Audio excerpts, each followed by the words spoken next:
A man was walking up a temple in the mountains. The man said that after years of training, he had finally made it, and the moment had finally arrived. He was entering the gate of gods. The man said that after going beyond that gate, he would become the one to stand above all, and he announced that he was going in. The man furrowed his eyebrows when he noticed something. The gate wasn't opening up, so he cursed in front of it, ordering it to open up for him and saying that he wouldn't be stepping down. The man was surprised when suddenly the gate emitted an electric-like energy. The man was blown away as the gate exploded. A voice called the man, who was an immortal named Wu Zhangyi, and Wu Zhangyi was so surprised that he couldn't believe what he was seeing. The heavenly swords of calamity were looming above him. The swords immediately charged towards him, and Wu Zhangyi was taken aback. There was a huge explosion, causing the rocks in the area to break. Wu Zhangyi was injured, and he was falling down, away from the gate. Despair filled his eyes as he wondered why he couldn't break through the last barrier. The voice told Wu Zhangyi that although he had the power of an immortal emperor, after looking into the depths of his conscience, they saw that he still had some regrets left in his heart from his past life, which he still blamed himself every single day for. So in order to ascend to the peak of immortality, he must eliminate them from their roots, and only would his mind and soul be free from the shackles of mortal feelings, and he would be able to ascend to the realm of God. As Wu Zhangyi continued to fall, lightning struck him, and he was undergoing the heavenly tribulation. He coughed up blood, and he groaned in pain as he continued to undergo the heavenly tribulation. The lightning struck an area in the city near a university. Meanwhile, a blonde guy was punching another guy. The guy who was just punched was named Zhangyi, and as he spurted out blood, a girl called out his name with concern, and she came running towards him. The girl asked Zhangyi if he was alright while he was lying down on the floor. The girl was named Yu Yao, and the blonde guy, whose name was Lai Qiang, called her his sweet, naive girl. He told her to open her eyes and see for herself that the man she cared so much about was nothing more than an impotent, skinny bastard. He told her to look at Zhangyi's fragile body, which didn't even look like a man, so he questioned how Yu Yao could think that Zhangyi was better than him, asking if she didn't feel embarrassed when she hung out with Zhangyi, a loser. Lai Qiang's friends also agreed with him, saying that Yu Yao should hang out with Lai Qiang and leave Zhangyi on his own because they were a perfect match for each other. But Yu Yao told Lai Qiang that in her heart, Zhangyi was a way better person than him, which made Lai Qiang mad. Zhangyi spoke, and he called Yu Yao, which surprised her. She quickly turned to Zhangyi and asked him how his head was and if he could get up. Zhangyi was having a hard time standing up, and he tried to express what he was feeling. Zhangyi's eyes glowed, and in his mind, he cursed those damned heavens as they struck him with the most powerful tribulation, the strongest divine calamity, because he was the immortal Wu Zhangyi who had returned to the college days of his previous life. Wu Zhangyi looked at Yu Yao, who had been worriedly looking at him, and he called her name in a questioning tone. He embraced Yu Yao, and she was surprised. She was so surprised that she froze and wasn't able to return the embrace. Lai Qiang's friends became mad, cursing Wu Zhangyi for actually daring to embrace their school goddess in front of them, and they wondered when he had become so courageous to dare mock Lai Qiang. They told Wu Zhangyi to get ready to get crippled for his whole life. Meanwhile, Wu Zhangyi was glad that it was really Yu Yao, and he embraced her tightly, not paying attention to Lai Qiang and his friends. Wu Zhangyi felt relieved, saying that it was great to see her again, and he promised that at that time he wasn't going to let anything happen to her. Lai Qiang was enraged by what Wu Zhangyi did, and he ordered him to get his filthy hands off Yu Yao immediately, or he was going to rip his hands off his body. Wu Zhangyi let go of Yu Yao, and he turned to address Lai Qiang. He told Lai Qiang that since he was in a good mood, he was only going to say it once, and he told them to scram. Lai Qiang was surprised by what Wu Zhangyi said. Lai Qiang's friends questioned what the hell was wrong with Wu Zhangyi and why he had suddenly acted all brave and mighty when he had been just a timid and spineless chicken. They reprimanded Wu Zhangyi for having the guts to say those words to Lai Qiang, and they told him that he wasn't going to walk out of that place on his own two legs. Lai Qiang picked up a brick on the ground, and he told Yu Yao that she shouldn't blame him for what was about to happen next. Lai Qiang charged forward, laughing maniacally, and as he called Wu Zhangyi a lowlife worm, he said that Wu Zhangyi dared to provoke him, so there was no way that he was going to let him off the hook that day. He declared that he was going to smash Wu Zhangyi's pathetic face into a pulp. Yu Yao stood in front of Wu Zhangyi, telling Lai Qiang to stop because hurting people on campus was against the rules, and as she was telling Lai Qiang to leave Wu Zhangyi alone, she stopped mid-sentence. Wu Zhangyi stopped her by playfully poking her in the cheeks and calling her name. Wu Zhangyi smiled as he told Yu Yao to relax, and he told her to let him handle the mundane ants because from that day forward, it was his turn to protect her. Yu Yao was moved by what Wu Zhangyi had said. On the other hand, Lai Qiang was extremely mad, so he ordered his friends to kill Wu Zhangyi by beating him to death. One of Lai Qiang's friends tried to punch Wu Zhangyi in the face, but Wu Zhangyi effortlessly evaded it. Wu Zhangyi quickly moved his hand to punch his enemy in the gut, who spurted out blood. The other guy jumped into the air to attack Wu Zhangyi, but Wu Zhangyi saw it coming. Wu Zhangyi used the shoulder of the guy in front of him as the driving force. Wu Zhangyi jumped over the first guy's body and delivered a kick to the face of the guy who was up in the air. The guy was blown away, and his body was dragged to the floor. Lai Qiang was so surprised by what he had witnessed. He was surprised when Wu Zhangyi taunted him. Lai Qiang cursed as he called his friends a bunch of useless dogs who couldn't even handle a nerd, and he declared that he was going to take care of Wu Zhangyi by himself as he jumped in the air with the brick still in his hand. Wu Zhangyi was unfazed, and he just stood in place. And as Lai Qiang got close, he simply took a side step to evade his attack. Lai Qiang was so surprised by what just happened. Wu Zhangyi grabbed Lai Qiang by his collar, and with all his might, he smashed Lai Qiang into the ground. Smoke dispersed and rose over the campus walls. There was no visibility as smoke filled the area. As the smoke dissipated, Lai Qiang could be seen lying on the ground with blood oozing out of his mouth. Wu Zhangyi stepped on his face, and all he could do was groan in pain. Wu Zhangyi removed his glasses to clean them, and he told enemies to listen well because he doesn't like to repeat himself. And he declared that Yu Yao was his woman. He crouched down, and he smiled as he said that starting that day, they better stay away from him and Yu Yao because if they don't, he is going to make them experience pain like never before. He confirmed with them if they were clear. Lai Qiang was mad, and he cursed at Wu Zhangyi, telling him to get his disgusting feet off his face immediately, and to not forget who he was. Wu Zhangyi was amused, and he mockingly asked Lai Qiang if he minded telling him who he was. Wu Zhangyi reminisced that there was a time when he was a complete failure, and it all started when he was just a young and rightful man. And when he saw a girl getting brutally beaten by some people, without thinking twice, he jumped in to save the girl. But little did he know the person who he was going against was the richest kid of his generation, Sun Jiang. Later, the girl actually completely denied the fact of being bullied and even fraternized with Sun Jiang. But proving him wrong in everyone's eyes was not enough for them. So while Wu Zhangyi helplessly watched and called out for his father, Sun Jiang's group crippled his father. Despair filled Wu Zhangyi's eyes, and after that incident, everyone called him crap, trash, and a loser who got his father crippled. And with that, his personality drastically changed, becoming a timid and anxious person who was often bullied by others. But while Wu Zhangyi was trapped in his dark world, Yu Yao reached out to him and grabbed his hand. She smiled brightly at him, and she never gave up on him. Yu Yao and Wu Zhangyi entered Dongshan University together, and although he was at his lowest point in his life, because of her continuous support, everything seemed to be getting better again. Suddenly, Wu Zhangyi had to squeeze his way through the crowd to see what was going on. And as he made his way up front, he couldn't believe what he was seeing. Yu Yao's lifeless body was on the ground. Lying in her own pool of blood, she was backstabbed by her own best friend. And in the process of struggling not to let other people touch her body, she resolutely committed suicide by jumping off the building to protect her maidenhood. Just when Wu Zhangyi thought that life was going to get better, the last and only ray of hope in his life was taken away from him, and he fell into despair, crying his heart out. He was drowning in his own tears, and several years passed in despair and pain until he accidentally stepped into the ancient transmission array. Wu Zhangyi got transported to a world of countless divine wonders where a weak person like him could gain strength through intensive training. Wu Zhangyi didn't know if it was luck or fate, but while he was venturing into that world, he stumbled upon a book containing all the supreme martial arts techniques of the 10,000 ancient races of that world. In that world, Wu Zhangyi finally found the power to take his revenge, so he swore to himself that he would keep cultivating himself until he became the God Emperor. He broke through all the barriers of cultivation to go back for revenge. But when Wu Zhangyi thought he was strong enough to break the fairy door, he failed. But he didn't expect to be reincarnated and returned to the time where it all started, Dongshan University. Suddenly, Wu Zhangyi woke up from reminiscing when somebody called his name.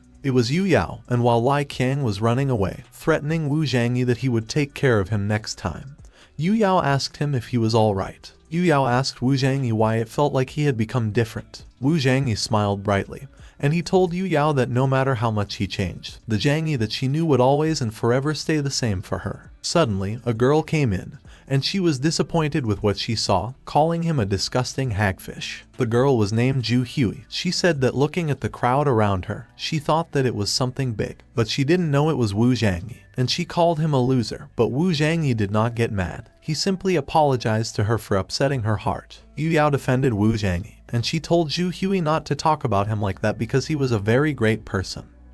But Ju Hui just clicked her tongue and continued to call Wu Zhangyi a loser. Ju Hui reminded Yu Yao about Mr. Zhang's party the next day, where they were invited, and she told her not to waste her time there and to go home early and prepare for the party. But Yu Yao told her that she hadn't even decided whether to go or not. Wu Zhangyi's eyes glimmered when he heard about the party, and he was reminded of Yu Yao's lifeless body on the ground. Wu Zhangyi was telling Yu Yao to wait when suddenly the palm of his hand glowed purple. While Yu Yao asked him if he didn't want her to go to the party, Wu Zhangyi recognized the light as Hongmeng Zai Kai, and he realized that everything was different this time around. Wu Zhangyi relaxed, and he told Yu Yao that she could go to the party, and it was okay because it was a good way to get to know more people and make new friends.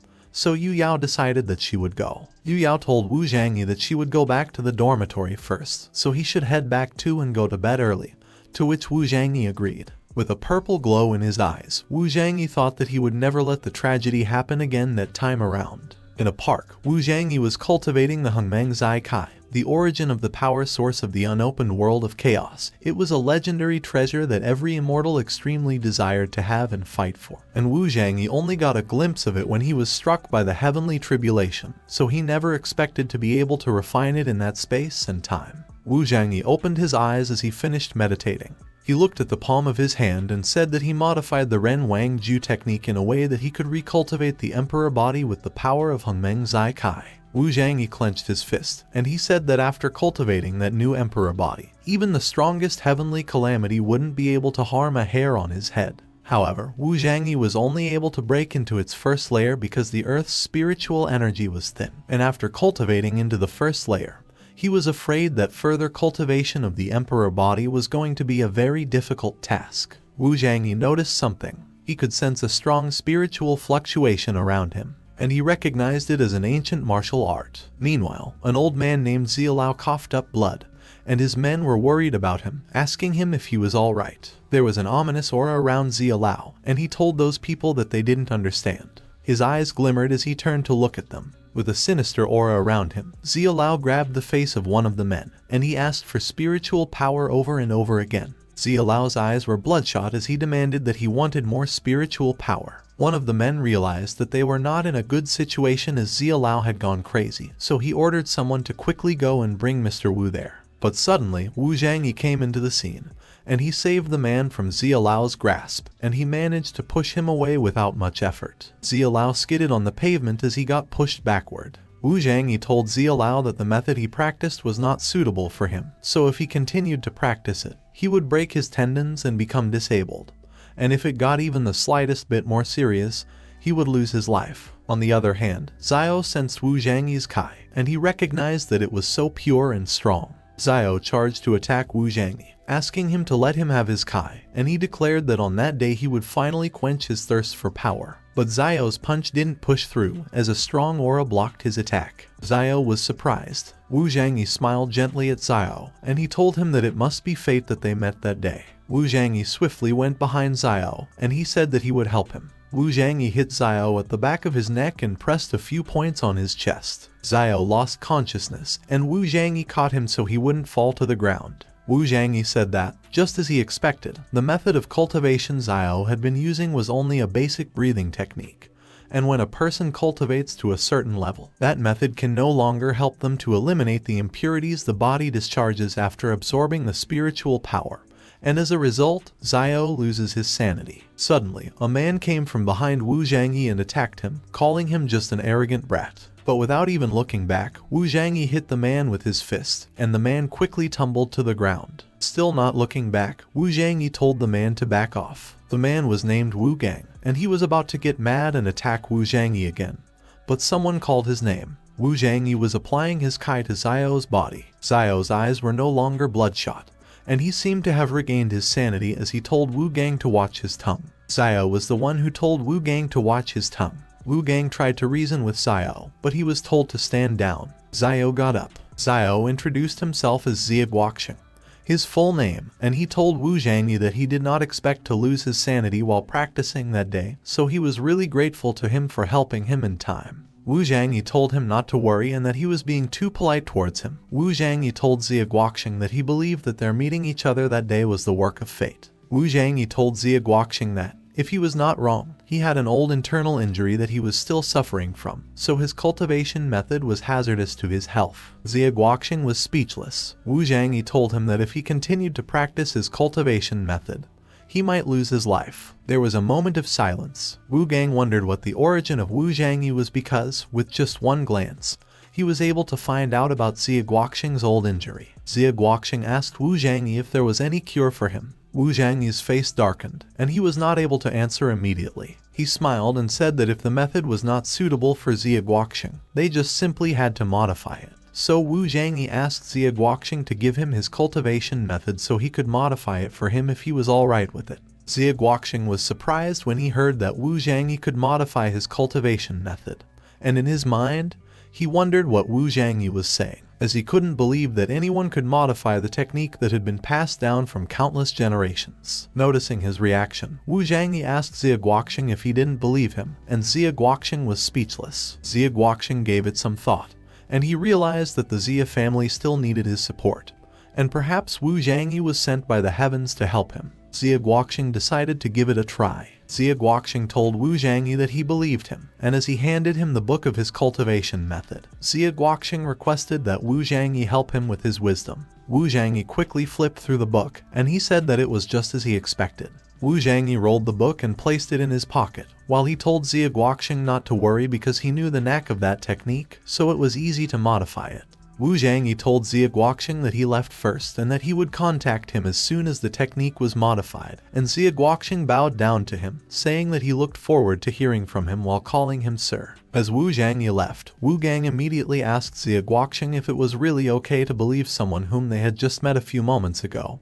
He even gave him his family's secret arts, which were something he had been very attached to. Xie Guoqing told Wu Gang that it was fine because, in the eyes of a master of Wu Zhangyi's level, his set of martial arts techniques was merely a scrapbook. Wu Gang was surprised when he heard that Wu Zhangyi was actually a martial arts master. A few hours later, while a car was traveling through the road, Wu Gang messaged Wu Zhangyi, politely calling him Mr. Chang. He introduced himself as the one he defeated that morning in one move, and he told Wu Zhangyi that Xie Guoqing had ordered him to ask him if his secret book of martial arts had been modified or not. He asked if he was inconveniencing him. The one who was driving the car was Zhu Hui, and she didn't look pleased as she asked Yu Yao why she brought Wu Zhangyi with her when she didn't remember inviting him to that party. Wu Zhangyi said that he was Yu Yao's boyfriend, so it was only natural for him to accompany her to a party. In addition, Zhu Hui also invited some other guys, and Zhu Hui was surprised that Wu Zhangyi knew about it. Zhu Hui asked Yu Yao if she was really sure about having a relationship with Wu Zhangyi, and she said yes. Zhu Hui complained to Yu Yao about why her boyfriend had to be Wu Zhangyi, calling him a stinky guy, and she told her that she had better prepare a nice gift for her or else she was going to get really upset with her. While on the other hand, Wu Zhangyi replied to Wu Gang and told him that it was fine as he was on his way to the Ice King Entertainment and Leisure Center as they spoke, so he told him to come meet him there at room number 308, to which Wu Gang agreed. Wu Zhangyi smiled sinisterly as he told Zhu Hui not to worry because he had a big gift ready for her. Zhu Hui was amused when she heard what Wu Zhangyi said about a big gift, and she questioned if he could even afford one. Wu Zhangyi smiled brightly, and he told Zhu Hui that she would see. A few moments later, they arrived at the King Entertainment and Leisure Center, where two men were waiting outside. The man asked his bodyguard if he prepared everything as he ordered him before, and the bodyguard confirmed that everything was ready. Zhu Hui got off the car, and she waved at the man whose name was Zheng, and she told him to come and see who she brought, to which Zheng's bodyguard smirked and told him that he never missed his prey. With a sleazy look on his face, Zheng said that it looked like he was going to have a lot of fun that night. Zheng came to meet the group, and while Wu Zhangyi was opening the door for Yu Yao, Zheng said that he was long aware of Yu Yao's reputation as the most beautiful girl at Dongshin University, but he didn't expect to be fortunate enough to meet her that day. Zheng asked Yu Yao if he could have the honor to lead her to the VIP room, but Yu Yao was reluctant. On the other hand, Wu Zhangyi sighed as he thought that it was really annoying to see a hooligan pretending to be a gentleman. Wu Zhangyi swiftly extended his arm and shook Zheng, whose full name was Zheng Xiao, and told him that he was such a gentleman, which extremely surprised Zheng Xiao. Wu Zhangyi smiled brightly as he told Zheng Xiao that he didn't need to trouble himself because the room was not too far away from there, so he would take Yu Yao there, and Zheng Xiao was still surprised, wondering when Wu Zhangyi came in front of him. Wu Zhangyi introduced himself as Yu Yao's boyfriend, and as he asked if the eldest son of the owner of the Ice Royal Club would not be stingy if an extra person joined the party, Zhu Hui chimed in, and she told Wu Zhangyi to watch his tone because Zheng Xiao basically owns the club. Zhu Hui ordered Wu Zhangyi to release Zheng Xiao's hands already because he also had to greet other people. Zheng Xiao smiled politely, and he told Zhu Hui not to worry as it was fine because Wu Zhangyi was Yu Yao's suitor after all. But in his mind, he was calling Zhu Hui a useless who couldn't do anything properly, questioning why she brought Yu Yao's boyfriend there. Wu Zhangyi thanked Zheng Xiao. Zheng Xiao ushered them inside and showed them which way to go. While they were walking inside, Yu Yao said that she didn't expect Zhu Hui to invite her to a place like that, and she asked Wu Zhangyi if they should head back. But Wu Zhangyi told her not to worry because he was fine. Meanwhile, Zheng Xiao was looking at the two of them as they got inside. He ordered his bodyguard to quickly go and check Wu Zhangyi's background and to also tell Wang Long to be on standby. Zheng Xiao said that if something happened, they would take care of it in their usual way, and the bodyguard told him not to worry because he would go and check Wu Zhangyi's background right away. A few moments later, at room number 308, the four of them were about to have a drink when Zheng Xiao asked Yu Yao when she got a boyfriend, as he didn't even know, and Yu Yao told him that she and Wu Zhangyi had known each other for a long time and that, in fact, they were deskmates before university. On the other hand, Wu Zhangyi was observing Zhu Hui as she poured the drinks, and he was wondering what she was doing. Remembering the past, Wu Zhangyi wondered if Zhu Hui could be mixing something in Yu Yao's drink. Zhu Hui finished pouring the drinks, and she said that they should stop talking about Wu Zhangyi. Wu Zhangyi smirked as he quickly swapped two drinks without anyone noticing. Zhu Hui gave everyone their drinks, and she said that Zheng Xiao let them party in his club that day, so they should have a toast for him. Meanwhile, Zheng Xiao was urging Yu Yao to drink in his mind, and he thought that he couldn't wait to have fun with her. Wu Zhangyi simply watched as Yu Yao chugged the drink in her hand. Suddenly, a glass broke, and Wu Zhangyi thought that it was just as he expected. Someone was panting. It was Zhu Hui, and she was undressing herself, complaining that it was so hot and she didn't know why. Zheng Xiao was disappointed that Zhu Hui messed up again, and he said that it was a total waste when his bodyguard came into the room and told him that he had the information he asked for. The bodyguard whispered in Zheng Xiao's ear, telling him that Wu Zhangyi's family had no background and that Wu Zhangyi's father was just a non-entity. Zheng Xiao was pleased, and he said things would be easy peasy. He dropped a card on the table, and he called Wu Zhangyi's attention. Zheng Xiao told Wu Zhangyi that there was 100,000 in that card, and he ordered him to take the card and get out. Yu Yao was surprised, and she asked Zheng Xiao what the meaning of his actions was, and Zheng Xiao explained to her what he meant. Zheng Xiao proudly told Yu Yao that he wanted to buy her for a night for 100,000 from Wu Zhangyi, and that he was guessing that Wu Zhangyi, her poor dog boyfriend, would agree. Calling her Miss Campus Belle, Zheng Xiao asked Yu Yao what she thought her poor dog boyfriend would do. But he changed his mind, saying that he didn't have much of a choice there because, seeing so much money, he would probably make a wise choice. Yu Yao was about to get mad, but someone picked up the card from the table. It was Wu Zhangyi, and he raised up the card, inspecting it under the light. Yu Yao was completely surprised. Zheng Xiao laughed maniacally as he told Yu Yao to see for herself. Just as Zheng Xiao told Yu Yao that Wu Zhangyi sold her, Wu Zhangyi broke the card in his hand. Zheng Xiao was surprised by what Wu Zhangyi did, but he got more surprised when Wu Zhangyi pushed him on his chin using the palm of his hand.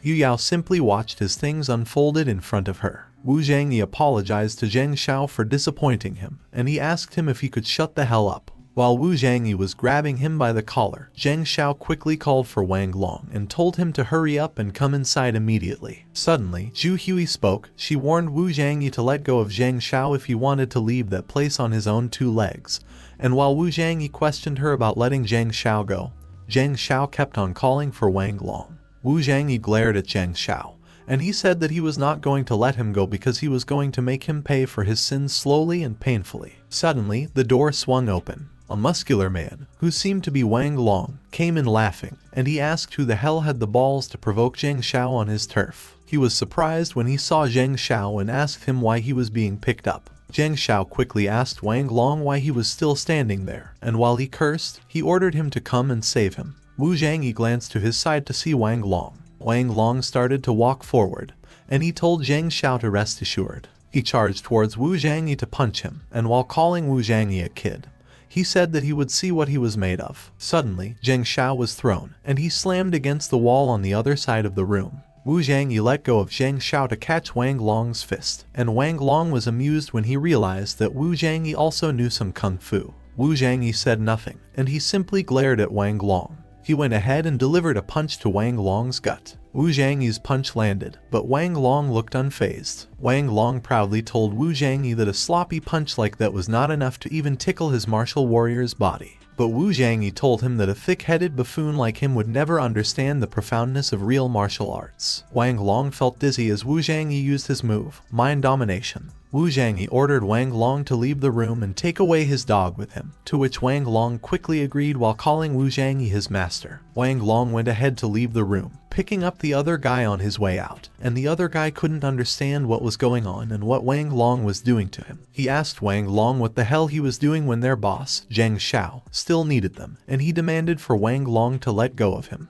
Wu Zhangyi watched Wang Long attentively, but he was surprised when he noticed something. Zheng Xiao was pointing a gun at him from behind, and as Zheng Xiao called his name, he called him, saying that he never imagined that a nerd like him would know some martial arts moves. With a menacing look on his face, Zheng Xiao told Wu Zhangyi that he wanted to see if his martial arts could block a 9mm bullet. Wu Zhangyi was alarmed as he realized that he was not in a good situation because he already used up a huge amount of spiritual energy to heal Xie Guoqing that morning, so he was afraid that he wouldn't be able to use the Ren Wang Ju Sutra. While pointing a gun behind his head, Zheng Xiao called Wu Zhangyi a bastard and reminded him that he acted all superhero just earlier. Yu Yao's eyes widened in surprise at the scene, and she slowly picked up a bottle from the table. On the other hand, Zheng Xiao asked Wu Zhangyi what happened and why he couldn't speak. At that moment, Yu Yao raised the bottle. She hit the back of Zheng Xiao's head with that bottle, and Zheng Xiao groaned in pain. Yu Yao immediately told Wu Zhangyi to run,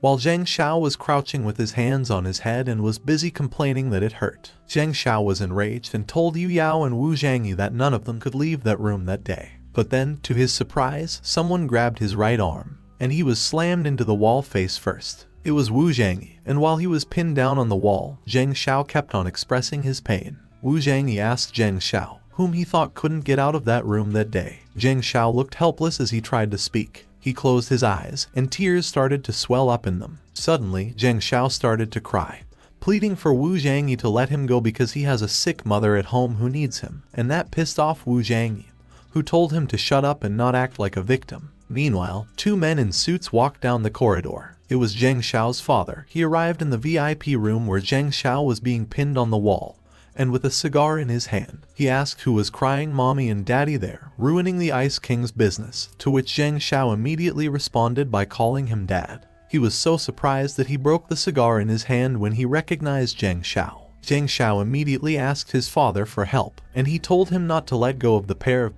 bastards in the room. His father addressed Yu Yao and Wu Zhangyi, calling them little shits for daring to mess with his son on his turf, and as he asked them if they were looking for death, the other man in the suit behind him interrupted him, calling him manager. Zheng Xiao's father suddenly calmed down when he felt the hand on top of his head. The man was Wu Gang. He asked Zheng Xiao's father what he was doing, dilly-dallying around there when he asked him to find someone for him, and Zheng Xiao's father tried to reason out with him, saying that he was talking to his son, who seemed to be in trouble. Meanwhile, Zheng Xiao laughed and told Wu Zhangyi that he died because Wu Gang and his father were there, so he better let him go immediately. But to their surprise, Wu Zhangyi addressed Wu Gang casually and asked him what took him so long. Zheng Xiao laughed and asked Wu Zhangyi what happened. He asked if he was so frightened that he lost his mind and if he knew what kind of character Wu Gang was. But Wu Gang recognized Wu Zhangyi and addressed him politely. Wu Gang even bowed to Wu Zhangyi, apologizing for being late, and he said that Xie Guoqing couldn't come, so he sent him to pick him up.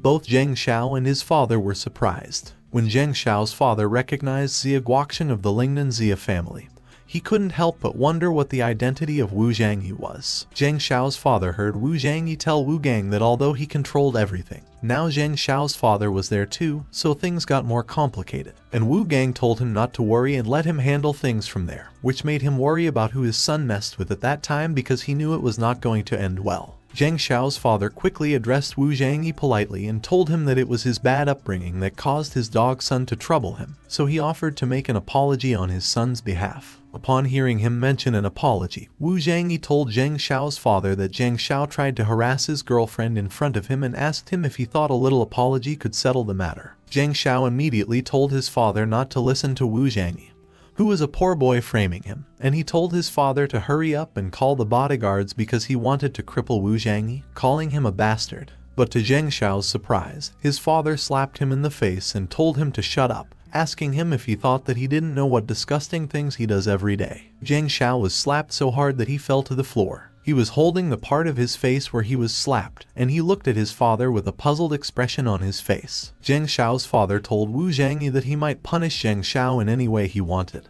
but he begged that he spared his life. Wu Zhangyi asked him if he wouldn't go back on his words. While Wu Zhangyi and Yu Yao left, Wu Gang informed Zhang Xiao's father that he should clean up the mess Zhang Xiao made. Zhang Xiao's father responded that it was crystal clear, assuring them that Zhang Xiao wouldn't bother them again. Wu Gang asked Wu Zhangyi if it was not too cheap of a punishment for Zhang Xiao because he let him go with only one punch. Wu Zhangyi told him that the punch was enough to destroy Zhang Xiao's meridians, so he wouldn't dare do anything wrong in the future. As they continued to walk, Wu Gang remembered something and said that he almost forgot it. He handed a card to Wu Zhangyi and told him that it was the 10 million that Xie Guoqing asked him to give him as repayment and a token of thanks for modifying the cultivation method. Wu Gang told Wu Zhangyi that Xie Guoqing knew that he didn't care about all that stuff, but he requested that he accept it as a gift. Wu Zhangyi calmly said that since it was Xie Guoqing's intention, he would accept it. In the back of his mind, Wu Zhangyi exclaimed his excitement, saying that it was how money was made and how he could buy enough medicinal herbs as he wanted to restore his spiritual power. Wu Gang told Wu Zhangyi that there were some other things that Xie Guoqing would like to discuss with him in detail, and he asked if he could take him there if he was free,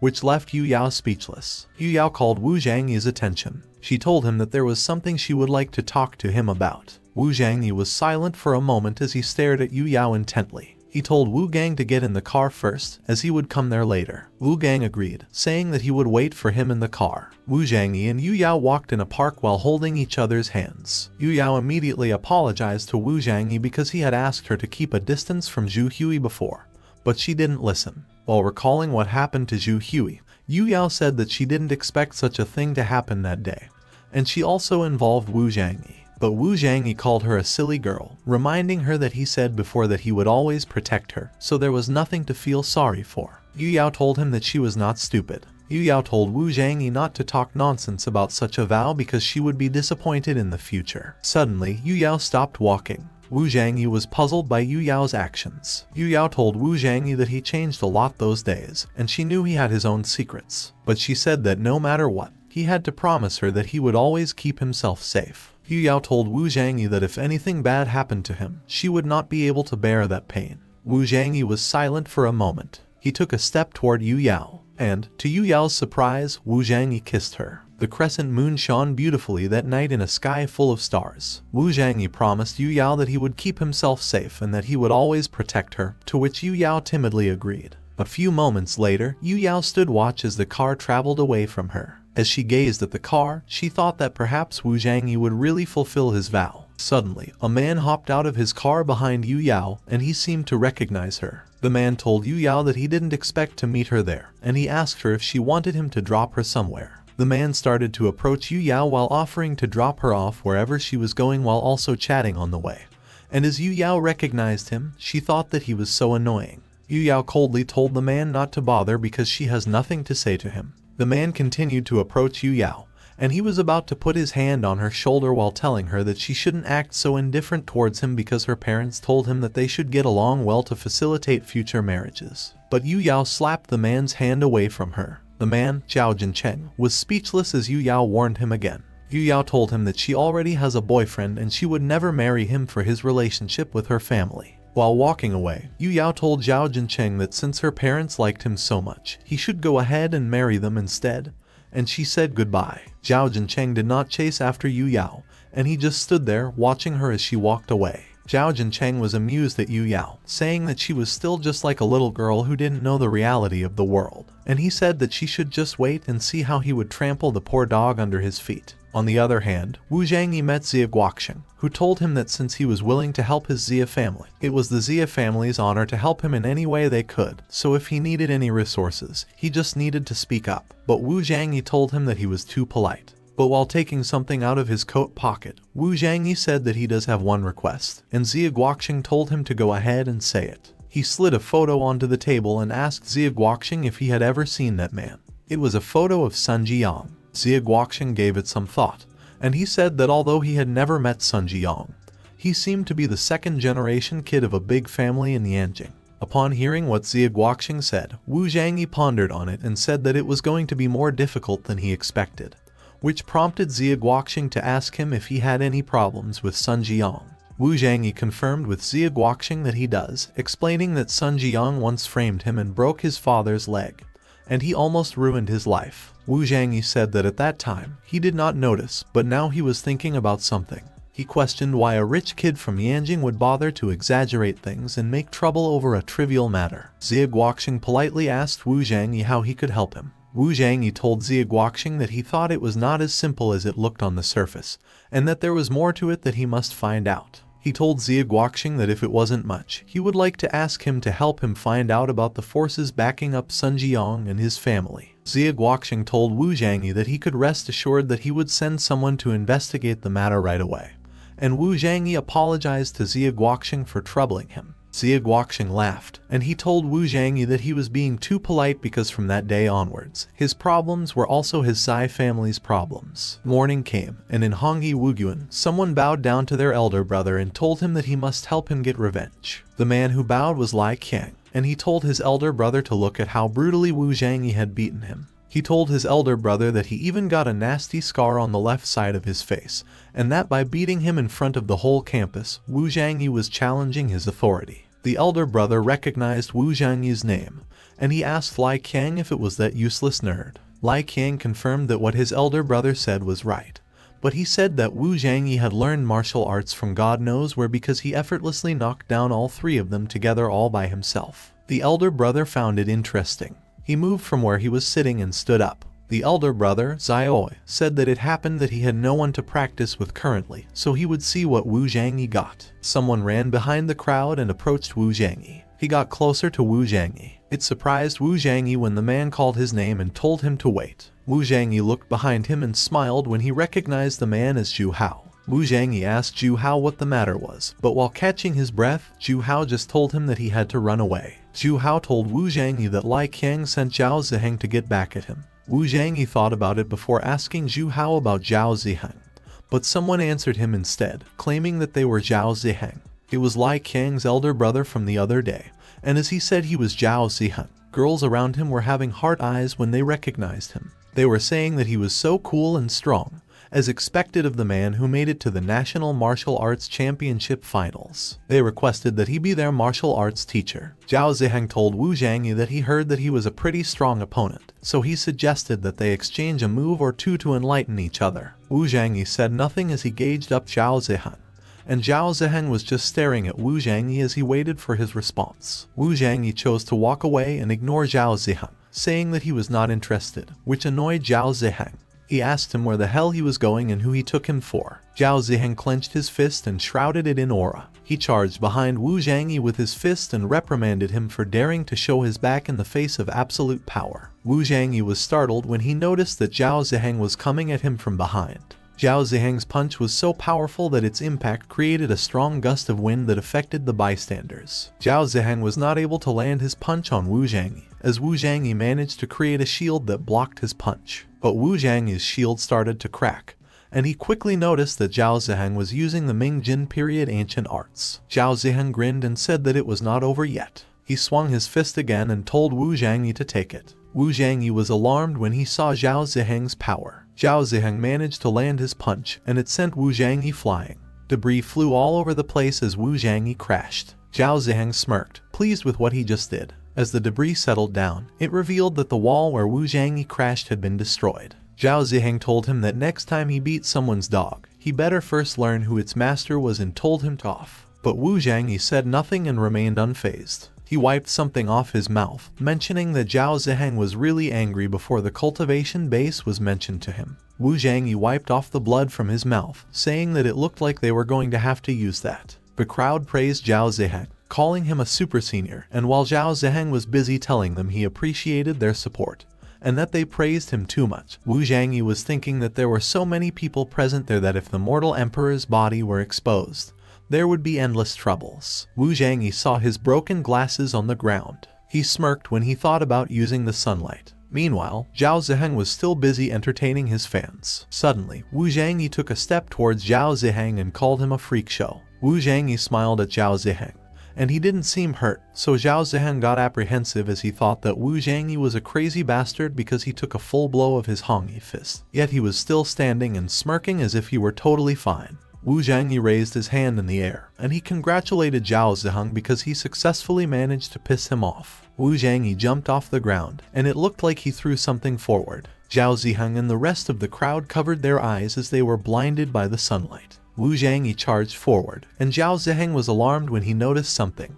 Wu Zhangyi had this crazed look on his face while he was very high off the ground, and he told Zhao Ziheng that he was just spouting bullshit about absolute power earlier. While still floating midair, Wu Zhangyi summoned multiple auras that took the shape of different kinds of weapons. Zhao Ziheng was astonished when he recognized that Wu Zhangyi was using Kai transformation. With all his might, Wu Zhangyi threw all of his Kai transformations towards Zhao Ziheng. The floor was damaged as Zhao Ziheng continued to dodge Wu Zhangyi's attack. As Zhao Ziheng continued to step back and dodge Wu Zhangyi's attacks, he was taken by surprise when Wu Zhangyi suddenly appeared in front of him. Wu Zhangyi smiled while Zhao Ziheng's eyes widened in surprise, and he thought that Wu Zhangyi was so fast. Wu Zhangyi punched Zhao Ziheng in the face, but before he was thrown away by the force of his punch, Wu Zhangyi grabbed Zhao Ziheng's hand. He pulled Zhao Ziheng close and kneed him on the gut. Zhao Ziheng coughed up blood. Wu Zhangyi asked Zhao Ziheng if it was all he got. Wu Zhangyi gave Zhao Ziheng an upward kick and sent him flying. Meanwhile, the crowd was still blinded by the sunlight. They were surprised when something crashed on the ground near them. They were flabbergasted as they asked what just happened. They were surprised when they saw that it was actually Zhao Ziheng lying unconscious on the ground. Wu Zhangyi observed the crowd as they said that Zhao Ziheng was beaten to that state, so he wasn't so strong after all, even if he was a finalist in the National Martial Arts competition. And some of them found what happened unbelievable, asking how such a thing happened. Suddenly, Wu Zhangyi fished something out of his pocket. Wu Zhangyi took out his phone, and while he answered Yu Yao, asking her what was up, one person from the crowd behind him said that real ancient martial arts don't exist in their world anymore, so it was a disappointment. But another person reminded them about how Zhao Ziheng got beaten to a crap earlier, so he should watch his mouth if he didn't want to end up like him, to which the first person agreed. Back to the phone call, Wu Zhangyi was speechless when Yu Yao told him that her parents found out about their relationship. Yu Yao told Wu Zhangyi that her parents wanted to see him at a birthday party in a few days, and Wu Zhangyi was surprised to hear that he would have to meet her parents. The sky was dark and gloomy, and lightning flashed everywhere. Wu Zhangyi walked somewhere when someone called him, addressing him politely. It was Wu Gang, and he said he was thankful to see that Wu Zhangyi was there. When Wu Gang quickly ushered Wu Zhangyi to come in, Wu Zhangyi pointed out that he looked troubled and asked him if something was wrong, saying he just came to ask for Xia Guoqing's help to arrange some medicinal materials for him. Wu Gang told Wu Zhangyi that Xia Guoqing was in trouble, and Wu Zhangyi was surprised, so he asked if there were still people in Lingnan who dared to provoke the Xia family. Wu Gang explained that the Dongfeng family suddenly barged in and challenged Xia Guoqing for a duel with both families' entire wealth on the line. He said he didn't know what wicked techniques the Dongfeng family was using, but Xia Guoqing was losing, and that made Wu Zhangyi speechless. Wu Zhangyi smirked as he said it was interesting that they put their entire wealth at stake. A few moments later, after walking inside, Wu Gang told Wu Zhangyi that he could see for himself. A huge explosion happened in the arena, and a lot of debris was scattered all over the place, surprising the other audience. Summoning a sword using his aura, an old man who seemed to be from the Dongfeng family told Xia Guoqing that he should let him taste his new technique. The old man told Xia Guoqing that if he couldn't stand it, he should throw the towel because there was nothing to be ashamed of. Xia Guoqing faced the old man, who wielded a sword made out of aura. Xia Guoqing asked the old man if he thought he could take over his Xia family and told him to dream on.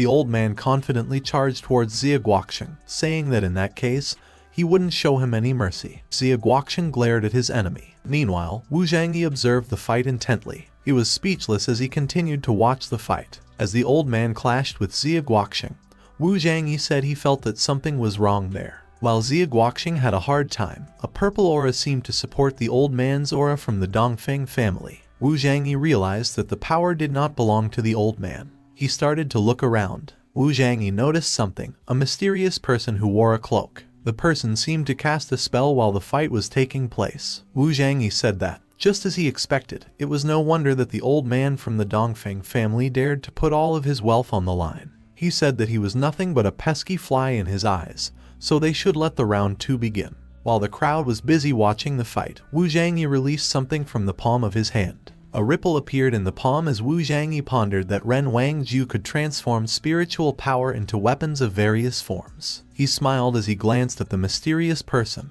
contemplating they should wait until he consumed all of their dark Kai and see if they could lend their spiritual powers to others. Kaidu Ren, a flying insect that glowed, emerged from the palm of Wu Zhangyi's hand. Wu Zhangyi released it and instructed it to go and eat to its heart's content. The Kaidu Ren flew up in the sky. Suddenly, one of the crowd members looked up at the sky and noticed something. He gestured to look above because a yellow bug was devouring the dark clouds. Other people asked what was going on, exclaiming it was unbelievable that a small bug was devouring all the dark clouds. The mysterious person also looked up at the sky and immediately knew it was not a bug but a man-made spiritual item. As he pondered if there was a master present in the area, he was surprised when he noticed something. Wu Zhangyi was smiling and looking in the direction of the mysterious person, and they immediately realized that Wu Zhangyi was the master. Meanwhile, at the arena, the old man of the Dongfeng family was being pushed back by Zia Guoxing. The old man looked up at the sky and exclaimed that it was no wonder that the spiritual power he was receiving suddenly disappeared.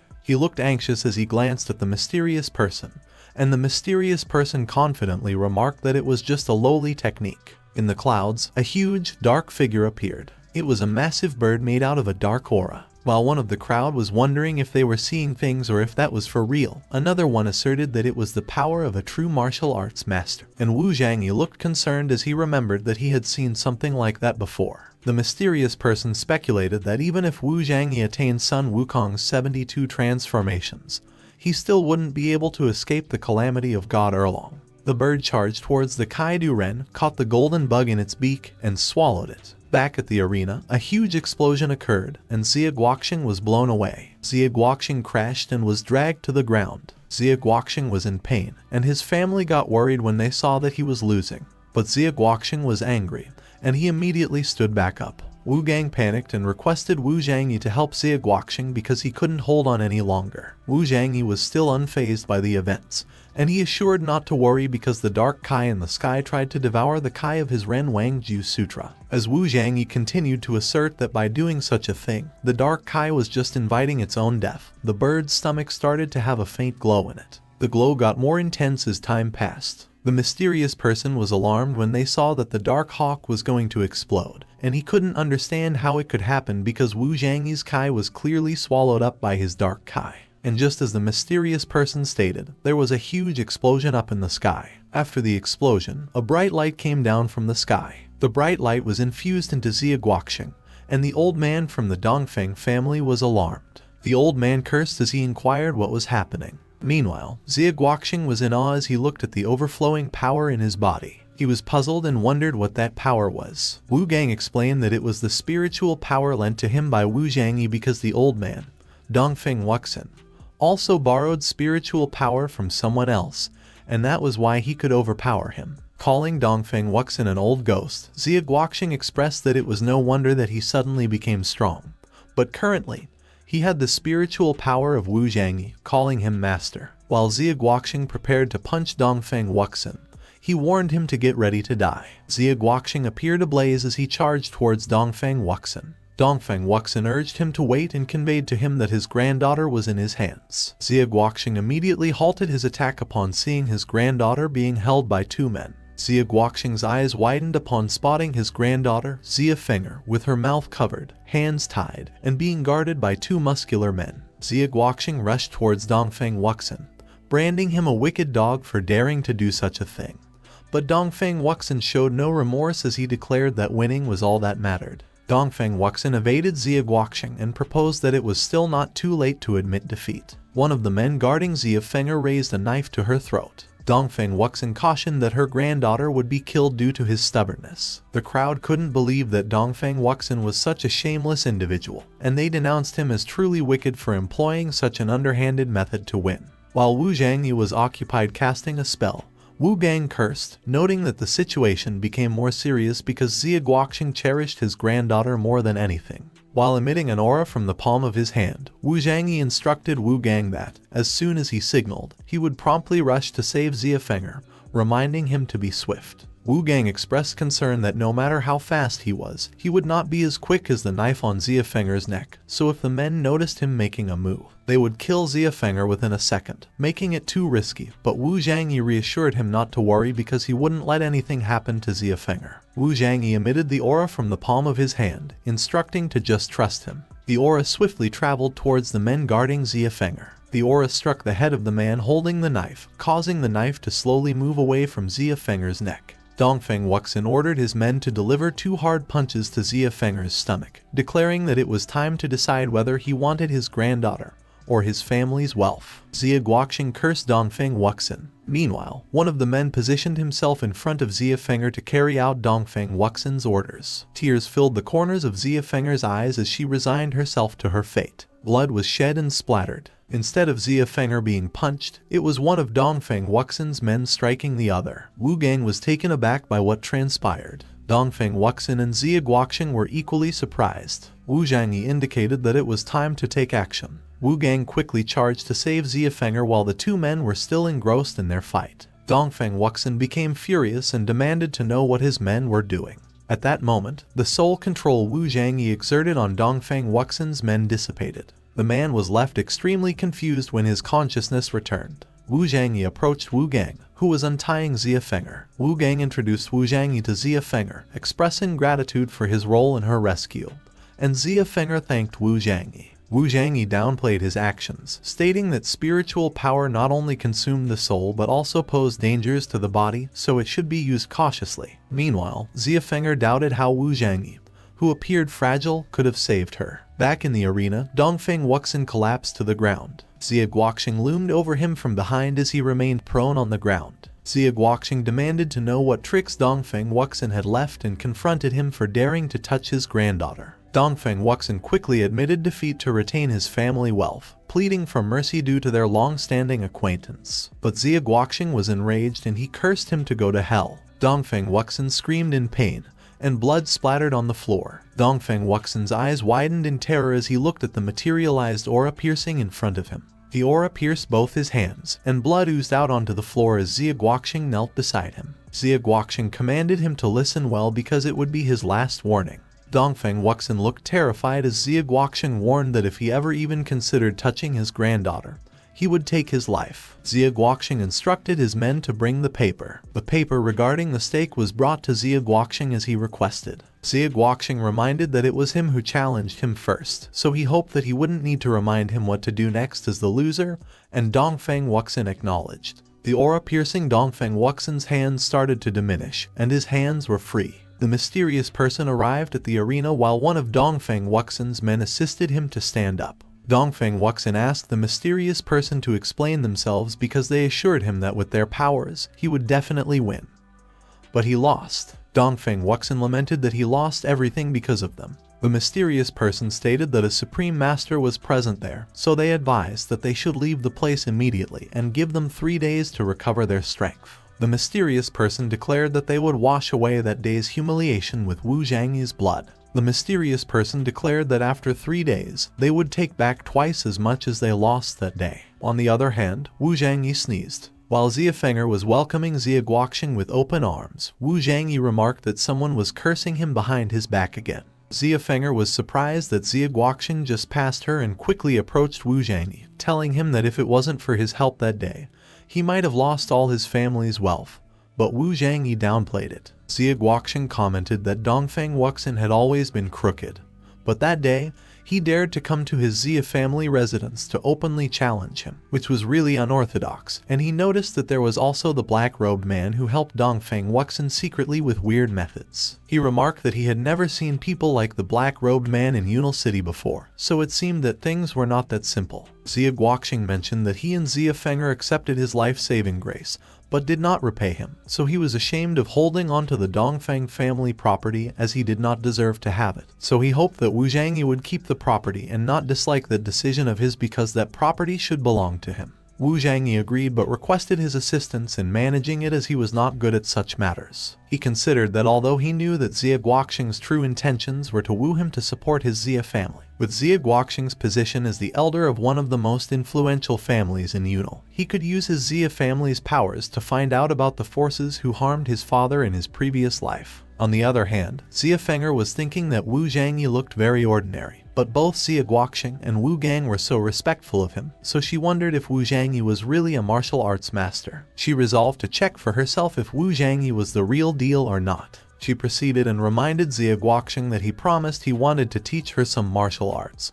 so she suggested that Wu Zhangyi teach her, which annoyed Xia Guoqing, but all he could say was that it would depend on whether Wu Zhangyi had time to teach her. Wu Zhangyi explained that he had some commitments in the upcoming 2 days, but afterward, he could give her some advice because it was hard to refuse when one of the most influential family's young misses asked him directly. Xia Guoqing assured that since he trusted him so much, he would live up to his commitment to take care of his property. Wu Zhangyi remembered that he was going to refine a few pills and informed Xia Guoqing about it. He gave Xia Guoqing a list and asked for his help to get some herbs according to that list. He also requested him to arrange an empty house where no one could bother him. Xia Guoqing agreed to handle the matter, ensuring he would take care of everything Wu Zhangyi needed. A few moments later, Wu Zhangyi couldn't help but express his surprise when he arrived at the foot of a mansion. Wu Zhangyi remembered that he only requested an empty house, but what he was given was like a huge fortress for a single person like him, and he chuckled, saying that it seems that Xia Guoqing was very reliable. The next day, herbs and other ingredients were laid out on plates. Wu Zhangyi remembered that he forgot to ask Xia Guoqing to prepare a pill refining furnace, but an idea struck him when he saw an induction cooktop and a pan.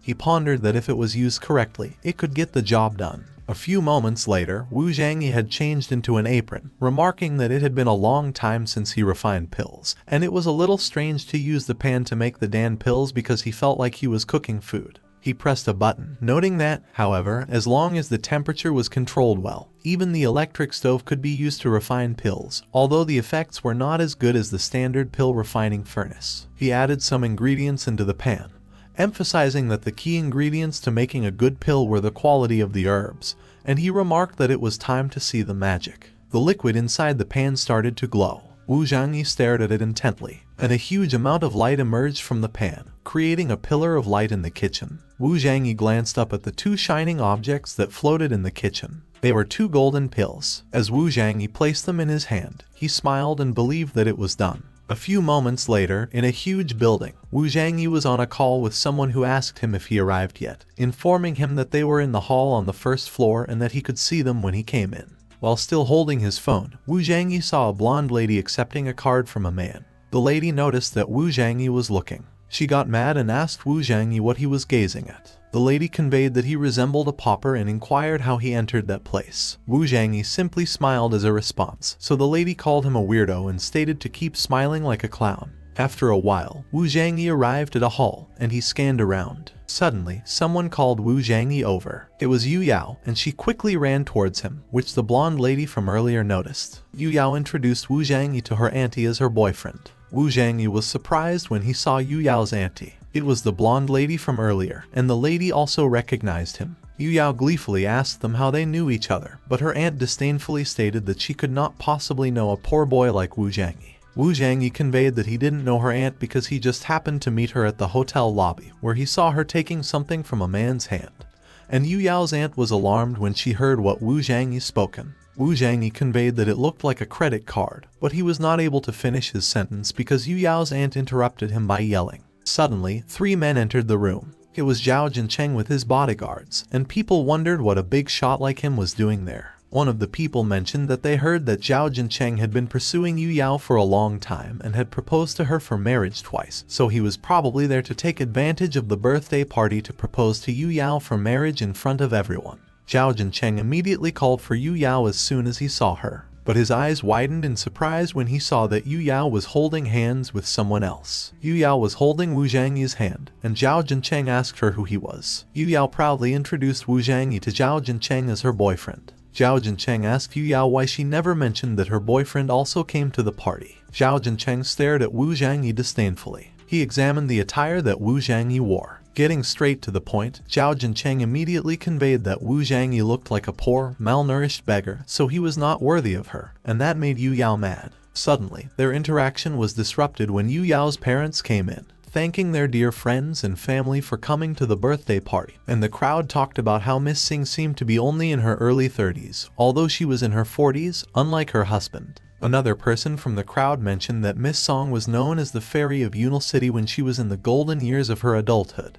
But in the end, they didn't know why she married a guy who looked only a little above average. Zhao Jincheng immediately greeted Miss Song, saying that she looked younger than the last time they met. He remarked that she couldn't be called Yu Yao's mother because she looked more like her sister, and upon recognizing Zhao Jincheng, Miss Song remarked that he sure knew how to talk sweetly. Zhao Jincheng presented his gift to Miss Song, stating that it was just a little birthday present, a bracelet that had a strong texture, high transparency, and density, and the material used to make it was of super high quality. So by taking all those factors into account, Zhao Jincheng felt that it was made of ice jade, but he remarked that it was just a useless item. Yu Yao's aunt received the gift, inspected it, and remarked that Zhao Jincheng was really wealthy and generous. He glanced at someone condescendingly while stating that Zhao Jincheng was unlike some people. Suddenly, Yu Yao called for her parents' attention. She introduced Wu Zhangyi as her boyfriend, and with a smile on his face, Wu Zhangyi conveyed that it was a pleasure to meet them. Yu Yao's aunt was not impressed with Wu Zhangyi being Yu Yao's boyfriend, so she asked Yu Yao if Wu Zhangyi was even worthy enough and remarked that she would like to see what kind of gift Wu Zhangyi had prepared for her sister or if he even prepared anything.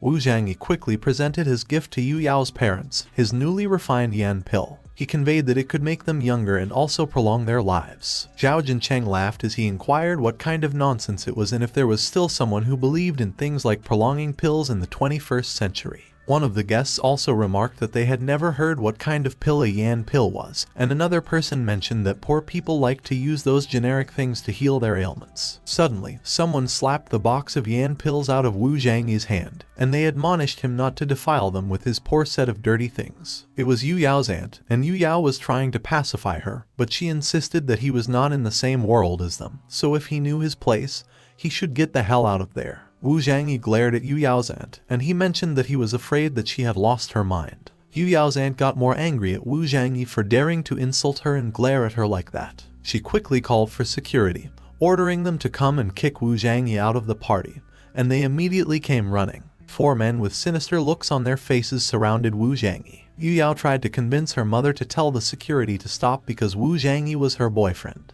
But her mother explained that Wu Zhangyi and her didn't belong to the same world, so she should just let her aunt do what she was doing. Wu Zhangyi's yan pill was left lying on the floor as he got escorted out of the party, and during that same time, an old man, who was also accompanied by bodyguards, just arrived at the party. Wu Zhangyi was calmly walking out while the old man simply passed by him. The old man was Zhu Yongqing, the mayor of Yunal City, and he seemed to have noticed something that piqued his interest. It seemed that he saw the yan pill on the ground, and he crouched on the floor for it. He picked up one of the yan pills off the floor. Zhu Yongqing examined it, and he was surprised when he saw its smell and color. Yu Yao's parents, along with her aunt, welcomed Zhu Yongqing and thanked him for coming to their little party. Zhu Yongqing immediately mentioned that he was wondering who dropped those 2 pills on the floor. Yu Yao's parents got concerned, as they considered that Zhu Yongqing's opinion of them would be affected by seeing something so vile lying on the floor. Miss Song immediately informed that the pill was dropped by a waiter there, but she threw him out. Zhao Jincheng chimed in and offered Zhu Yongqing his sincere apology. He explained to throw the pills away because they would dirty his hand, and he stated that someone would clean it up immediately. Zhu Yongqing got mad, and he asked Zhao Jincheng what he was talking about because it was the best quality pill, and it was so priceless that he couldn't find a pill like that anywhere in the market. Zhao Jincheng could not believe it, and he mentioned that he must have been mistaken because the pill seemed just like an ordinary pill. Zhu Yongqing was offended when he heard Zhao Jincheng say he was mistaken, daring to question his eyes when he has been studying medicine for decades, and Zhao Jincheng mentioned that he couldn't dare do such a thing, immediately asking for Zhu Yongqing and admitting that he was wrong. Zhu Yongqing firmly asked who the person was that they chased away. Yu Yao's parents and aunt were all caught off guard by Zhu Yongqing's question, and they were not able to answer him. But Yu Yao was quick-witted, and she quickly pointed Zhu Yongqing to where Wu Zhangyi was, saying that he was over there. Zhu Yongqing, along with his bodyguards, quickly chased after Wu Zhangyi and pleaded for him not to leave. Wu Zhangyi glanced over his shoulder to see who was calling him, and he saw Zhu Yongqing. Zhu Yongqing politely asked Wu Zhangyi where he got those 2 pills, and Wu Zhangyi nonchalantly mentioned that he refined them himself the other day on an induction cooktop. Zhu Yongqing was surprised when he heard that Wu Zhangyi refined that kind of pill on an induction cooktop. He asked Wu Zhangyi why he didn't use a pill furnace and confirmed with him that it was because the induction cooktop could control the heat better. Wu Zhangyi smiled, and he mentioned that he just didn't happen to have an alchemy furnace available in the house, so he had to make do with an induction cooktop. Zhu Yongqing could not believe what he just heard, that Wu Zhangyi refined the finest pill using an induction cooktop. Because even if he searched the whole Yunal city, he was afraid that he wouldn't find a person with such profound skills. Zhu Yongqing bowed down to Wu Zhangyi, calling him master and telling him that he had such profound alchemy skills that he would be grateful if he could enlighten him with wisdom. Miss Song, her sister, and Zhao Jincheng were all surprised at what they just saw. On the other hand, Yu Yao smiled proudly. Wu Zhangyi cunningly mentioned that he was afraid that he couldn't do such a thing that day. He mentioned that it was because someone wanted to throw him out. Zhu Yongqing immediately got mad, and he demanded that the other people tell him who dared to insult Wu Zhangyi. Miss Song's sister asked her what she should do. Miss Song pondered that she never expected something like that to happen because it turned out that Wu Zhangyi's identity was not as simple as she perceived. And currently, Zhu Yongqing held Wu Zhangyi in such high regard that he even bowed down to him. Miss Song informed her sister that she better go there and apologize because they couldn't afford to offend Zhu Yongqing. Miss Song's sister immediately took a step forward. She bowed down to Zhu Yongqing and apologized for being inconsiderate. But Zhu Yongqing was mad, as he conveyed that she didn't need to apologize to him and that she should apologize to Wu Zhangyi. Trembling with anger, she bowed down to Wu Zhangyi and called him master. She gave Wu Zhangyi a fake smile as she asked him to forgive her for being rude to him, and she expressed that she hoped he didn't take things to heart. Wu Zhangyi was still being cunning as he informed her sister that a lowly person like him couldn't afford an apology from her, who was an upper-class woman, and he was thinking that she was a nasty woman that was bound to cause trouble for Yu Yao sooner or later, so he would give her some humiliation that day. Miss Song's sister was about to get angry at Wu Zhangyi, but she was unaware that Miss Song was already raising her hand behind her. She was surprised when she was slapped right in the face. Miss Song conveyed that she has embarrassed their Song family enough, so she should get out of there and reflect upon her actions. She walked away, humiliated. Miss Song requested that Wu Zhangyi forgive Yu Yao's aunt for her sake. Wu Zhangyi glared at her, and in his mind, he cursed, thinking that Miss Song was a sly fox. But suddenly, Yu Yao grabbed his hand and also requested that he forgive her aunt. Yu Yao relayed that her aunt has a hot-tempered personality, but she is not bad at heart. Wu Zhangyi patted Yu Yao on the head, which made her blush, and he supposed that Yu Yao was still too kind because her aunt had taken money to sell her, but she still interceded for her. Wu Zhangyi conveyed that if that was what she wanted,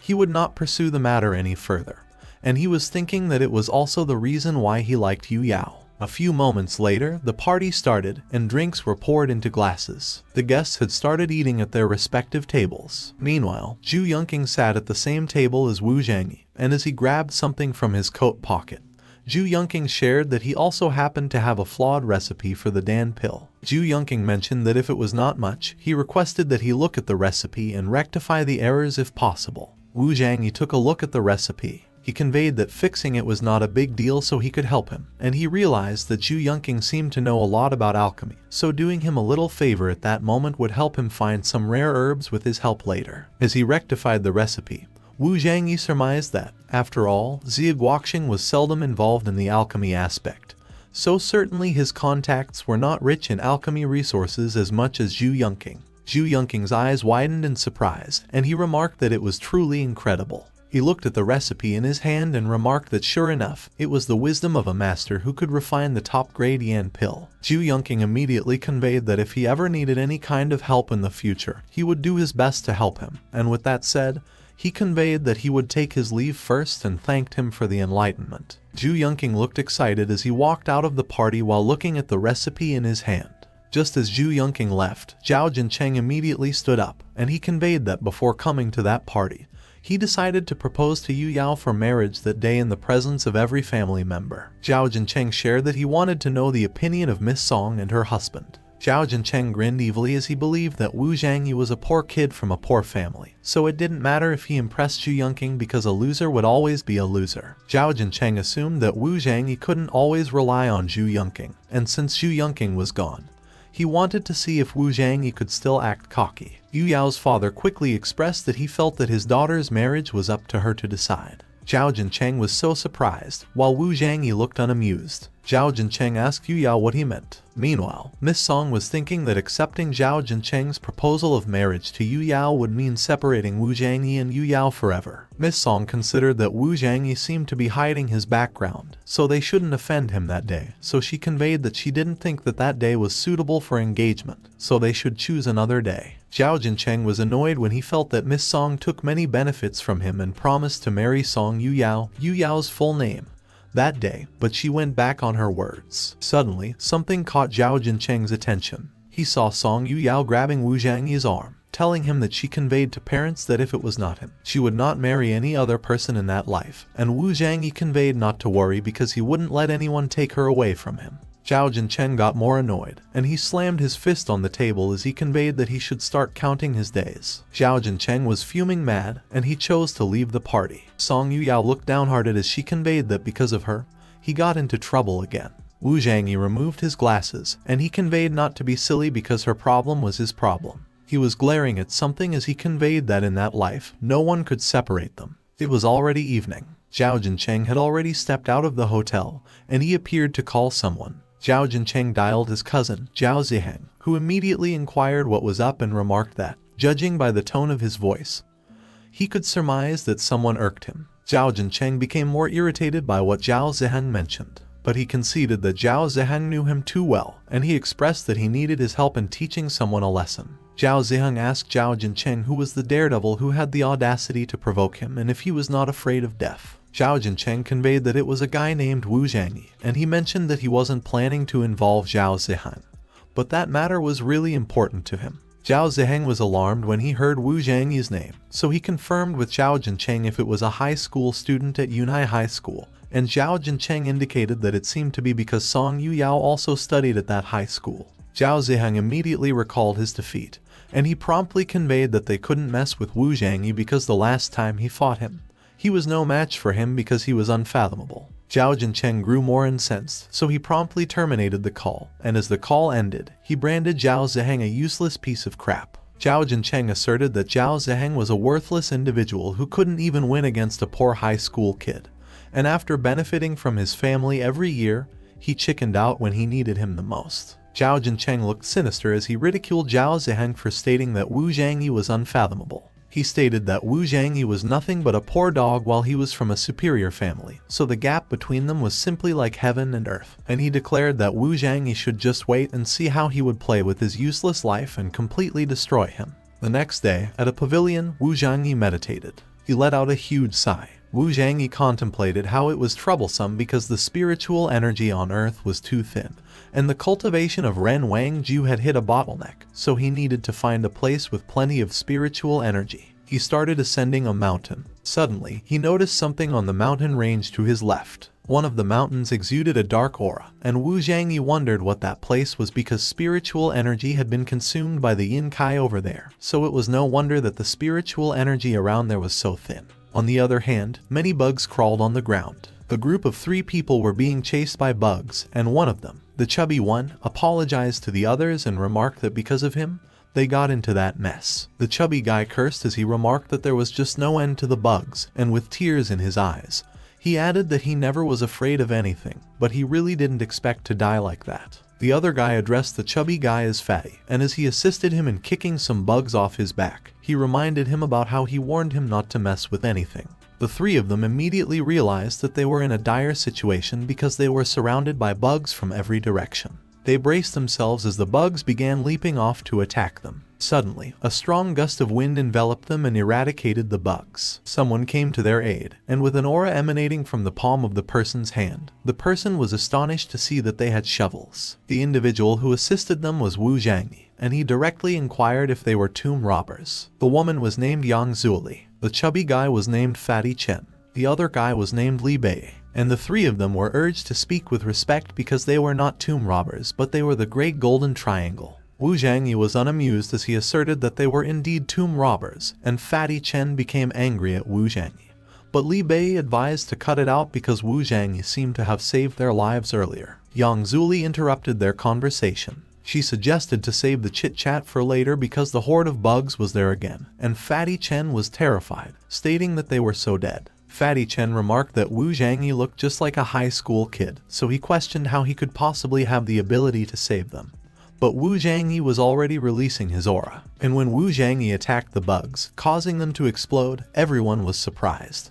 And they remarked that Wu Zhangyi could use magic, so they wondered if they were in some kind of a Wuxian novel or something. Suddenly, a huge pair of gleaming eyes appeared in the cave ahead of them. Fatty Chen cried as he covered his ears, and he recognized that the sound was the sound of the mother of the bug monsters. As the three of them ran away, Yang Zuli got left behind, and she screamed as the bugs swarmed her. Yang Zuli was dragged away, and Li Bei yelled, calling out her name as he pursued her, which caught Fatty Chen's attention. Fatty Chen and Li Bei pursued Yang Zuli towards the cave. Fatty Chen assured not to worry because he brought the big guys that time. Fatty Chen grinned as he retrieved the firearms he carried in his backpack. He remarked that he just went in without those big Baba Yagas, but since he already had them, it was time to rock, so whatever it was, he would handle it with those bad boys. Wu Zhangyi remained silent, thinking that he just wanted to go into the cave to investigate the abnormal Yin Kai, so it was acceptable to follow those two stooges because he could use them even if it was only a little bit. Fatty Chen and Li Bei commenced firing their firearms. They unleashed a barrage,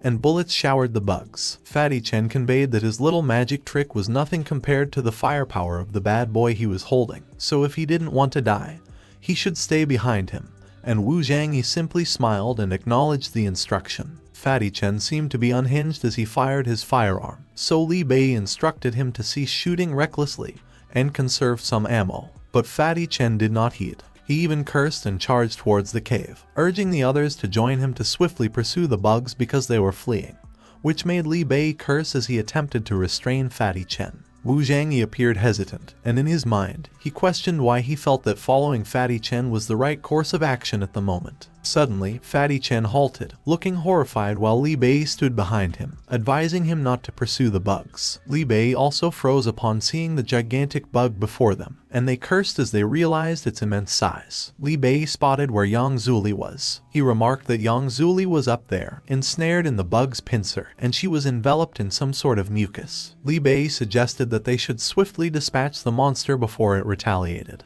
But Fatty Chen questioned Li Bei if he truly believed they could kill it with those guns because he believed they were no match for the gigantic bug. Li Bei commenced shooting and mentioned that he didn't care because they must save Yang Zuli. The giant bug remained unharmed as the bullets simply bounced off its shell. Li Bei was surprised and remarked that the bullets didn't inflict any damage at all. The bug expelled the same mucus that ensnared Yang Zuli. Li Bei suggested that they should immediately throw the hand grenade. The two of them hurled the grenade at the mucus fired towards them, and Fatty Chen referred to the bug as a colossal, hideous creature, declaring that he would obliterate it that day. A massive explosion ensued. As the smoke from the explosion dissipated, it revealed the giant bug, unscathed and furious. Li Bei and Fatty Chen were ensnared in the mucus, cursing as they found their attacks utterly futile. The giant bug began retracting the mucus. Li Bei and Fatty Chen clung to the ground to avoid being pulled toward the giant bug's mouth, but as they struggled, they acknowledged that things were over and they were doomed. Fatty Chen appealed to Wu Zhangyi, a young magic master, and implored him to save them. Wu Zhangyi picked his nose and averted his gaze as he inquired why Fatty Chen would make such a request when they were acting like Rambo with their guns earlier,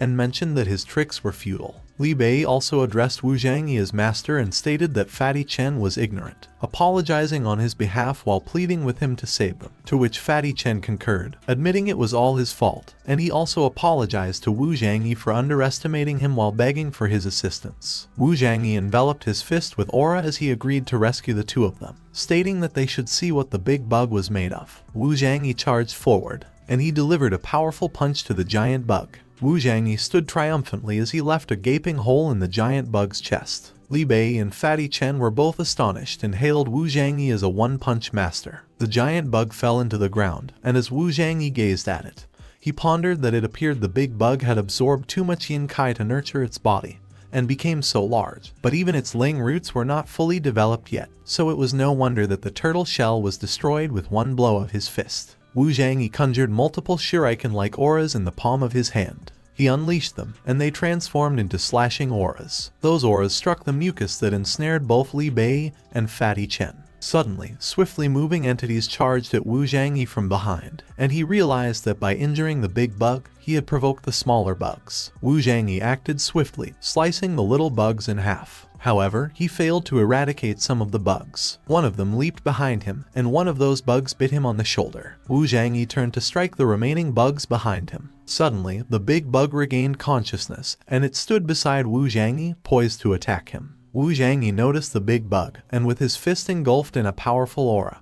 he exclaimed to shut the hell up because he had just destroyed its lame shell, so with his current punch, he would blow it into pieces. But Wu Zhangyi halted when he noticed something. He observed one of the big bug's legs hurtling towards him, and he realized that the big bug's sting was poisonous. Wu Zhangyi failed to dodge the big bug's attack in time, and he groaned in pain as he was struck on the shoulders. Li Bei and Fatty Chen were alarmed when they saw that Wu Zhangyi had been injured and slammed to the ground. Li Bei urged to follow him and rescue Wu Zhangyi because he had saved their lives before, so it was their turn to help him, to which Fatty Chen readily agreed. The two of them commenced firing their guns at the big bug and ordered it to release their savior, labeling it a colossal bug. But the big bug shrugged off their attacks, simply flicking its legs to assail the two of them and send them flying. Wu Zhangyi smiled as he observed Li Bei and Fatty Chen lying on the ground, and he mused that, unexpectedly, those tomb robbers could also be quite useful in the end. The giant bug loomed over Wu Zhangyi and glared at him. Wu Zhangyi proudly challenged the big bug if it wished to harm him with its meager poison. He delivered an uppercut to the big bug using his fist, which was enveloped in aura. Before the big bug could recover, Wu Zhangyi leaped off the ground to deliver another attack. He landed his punch on the big bug's face. Wu Zhangyi's punch was so potent that the big bug was dragged to the ground as it was propelled backward. The big bug was utterly defeated, and Wu Zhangyi reflected that, fortunately, the Ren Wang Ju Sutra provided resistance against poisons. Otherwise, he would have been in serious trouble. Suddenly, Fatty Chen pointed something out and exclaimed to look, catching Ren Wang Ju's attention. The remaining little bugs were surrounding a hole in the ground that oozed with a dark aura. While Fatty Chen looked horrified, Wu Zhangyi finally deduced that that was where the yin kai originated. Wu Zhangyi approached and inspected the hole in front of him, realizing that he had been so focused on the big monster that he hadn't noticed. He continued to glare at the hole. Suddenly, he took a step forward. The three tomb robbers all looked worried when Wu Zhangyi suddenly leaped into the hole. The hole into which Wu Zhangyi leaped was filled with bugs and human skeletons. He landed on the ground, and in front of him was a strange entity resembling a flower. Wu Zhangyi approached it, and he pondered that there were a lot of yin kai there due to that creature. He examined it and perceived that the thing seemed somewhat familiar, so he speculated if it was the legendary treasure Tai Sui Lingjai. Wu Zhangyi mused that it was no wonder there were so many corpses there because legend had it that the Tai Sui Lingjai fed on the yin kai of the deceased, and those little bugs were its helpers in killing people. Suddenly, multiple red auras resembling strings spurted out of the Tai Sui Lingjai. Wu Zhangyi was caught off guard when the Tai Sui Lingjai attached the strings to him. The strings began to wrap around his head. Wu Zhangyi cursed when he realized that the strings were eroding his consciousness. He was already enwrapped by the strings when a monster appeared, and it informed him that there was no use in struggling because no man had ever escaped its grasp. Wu Zhangyi was surprised that the monster actually possessed its own consciousness. The monster smiled sinisterly as it declared that it was too late because soon he would be a part of it. Wu Zhangyi screamed in pain as he became covered by more strings. Just like a helpless insect wrapped in spider silk, Wu Zhangyi was about to be consumed by the monster. But before the monster could devour him, it felt something peculiar, and it remarked that Wu Zhangyi possessed some strange power. Wu Zhangyi was glowing, and the source of the light was his hand on his back. The monster immediately recognized the mortal king seal that was glowing on Wu Zhangyi's hands. Wu Zhangyi effortlessly broke free from the monster's strings using the bright light, and the monster couldn't help but ask what kind of human Wu Zhangyi was. With a golden, glowing aura behind him that mimicked his figure, Wu Zhangyi explained that he was utilizing the Ren Wang Ju Sutra, so it better get ready. Wu Zhangyi seized the strings that had previously constricted him. The monster trembled, and it screamed in pain as Wu Zhangyi seized its strings, and it inquired what he was. Wu Zhangyi did not respond to the monster, and he began absorbing the strings in the palm of his hands. The monster was being absorbed by Wu Zhangyi, along with the strings. The monster couldn't comprehend how it was possible that it was being absorbed by a human, and it couldn't accept it, as it protested that it shouldn't be happening. The Tai Sui Lingjai was withering behind Wu Zhangyi as he meditated on the ground. After finishing his meditation, Wu Zhangyi remarked that after being reborn into that world, it was the first time he absorbed so much yin kai that it elevated his cultivation base by a significant leap.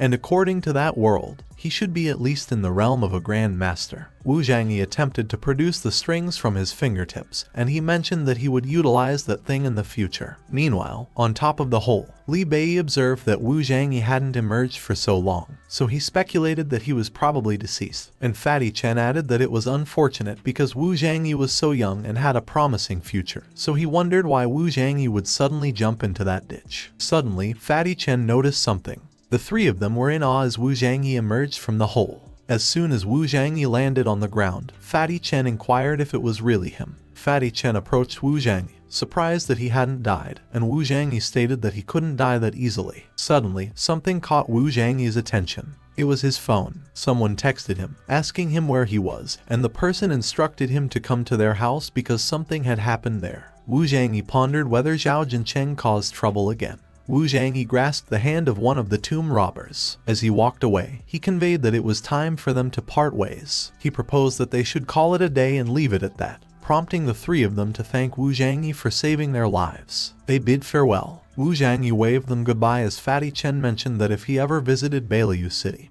he should call him, and he would assist him in any way he wished. Meanwhile, in a mansion, Miss Song conversed with Manager Liu, inquiring about his purpose for visiting their house that day. Manager Liu relayed that at that moment, Zhao Jincheng instructed her to return the 20 million she owed to the Zhao family. If she lacked money, she could mortgage her jewelry store. Miss Song tried to argue with Manager Liu that Mr. Zhao himself invested in the jewelry store, so he could not demand her to mortgage it.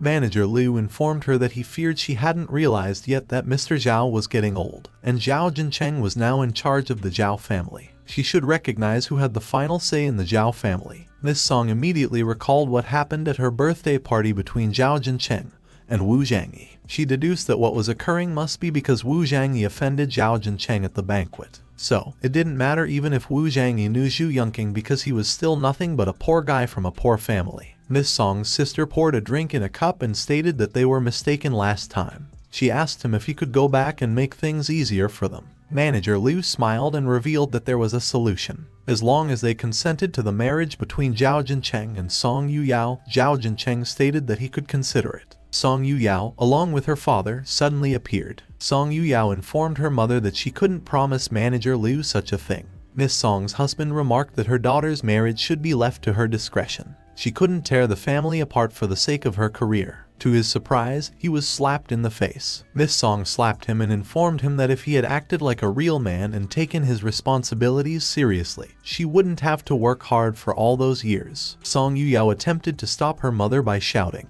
Meanwhile, Manager Liu smiled sinisterly as he asked Miss Song what her decision was, if it was a yes or a no. Suddenly, someone kicked something. It was Wu Zhangyi. He barged in by kicking the front door, informing Manager Liu that the answer was no. Manager Liu called Wu Zhangyi a brat and asked him who he was. Wu Zhangyi grabbed Manager Liu's hand so hard that it made him cry and scream in pain. He informed that he was his father. While still crying, Manager Liu immediately ordered his men to kill Wu Zhangyi, labeling him a bastard. Manager Liu's men quickly charged at Wu Zhangyi and demanded that he let go of Manager Liu's hand. One of the men's fists was about to hit Wu Zhangyi, and Wu Zhangyi just glared at it. Song Yuyao and her parents all watched in shock and awe as the sound of punches echoed through the room. Manager Liu and his men lay on the ground, and Wu Zhangyi crouched in front of them, instructing them to go back and tell Zhao Jincheng something. Wu Zhangyi revealed that Zhao Jincheng messed with the wrong person. As Manager Liu and his men got out of the house, Miss Song wondered what Wu Zhangyi's real background was. Song Yuyao immediately ran towards Wu Zhangyi while calling his name. She cried as she recounted that she was really scared, and Wu Zhangyi reassured her that she didn't have to be afraid because he was there. Miss Song requested Wu Zhangyi to leave Song Yuyao alone because the current matter couldn't be solved by fighting. Miss Song's sister chimed in, saying that they lost the jewelry store because of his reckless actions. But to their surprise, Wu Zhangyi asked them how much the jewelry store was because he would buy it, and he would transfer its ownership to Song Yuyao later. Miss Song's sister mocked Wu Zhangyi, asking him if he was sick in his head, questioning how a poor dog like him could buy the jewelry store, and ordering him to piss off. Miss Song stated that she knew that he was doing it for Yuyao's good, but the Zhao family wanted 20 million and they couldn't afford so much money. But Wu Zhangyi was unfazed. He nonchalantly reassured not to worry and asked her to give him 2 days to give her 20 million. At Song Yuyao's residence, her aunt laughed hysterically and exclaimed to forget about the 20 million because she didn't think that he could come up with even 20,000. Miss Song remarked that 20 million was not a small amount, so she could give him 2 days at most. She sternly declared that if he failed to arrange 20 million by then, he has to promise to never see Song Yuyao again. And she asked him what his say was on the matter while thinking that if Wu Zhangyi failed to come up with 20 million in 2 days, he would naturally have to agree to the marriage between Song Yuyao and Zhao Jincheng. Wu Zhangyi confidently assured that it was no problem. Suddenly, Xia Guoqing called. As soon as Wu Zhangyi picked up the phone, Xia Guoqing asked if he was talking to Wu Zhangyi, which Wu Zhangyi confirmed. Wu Zhangyi asked Xia Guoqing to help him look up a member of the Zhao family in Yunal City known as Zhao Jincheng. And when Xia Guoqing heard Wu Zhangyi talk about the Zhao family, he mentioned that he had some meetings with them when the old man was the head of the family. Xia Guoqing added that later, when the old man's son, Zhao Jincheng, was given command of the family, he seldom had any contacts, and he asked Wu Zhangyi why he wanted to search for information about Zhao Jincheng. Wu Zhangyi instructed not to ask so many questions and to just help him dig out some details about the Zhao family. He looked menacing as he stated that he didn't want to see the Zhao family in his Yunal City in the future. Xia Guoqing noted that if that were the case, he just had a copy of Zhao Jincheng's criminal evidence in his hand, but he was hesitating. Wu Zhangyi asked him what he was hesitant about. Xia Guoqing explained that it was a big and sensitive matter, so he asked him if he could come over to his house if he had time, and he would personally hand over the documents to him. Wu Zhangyi quickly agreed, and he confirmed that he would be right there. On the other hand, someone was extremely mad, and they slammed their fist on the table as they called Miss Song. It was Zhao Jincheng, and he questioned Miss Song for daring to beat his people like that, asking if she wanted to start a war. Miss Song panicked over the phone, and as she pleaded that it was not her, she asked him to listen to her, and Zhao Jincheng listened carefully. A few moments later, Zhao Jincheng was amused as he echoed what Miss Song had mentioned about Wu Zhangyi failing to come up with 20 million after 2 days,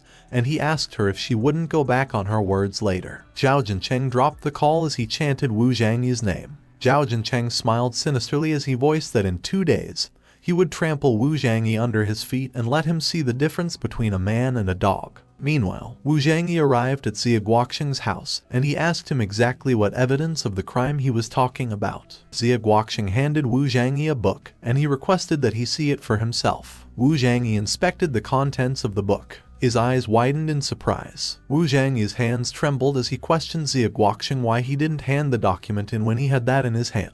He asked Xia Guoqing if he were in cahoots with the Zhao family. The two of them could only imagine the dirty deeds of Zhao Jincheng, like selling young women to old, rich men. Xia Guoqing asked Wu Zhangyi what he took him for, and he replied that although he was not a nobleman, he would never collude with such sordid people. He clarified that it was just that the matter involved too many other named identities in it. So even though his Xia family had some influence in Yunal City, he was afraid that high-class society was more wicked and complicated. Wu Zhangyi relaxed and leaned back on the sofa as he acknowledged that he got it. Xia Guoqing got anxious as he asked Wu Zhangyi what he was going to do, and he asserted that if he needed any help, he would help him. Wu Zhangyi asked Xia Guoqing if Zhu Yongqing, The mayor of Yunal City was the same as others, and if he was involved in the matter too. Xie Guoqing gave it some thought, and he mused that he didn't think so because, although he didn't have much contact with Zhu Yongqing, he could still be considered an upright person. Looking at the pictures in his hand, Wu Zhangyi declared that it was just enough, and he wouldn't let Zhao Jincheng, who was doing such dirty things, get away with everything anymore. It was a sunny day, and the Zhao family mansion had an ample number of guards. Miss Song and Song Yuyao were sitting by the garden, and Miss Song whispered to her, asking why she could not get in touch with her Wu Zhangyi when the 2 days were over and the time had come. Zhao Jincheng was with them, and as he called Wu Zhangyi a poor bastard, he stated that Wu Zhangyi must have surely run away to his village after pretending to be too big and mighty. Although Song Yuyao stayed silent, she was wondering if something bad happened to Wu Zhangyi, but she told herself that she was just overthinking, and Wu Zhangyi would definitely come. Song Yuyao looked up when someone suddenly uttered, asking for an apology. It was Wu Zhangyi, and he was apologizing for being late. Zhao Jincheng looked horrified when Song Yuyao quickly jumped into his arms, and she immediately asked him what he had been doing those 2 days because she hadn't been able to contact him, so she got so worried about him. Zhao Jincheng glared at Wu Zhangyi, and he was mad that Wu Zhangyi really dared to come, but he declared that he would never mind that because that day,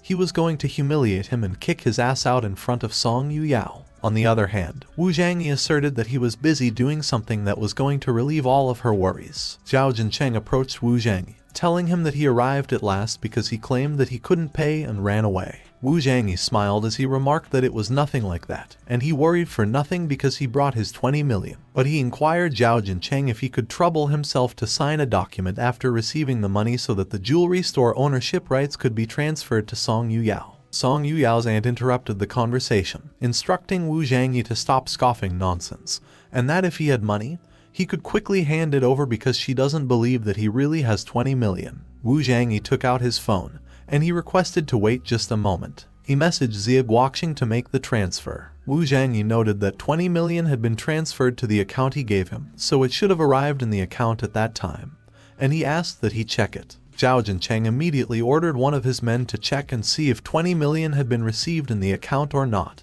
and the man agreed. Meanwhile, Miss Song and her sister waited in anticipation, and her sister tried to confirm with her that there was no way for Wu Zhangyi to have 20 million. But Miss Song mused that it was hard to say because Wu Zhangyi was really mysterious. Suddenly, the man blurted out and confirmed that they just received the transfer of 20 million yuan from Wu Zhangyi's personal account. Zhao Jincheng, Miss Song, and her sister were all surprised, and they couldn't believe that it was possible. Zhao Jincheng looked devastated while Wu Zhangyi was smiling, and he announced that he already prepared the paperwork, so all he needed to do was sign and seal the papers. Zhao Jincheng was stunned when Wu Zhangyi showed him the paperwork and questioned him if he was trying to go back on his word. Zhao Jincheng clicked his tongue, ordered his men to bring his official seal, and stamped the documents. A few moments later, Wu Zhangyi's face went dark as Miss Song praised him, commenting that the first time she saw him, she knew that he was not an ordinary person, and her sister praised Wu Zhangyi as well, observing that it seemed that their Song Yuyao had met a nobleman, conceding that she was wrong about him before. But Miss Song's sister screamed in pain when Wu Zhangyi grabbed her arm. She trembled as Wu Zhangyi declared that he was sparing her life because she was Song Yuyao's aunt. He glared at her as he warned that in the future, if she ever dared to play with Song Yuyao's feelings again, he wouldn't show her any mercy. Holding onto her sore arm, Miss Song's sister retorted that he wouldn't dare to do so while Miss Song tried to calm Wu Zhangyi down. Wu Zhangyi smiled as he turned to Song Yuyao and suggested that they should go, and Song Yuyao agreed while smiling the same. But as the two of them walked away, Zhao Jincheng shouted at Wu Zhangyi, inquiring if he really asserted that he would just let him walk away just like that. Zhao Jincheng smiled proudly as Wu Zhangyi questioned him what he just uttered. Wu Zhangyi inquired Zhao Jincheng if there was anything else he had to say. Suddenly, Wu Zhangyi noticed something, and his expression changed. Wu Zhangyi saw Zhao Ziheng, whom he recognized as the loser who challenged him the other day, come in with an old man behind him, and Zhao Ziheng expressed that it was good to see him again. Wu Zhangyi noticed the old man next to Zhao Ziheng, who was Zhao Zuri, curator of the Hongyi Martial Arts Pavilion, and Wu Zhangyi recognized that he was strong. With Zhao Ziheng and Zhao Zuri behind him, Zhao Jincheng queried Wu Zhangyi if he claimed that it was a place where he could come and go whenever he wanted. Zhao Zuri called Zhao Jincheng and Zhao Ziheng brats, and commented that they brought him there in such a hurry, saying that they needed his help to defeat a martial arts master, but he was disappointed when he saw that it turned out to be just a hairy boy. Wu Zhangyi. Zhao Ziheng stated that Wu Zhangyi's martial arts style was abnormal, and he warned him that he must not be careless. Zhao Jincheng asserted that Zhao Zuri was a master of ancient arts, and there were only a few people in the whole Yunal city who could hardly go toe-to-toe with him, so Wu Zhangyi was literally just dust for him. Song Yuyao mediated between Wu Zhangyi and Zhao Jincheng, and she mentioned that if Wu Zhangyi had offended him in any way, she apologized for him, so she requested that they let them go. Zhao Jincheng laughed at Miss Song's request to close the matter, and he declared that unless Wu Zhangyi kneeled down, apologized to him, and got out of Yunal City forever, he wouldn't let him leave on his own 2 legs. Wu Zhangyi stepped forward, and he announced that he didn't plan to do such a thing himself that day. Zhao Ziheng voiced that no matter how crazy he was, he couldn't be Zhao Zuri's opponent, so he should just get down on his knees and apologize immediately. But Wu Zhangyi responded that he doesn't care who Zhao Zuri is, as he doesn't see him as an opponent, and he doesn't have to play with them, so he suggested that all 3 of them come at him together. Zhao Zuri was enraged by what Wu Zhangyi uttered, and he called him an insolent little. He immediately charged at Wu Zhangyi, proclaiming that he would teach him some manners that day. Zhao Zuri was surprised when Wu Zhangyi was able to block his attack. Wu Zhangyi shouted at Zhao Zuri to take his attack, and his eyes widened. Zhao Zuri safely landed on the ground, and he observed that Wu Zhangyi's Kai was as strong as a grandmaster's. When Zhao Zuri remarked that he did not expect a boy to have such strength at such a young age, Zhao Jincheng was surprised, and he inquired if Wu Zhangyi was also a master of ancient martial arts. Song Yuyao explained that ever since that day, she didn't know. Zhao Zuri expressed that he had nothing against him, so he offered that if he apologized to his nephews, his feud with them would be over, and he could also consider admitting him to his martial arts pavilion. But Wu Zhangyi scoffed at Zhao Zuri for saying that he wanted him as a disciple and contended that he thought too highly of himself. Wu Zhangyi was ablaze while Zhao Zuri pointed out that although they both were masters of ancient martial arts, from his Kai and momentum, he could tell that he just stepped into the early stage of a grandmaster while he was already close to the late stage of a grandmaster. Zhao Zuri remarked that though Wu Zhangyi might think that it was only a small difference of 1 stage, the difference was actually very big, so he advised him to understand the situation. But Wu Zhangyi nonchalantly asked Zhao Zuri, who claimed that he only had the strength of a grandmaster. And suddenly, Zhao Zuri looked so surprised when he felt something in his Kai that he couldn't help but inquire what he was. As Wu Zhangyi prepared himself to charge at Zhao Zuri was aware that he was not in a good situation. Wu Zhangyi lunged at Zhao Zuri to attack him, and while Zhao Zuri blocked Wu Zhangyi's attack, all he could utter was that Wu Zhangyi was so fast. Wu Zhangyi's attack was so powerful that Zhao Zuri got pushed back, and his feet got dragged on the floor. While Zhao Zuri's arm got a huge bruise and his arm was trembling in pain, he realized that Wu Zhangyi's aura was the aura of a true Kai ancient martial master, which he found impossible. But before Zhao Zuri could react further, Wu Zhangyi suddenly appeared beside him with a menacing look on his face. Wu Zhangyi slapped Zhao Zuri across the face. The slap was so powerful that Zhao Zuri lost his footing and was sent flying. Zhao Zuri still managed to land on the floor on all 4s, avoiding being slammed into the floor. Zhao Zuri charged forward. He reached out to attack Wu Zhangyi with all his might, but Wu Zhangyi was able to catch his hand effortlessly. Zhao Zuri was in a panic when he perceived the gap between them. Zhao Zuri asked his nieces what the 2 of them were doing, standing there dumbfounded, and he ordered them to run away. Zhao Jincheng and Zhao Ziheng quickly turned to run away. Wu Zhangyi glanced at them when he realized that they were trying to run away. He released the string-like aura he got from the Tai Sui Lingjai, and he declared that it was the day that all of them were going to die there. Wu Zhangyi wrapped the strings around Zhao Jincheng and Zhao Ziheng. The 2 of them fell to the ground, and as they cried for Zhao Zuri to save them, their guards were already running away. But Zhao Zuri was also wrapped in the same string, and he was so horrified that he couldn't help but inquire what the hell it was. Zhao Zuri tried to break free from the strings, and he questioned Wu Zhangyi if he was trying to trap him with just those strings. And with an evil look in his eyes, Wu Zhangyi stared at Zhao Zuri, advising him not to waste his energy by struggling. While all Zhao Jincheng could do was cry, Zhao Ziheng also tried to break free from the strings, and Zhao Zuri was horrified when he realized that those strings were sucking out his blood. Wu Zhangyi looked unhinged as he commanded them to go to hell, and they all screamed in pain. But suddenly, Wu Zhangyi came back to himself when someone touched his arm, inquiring what was going on and if he was alright. It was Song Yuyao, and with a kind look on her face, she implored Wu Zhangyi to let the 3 of them go. Wu Zhangyi loosened up the strings, and he let out a huge sigh. Zhao Zuri fell to the ground as Wu Zhangyi released him, and Wu Zhangyi remarked that those people deserved no sympathy. Suddenly, wailing noises filled the area, and everyone was surprised. Multiple police cars had arrived at the scene. As the police officers got out of their cars, they immediately looked for Zhao Jincheng, and Zhao Jincheng urgently revealed where he was, asserting that someone was trying to kill him. Zhao Jincheng approached one of the police officers, and while he pointed at Wu Zhangyi, he accused Wu Zhangyi of trying to kill him, so they must take him into their custody. To Zhao Jincheng's surprise, the police officer presented an arrest warrant and announced that they were there to arrest him as he was suspected of bribing officials and organizing underage trade. While Zhao Jincheng looked completely horrified, Wu Zhangyi smiled triumphantly as he revealed that Zhu Yongqing had finally taken action. Recalling the events, someone remarked that they had no idea that Deputy Mayor Lin would do such a thing. It was Zhu Yongqing, and as he looked at the documents that Wu Zhangyi presented, he exclaimed that they were outrageous. He slammed the documents on the table and insisted that none of those people should be allowed to escape, and all those involved must be held accountable. Zhu Yongqing smiled as he remarked that, fortunately, he had such complete evidence that he would do everything in his power to put those people behind bars. Wu Zhangyi shook Zhu Yongqing's hands, and he stated that he would leave it to him. Back to the present, Zhao Jincheng claims that he doesn't know anything about the trade and asserted that he thinks that they made a mistake. Zhao Jincheng pointed again at Wu Zhangyi as he alleged that they obviously saw Wu Zhangyi trying to kill them.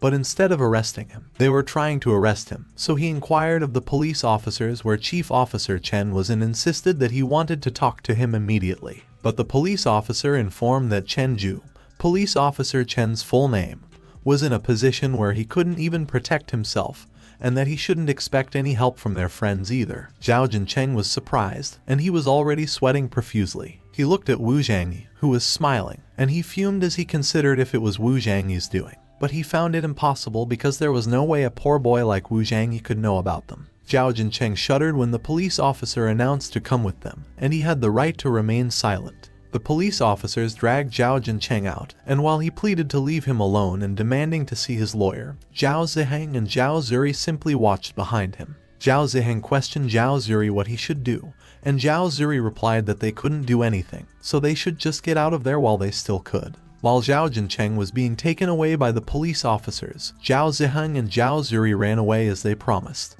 and Wu Zhangyi noticed them. But Zhao Zuri did not chase them, and he declared that he would spare their lives that day, but there wouldn't be a second time. It was already evening, and Wu Zhangyi was entering a building. As he entered a room, a guy was waiting for him inside, calling him boss, and he was glad that he was finally back. It was Zhu Hao. He stood up as he declared that he was about to go and find him, which made Wu Zhangyi concerned, so he inquired what the matter was. Wu Zhangyi handed Zhu Hao a drink while Zhu Hao was smiling and announced that the girl he mentioned to him earlier, Yang from the English department, had finally accepted his confession. Zhu Hao was smiling brightly as he shared that they had set up a party that night with Yang's best friend to make their relationship officially known. Wu Zhangyi remembered Zhu Hao, who was injured in his past life, and he remarked that the young Yan had finally accepted Zhu Hao's confession. Wu Zhangyi glared into space as he recalled that in his previous life, Zhu Hao got both of his legs broken that night, which made him end up spending the rest of his life in a wheelchair. Suddenly, Zhu Hao interrupted Wu Zhangyi's thoughts, querying if he was all right,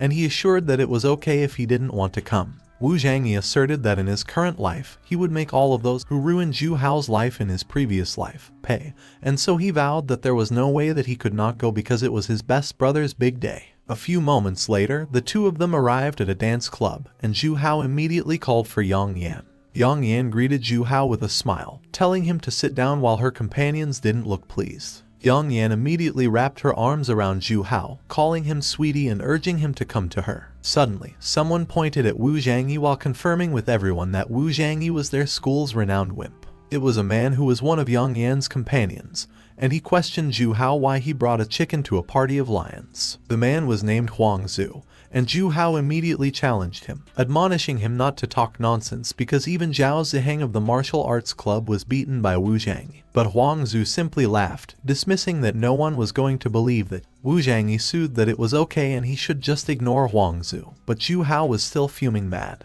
A few moments later, Zhu Hao revealed that he had something for her, and as he handed her a necklace, he confessed that he was not sure if it was to her taste or not. Yang Yan raised the necklace in admiration, and her friend was surprised, exclaiming that the necklace probably must have cost tens of thousands. As Yang Yan tried on the necklace, her friend whispered to her that she really had a good eye for guys because she found a good and rich spare tire so quickly, and Yang Yan commanded to shut up. A group of men were coming in their direction. Yang Yan's friend whispered to her again, warning her that Chen was coming, and Yang Yan was startled when someone called her name. It was Chen, and he looked glad that he found Yang Yan. He immediately grabbed her and urged to come with him, which made Zhu Hao angry. In the heat of the moment, Zhu Hao tackled Chen. Chen got mad at Zhu Hao. He demanded if he wanted to die while calling him a bastard, and he ordered his boys to beat Zhu Hao up. One of Yang Yan's female friends requested the men to go up and help, but the men just inquired if she was kidding them because they would be up against Chen. They mentioned that they were on Chen's turf, so no matter who it was, if they interfere with Chen there, it won't end well. Yang Yan's friend questioned her what she wanted to do,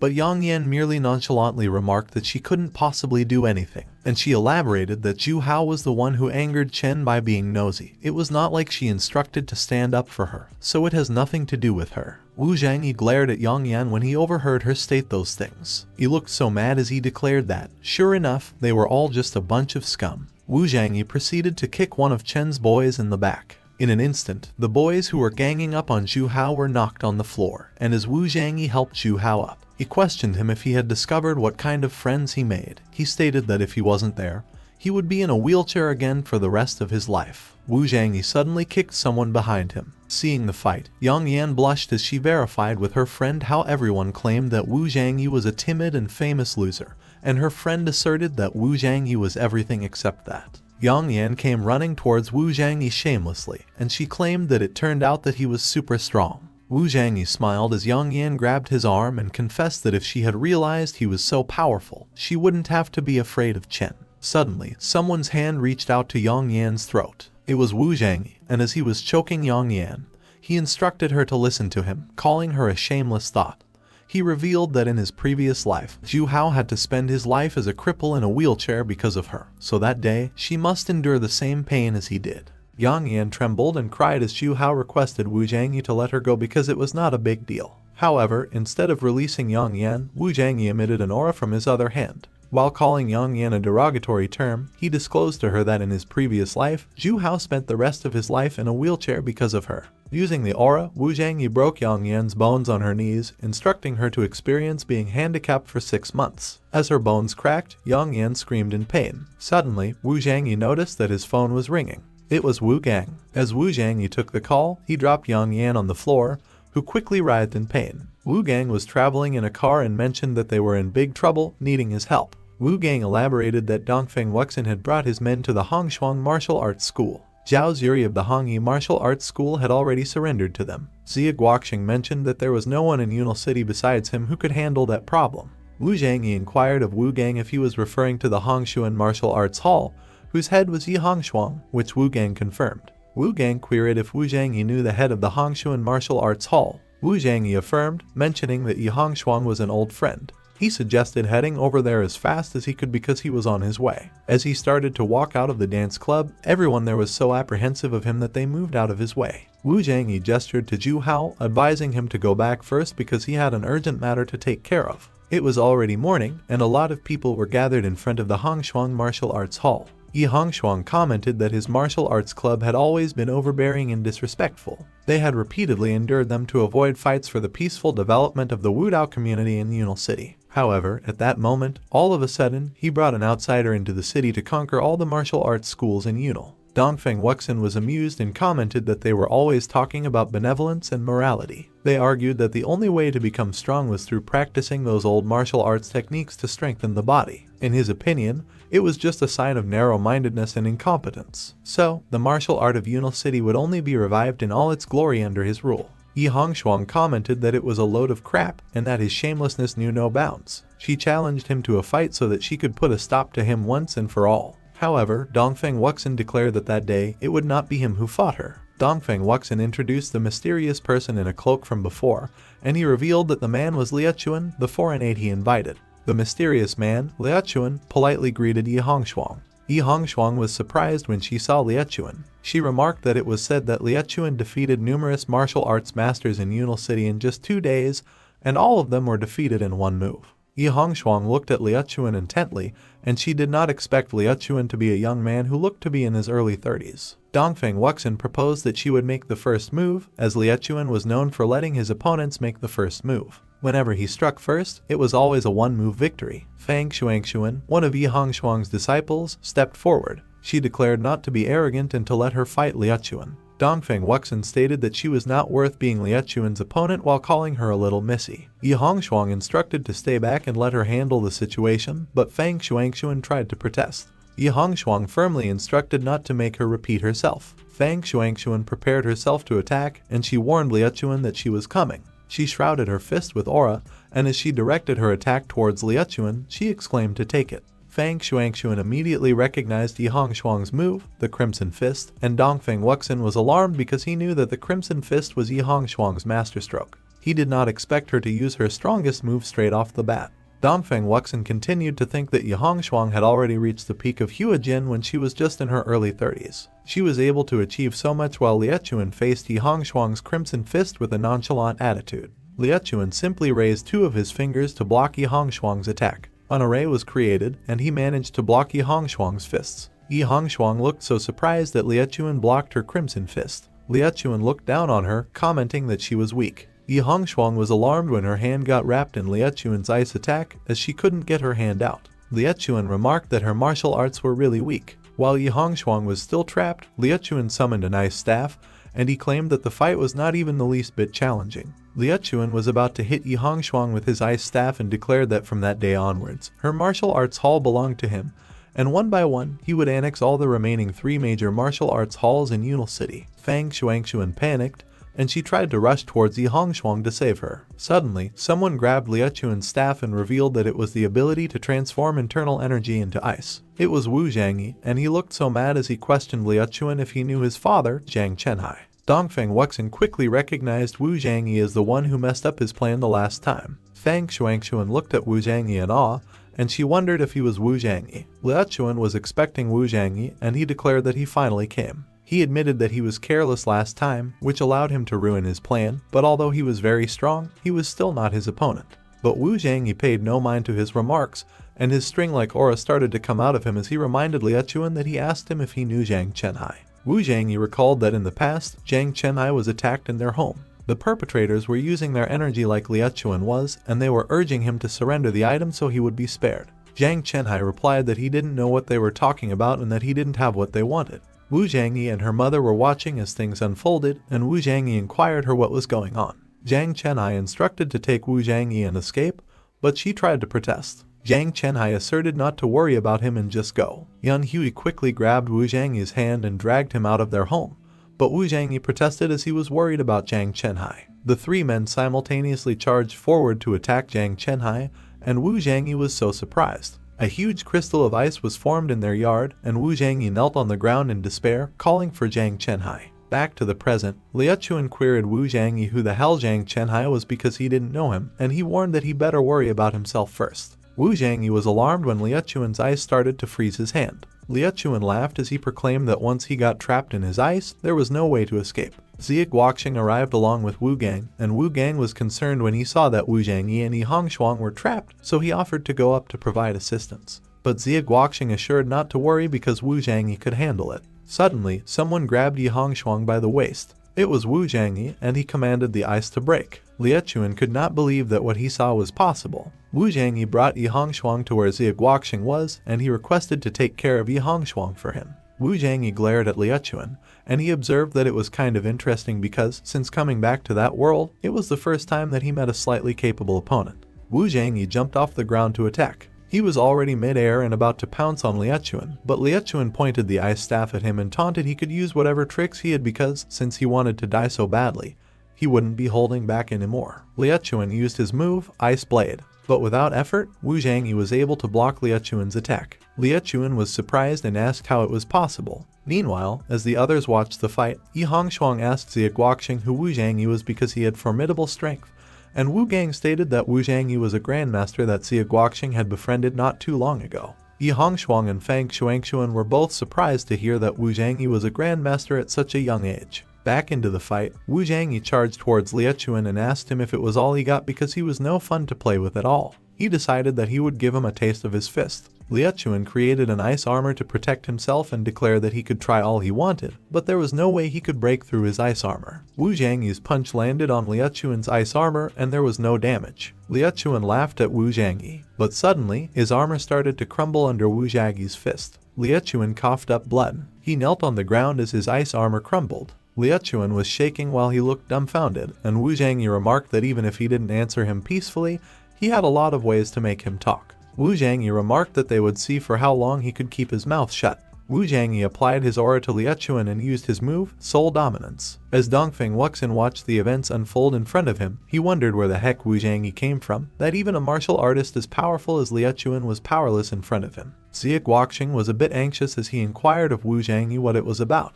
Wu Zhangyi declared that Liuchuan was related to the man who hurt his father. Xie Guoxing mentioned that he made a personal trip to Yanjing the other day, and they found out that the people who assaulted his father were related to Sun Jiang from Yanjing. Wu Zhangyi was startled, and he questioned Xie Guoxing about Lai Ziaju, the girl who was bullied by Sun Jiang. Xie Guoxing stated that, just like Sun Jiang, Lai Ziaju was also from Yanjing. Wu Zhangyi clenched his fist as he confirmed that, as expected, things were all planned from the beginning. He gritted his teeth as he revealed that it was all a setup in order to get close to his father through him. Wu Zhangyi used his move, the sound barrier, and he enclosed the three of them inside it. He asserted that he was going to ask him one last time if he knew Zhang Chenhai, and while calling him master, Liuchuan admitted that he really didn't know anyone with that name. Wu Zhangyi pondered on it, and he observed that it seemed that Liuchuan was not involved in the incident when his father was attacked. He crouched down and urged that he should tell him everything about where he came from. Liuchuan immediately complied, and he explained that he came from the 9 specters. Xie Guoxing immediately reacted when he heard about the 9 specters, and that caught Wu Zhangyi's attention. Xie Guoxing related that the 9 specters were an ancient assassin organization with several hundred years of history,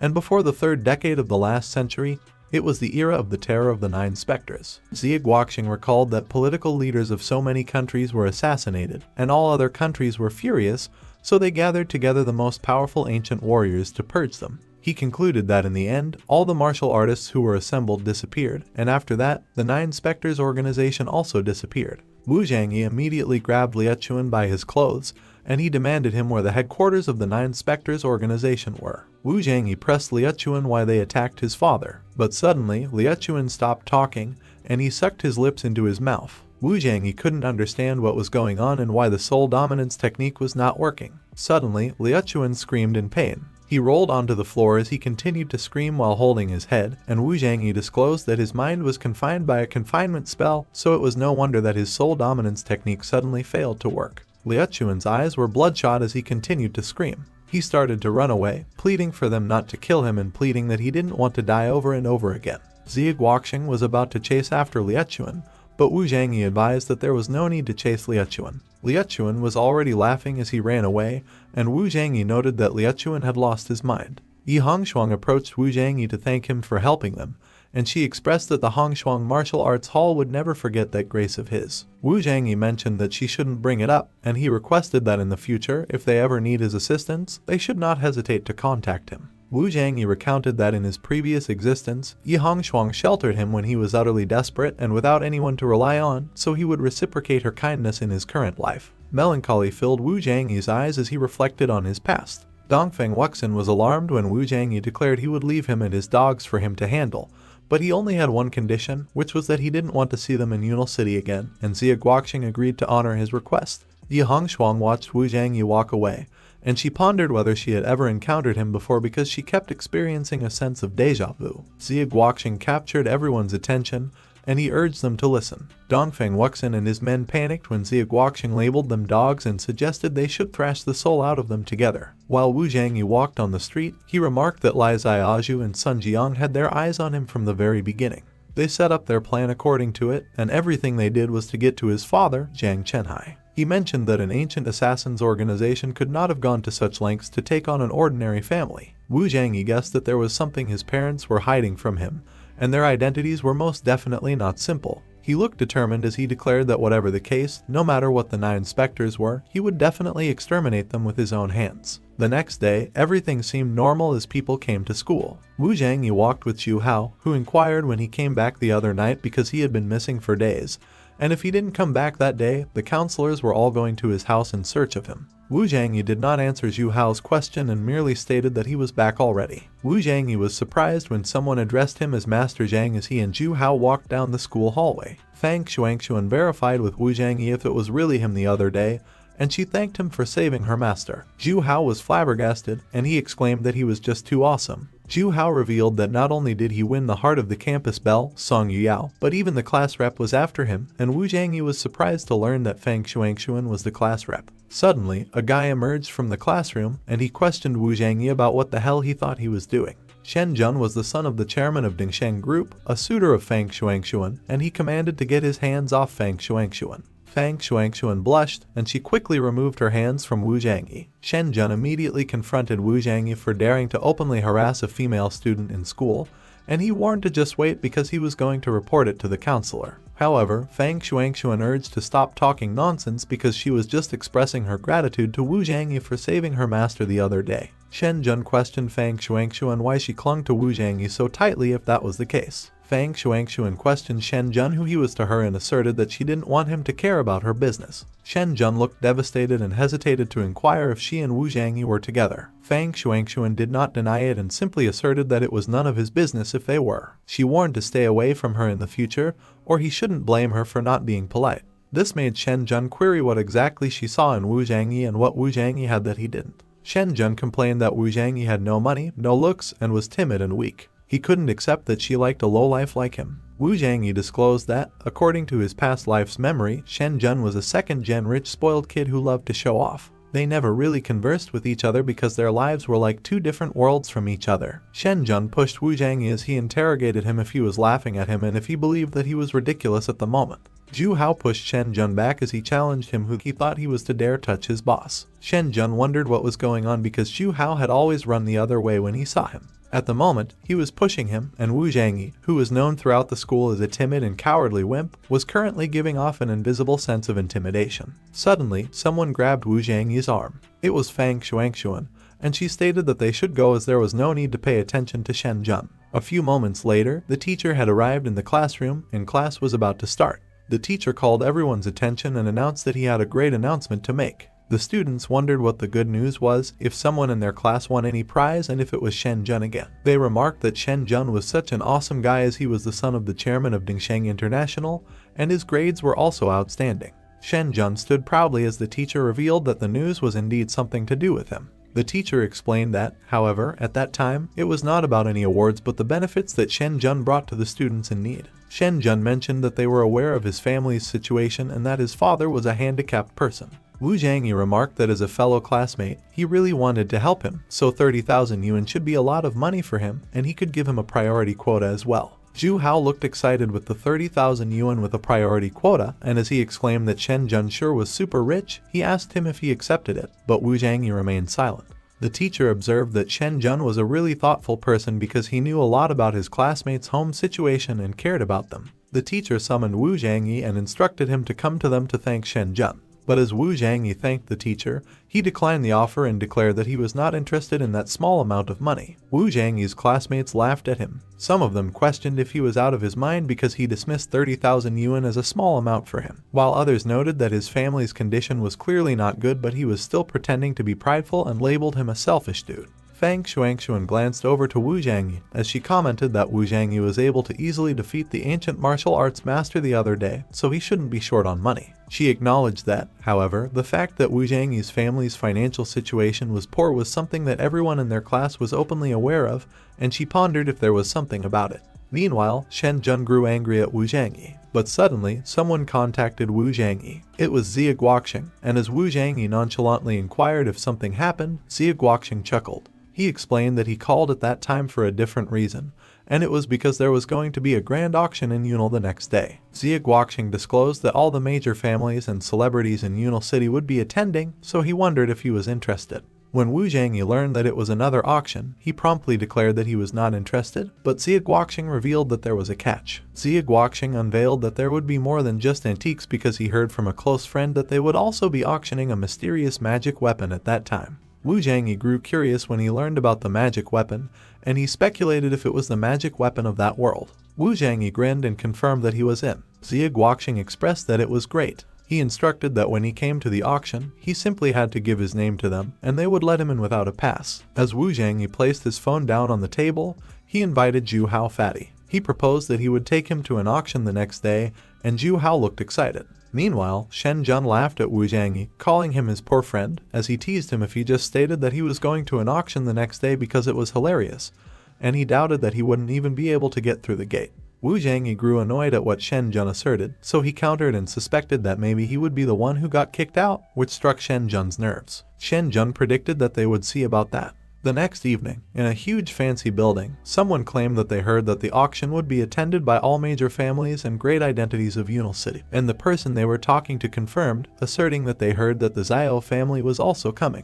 When the person heard about the Zhao family, they inquired if they were talking about the legendary Zhao family that was rumored to have a half-step master. On the other hand, Wu Zhangyi's classmates who came into the auction gathered, and as one of them queried if they had seen Wu Zhangyi, another questioned him if he really believed that Wu Zhangyi was coming, while another remarked that Wu Zhangyi was so poor that he was not qualified to participate in that level of auction. While they were talking, Fang Shuangxuan was not listening to them, and she was only thinking of Wu Zhangyi. Her eyes widened in surprise when someone called for their attention, but to her disappointment, it was Shen Jun, and he was inquiring if Wu Zhangyi hadn't arrived yet. Shen Jun stood proudly again as his classmates addressed him politely, asserting that Wu Zhangyi was probably hiding somewhere because there was no way that he was going to dare to come there, and they laughed. Meanwhile, Wu Zhangyi suddenly sneezed. He just arrived at the building with Zhu Hao, and he wondered who was bad-mouthing him behind his back again. Wu Zhangyi was walking confidently towards the entrance, where there were two guards standing, while Zhu Hao expressed concern and asked Wu Zhangyi if they were really going in there. Wu Zhangyi affirmed that they were, and he advised not to worry. The two guards quickly blocked Wu Zhangyi's way to greet him, and they requested him to show his auction pass, and they urged him to go back if he didn't have it. The guards were startled when Wu Zhangyi confidently apologized to them as he didn't have a pass, but he mentioned that it was Xie Guoqing who invited them to come. One of the guards apologized to Wu Zhangyi, stating that he wasn't allowed to enter without an auction pass, but the other guard seemed to realize something. He whispered to the other guard, asking him if he wanted to lose his job or something because he forgot that the manager mentioned that a guest of Xie Guoqing would be coming that day and no pass was required. The other guard immediately bowed to Wu Zhangyi and apologized to him, stating that he didn't know that he was Xie Guoqing's guest. The two guards let them come in, and Zhu Hao was amazed. Zhu Hao admired Wu Zhangyi, and he commented that he got a lot of repo. On the other hand, inside the auction hall, Shen Jun remarked not to waste her time waiting for Wu Zhangyi and his fatty friend because they would never dare to come, so she should just forget about Wu Zhangyi and let him show her around until the auction starts. But suddenly, one of their classmates called their attention and urged them to look ahead. He claimed that he was seeing Wu Zhangyi, which made Shen Jun quickly look in the same direction. Fang Shuangxuan waved and called Wu Zhangyi to let him know where they were. Wu Zhangyi approached their group, apologizing that he was a little late, and while Fang Shuangxuan greeted him with a smile on her face, Shen Jun looked extremely annoyed. Zhu Hao added to Shen Jun's annoyance as Zhu Hao teased him by asking who claimed that they could never enter through the entrance. Shen Jun looked disoriented as he wondered how they got in without a pass. Zhu Hao proudly asserted that as long as his boss, Wu Zhangyi, wanted to enter some place, nobody could stop him. Shen Jun got an epiphany based on what Zhu Hao just asserted. He applauded Wu Zhangyi, and he admitted that they dared to sneak in the auction just for the sake of saving his face, not to mention that they didn't even bother to know whose territory that place was. Shen Jun called the security guards and instructed them to come over. The security guards quickly came and politely asked Shen Jun if he had any orders. Shen Jun pointed at Wu Zhangyi and Zhu Hao while he accused the two of them sneaked into the auction hall without an entry pass, and he ordered the security guards to kick the two of them immediately. One of the guards approached Wu Zhangyi, asking him to show his entry pass immediately, and Fang Shuangxuan couldn't help but wonder if Wu Zhangyi and Zhu Hao really sneaked in. Fang Shuangxuan protested that they were all classmates, so kicking Wu Zhangyi and Zhu Hao like that went too far, and another classmate agreed, suggesting Shen Jun that they should just forget it and let them go. Shen Jun conceded that he would let Wu Zhangyi and Zhu Hao off the hook, but Wu Zhangyi must kowtow and apologize to him right there at that moment, in front of everyone. But the sound of Wu Zhangyi trying to hold his laughter could be heard. He declared that he was not even worthy of being around him and advised him to get out of his sight, which made Shen Jun more angry. Shen Jun immediately ordered the security guards to chase them out. One of the security guards grabbed Wu Zhangyi by the shoulders and asked him to kindly follow them out. But to the security guard's surprise, Wu Zhangyi did not budge, which made him curse in his mind, and he said that Wu Zhangyi was so strong. Two of the security guards were now grabbing Wu Zhangyi, but Wu Zhangyi didn't move an inch, so Shen Jun called the security guards pieces because they couldn't even kick out a skinny wimp. The three of them were already pushing harder, but Wu Zhangyi was unfazed. They were already trembling due to exerting so much force, and one of the security guards wondered how Wu Zhangyi, the poor boy, was so strong. Shen Jun was already agitated, so he cursed at the other security guards who were not helping, and as he asked them what they were looking at, he ordered them to get their asses up there to help them. The other security guards immediately agreed with Shen Jun's orders and came to help. Multiple men were already pushing Wu Zhangyi, but Wu Zhangyi remained unfazed. Wu Zhangyi even nonchalantly cleaned his ears with his fingers while looking at Shen Jun to taunt him, and Shen Jun could not believe what he was seeing.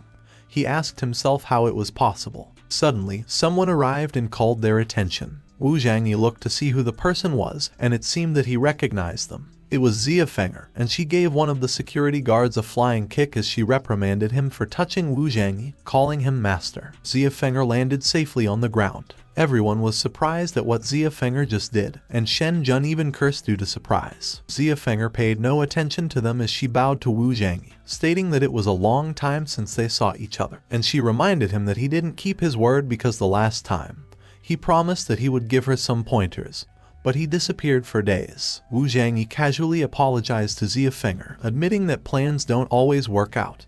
And on the other hand, Shen Jun looked so surprised when he started to realize that the girl who just arrived was Xia Fenger, the granddaughter of the renowned ancient martial arts master, Xia Guoqing. Shen Jun quickly asked Xia Fenger if his servants mistakenly offended her in any way, and asked her why she beat his servant like that. Addressing Wu Zhangyi as Master Zhang, Xia Fenger got mad at Shen Jun as she realized that it was his people who were being disrespectful to him, and Shen Jun was surprised by what Xia Fenger just claimed. Shen Jun looked so frustrated, and he exclaimed that he didn't understand who the hell they were talking about when they kept talking about Master Zhang. But Shen Jun suddenly realized something. He asked if they were referring to Wu Zhangyi. Fang Xuanxuan was the one who confirmed, asserting that she could attest to that because she witnessed Wu Zhangyi defeating a Grandmaster realm enemy all by himself at the martial arts hall. Shen Jun started to laugh hysterically, and he remarked that Wu Zhangyi was known as a coward at school, but she mentioned that he defeated a master of ancient martial arts. Shen Jun turned to Xia Fenger and expressed that he had no intention of offending the Xia family, but Wu Zhangyi had violated the rules of the auction hall. He declared that rules were rules, so she should not interfere in the matter, as Wu Zhangyi sneaked into the place without an entry pass, so he must throw him out, but Xia Fenger just laughed at him. Xia Fenger asked Shen Jun who he thought he was to throw Wu Zhangyi out. Shen Jun got fuming mad at what Xia Fenger just uttered, but one of his security guards tried to calm him down. Suddenly, Shen Jun was startled when someone yelled for them to stop things at once. It was his father, Shen Tianming, along with manager Sun, and while calling Shen Jun a smelly boy,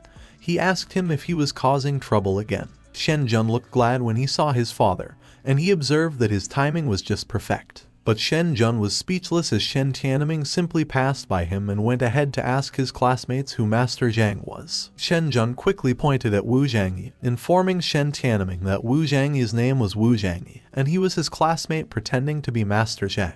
Shen Tianming looked at Wu Zhangyi, and as he wondered if he was the famous young man who defeated an ancient martial arts master in one move, he commented that Wu Zhangyi was indeed very young. Shen Tianming raised his hand to slap someone. He slapped Shen Jun, called him a fool, and, as he also addressed Wu Zhangyi as Master Zhang like everyone else, he ordered Shen Jun to hurry up and apologize to Wu Zhangyi immediately. Shen Jun was surprised, and he asked Shen Tianming why he hit him. Shen Tianming got more mad at Shen Jun for having the audacity to ask, and he reprimanded him for daring to call the guards to kick Wu Zhangyi out. Shen Jun tried to reason out with Shen Tianming that Wu Zhangyi sneaked into the building without an entry pass, so there was no reason why he couldn't kick him out. Manager Sun intervened, and he stated that it was Shen Tianming who instructed all the security guards. Shen Jun's eyes widened in surprise when Manager Sun whispered to him that Wu Zhangyi only needed a registration number and did not need an auction pass to get in.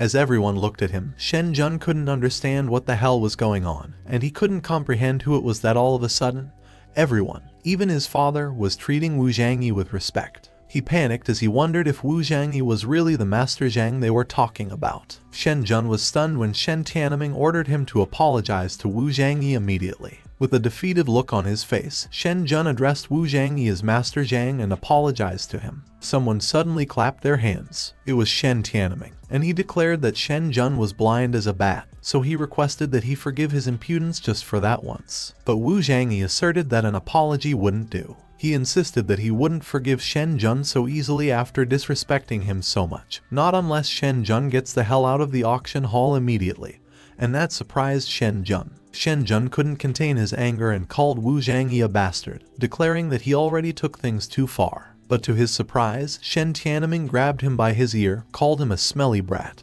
and inquired if he was done shouting. Shen Tianming queried Shen Jun if he wasn't ashamed and instructed him to get out if he had enough. While Shen Jun was dragged by Shen Tianming out of the auction hall, one of their classmates remarked they didn't see it coming, that Wu Zhangyi was a hidden big shot all along. On the other hand, Wu Zhangyi questioned Xia Feng'er where Xia Guoqing was and if he mentioned he would be at the auction that day. Xia Feng'er replied that Xia Guoqing wouldn't arrive until a little while later and questioned if he had heard the rumor that at the grand finale of the auction, they were going to auction a rare magic weapon. Xia Feng'er grinned as she mentioned that all the major families of Yunal City were going to be there, while Fang Xuangshuan observed her, thinking that she was the daughter of the Xia family, one of the top families in Yunal City, and it looked like she and Wu Zhangyi had already known each other for quite a while. Fang Xuangshuan looked at Wu Zhangyi and confessed that she could only blame herself for not discovering earlier that Wu Zhangyi had such strength because she would have acted if she knew. Meanwhile, Wu Zhangyi commented that it was no wonder that Xia Guoqing invited him to come to that auction that day so enthusiastically because it seemed to be another battle of various forces, and he suggested they should have a look at what that mysterious magic weapon was too. Suddenly, the host came up on stage and drew the guests' attention. He proclaimed that the auction had officially begun and urged the guests to enter the exhibition. As they entered the exhibition, Zhu Hao expressed that it was the day he became his die-hard fan, and in the future Shen Jun probably wouldn't dare show off in front of him at school. As the guests started to enter, they were in awe at what they saw, exclaiming that the auction hall was indeed the largest in Yunal City. One of Wu Zhangyi's classmates observed that each item on display there was of great value. Meanwhile, Wu Zhangyi mentioned that he looked around for a while, hoping to see what surprises the so-called largest auction in Yunal City would have. But all the items he had seen so far were just ordinary antiques. Zhu Hao seemed to enjoy the auction as he commented that the auction was lively, and he apologized to him because he wouldn't be accompanying him anymore as he was going to look around more. Wu Zhangyi smiled as he encouraged him to go ahead and to notify him if he liked anything because he would purchase it for him. He also reminded him not to get lost, and Zhu Hao nodded and reassured him with a smile. Xia Feng'er pointed out to Wu Zhangyi that there were so many people gathered around at the display case up ahead, and she speculated that it must have been quite a treasure, so she proposed that they go and have a look, and Wu Zhangyi concurred. While Wu Zhangyi and his group approached the display case, an auction staff acknowledged that he had an excellent eye because the sword was a short sword used by King Gaojian during the spring and autumn periods. So not only did it have an archaic and refined appearance, but it was also so incredibly sharp that it could cut iron like butter. The man was Xiao Han, and he asked the staff if he could take a closer look. The staff put on his gloves, and he replied he could most certainly do so. As the staff took the sword out of the display case, the audience commented that the sword looked so old, and they were doubting if it could really cut iron like butter. They expressed that they didn't think so because, after all, it looked so delicate. As Xiao Han inspected the sword that was shown in front of him, he remarked that the sword did have a hint of sharpness.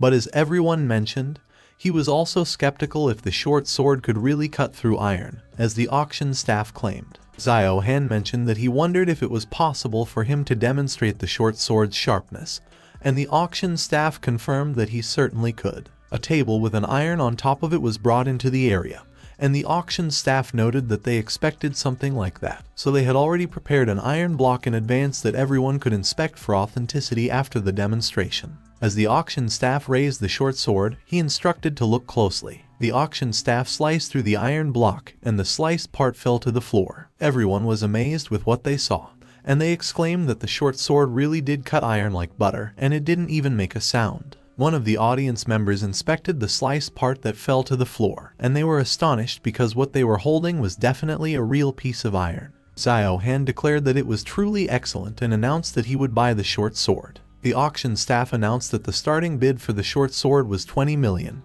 which would be placed by Xiao Han, and he inquired if anyone else wanted to bid. The audience remarked that 20 million as the first bid was way too cheap, as the short sword was absolutely priceless both in terms of collectability and use. But one of the audience members observed that no one would dare bid against Xiao Han, and another one concurred, and he warned that if one angers the Xiao family, they won't be able to get along in Yunal City in the future. The auction staff proclaimed that the 20 million was going twice, asking if there were any more bids, and as he was about to announce more, he was cut off. Someone raised their hands and interrupted to wait. It was Wu Zhangyi, and everyone was stunned when he offered 30 million to buy the short sword. The audience questioned who Wu Zhangyi was to dare bet against Xiao Han, and they recognized Xia Feng'er, the daughter of the Xia family, beside him. Xiao Han seemed to know Xia Feng'er, as he was surprised that she was there as well. Xia Feng'er seemed hostile as she inquired of Xiao Han if she was not allowed to be there. Xiao Han inquired of Xia Feng'er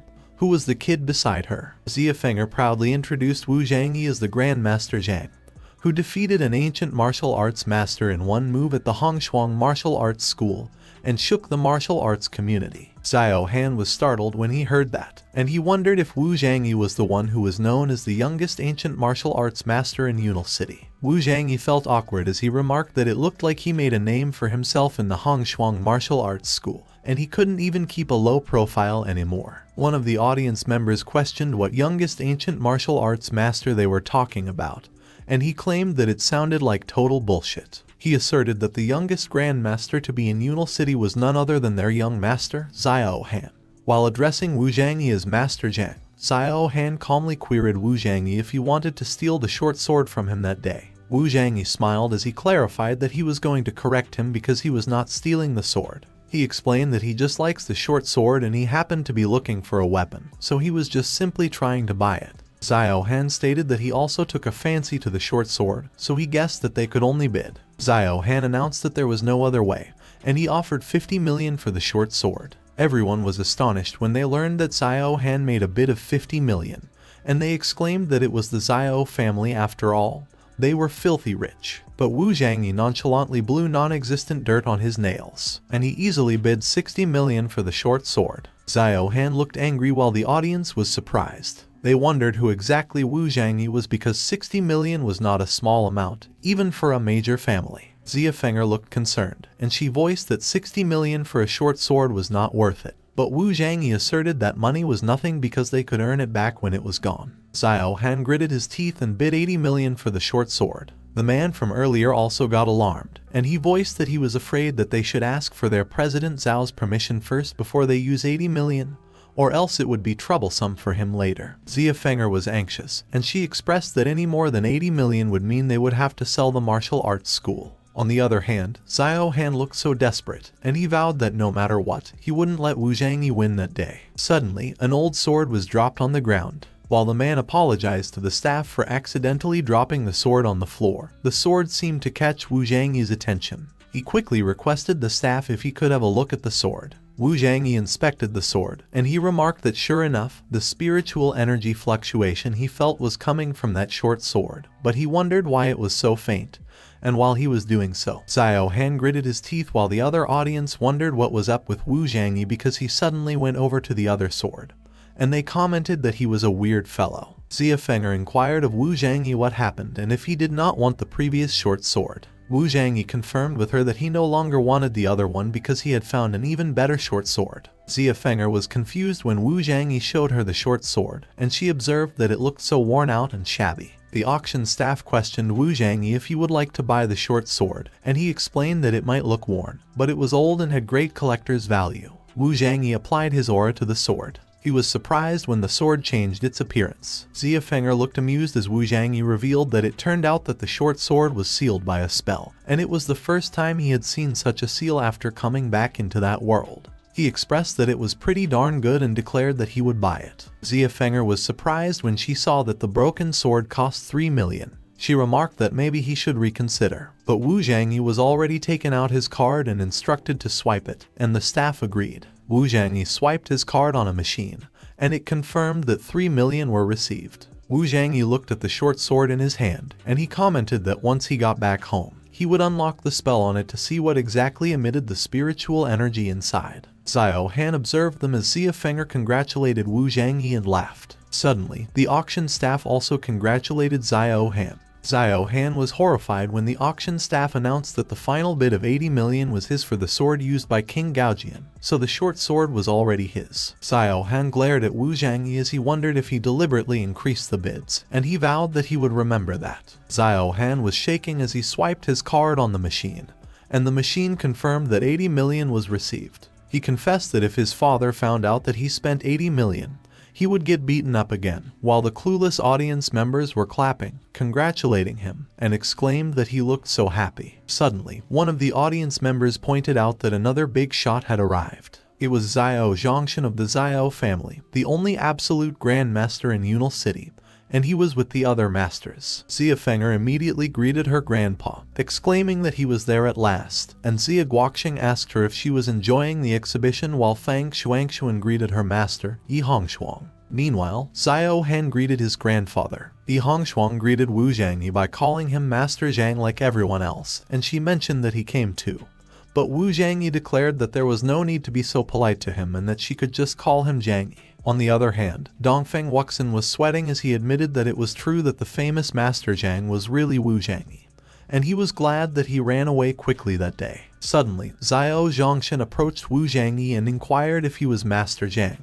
Wu Zhangyi confirmed that the man was probably Xiao Zhongshan of the Xiao family, the only ancient martial artist in Yunal City who had stepped into the stage of an absolute grandmaster. But judging from the aura of Xiao Zhongshan's body, Wu Zhangyi opined that he was indeed much stronger than Xia Guoqing and the others, but he only seemed to be a half-step master. Xiao Han chimed in, confronting and asking Wu Zhangyi what he looked at when Xiao Zhongshan was asking him a question. Xia Guoqing quickly stepped forward and cautioned not to be disrespectful towards Wu Zhangyi. Xiao Zhongshan also analyzed Wu Zhangyi, and he assessed that, judging by his aura, Wu Zhangyi's strength was not much more than that of a martial master, nowhere near that of a grandmaster, as Xia Guoqing asserted, so he wondered if Wu Zhangyi was hiding his strength. Xiao Han stated that Xiao Zhongshan reluctantly allowed him to walk alongside him because of his seniority, but in terms of strength, he was nowhere near Xiao Zhongshan's level, so he should tell his people to show some respect. Xia Feng'er got mad at Xiao Han, and she scolded him a little, asserting that Xia Guoqing would never lose to Xiao Zhongshan. But Xiao Han just laughed and suggested that she should ask Xia Guoqing herself whether he could defeat Xiao Zhongshan or not. Xiao Zhongshan chimed in, and he instructed to behave himself because Xia Guoqing was his elder and he should not disrespect him, and Xiao Han agreed while wearing an evil smile. Suddenly, someone announced and pointed out that all the great masters of Yunal were present at the auction. It was Zhu Fu, the great collector, and as he urged the great masters to help him appraise a magic treasure. One of the audience members wondered who the old man was because they saw that Shen Tianming, the organizer of the event, was the one pushing the wheelchair. Another member of the audience asked the first one why he did not know Zhu Fu, and he explained that Zhu Fu was the wealthiest man in Yunal City and owned all of the items displayed in that exhibition. As he pushed a button, Zhu Fu suggested to check out something. He revealed that what was in front of them was a trigram mirror that he stumbled upon by chance, and there was a mysterious power hidden within it, a mysterious force that attacked humans as soon as they came within half a meter of the trigram mirror. Zhu Fu mentioned that he asked many masters to look at it, but none of them were able to figure it out, so he inquired if any of them would like to give it a try, and he prompted to look as the trigram mirror was floating in the air without any support. Someone took a step forward. It was Tao Master Ma, and he declared that he would like to believe that the artifact had evil magical powers. He reached out for the trigram mirror. Zhu Fu cautioned to take note in advance that interacting with the trigram mirror might be risky, and should be attempted with caution. But Master Ma did not stop, and he looked confident. Xiao Han laughed when he heard Wu Zhangyi ask why. He proudly declared that it was just because Xiao Zhongshan was the only master in Yunal City. Xia Feng'er immediately interrupted the conversation. She asserted that what he was asserting was nonsense because Wu Zhangyi was also a master and he was much better than Xiao Zhongshan. Xiao Han asked Xia Feng'er if he knew what he was talking about. He stated that Xiao Zhongshan's status in Yunal City was obvious to all, and he asked how many people knew Wu Zhangyi. The other people agreed, and they argued that although Wu Zhangyi's performance earlier was amazing, the strength of Xiao Zhongshan was so incomparable that even at the national level, he was still in the supreme position. But Xia Feng'er was determined, and she insisted that she was afraid that if Wu Zhangyi started, Xiao Zhongshan would not be able to handle a single move. Wu Zhangyi glanced at Xia Feng'er, and he claimed that she deliberately raised his abilities. Meanwhile, Ziafenger's real motive for saying such things was that he voiced that Wu Zhangyi's strength was unfathomable, so she just wanted to find a master to compare how powerful Wu Zhangyi really was. Xiao Han questioned if Wu Zhangyi was worthy to fight Xiao Zhongshan, and he mused that he wondered if Wu Zhangyi had the guts to dare pass him first. With a smile on his face, Wu Zhangyi simply dismissed Xiao Han and remarked that he was too weak to be his opponent. Xiao Han got mad, and he taunted Wu Zhangyi an ignorant child. Without any warning, Xiao Han charged at Wu Zhangyi and punched him in the face, telling him not to be so crazy. Ziafenger was surprised at how fast Xiao Han was, but upon closer inspection, they saw that Wu Zhangyi managed to catch Xiao Han's punch. Wu Zhangyi confidently proclaimed that he was too slow and reminded him that he stated that he was not worthy of being his opponent. Everyone was surprised that Xiao Han's punch was easily caught because they hardly saw his movements, and so they wondered who Wu Zhangyi was as he looked younger than Xiao Han. Someone mentioned that Wu Zhangyi was the Grandmaster who defeated the Master in the Hongshuan Martial Arts Hall, which made the others question how such a young man could be a master. Xiao Han prepared to deliver another punch, as he could not accept that it was possible. He screamed as he put a lot of power into it, but Wu Zhangyi just effortlessly dodged his attack. Xiao Han continued to attack Wu Zhangyi, telling him to die, but Wu Zhangyi continued to effortlessly evade his attacks as well.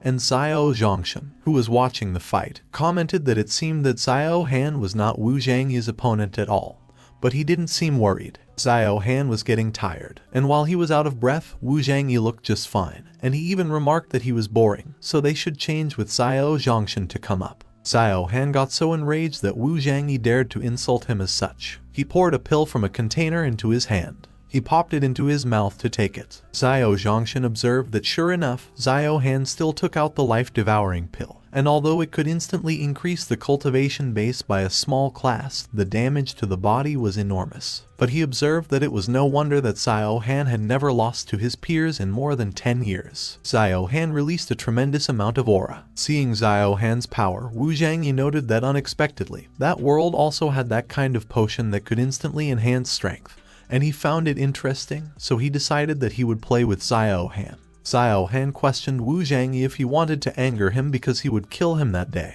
Xiao Han suddenly disappeared from where he was standing. In a blink of an eye, Xiao Han was already in front of Wu Zhangyi, laughing and telling him that he could no longer hide and delivering a punch, but Wu Zhangyi managed to block it with his arm. Xiao Han went berserk, and he delivered more punches at such high speed that all Wu Zhangyi could do was defend himself using his arms. Zhu Hao got worried, and he expressed concern that Wu Zhangyi couldn't handle it. But Ziafenger reassured not to worry because he had underestimated Wu Zhangyi. Xiao Han was about to deliver his final blow, and he declared to go to hell. Xiao Han was charging forward, and Wu Zhangyi was unguarded. While Xiao Han charged at him with intense force, Wu Zhangyi simply raised his hand. Their fists were about to clash with each other, and Xiao Han was clenching his fists really hard while Wu Zhangyi was barely closing them. Xiao Zhongshan remarked that to think that Wu Zhangyi was actually able to take his Xiao family's 7 scarring fist with such ease, he declared that he would at least lose his arm. But Xiao Han was surprised when the impact of his punch was returned to him and damaged him instead of damaging Wu Zhangyi. He screamed in pain as he was thrown into the air. Xiao Zhongshan gritted his teeth as he did not expect such an outcome. He quickly intervened in the fight and caught Xiao Han before he fell to the ground and damaged himself even more. He laid Xiao Han on the ground, and upon seeing his injuries, Xiao Zhongshan pondered how it was possible that Xiao Han's whole arm was completely ruptured. Xiao Zhongshan glared at Wu Zhangyi, and he stated that it didn't feel like Wu Zhangyi used strength in his punch. Wu Zhangyi explained that he had nothing to do with it because it was Xiao Han's fault as he just returned his force back to him, and Wu Zhangyi inquired if Xiao Zhongshan knew about Newton's law.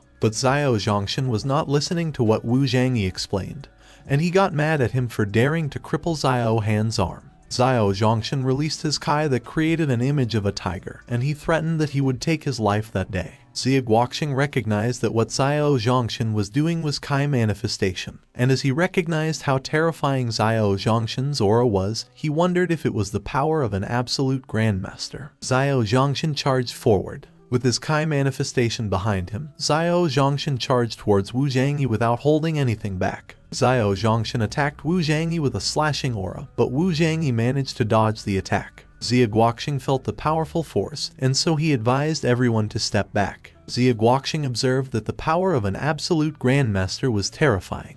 Back in the fight, Xiao Zhongshan suddenly appeared behind Wu Zhangyi, and as he prepared to attack him, he taunted that he was slow. Xiao Zhongshan managed to land his slashing aura on Wu Zhangyi's back, and Wu Zhangyi took a direct hit. As Wu Zhangyi crashed into the ground and destroyed one of the pillars in the process, Xiao Zhongshan took a step back. Xia Fenger got worried, and she voiced that Wu Zhangyi had been hit badly. Xiao Zhongshan laughed, and he ridiculed the others for calling Wu Zhangyi their youngest grandmaster. Xia Fenger saw that Xiao Zhongshan was emitting a tremendous amount of aura, and so she questioned Zia Guoqing what they should do.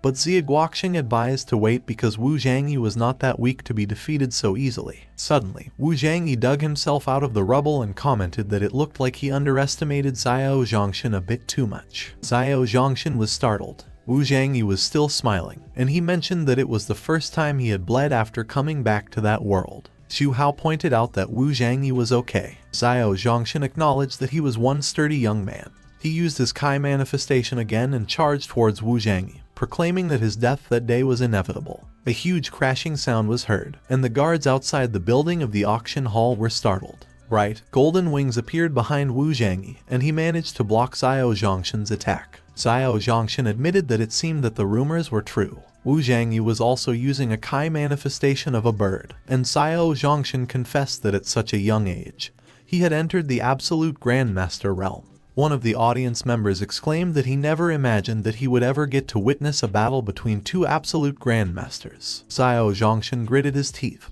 and Wu Zhangyi seemed to be taking the fight seriously as well. Their Kai manifestations also clashed as the two of them charged towards each other. Wu Zhangyi was delivering a punch, while Xiao Zhongshan was trying to stop it with the palm of his hand. At the same time, their Kai manifestations were also charging towards each other. Wu Zhangyi overpowered Xiao Zhongshan and managed to land his punch, which sent Xiao Zhongshan flying. Xiao Zhongshan managed to regain his balance, and he dug his feet on the floor to stop himself from getting pushed back further. Xiao Zhongshan gritted his teeth as he wondered how Wu Zhangyi's strength could be a level higher than his. Wu Zhangyi confidently stood in front of Xiao Zhongshan, and he declared that he was only half a foot into the absolute grandmaster realm.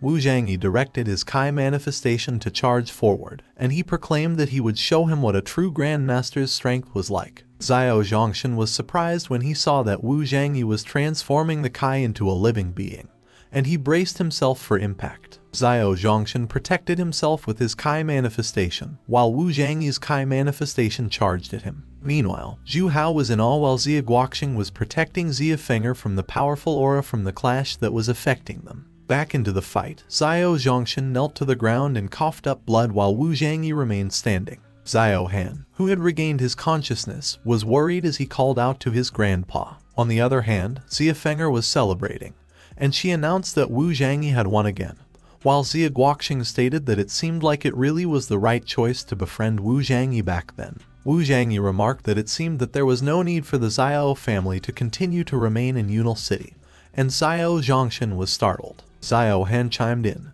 and he insisted on stopping being so arrogant. He helped the trembling Xiao Zhongshan stand up, and he asserted that their Xiao family was not going to be afraid of him. But to Xiao Han's surprise, Xiao Zhongshan slapped him in the face. He commanded to shut up, and while calling Wu Zhangyi Master Zhang, he urged to not be rude to him. Xiao Zhongshan immediately paid respects to Wu Zhangyi and admitted that they were wrong to offend him before. Xiao Zhongshan acknowledged that Wu Zhangyi was too terrifying for stepping into the early stage of absolute grandmaster at such a young age, so his background was definitely not simple. He expressed that if his Xiao family continued to fight with Wu Zhangyi, he was afraid that they would be doomed, so he proposed that if he spared the Xiao family, he would support him as the alliance leader, which left Xiao Han dumbfounded. Wu Zhangyi asked Xiao Zhongshan if he needed the support of a defeated man. Zia Guoqing quickly chimed in, asserting that the Xia family supports Wu Zhangyi to be the alliance leader of the ancient martial arts community of Yunal City,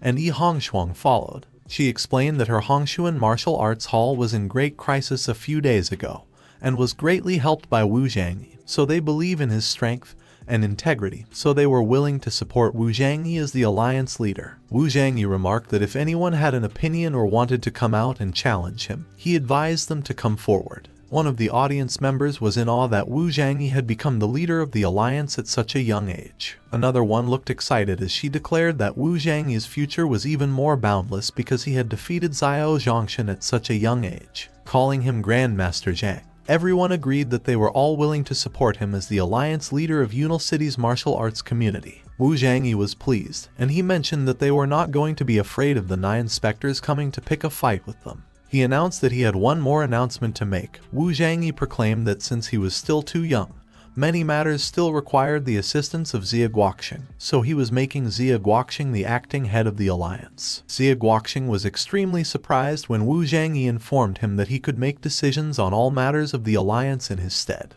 Everyone affirmed that they would follow Wu Zhangyi's orders, and Xiao Zhongshan was surprised because he did not expect Wu Zhangyi to have become so reputable in Yunal City already. Xiao Zhongshan congratulated Wu Zhangyi. He expressed that in honor of that joyous occasion, he begged Wu Zhangyi to spare his Xiao family, and he conveyed that from that day forward, the Xiao family would always obey Wu Zhangyi's orders. But instead of giving Xiao Zhongshan an answer, Wu Zhangyi questioned Xiao Zhongshan if he was asking him to take back what he had articulated, and that made Xiao Zhongshan tense up. Xiao Zhongshan immediately denied it, telling Wu Zhangyi that it was not what he meant, and that he articulated that it looked like the Xiao family would have a hard time getting out of the current predicament without sacrificing something. Xiao Han was startled when Xiao Zhongshan expressed that if he spared his Xiao family that day, he was willing to tell him the secret of how he was able to quickly break through the Master Realm to half-step Grandmaster over the years. Xiao Han panicked, and he stated that he couldn't tell Wu Zhangyi that because that was the secret of the Xiao family's position in Yunal City. What Xiao Zhongshan articulated caught Wu Zhangyi's attention, so he conveyed that he would hear it. Xiao Zhongshan proudly disclosed that it was the Xiao family's ancestral land, the Reiki land,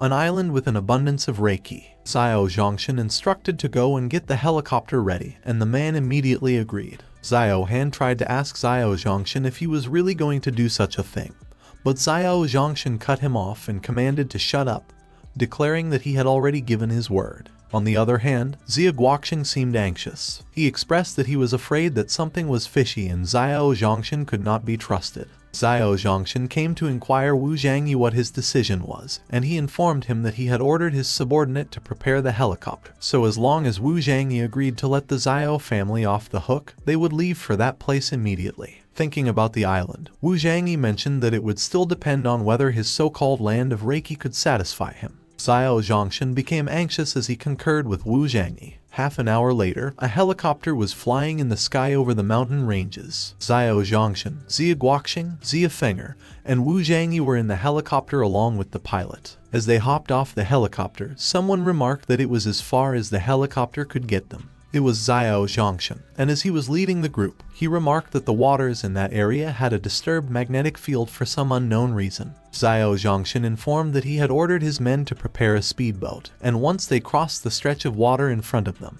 they would reach the Reiki land. As they hopped on the speedboat, Wu Zhangyi observed that it looked like Xiao Zhongshan was not lying. As they started to travel the waters in the speedboat, Wu Zhangyi commented that the place was indeed full of Reiki. The 4 of them continued to travel using the speedboat. When Xie Guoxing asked why it was getting foggier as they went forward, Xiao Zhongshan got anxious as he explained that it was a normal thing in the area. Xiao Zhongshan continued to clarify that there was a lot of humidity in the area, plus the temperature was low at the moment. Xiao Zhongshan looked extremely uneasy, and he appeared like he was scheming something. Suddenly, he leaped off the speedboat and dove into the water. Xie Feng'er quickly pointed out that Xiao Zhongshan jumped into the water and ran away. Xie Guoxing was about to chase Xiao Zhongshan, but Wu Zhangyi advised to wait. He mentioned that they were in a fog formation, so it would be dangerous to go into the water if he was not familiar with it.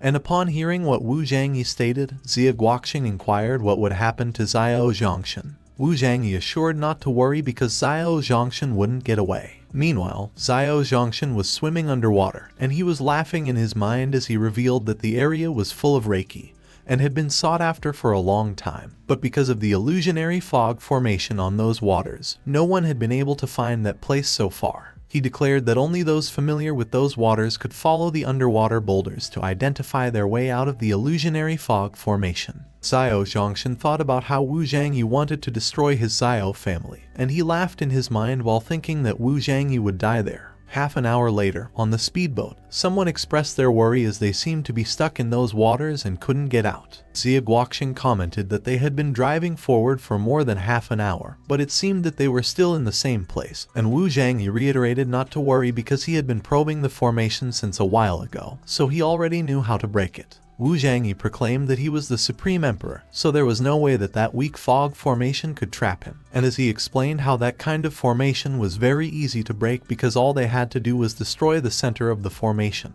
He remarked that the formation was in no way laid by Xiao Zhongshan. Wu Zhangyi dug his feet into the speedboat to gain momentum, and he asserted that the key was to find the center of the formation. Wu Zhangyi jumped up the speedboat with an orb of aura in the palm of his hands. He fired a strong beam of aura into the water ahead of him. Suddenly, an array formation symbol appeared in the water, and it started to dissolve. As Wu Zhangyi landed back in the speedboat, there was a huge explosion in the water. The water became calm, and the fog started to clear out. While Zia Guoqing expressed that it was great because the fog was slowly clearing, Zia Fenger seemed to have seen something interesting up ahead. She called everyone's attention and urged to look in the direction she was looking. Zia Fenger pointed out that there was an island ahead and that they had found the Reiki land. The speedboat they were riding on managed to dock on the island. Zia Fenger excitedly hopped off the speedboat, and while calling Xiao Zhongshan an old fart, she asserted that Xiao Zhongshan did not lie. She waved her hand in the air and declared that the place was really abundant with Reiki.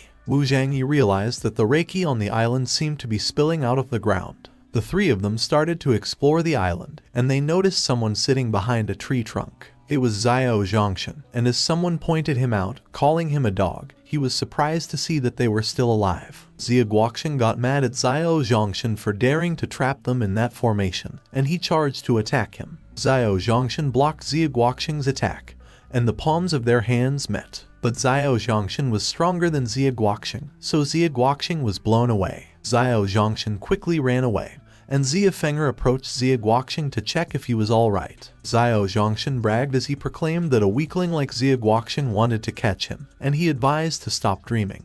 But suddenly, a string-like aura appeared around Xiao Zhongshan. In an instant, he was completely wrapped in Wu Zhangyi's string-like aura. Wu Zhangyi asked Xiao Zhongshan if he thought he could escape at that moment. Wu Zhangyi remarked that he was given a chance to live, but he did not cherish it, and upon hearing those words, Xiao Zhongshan started to beg for Wu Zhangyi to have mercy. Xiao Zhongshan begged Wu Zhangyi to spare his life once more because he was foolish and made a mistake. Wu Zhangyi wrapped more strings around Xiao Zhongshan as he commented that the man who tried to kill him wanted him to spare his life. Xiao Zhongshan screamed in pain, and it could be heard from outside the forest. Xiao Zhongshan was lying lifelessly on the ground, and Wu Zhangyi started to retract his strings. As Zia Guoqing and Zia Fenger witnessed all that, Zia Guoqing couldn't help but thank the heavens that they did not make an enemy of Wu Zhangyi back then, while Zia Fenger called Wu Zhangyi. She kneeled on the ground and implored Wu Zhangyi to take her as his disciple. Zia Fenger stated that from that moment onwards, she would follow him, and no matter what Wu Zhangyi asked, she would do it. But Wu Zhangyi responded that she was not worthy to be his disciple. Zia Guoqing tried to intervene, and he argued that although Zia Fenger was not very talented, she was a hard worker, so with a little guidance from him, he was sure she would not disappoint him. But Wu Zhangyi just declared that he would not repeat what he had stated a second time. Zia Guoqing looked downhearted, and Zia Fenger consoled him and admitted that it was all her fault for not being capable enough. Wu Zhangyi asserted that, as promised, he would give her a few pointers, and he noted that it was up to her whether she could reach his standard or not. That gave Zia Fenger hope, and she looked happy as she promised that he would not let him down. Wu Zhangyi emitted his aura from his fingertips. He applied that aura to Zia Fenger and revealed that he was passing on to her the 9 revolutions of Burning Palm.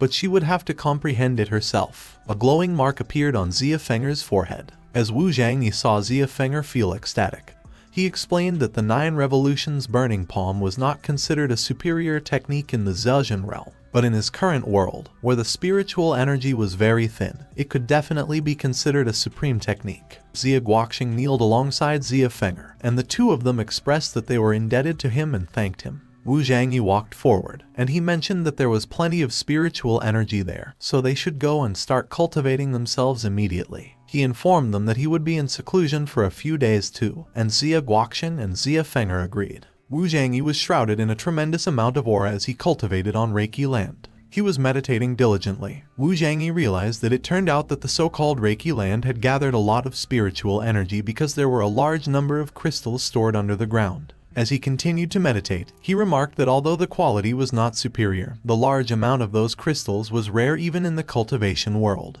Wu Zhangyi created a huge orb of aura, and he commented that he was fortunate that Hengmeng Zai Kai was protecting his foundation. Otherwise, such a large amount of aura influx into his body would certainly cause it to explode, and he would die. Wu Zhangyi continued to meditate, and he seemed to have transcended into a different being.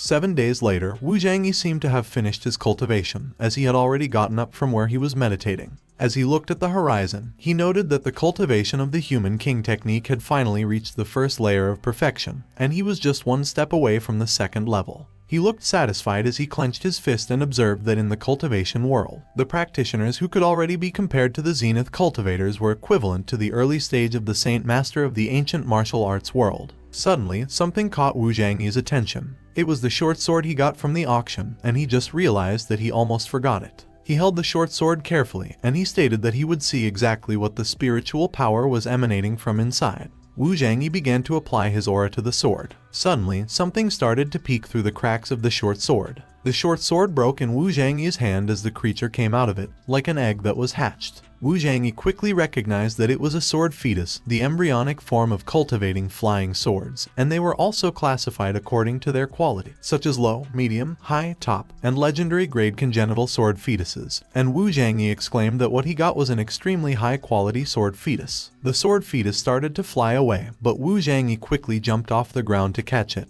and he asserted that it couldn't run away. Wu Zhangyi successfully caught the sword fetus. While still mid-air, Wu Zhangyi declared that he never claimed that the earth could hide such an immortal object that even in the presence of the cultivator, it was difficult to possess. As the sword fetus started sleeping on the palm of Wu Zhangyi's hand, Wu Zhangyi stated that the fetus of the sword was just the crude embryo of the flying sword, and to refine the flying sword, he also needed to collect the appropriate refining materials. He stashed the sword fetus in his coat pocket and remarked that when the time came, he would go to the ancient martial artist exchange to see if there were any suitable materials. A few moments later, in the other part of the island, Xie Guoxing was supervising Xie Fenger, who was training. Unaware that Wu Zhangyi was watching, Xie Fenger used the 9 Revolutions burning palm with all her might and smashed the huge rock in front of her. Wu Zhangyi observed that sure enough, Xie Fenger was not badly gifted, and in addition to her fire attribute physique combined with the 9 Revolutions burning palm, it would be more effective in cultivation. Xie Guoxing noticed Wu Zhangyi, and he pointed out that he had come out.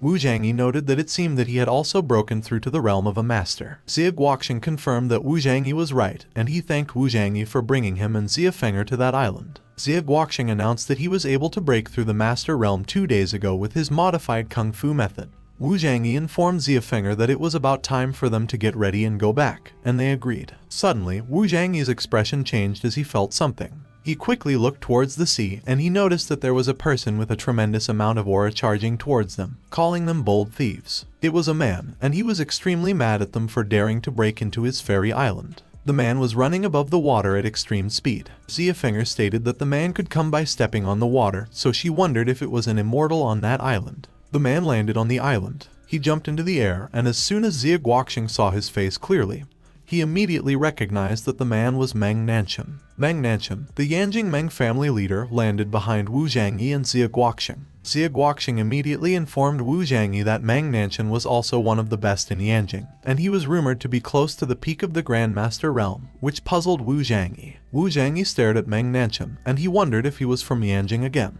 Meng Nanshan immediately inquired where they came from and how they could break onto his island. Xie Guoxing panicked, and he quickly explained and pleaded with Meng Nanshan that they just wanted to use the abundant spiritual energy of the island to cultivate for some time. But Meng Nanshan got mad, and he released a tremendous amount of aura as he declared that there was no way because the island could only be his alone. Meng Nanshan asserted that he would give them 5 minutes to leave the island quickly, otherwise he would kill them without mercy. Xie Guoxing was anxious, and he remarked that although they had the unfathomable strength of Wu Zhangyi, the other side was, after all, an old peak patriarch. He mentioned that unlike Xiao Zhongshan, the Grandmaster level was a small rank, but the strength was different, and Wu Zhangyi had just stepped into the Grandmaster realm, so he may not be an opponent for Meng Nanshan. But to Xie Guoqing's surprise, Wu Zhangyi responded that he would also give him 2 minutes. Wu Zhangyi ordered to immediately leave the island, otherwise he would also kill without mercy. Meng Nanshan walked towards them as he mentioned that rumor had it that a young master had emerged from the ancient martial arts world of Yunal City, and that person also had a very good relationship with Xie Guoqing.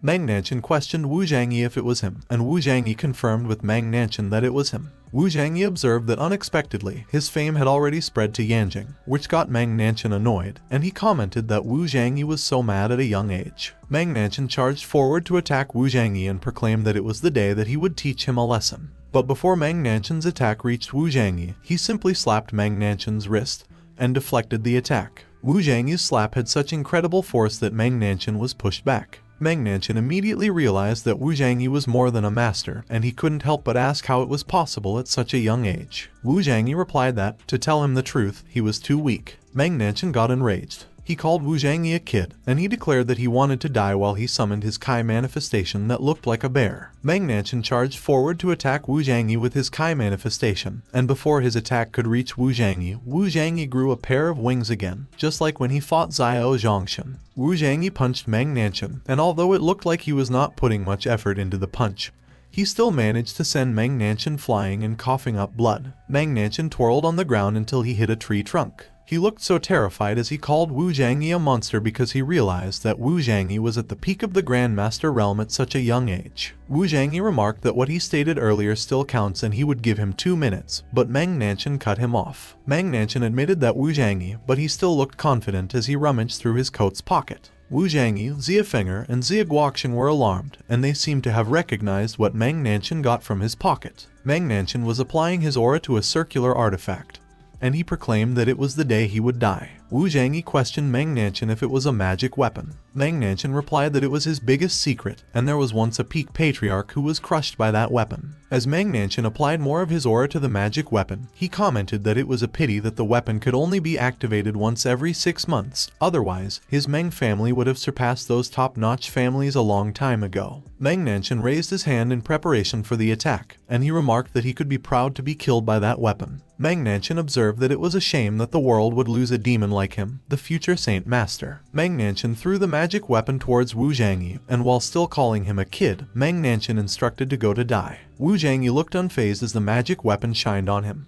He just stood there, and he did not defend himself as the magic weapon fired a powerful beam at him. Xie Feng'er and Xie Guoqing were having a hard time defending themselves from the impact of the powerful aura, and they were worried about Wu Zhangyi. Wu Zhangyi was gone, and it seemed like he was completely annihilated, so Meng Nanshan noted that it was a pity. Meng Nanshan pointed out that Wu Zhangyi had turned to ashes, and he mentioned that it seemed that Wu Zhangyi had good aptitude, and he planned to accept him as an underling. But to Meng Nanshan's surprise, Wu Zhangyi was behind him, and he was thanking him in advance. Xie Feng'er looked glad when she saw that Wu Zhangyi was fine, while Meng Nanshan could not accept it, and he declared that it was impossible. Wu Zhangyi asked Meng Nanshan how he could kill him with such a trivial skill. Meng Nanshan was dumbfounded, as he knew that Wu Zhangyi couldn't escape from the magic weapon even at the peak of the Grandmaster realm, and so he inquired what was happening. Wu Zhangyi showed the 8 trigram disc to Meng Nanshan, and he clarified that the disc and Meng Nanshan's weapon were both magical artifacts. He released an aura through the 8 trigram disc to attack Meng Nanshan and affirmed that although they were the same, his 8 trigram disc was stronger. Meng Nanshan used his magical weapon to block the 8 trigram disc's attack. He was trying his best, but the 8 trigram disc's attack was overpowering him.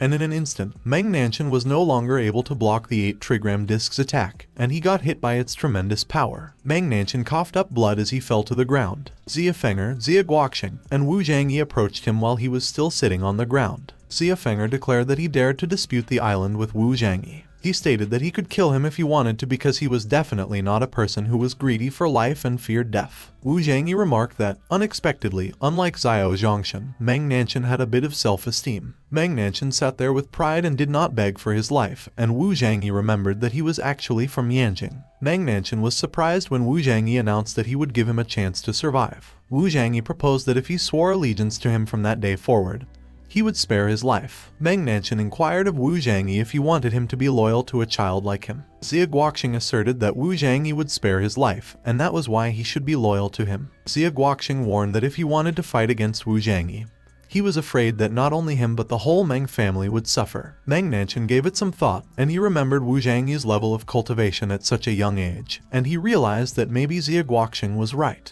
Wu Zhangyi was startled when Meng Nanshan screamed and jumped off the ground. Meng Nanshan quickly bowed in front of Wu Zhangyi and pledged that, on behalf of the Meng family, they were willing to swear allegiance to him. Wu Zhangyi accepted Meng Nanshan, and he instructed to get up.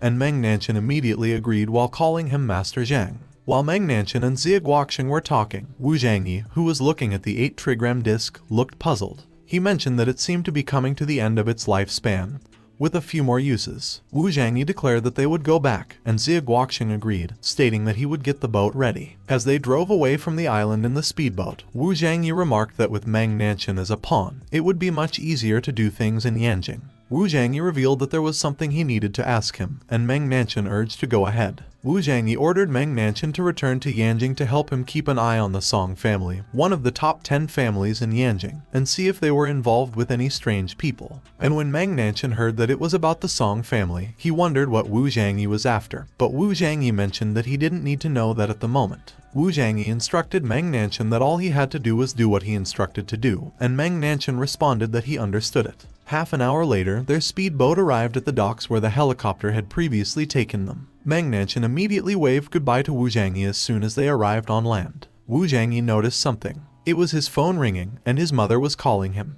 As soon as Wu Zhangyi picked up the call, his mother inquired if he could come home, and so he queried what was so urgent. Wu Zhangyi was surprised when his mother announced that his fiancée was going to come visit him. Xie Feng'er and Xie Guoqing were eavesdropping when they heard that Wu Zhangyi was so surprised when he learned about his fiancée. Wu Zhangyi looked so horrified as he asked when he got a fiancée, and his mother just stated that it was a long story, so he should hurry up and come home. Wu Zhangyi agreed with his mother, mentioning that he was coming, and he ended the call. As soon as he ended the call, someone called him again, and this time it was Song Yuyao, so Wu Zhangyi wondered what was going on that day. Song Yuyao called Wu Zhangyi's name as soon as he picked up the call. Wu Zhangyi asked Song Yuyao what was up. Song Yuyao immediately asked him where he had been the past few days because he was calling him, but he did not answer her call, and when she looked for him in the dormitory, his roommate, Zhu Hao, mentioned that he had gone out to do something. She asked him if he was okay. Wu Zhangyi replied that she was fine and he would come meet her later. He proposed that they should talk in person because it just so happened that he had something to talk to her about as well, and Song Yuyao agreed. Wu Zhangyi suggested that they could go back first because he needed to take care of something at home, and Xie Guoqing asked him if he would like him to arrange a helicopter for him. Wu Zhangyi confirmed that that would be good and thanked him. A few moments later, Wu Zhangyi was about to board a helicopter with Song Yuyao, and Song Yuyao exclaimed that it was so out of the blue. Song Yuyao confirmed with Wu Zhangyi that it was a trip back home with him to meet his parents. Wu Zhangyi did not directly answer Song Yuyao's question. He simply queried her why she was asking and if she didn't want to, and Song Yuyao answered that it was not the case. Song Yuyao was bashful as she admitted that she hadn't informed her parents about the trip yet. Wu Zhangyi patted her on the head and assured not to worry because he understood why she was so restless. Wu Zhangyi announced that he instructed someone to inform her father, and he assured her that they would definitely agree. Song Yuyao meekly agreed while she was still blushing. The blades of the helicopter started to turn, and Wu Zhangyi assisted Song Yuyao in boarding the helicopter. They were already flying over the city, and Wu Zhangyi remarked that it was time for him to go back and settle things at home.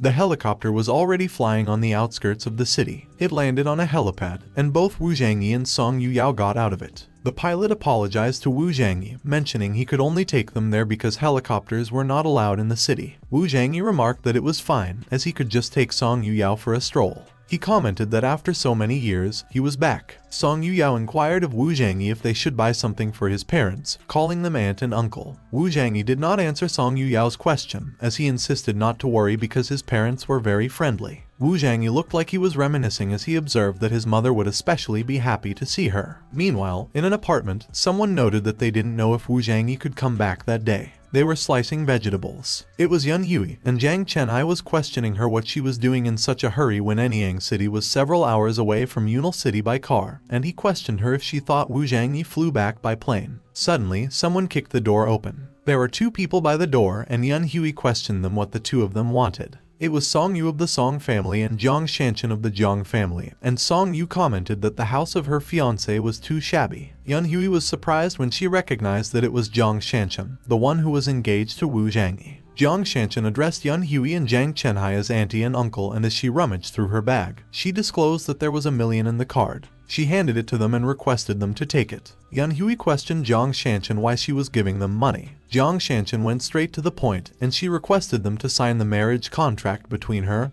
and Wu Zhangyi so that it would be terminated. Yun Hui was surprised that Jiang Shanchen desired to cancel the marriage. Zhang Chenhai got mad because he stated that he knew that Jiang Shanchen suddenly coming there at that time would not be a good thing. Yun Hui remarked that she understood that their current family conditions were not worthy of her, but the marriage was decided by the two grandfathers, so she was afraid. Song Yu chimed in on the conversation, and he commented to Zhang Chenhai that giving them $1 million was also too good for them, but they still did not want to receive it. Song Yu slammed the documents on the table as he urged Zhang Chenhai to hurry up and sign and to not waste his and Jiang Shanchen's precious time. Jiang Shanchen asserted that Song Yu was right and that they should sign it quickly, and she added that it was better to take the money and sign the document quickly. Zhang Chenhai called Jiang Shanchen a little girl, and he got mad at her for daring to be so rude to him. He raised her in his arms. Song Yu leaned over to Zhang Chenhai, confirming if he was the first genius of the Zhang family, and he inquired how he had become a useless person like that. Zhang Chenhai got so mad that he was lost for words. Song Yu grabbed Jiang Shanchen by the waist, and he questioned Zhang Chenhai what he was going to say. Song Yu declared that he was already cleared by the Zhang family and was no longer a Zhang family member, and he questioned him who would take him seriously. Yun Hui quickly mediated the situation, and she informed that she had already notified Wu Zhangyi and he would be back in a couple of days, so they could wait until he got back to sign.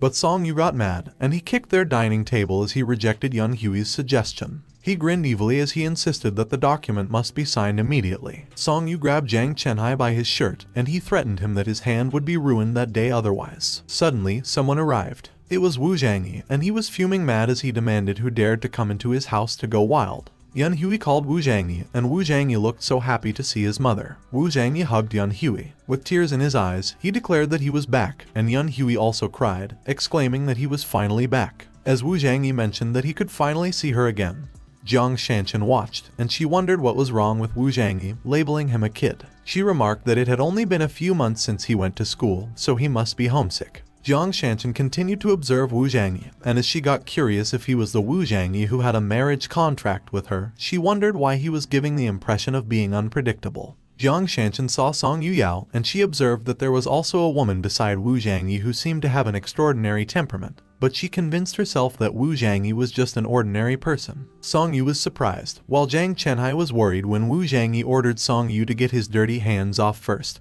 and asked him if all the children of a powerful family were like him. As Song Yu let go of Zhang Chenhai harshly, he went ahead and asked to confirm if he was talking with Wu Zhangyi. Wu Zhangyi confirmed with Song Yu that it was him, and he emphasized that remembering his name was very important to him. Wu Zhangyi predicted that he was going to die in his hands soon. Song Yu laughed hysterically and scoffed that a handicapped trash's son dared to speak wild words. Wu Zhangyi questioned what Song Yu was implying, and he asserted that he only needed a finger to kill him. Song Yu got mad, and as he called Wu Zhangyi a bastard, he charged forward to attack him while asking him if he wanted to die. Zhang Chenhai cautioned to be careful because Song Yu was an ancient martial artist. Song Yu used an aura in his palm attack, but he was extremely surprised when Wu Zhangyi did indeed just use his finger to block it.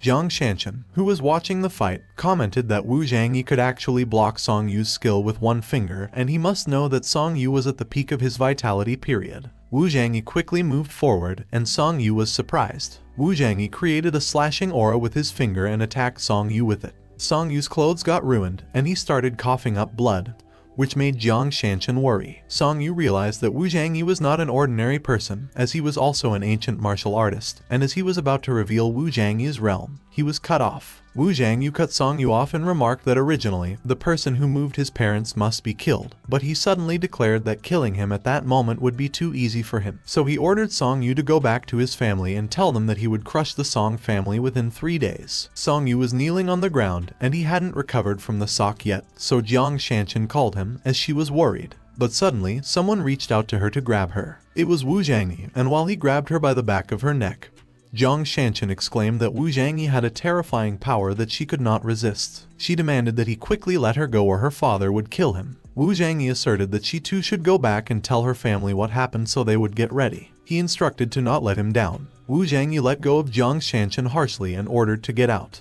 Jiang Shanchen and Song Yu anxiously went out of Wu Zhangyi's house. Song Yu glared at Wu Zhangyi, and he vowed that no matter how good Wu Zhangyi was, he couldn't be his father's opponent. On the other hand, Jiang Shanchen was wondering why Wu Zhangyi could do such a thing when everyone believed that he was an ordinary person. Meanwhile, Jiang Chenhai insisted that he shouldn't let those two go. Jiang Chenhai maintained that the old ancestor of the Song family was a grandmaster level existence, and there was no chance of winning at his current age. Wu Zhangyi persuaded to believe him, as he would be fine because a grandmaster was like an ant in his eyes, and Jiang Chenhai tried to protest. Jiang Chenhai confessed that he had made a big mistake that time.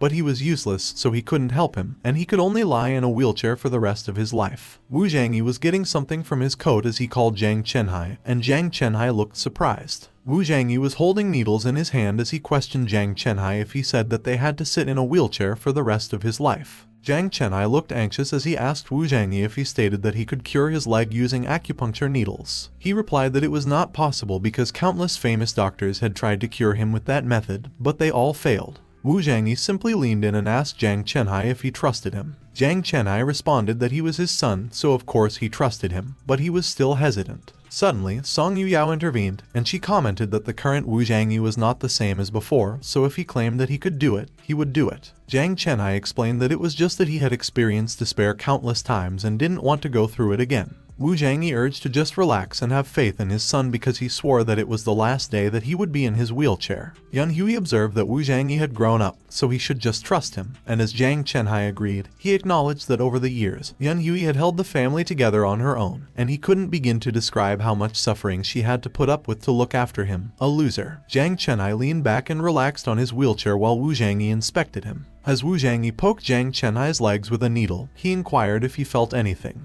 Jiang Chenhai admitted that he didn't feel anything because those legs of his had long lost the sensation of pain. Wu Zhangyi applied an aura to the needle, and he questioned Jiang Chenhai if he felt pain at that time. Jiang Chenhai quickly sat up straight, as he was surprised that he was currently feeling a tingling sensation, and he described the feeling as if he were being bitten by an ant. Wu Zhangyi remarked that it was a good sign, but he warned him that the next step may be a little more painful, so he advised to be prepared for that. Jiang Chenhai confirmed that it was fine, and he requested him to proceed. As Wu Zhangyi continued with the treatment, Jiang Chenhai's cries of pain could be heard through the entire apartment complex. Wu Zhangyi continued to treat his father, and he explained that the method of the acupuncture was called Tei acupuncture, which he accidentally obtained in his last life, and although it was not a superior technique, it could still cure a myriad of illnesses. As Wu Zhangyi applied his aura to the needles that were inserted in Jiang Chenhai's temples, Jiang Chenhai screamed in pain and coughed up blood. Yan Hui got worried, and she quickly came over to ask Jiang Chenhai if he was alright. Suddenly, Jiang Chenhai was surprised. Although his legs were still trembling, he could finally stand on his feet,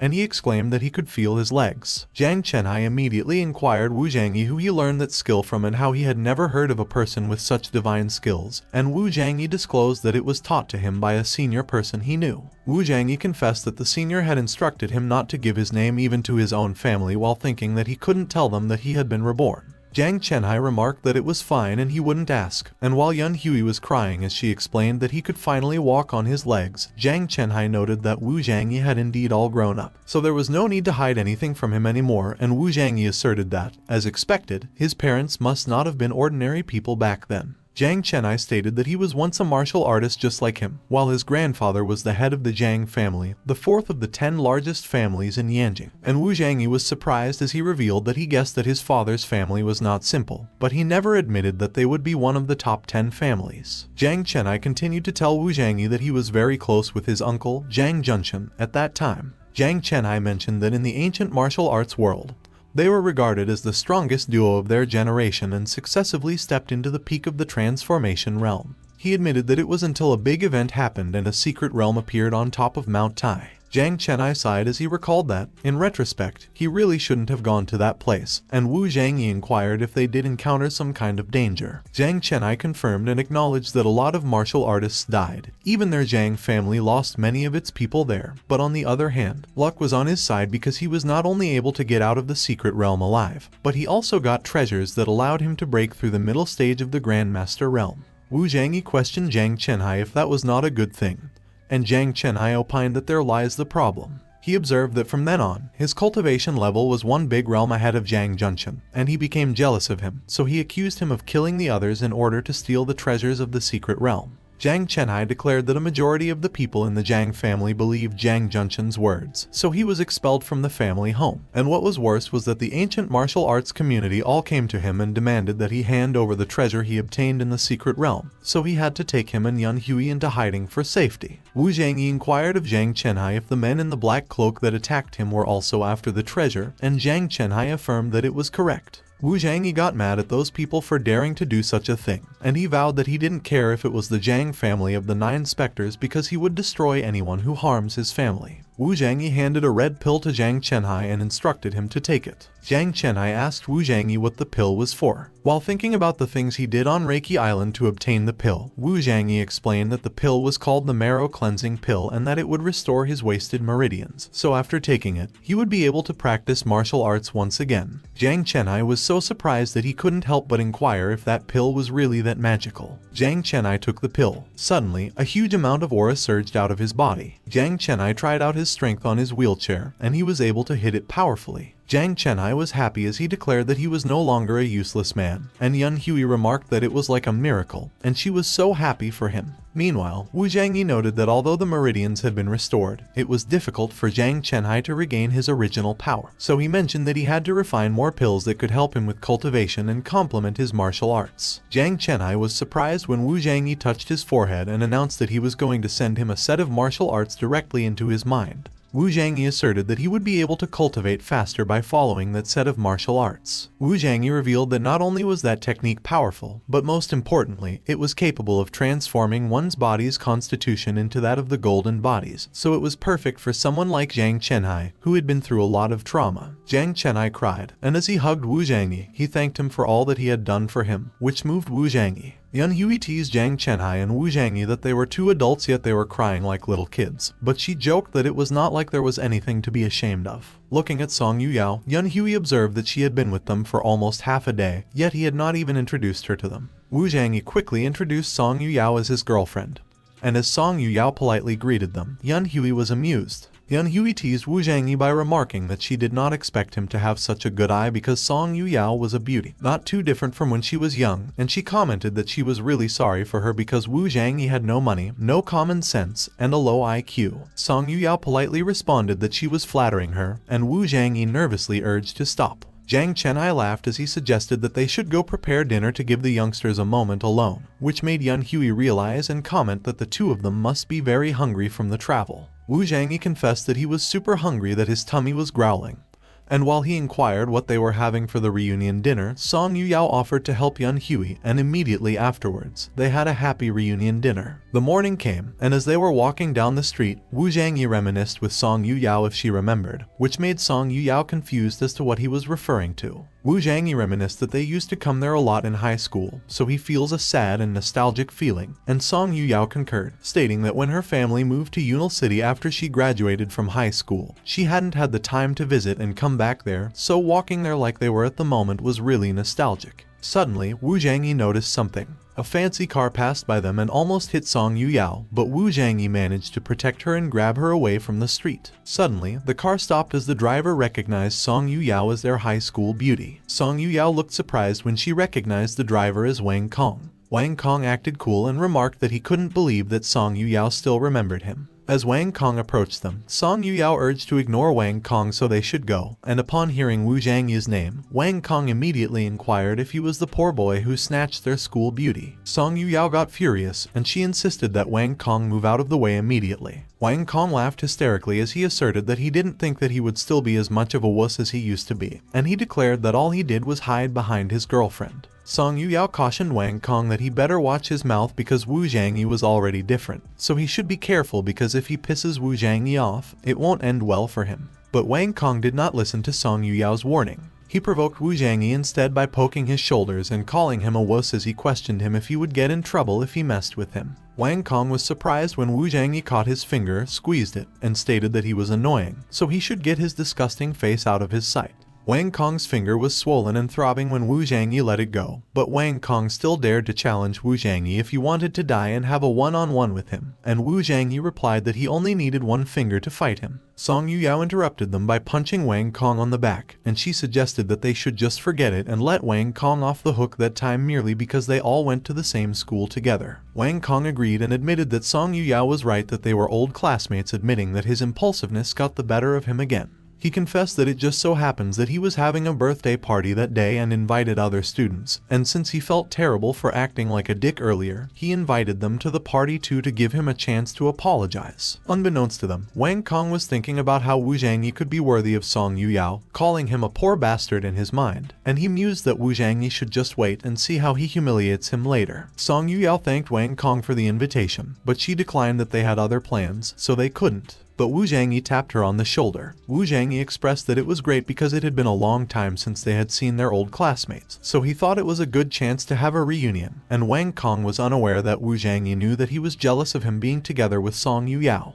Wu Zhangyi asserted that Wang Kong was only so cocky because his father was the police chief and he had humiliated his parents in his past life, so it was time for him to pay for his wrongdoings too, tenfolds at that. Wang Kong's fancy car was traveling in the city. Wu Zhangyi was riding in the car, and Wang Kong mentioned that if he would return to Anyang City again the next time, he could just give him a call, and he would give him a ride if he ever had some free time. Song Yuyao declared not to look down on people because they came back to Anyang City on Wu Zhangyi's private helicopter. Wang Kong just laughed at Song Yuyao, and he remarked that they were aware of Wu Zhangyi's family condition. He asserted that she did not have to lie for Wu Zhangyi. On the other hand, at the Song residence, someone revealed that the Song and Zhang families had gathered there today, and they were sure that everyone knew why. At the Song family house hall, someone announced that a man calling himself Grandmaster Zhang had proclaimed that he would trample down the Song and Zhang families in 3 days. It was Song King, the head of the Song family, and with Zhang Tianming, the head of the Zhang family, on his side, Song King inquired those that were present what their opinions were. One of the people from the Song family side exclaimed that it was arrogant of Wu Zhangyi and questioned who the hell he was. Another one suggested that they should let Wu Zhangyi come if he wanted to trample on them, for they were the Song family and there were so many of them, so they shouldn't be afraid of a single man.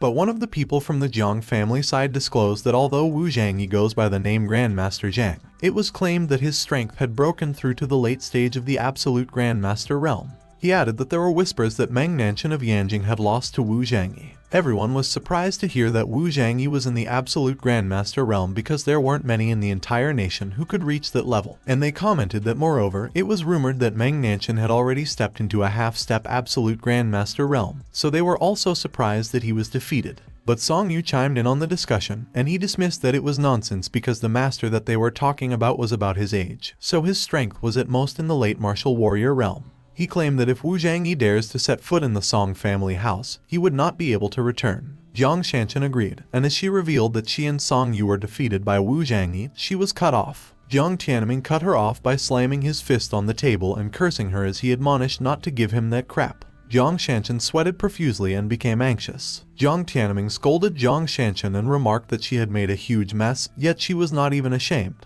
Jiang Tianming stated that according to his reliable information, the Grandmaster Zhang they were talking about may have already reached the Saint Master realm, so even if they all joined forces there, they were still no match for him. So when Wu Zhangyi came, he was afraid that their two families would greatly suffer. Song King inquired of Jiang Tianming what he was implying. Everyone was startled when Jiang Tianming proposed that both of the families go to Wu Zhangyi personally and apologize. Song Yu commented that the Song family and the Zhang family were two of the top ancient martial arts families in Anyang, so if they did such a thing, they would both lose their faces big time. Jiang Tianming grew irritated, so he questioned Song Yu, who mentioned to mess with such a powerful person, and he argued that if they did not do such a thing, the Jiangs and the Songs would suffer a disaster. Suddenly, two people arrived in the discussion, and they queried who the person they were talking about was. It was Song Zheshi, the former head of the Song family, and Song Wushuang, the supreme elder of the Song family, and the two of them demanded who wanted to trample down on their Song family. Jiang Shanshan was taken aback when he recognized the two old masters of the Song family, and he revealed that they were ranked among the most powerful people in the world martial artist ranking.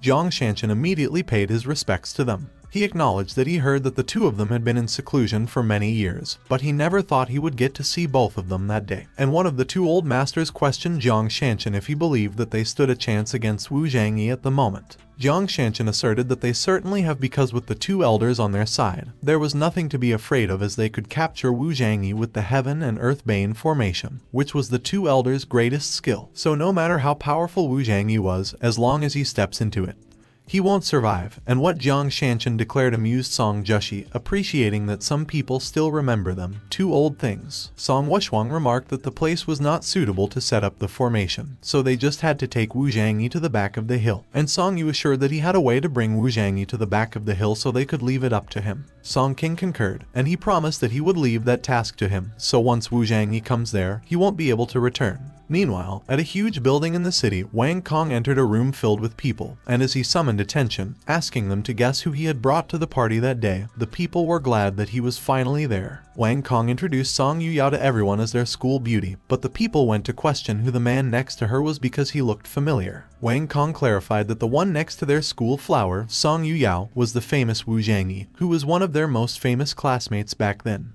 Everyone quickly remembered Wu Zhangyi as the Four Eyes nerd who got together with their school beauty in the end, and they observed that it looked like it was him.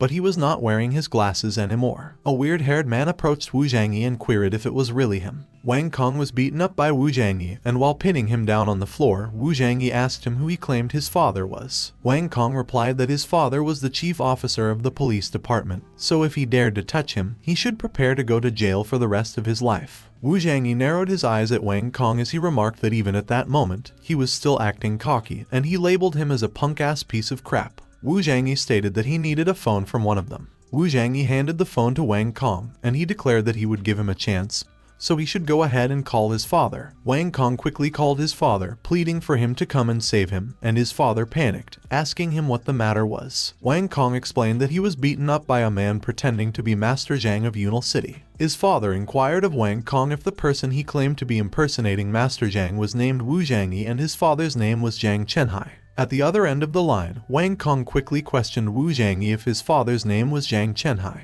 Wu Zhangyi calmly confirmed with Wang Kong that he was right, that Zhang Chenhai was his father. As soon as Wang Kong's father heard Wu Zhangyi's answer over the phone, he quickly yelled at Wang Kong to listen to him while calling him a spoiled-ass brat, and he ordered to get down on his knees and apologize to Master Zhang immediately. Wang Kong tried to persuade his father that he thought there had been some mistake because he had known Wu Zhangyi since childhood, so there was no way he could be the real Master Zhang. Remembering what happened, Wang Kong's father recalled that he saw Wu Zhangyi in person the last time he went to an auction in Yunal City, and when he came back, he even checked out Wu Zhangyi's background thoroughly himself. Wang Kong's father asserted that Wu Zhangyi was Zhang Chenhai's son. Upon hearing those things, everyone in the room quickly addressed Wu Zhangyi as Master Zhang as they kneeled and admitted that they had no idea how great his reputation was and offended him. So they asked him as his old classmates to forgive them for offending him. Another one also knelt on the ground, also addressing Wu Zhangyi as Master Zhang. It was Wang Kong, and he bowed to Wu Zhangyi, admitting that he was wrong and begging for him to forgive him for looking down on him and offending him. Wu Zhangyi commanded to get out and instructed them not to let him see them again otherwise. Everyone agreed. They quickly scurried out of the room. As Wu Zhangyi remarked that they should go, the weird-haired man from earlier was alarmed.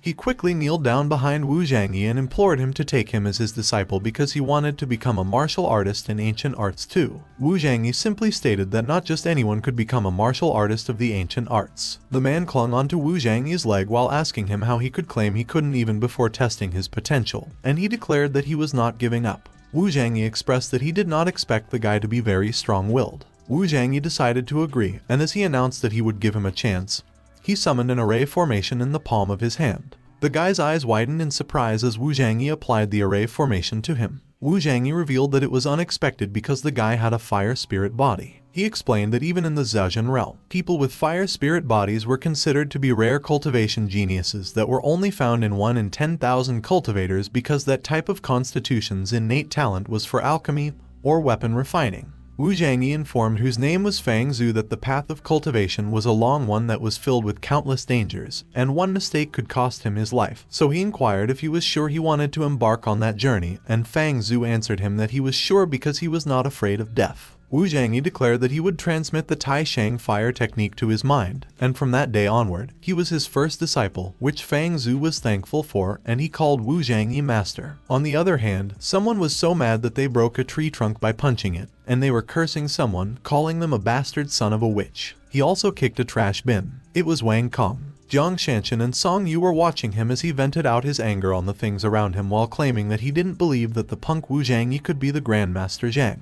Wang Kong sensed the two of them, and he angrily demanded who they were and what they were laughing at. He questioned them if they had never seen a shirtless man before and if they were looking for a fight. Song Yu did not answer any of Wang Kong's questions, and he simply inquired why he was so angry while calling him brother. Wang Kong charged forward to attack Song Yu as he ordered to go off and not mess with him. Song Yu caught Wang Kong's leg effortlessly. He asked Wang Kong if he wanted to get revenge on Wu Zhangyi. Wang Kong was surprised when Song Yu mentioned revenge on Wu Zhangyi, so he asked him how he knew. Song Yu remarked that they saw what just happened in the hotel. Song Yu inquired if Wang Kong wanted to snatch the goddess back. Wang Kong gritted his teeth and clenched his fist as he admitted that Wu Zhangyi was very good at fighting, so he was not his opponent. Song Yu offered to Wang Kong that he could leave that to them, and he just had to do them a favor in return. Song Yu whispered to Wang Kong's ear what he needed to do. On the other hand, Zhang Chenai commented that it was rumored that the Song family had two unparalleled old patrons who had reached the peak of the Grandmaster realm 10 years ago, and he mentioned that they had been in retreat for many years, so he warned Wu Zhangyi to be careful when he went to the Song family at that time. Wu Zhangyi assured not to worry, and he questioned him why he was more verbose than his mother. Suddenly, Song Yuyao entered the room and announced that her old friend had asked her to visit her house. Song Yuyao requested Wu Zhangyi to inform Yun Hui that she wouldn't come back for dinner, and Wu Zhangyi was puzzled when he heard about her friend.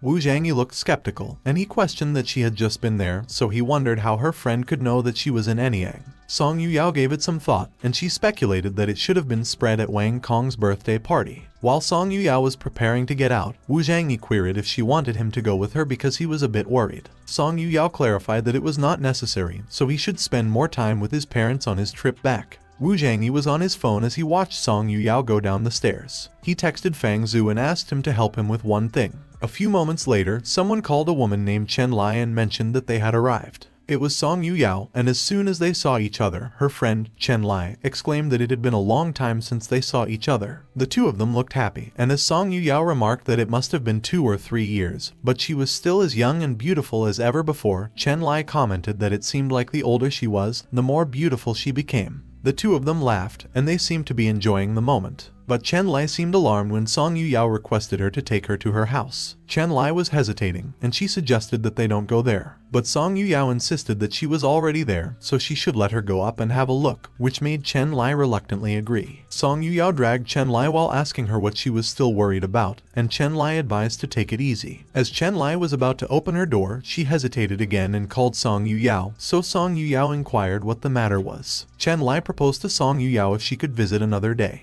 She left her key on her door and quickly ran away from it as she revealed that she suddenly remembered that she had to go out on some business. Suddenly, someone grabbed Song Yuyao's arm. It was Wang Kong, and he suggested to Song Yuyao that since she was already there, she should come in and sit down. Song Yuyao was surprised to see Wang Kong, and she questioned how he was there. Chen Lai immediately kneeled in front of Song Yuyao and apologized to her. She clarified that Wang Kong caught her parents and requested her to invite her to come to her house. Wang Kong disgustingly licked his lips as he addressed Song Yuyao his Song Beauty, and he expressed that he did not think that they would meet each other again so soon. Song Yuyao screamed. She kicked Wang Kong in between his legs and demanded him to take it. Both of Wang Kong's eggs shattered, and he cried in pain as he called Song Yuyao a witch. He was kneeling and trembling in pain, and he was asking someone what else they were hiding for and telling them to come out. Multiple men immediately came out of hiding to capture Song Yuyao. They tied both Song Yuyao and Chen Lai, and as Song Yuyao demanded to let them go immediately, Wang Kong declared that he would take care of her after he finished Wu Zhangyi. Meanwhile, Wu Zhangyi was sitting on a bench outside, and he remarked that he could finally go out to breathe again because his parents were still long-winded as always. Suddenly, someone called him. It was Song Yu who was with Jiang Shanshan, and when Wu Zhangyi recognized him, he exclaimed that they had met again. Wu Zhangyi asked Song Yu if he wanted to die in a hurry. Jiang Shanshan chimed in, and she commented that he shouldn't be crazy. Suddenly, Wu Zhangyi's phone rang, and when he looked at it, it was Song Yuyao who was calling. As soon as Wu Zhangyi answered the phone, he inquired what was wrong. But no one answered him on the other line. Wu Zhangyi immediately sensed that something was not right. He immediately stood up and asked Song Yuyao what happened. Suddenly, Wang Kong spoke on the other line, telling Wu Zhangyi to take it easy, and Wu Zhangyi immediately recognized his voice. Wang Kong informed Wu Zhangyi that Song Yuyao was in his place at the moment, but he shouldn't worry because she wouldn't be in any danger. Wu Zhangyi looked extremely mad, and he threatened that he better let Song Yuyao go if he wanted to continue his life. Wang Kong showed the phone to Song Yuyao, and he laughed as he kept telling her that Wu Zhangyi was in a hurry. Wang Kong instructed that if he wanted to save Song Yuyao, he should just go with Song Yu and Jiang Shanshan, and after he mentioned that he would wait for him at Song's house, Wang Kong immediately hung up. Wu Zhangyi told Jiang Shanshan that he knew Wang Kong wasn't brave enough to kidnap Song Yuyao, but he did not expect that both of them were behind that incident. As Wu Zhangyi stated that they were going to the Song family to see what tricks he had, Song Yu gladly ushered him. At the foot of a mountain, someone was asking why they came to the back of the mountain when they declared that they were going to go back to their Song family. It was Wu Zhangyi who was asking, and instead of answering him, Song Yu asked him if he was afraid, and he suggested that he don't come if he was afraid because no one was forcing him. Wu Zhangyi glanced at them skeptically, and he observed that the aura of the place fluctuated abnormally, which was not quite right. Suddenly, Song Yu and Jiang Shanshan jumped out of the way, while Wu Zhangyi got enclosed in an aura sphere. Wu Zhangyi's eyes widened in surprise. He was being suppressed, and he did not know what was going on. Wu Zhangyi was having a hard time standing upright, and he noted that his body couldn't use strength at all. He was trying his best to resist. Suddenly, Song Jushi advised him not to struggle. Song Jushi and Song Wuxuang stood in front of Wu Zhangyi, and they declared that in their Heaven-Earth-Death formation, they dominate over everything. While Wu Zhangyi was struggling, Song Yu called him a bastard and commented that at that time, even if he had wings, he could not escape. Jiang Tianming chimed in and remarked that in the formation of the two elders, Wu Zhangyi could still stand and not lie down, so it was a pity that he could only cultivate at such a young age. Song Jushi concluded that, for the sake of the Song family, he must die there that day. He blamed him for being too young and wild. As Song Jushi raised his sword and swung it at Wu Zhangyi,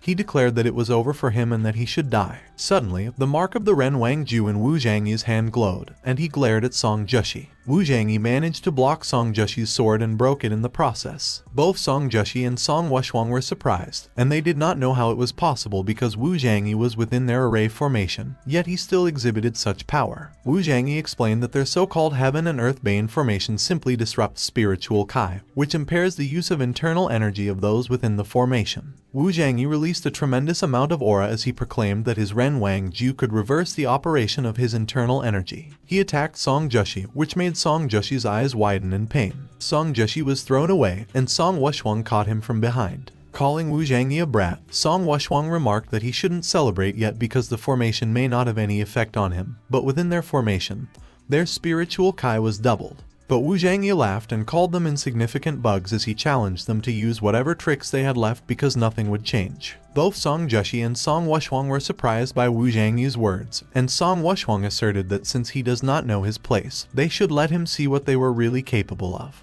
The two of them started to release a tremendous amount of aura. Song King warned everyone to be careful because Song Jushi and Song Wuxuang were going to use their moves, so they needed to get further away. Song Jushi and Song Wuxuang charged forward to attack Wu Zhangyi, and they used their move, the unparalleled Twin Fist. Their move was so powerful that it created a powerful explosion on the mountain. Everyone was affected by the dust and debris of the explosion, and Jiang Tianming pointed out that it was a powerful force. Jiang Tianming and Song King were both surprised when they saw something. As the dust settled, it revealed a portion of the mountain that was obliterated, and both Song Jushi and Song Wuxuang called Wu Zhangyi an ignorant brat, exclaiming that he had already turned to dust. But the two of them were unaware that Wu Zhangyi's string-like aura was creeping behind them. Wu Zhangyi surprised them by grabbing the backs of their necks, and he suggested that since they had used their ultimate, they should go take a little rest. Song Jushi and Song Wuxuang screamed in pain as Wu Zhangyi wrapped his string-like aura around them. The two of them fell to the ground, and they were completely shriveled as soon as Wu Zhangyi let go of them. Song King was shaking as he observed that Wu Zhangyi took out the two elders in an instant, and while Jiang Shanshan was busy covering her face, Jiang Tianming admitted that Wu Zhangyi was way too powerful. Song Yu was alarmed when Wu Zhangyi glanced at him while asking who would like to be next. Song Yu panicked as Wu Zhangyi walked towards him, and as he fell to the ground, he threatened Wu Zhangyi not to dare come near him because he had his girlfriend. But Wu Zhangyi paid his threats no mind, and as he grabbed Song Yu's collar, he looked so unhinged as he used his string-like aura on him. Wu Zhangyi looked so evil as he continued to wrap his string-like aura around Song Yu. He smirked triumphantly. Suddenly, a girl arrived at the mountain where they were. With tears in his eyes, Song Yu looked so surprised when he saw the girl. It was Song Yuyao, and while Fang Zhu was behind her, holding Wang Kong, Song Yu wondered how she was there. Fang Zhu proudly informed that he had already saved Song Yuyao as per his order. Wu Zhangyi praised Fang Zhu for the good job, and he requested a few minutes so they could go home after he finished them all, and Fang Zhu agreed. Song King pleaded with Wu Zhangyi to wait a minute and requested that he spare Song Yu. Song Yu cried his heart out, and he begged Song King to save him. Song King declared that the two elders already died because of him, and they couldn't let the Song family be wiped out too because of him. Song King confessed that he couldn't help him anymore. Song Yu panicked, and he exclaimed that he was his own son, so he could not abandon him like that. Wu Zhangyi continued to drain Song Yu with his string-like aura, and he remarked that he made a smart move because even if he tried to save Song Yu, he would get himself killed for nothing. Song Yu screamed in pain, and Jiang Shanshan called out to him with worry in her voice. Wu Zhangyi dropped Song Yu on the ground, completely drained like the previous elders. He announced that from that day onwards, he did not want to hear any news that correlated to the Song family within the martial world. Song King bowed to Wu Zhangyi as he assured that it would be as he wished, and he gave him his word for it. Jiang Tianming was startled when Wu Zhangyi looked in their direction and declared that it was the Jiang family's turn. Jiang Tianming immediately pushed Jiang Shanshan to kneel on the ground, and he requested that Wu Zhangyi forgive her, calling her a foolish girl and the Jiang family. Jiang Tianming knelt along with Jiang Shanshan, and he explained that it was all due to Jiang Shanshan's recklessness, but over the years, he had never thought of canceling their arranged marriage because he always respected Jiang Chenhai as a man. As Wu Zhangyi thought about it, he realized that what Jiang Tianming asserted was true because the Jiang family never formally came to cancel the marriage since Jiang Chenhai had the accident,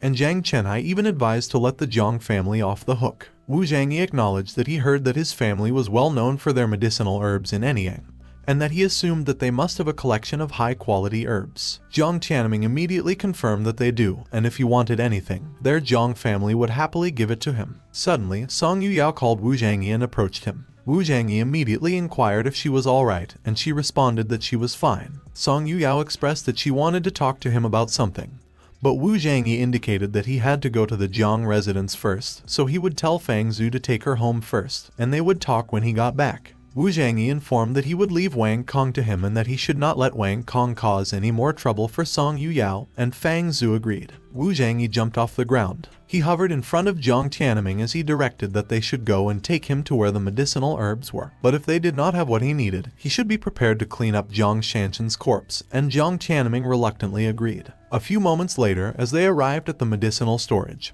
Jiang Tianming revealed that the entire medicinal storage was his and that he didn't dare to jest, but there were only a few medicinal storehouses on the mainland that could be compared to the Jiang families. Wu Zhangyi noted that it was definitely not lacking in terms of variety, but he was still looking for the one that he needed. Suddenly, he noticed something above him. Wu Zhangyi had opened the drawer above him without touching it. Using his aura, Wu Zhangyi took the contents of the drawer, and Jiang Tianming observed that he has sharp eyes because the snow bone ginseng that he got may not be the most precious, but it was definitely one of the rarest herbs. Wu Zhangyi declared that he could go as he would be refining some pills. Surrounding himself with the medicinal herbs that he needs, Wu Zhangyi stated that with those herbs, he would be able to make enough jade bone pills for Jiang Chenhai to aid in his cultivation, and Jiang Chenhai would be able to return to his prime. Evening came, and in Wu Zhangyi's home, Song Yuyao looked downhearted as she lamented that Wu Zhangyi always ends up taking the burden, so she wished that she was a martial artist. But she remembered that Wu Zhangyi explained that not just anyone could become a martial artist, and she didn't know if she had the qualifications, but she was sure that Wu Zhangyi could find a way. Suddenly, Song Yuyao noticed something. Jiang Chenhai was surrounded by men wearing black cloaks, and he recognized that they were the people from before. He exclaimed that it had already been 10 years and he had already declared that he didn't have any treasures. The people in black cloak revealed that they didn't come that day to find him, and they came to find Wu Zhangyi. Song Yuyao and Jiang Chenhai were both surprised that the people in black cloaks were there to find Wu Zhangyi. Song Yuyao immediately asked Jiang Chenhai who those people were, and everyone in the room was startled. Jiang Chenhai panicked. He yelled at Song Yuyao not to come there, and he instructed her to run and go find Wu Zhangyi. Two of the people in black cloaks loomed over Song Yuyao, and she wondered why she felt trembling when she looked at those two people. She realized she had to quickly inform Wu Zhangyi because those people were very dangerous. Jiang Chenhai yelled at Song Yuyao as he instructed her to run because those people were there to find Wu Zhangyi, and he stated they would be fine. Song Yuyao looked worried, but she realized she had to follow Jiang Chenhai's instructions. She quickly turned around to run, but she bumped into someone. Song Yuyao was surprised, as it was Wu Zhangyi, and he assured not to be afraid because he was there. The two men immediately asked to confirm if they were talking to Wu Zhangyi. Wu Zhangyi did not answer the two men but instead mentioned that he knew they were the 9 specters. Wu Zhangyi looked angry as he accused that they were the ones who hurt his father, and as he declared that he was about to go to settle the result with them. But they already came. In his mind, he was wondering what the matter was with those two men because he couldn't feel anything but anger. One of the men revealed that their master wanted to see him, and they demanded they come with them. Jiang Chenhai responded that if they had anything to do with him, they should come at him and not try to take his son away. But suddenly, someone grabbed Jiang Chenhai by the shoulder. It was one of the people in the black cloak, and he warned that if he wanted to live, he should just be obedient. On the other hand, Wu Zhangyi was facing the two men, and he explained that they were a little weird, so fighting them there might put Song Yuyao and the others in danger. Wu Zhangyi urged to let the other people go because he would go with them. Jiang Chenhai immediately protested that he could not go with them because those people were too dangerous. Song Yuyao was also trying to tell him not to go, and she was crying. Wu Zhangyi consoled Yao not to cry, and he asked her if she believed in his strength. Wu Zhangyi also reassured not to worry because he would be back soon. Jiang Chenhai was disappointed in himself, and he lamented that he was to blame for being useless, while Yun Hui cautioned to be careful. Song Yuyao was crying her heart out as she confessed that he protects her every time and that she has no use at all. But Wu Zhangyi comforted not to be silly because she was his greatest strength by his side. Wu Zhangyi smiled as he reminisced that in his life, when he was most depressed, Song Yuyao never left him, so he would never lose her again in that life. One of the people in the black cloak urged to hurry up. As Wu Zhangyi walked away with the people in black cloaks, Song Yuyao wished that she actually wanted to tell him to take her to become an ancient martial artist so she wouldn't be unable to help every time. But she was so afraid that she didn't have the talent. A few moments later, in a forest filled with birds, Wu Zhangyi was walking with the people in black cloaks, and he observed that the two people in front of him were too odd as they were emitting an aura of death that even birds and animals were scared away from. Wu Zhangyi admitted that he originally planned to follow them to find the old cave of the 9 specters, but it seemed too risky at the moment, so he had to control them there. Wu Zhangyi filled both of his hands with aura. He charged at the two people in black cloaks, and he commanded that they were pretending to be ghost-like, so they should show him their true faces. Wu Zhangyi hit the two people on their backs with his powerful fists. Wu Zhangyi was confident, and he remarked that their reaction was too slow. But to Wu Zhangyi's surprise, the two people in black cloaks were unharmed, and as they looked towards him, he wondered how it was possible because, although he did not use his full strength, even if a grandmaster forcibly took his punch, he would not be unharmed. One of the people in black cloaks prepared to attack with their fists. Wu Zhangyi coughed up blood as he was punched in the gut. The other person grabbed Wu Zhangyi's head, and he was not able to react as he was still trying to process the powerful force he just received. There was a loud, booming sound, and the ground was destroyed as the man in a black cloak slammed Wu Zhangyi's face into the ground. The man in the black cloak who had slammed Wu Zhangyi's face into the ground instructed not to make any unnecessary resistance. The man in black was surprised when the other man grabbed his shoulder and reminded him not to kill people. The man reminded him that it was not good to explain to their master later on. Suddenly, an arm reached out to grab something.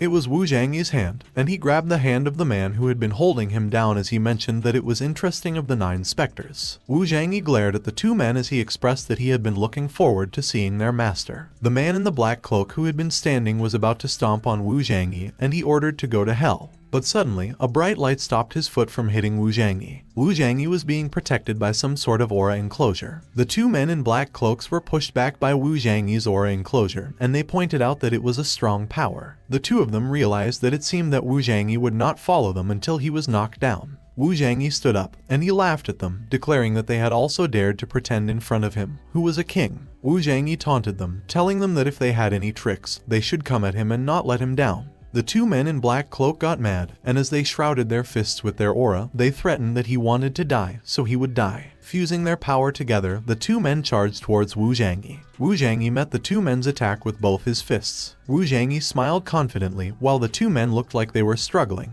There was a huge, booming sound and a powerful explosion in the middle of the forest. The smoke from the explosion started to dissipate. It revealed the two men that were lying unconscious on the ground, and Wu Zhangyi commented that, judging from the aura of those two people, they had reached the realm of masters, but the strength they had was much stronger than the masters. Suddenly, Wu Zhangyi noticed something. A worm-like creature came out of one of the man's mouths, while his back seemed to also be harboring the same kind of creature as something was wriggling under his skin. More of the worm-like creature came out of the man's back, and Wu Zhangyi wondered what it was because the men's bodies seemed to be recovering.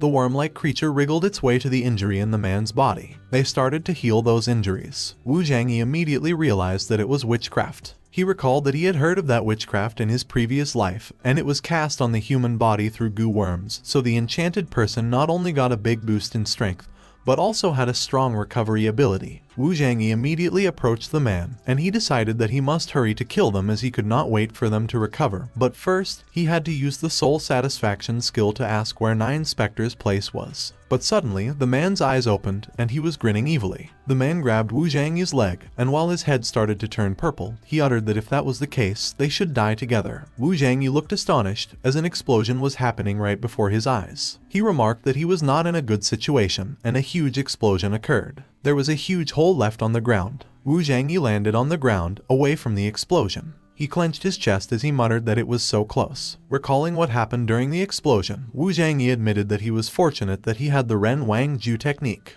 Otherwise, he would have been in danger. Wu Zhangyi acknowledged that he did not expect Nine Spectres to be like that because the goo worm in the body absorbs the spiritual energy in the human body and expands rapidly to explode. He smiled as he revealed that, however, he still had the information about the Nine Spectres' place. He started walking deep into the forest, and he declared that he was coming. At the Bamiguo Luxury Resort, a lot of tourists roamed around. In one of the establishments, someone yelled about 500,000. An auction went on inside the establishment, and the host announced that a gentleman had just offered $500,000, so he asked if there were any higher bids. One of the audience members was surprised that someone had bid $500,000, and they remarked that if the hammer went down and nothing came up, $500,000 would be lost. But another person commented that $500,000 was nothing because he had seen $10 million get hammered down. Someone raised their hand. The man declared that he would pay $1 million, and everyone was so surprised, wondering who he was. The audience recognized that the buyer was Mr. Liu Tian. The man from earlier mentioned that Liu Tian was known as the king of the stone world, and often he bought stones that were much higher than the bid price, so he could also be referred to as the king of gambling in the stone world. The host announced that Liu Tian bid $1 million, and he asked if there were any higher bids. The audience was silent as the host inquired about the $1 million twice and 3 times. He announced that the stone was sold to Liu Tian and congratulated him for winning the stone. The host raised the hammer, declaring that it was the moment to witness the miracle and that they should see what kind of spirit stone was inside the rock. The host hit the rock, and it split in half. The host raised a shiny gem, and as he proclaimed that it was a gemstone, he congratulated Liu Tian. The man from earlier identified that the gemstone was the best imperial green, and he asserted that Liu Tian was the king of gambling because that texture that the finest imperial green was showing was worth at least $2 million, so it was a profit. The host congratulated Liu Tian again as he handed the gemstone to him, and Liu Tian confirmed that he was sure that he was right, that it was the best imperial green. Suddenly, from the audience, Wu Zhangyi spoke, and he noted that his stone had an average aura and that even the low-level spirit stones were not counted as waste spirit stones. Liu Tian looked apprehensive as he asked Wu Zhangyi who he was. Wu Zhangyi replied that he was just passing by, and he saw that their stone betting was fun, so he wanted to come and play. Liu Tian remarked that he was so poor yet he still came to gamble, and he asked him if he could afford to play, and Wu Zhangyi responded that he didn't need to worry about that. The host brought another stone onto the stage, and he announced to everyone that the starting price of that stone was $30,000. Wu Zhangyi looked at the stone intently. Liu Tian was startled when Wu Zhangyi suddenly raised his hand and bid $50,000. Liu Tian laughed at Wu Zhangyi as he declared that the stone was rough in appearance. So according to his more than 10 years of experience in betting on stones, that stone was just an ordinary waste stone, and he remarked that he did not have any money yet he wanted to come to the gambling yard to pick up. The host asked people from the audience if anyone wanted to pay a higher price because Wu Zhangyi only paid $50,000. The man from earlier commented that the waste rock had been photographed for more than half a month, so all fools knew that no good things could be produced. The host asked the audience about the $50,000 once, twice, and 3 times, and announced that it was a deal. Liu Tian laughed on the side as the host congratulated Wu Zhangyi. The host mentioned that since he was not their VIP member, every auction had to be paid in cash in order to smash the stones, so he had to pay $50,000 immediately, and Wu Zhangyi agreed that it was no problem at all as he swiped his card into the machine handed to him. As soon as the payment was announced as successful, the host stated that he would smash the rocks for him right away, and Wu Zhangyi said to be his guest. Liu Tian was still snickering in the back, and he remarked that Wu Zhangyi was a big fool for still being proud of buying a broken stone. But he would see him ashamed soon. Meanwhile, Wu Zhangyi noted that the surface of those stones had a very fragile layer of special stone that could isolate the spiritual power and even the detection of the spiritual sense called Huanglingshipi. And when encountering the finest barren spirit stone skin, even at the peak of his previous life, it was difficult for him to penetrate with his spiritual sense. However, the current rock was only a weakened version of ordinary wild spirit stone skin. On the other hand, the host excitedly smashed the rock with his hammer. A glowing black rock was revealed, and everyone was so surprised. Liu Tian stuttered as he wondered if it was the spiritual energy of a high-grade spiritual stone with a tiger pattern core crystal. The lady handed the spiritual stone to Wu Zhangyi, and she congratulated him for his high-quality tiger-striped core crystal. As Wu Zhangyi accepted the stone, the man in the audience cursed and exclaimed that he was too lucky because for his first try, a high-level spirit stone was drawn. Meanwhile, Wu Zhangyi looked at the spirit stone, disappointed, and he remarked that they were making a fuss and calling the spirit stone a high-level one when it was barely an ordinary spirit stone at best in the cultivation world. Wu Zhangyi stated that perhaps the earth was in the age of domination because cultivation resources were too barren and high-quality spirit stones had almost disappeared. Wu Zhangyi asked the host if he could sell the tiger pattern core crystal. Liu Tian was astonished, as he questioned why Wu Zhangyi could sell the spirit stone without hesitation, and he noted that he should know that that kind of high-grade spirit stone was very difficult to open. The lady awkwardly mentioned that they generally don't repurchase spirit stones there. Suddenly, a man in the audience offered to buy his tiger crystal. The man asked Wu Zhangyi to give a bid price. Liu Tian immediately recognized the man as Mr. William, the man who once opened the sacred stone, and Liu Tian exclaimed that he did not expect him to come too. The hosts were astonished when Wu Zhangyi declared that the bidding price was $1 billion. Without hesitation, William agreed to Wu Zhangyi's price and closed the deal. The machine the lady was holding had confirmed that $1 billion had been paid. The deal was made, and Wu Zhangyi's account was increased by $1 billion. Suddenly, someone drew the attention of all the guests. He was the host, and he excitedly announced that their boss had informed them that that day, all the stones mined from the land of horror were taken out for the guests to have fun. The man from earlier was also excited, as he remarked that usually there were only a dozen stones a week, but he did not expect the auction to release a dozen of them that day. On the other hand, Wu Zhangyi's attention was caught by the place of horror, and he observed that it turned out that those stones were all mined because he commented that they were manually packaged. He found it interesting, so he stated that he would go to that place of horror to see when he had time because of the wild spirit stone skin. As with the strength of the first layer of his current Ren Wang Jiu, he could only slightly detect the subtle overflowing aura with his spiritual sense. Wu Zhangyi used the spirit of the Ren Wang Jiu's body to detect the stone that exudes aura, and he noted that although it was not completely clear what quality of spirit stones were inside, it was enough. Meanwhile, Liu Tian immediately bet on stone number 5. Liu Tian remarked that under his fiery eyes, from the aura of the number 5 stone, the spirit stone inside was definitely not inferior to the tiger-striped crystal from earlier, and he stated that his over 10 years of experience in gambling stones was not for nothing.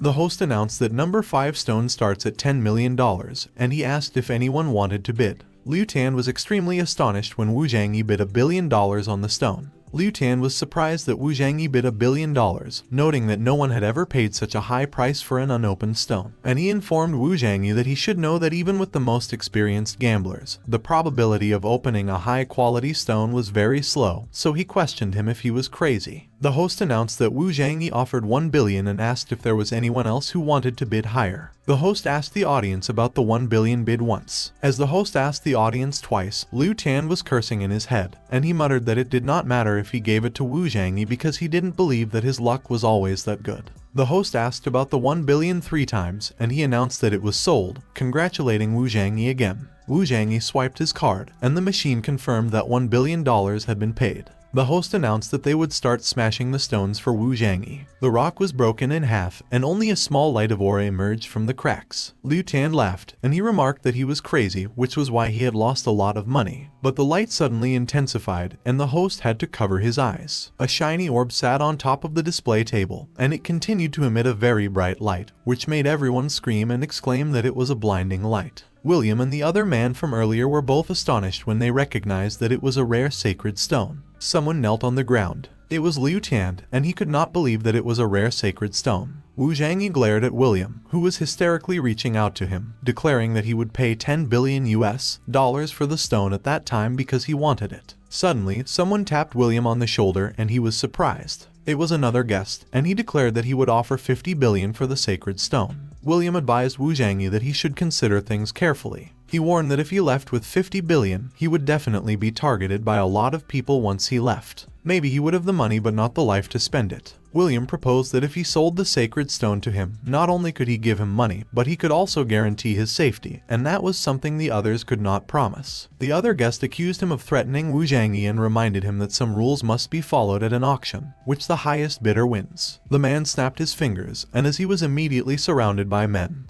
he added that, in terms of protecting Wu Zhangyi, perhaps he was more suited than him. But, to their surprise, someone shouted to shut up. It was Wu Zhangyi, and he announced that he would not be selling the sacred stone because he would be using it himself. Wu Zhangyi smiled gently as he explained that the sacred stone was not bad because, although it was not classified as a divine stone in the cultivation realm, it did qualify as a high-grade spirit stone. Suddenly, William came up on stage, and he grabbed Wu Zhangyi's arm, asking him if he had thought things through because once he left, it was much more dangerous carrying the sacred stone than 50 billion. William was taken aback when Wu Zhangyi released a tremendous amount of aura and glared at him, declaring that he would see who would dare to take the sacred stone from him. Everyone from the auction stepped aside and made way as Wu Zhangyi left. William looked extremely terrified as he questioned what the pressure he just felt earlier was because it even threatened him, whose strength was in the 30 in the Zen realm. Liu Tian looked annoyed, and he wondered how strong Wu Zhangyi could be when he was that young, so he figured that it was just a mere act. Liu Tian was enraged that Wu Zhangyi was bold enough to steal his sacred stone, and he warned that he should watch himself once he left the auction. Meanwhile, as Wu Zhangyi was leaving the auction, he challenged that if they wanted the sacred stone, they should come to him if they were not afraid of death. Wu Zhangyi observed that there were several presences that were somewhat different than those of typical Eastern cultivators, especially William, so it would be an opportunity for him to see the techniques of other places. Suddenly, two men blocked Wu Zhangyi's path. Along with the two men, Liu Tian appeared, and he demanded that the sacred stone was supposed to be his, and if he understood, he should hurry up and return the stone to him, and he would spare his life. Wu Zhangyi accused him of trying to snatch the sacred stone in broad daylight, so even if he obtained it, he would just become prey of the others, and Wu Zhangyi observed that, as expected, the stronger ones were waiting in the dark for the perfect opportunity. Wu Zhangyi glanced at the hidden figures in the distance, and he sneered that only small fry like Liu Tian were stupid enough to willingly become prey. Liu Tian gave it some thought, and he realized that what Wu Zhangyi mentioned sounded reasonable because experts from all over the world had their attention fixated on that divine stone.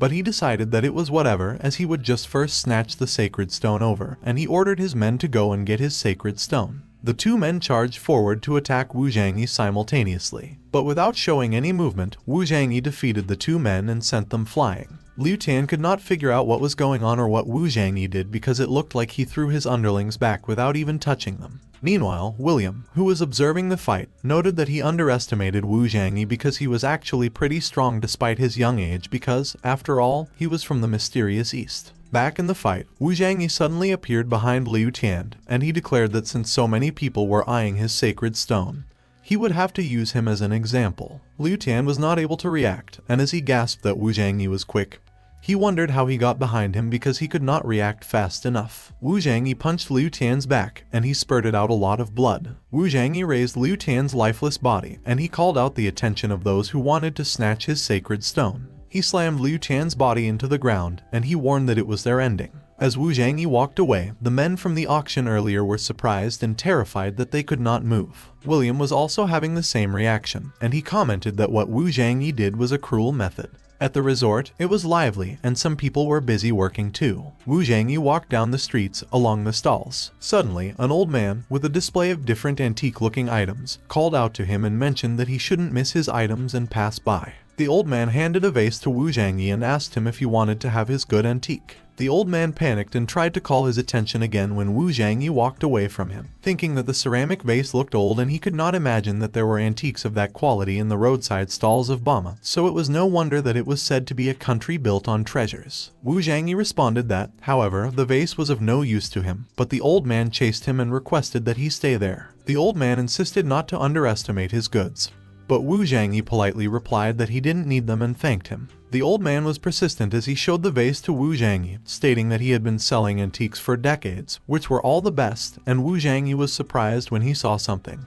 Wu Zhangyi quickly grabbed the vase from the old man's hand, as he seemed to recognize the purple substance inside it. He recognized that it was the purple gold sand. Wu Zhangyi exclaimed that it was the best refining equipment, so it was difficult to detect its aura. His eyes widened in surprise as he declared that, even in the realm of cultivation in his previous life, it was a very rare top quality. Wu Zhangyi expressed that he wanted the sand in his vase. The old man nervously mentioned that the vase was 200,000 and the sand was 3 million. Wu Zhangyi agreed without a fuss and declared that he would take them all, which surprised the old man that the price was okay. Wu Zhangyi carried the vase as he walked down the street alone. He looked around and he noticed something. Shadows were still lurking in the distance and they seemed to be following him. Wu Zhangyi climbed up the stairs, carefully carrying the vase he just bought. He entered a room that seemed to be his accommodation in the resort. He closed the windows and peeked through them. Wu Zhangyi remarked that it seemed that the group of people following him was still afraid, so they did not dare to attack immediately. He carefully poured the purple gold sand on the table. As he continued to pour the sand, Wu Zhangyi mentioned that, with so much purple gold sand, he could finally refine his natal flying sword. He summoned his natal flying sword. Wu Zhangyi started absorbing the purple gold sand on his right hand, while he absorbed the aura of the natal flying sword with his left hand. As he continued to refine, Wu Zhangyi commented that, fortunately, there was a grandiose purple energy, otherwise, it would be difficult to refine with his current strength. Suddenly, the natal flying sword slipped out of his left hand. It was moving quickly and was all over the place, which made Wu Zhangyi think that, unexpectedly, the natal flying sword had produced its own spiritual consciousness and began to reject the purple gold sand's refining. As he called the natal flying sword a naughty little guy and urged to run, Wu Zhangyi intensified his aura and tried to grab it again. Wu Zhangyi managed to catch the natal flying sword and have it absorbed by the purple gold sand. There was a bright golden light, and a sword started to appear in front of Wu Zhangyi, and he exclaimed that it was done. Wu Zhangyi looked excited as he noted that in that world, he finally has his own flying sword, and he declared that he should find a chance to try its power. Suddenly, Wu Zhangyi noticed the presence of an assassin on his ceiling. The assassin gently landed on the floor. He pointed a sword at Wu Zhangyi's throat, and he instructed him not to move or he would end his life. The assassin called Wu Zhangyi an idiot and demanded that he hand over the sacred stone. But Wu Zhangyi was unfazed, and he praised the assassin for being quick. Wu Zhangyi released his string-like aura, and the assassin was alarmed. The assassin was surprised, and he could not understand what was happening as Wu Zhangyi's string-like aura wrapped around him. He was completely wrapped in Wu Zhangyi's string-like aura, and he could not even move his fingers. He screamed in panic as the string started to move towards his eyes and the tora openings of his body. The assassin was completely wrapped in Wu Zhangyi's string-like aura, like a cocoon, and Wu Zhangyi asked him if he was a ninja from the Dao Nation. Wu Zhangyi waved his hand and remarked that it seemed like experts from all over the world had gathered. He attacked the ninja with his slashing aura and declared that he would kill him to teach the others that it was a mistake to provoke people from the Celestial Dynasty. But Wu Zhangyi was surprised when the ninja he just sliced in half became a log. Wu Zhangyi was surprised, and he wondered if it was substitution jutsu. The ninja appeared out of thin air, and he announced that there were more surprises in store for him. Wu Zhangyi was surrounded by multiple ninjas, and they laughed as he called him a young man from the Celestial Dynasty. They taunted that even if his strength was that of an intermediate Celestial Dynasty master, he was still not worthy of being his opponent. The multiple ninjas, which were clones, charged at Wu Zhangyi simultaneously, and the ninja boasted that all of his 10 clones were as strong as his original body. As the clones were about to punch him, Wu Zhangyi noted that they had an imposing aura, so his body wouldn't be able to endure it if he got punched. But all 10 people had the same aura, so he could not sense which one was the original. Wu Zhangyi emitted a huge amount of aura that affected all 10 people that were surrounding him. Smoke filled Wu Zhangyi's room, and the ninjas could not see him. Suddenly, Wu Zhangyi appeared and punched one of the ninja's guts. As the ninja held his stomach in pain, the clones disappeared and poofed like smoke. Wu Zhangyi gave the ninja another punch. The ninja could not believe that it was possible, and he asked Wu Zhangyi how he was able to tell which one was his original body. Wu Zhangyi was in his monarch form, and he informed the ninja, who was lying unconscious on the ground, that he should not think that he could hide small tricks like that from his monarch form's powerful detection ability. On the other hand, outside Wu Zhangyi's room, men were observing, and someone wondered what exactly happened inside because they sensed a powerful collision of energy. It was William, along with his men, and as one of those men asked William if they were going to make a move, William decided that there was no rush because what they sensed was such an intense presence, so he inferred that there was definitely a peak-staged master secretly accompanying Wu Zhangyi, the young man from the east. William observed that it was no wonder why Wu Zhangyi was calm during the day.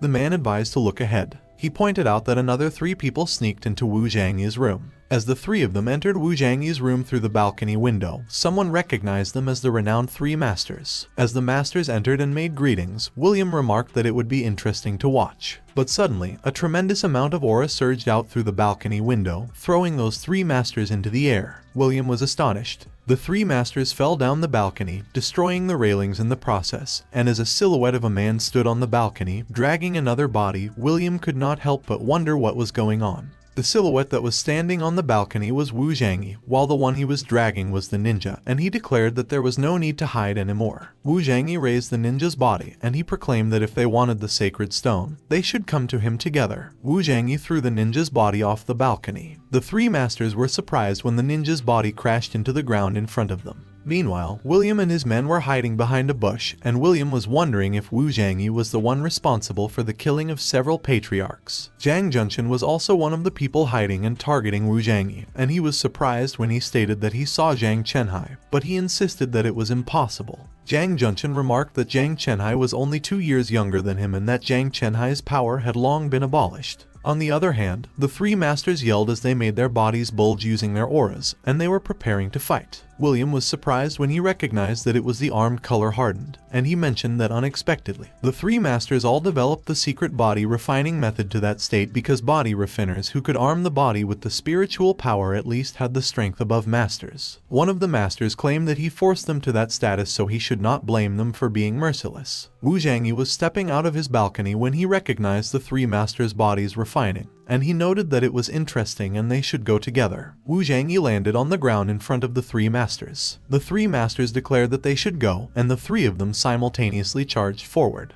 Wu Zhangyi managed to dodge the two masters' attack by jumping off the ground, and he was charging towards the third one. The third one tried to attack him by kicking him, but he managed to dodge it effortlessly. Wu Zhangyi remarked that they were not bad for using the power of body refinement with combat moves. One of the masters was surprised that Wu Zhangyi avoided their attacks, and he inquired if Wu Zhangyi would be able to dodge again that time. He charged towards Wu Zhangyi with such explosive power, but Wu Zhangyi still managed to dodge it. But Wu Zhangyi realized his mistake when he saw another master who was about to punch him from behind. The master managed to hit Wu Zhangyi on his back, and as he was thrown up in the air, the other master was prepared to catch him. The third master grabbed Wu Zhangyi and enclosed him in his arms. With tremendous force, the third master threw Wu Zhangyi into the ground, creating a loud, booming sound. The third master wondered if Wu Zhangyi's bones were all broken. But he was surprised that Wu Zhangyi was that resistant, as Wu Zhangyi seemed fine, and he was still able to stand up, telling them that he still wanted to play with them, but it seemed that he underestimated them. Wu Zhangyi announced that he would be fighting back at that time,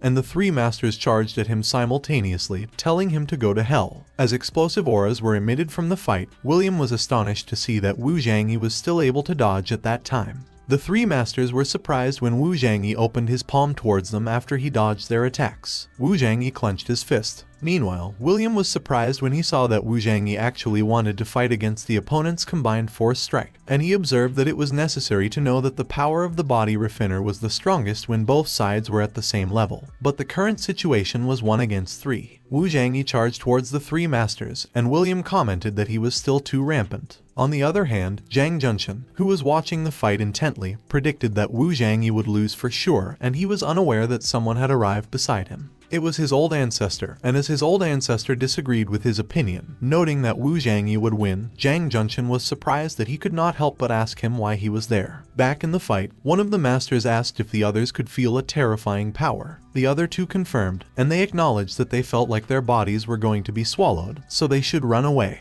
Wu Zhangyi looked unhinged as he continued to charge at the three masters with his fist. As he swung his arm to deliver the punch, it looked like his aura sliced through the aura that the three masters were emitting. Wu Zhangyi released a tremendous amount of aura and fired it towards the three masters in front of him. Wu Zhangyi's attack was powerful that it left a huge dent in the ground, and the three masters were nowhere to be found. Wu Zhangyi asked the others how long they would be hiding. William looked horrified. On the other hand, Zhang Junshan's old ancestor was amused, and he remarked that everyone claimed it would be too shameful for them to hide like that. Suddenly, multiple people came out of hiding, and they were wielding their weapons. There were a lot of them, and they all stood in front of Wu Zhangyi. William was one of them, and as one of his men poured him a glass of wine, he mentioned that since he had that level of strength, he was eligible to own the sacred stone. William noted that what happened that night was just a little joke, so it was better for everyone to rest early because it was believed that tomorrow's auction would have a lot more exciting things to look forward to. But at the back of his mind, he thought that at such a young age, Wu Zhangyi had strength comparable to that of the superior master, so the power behind him must be terrifying.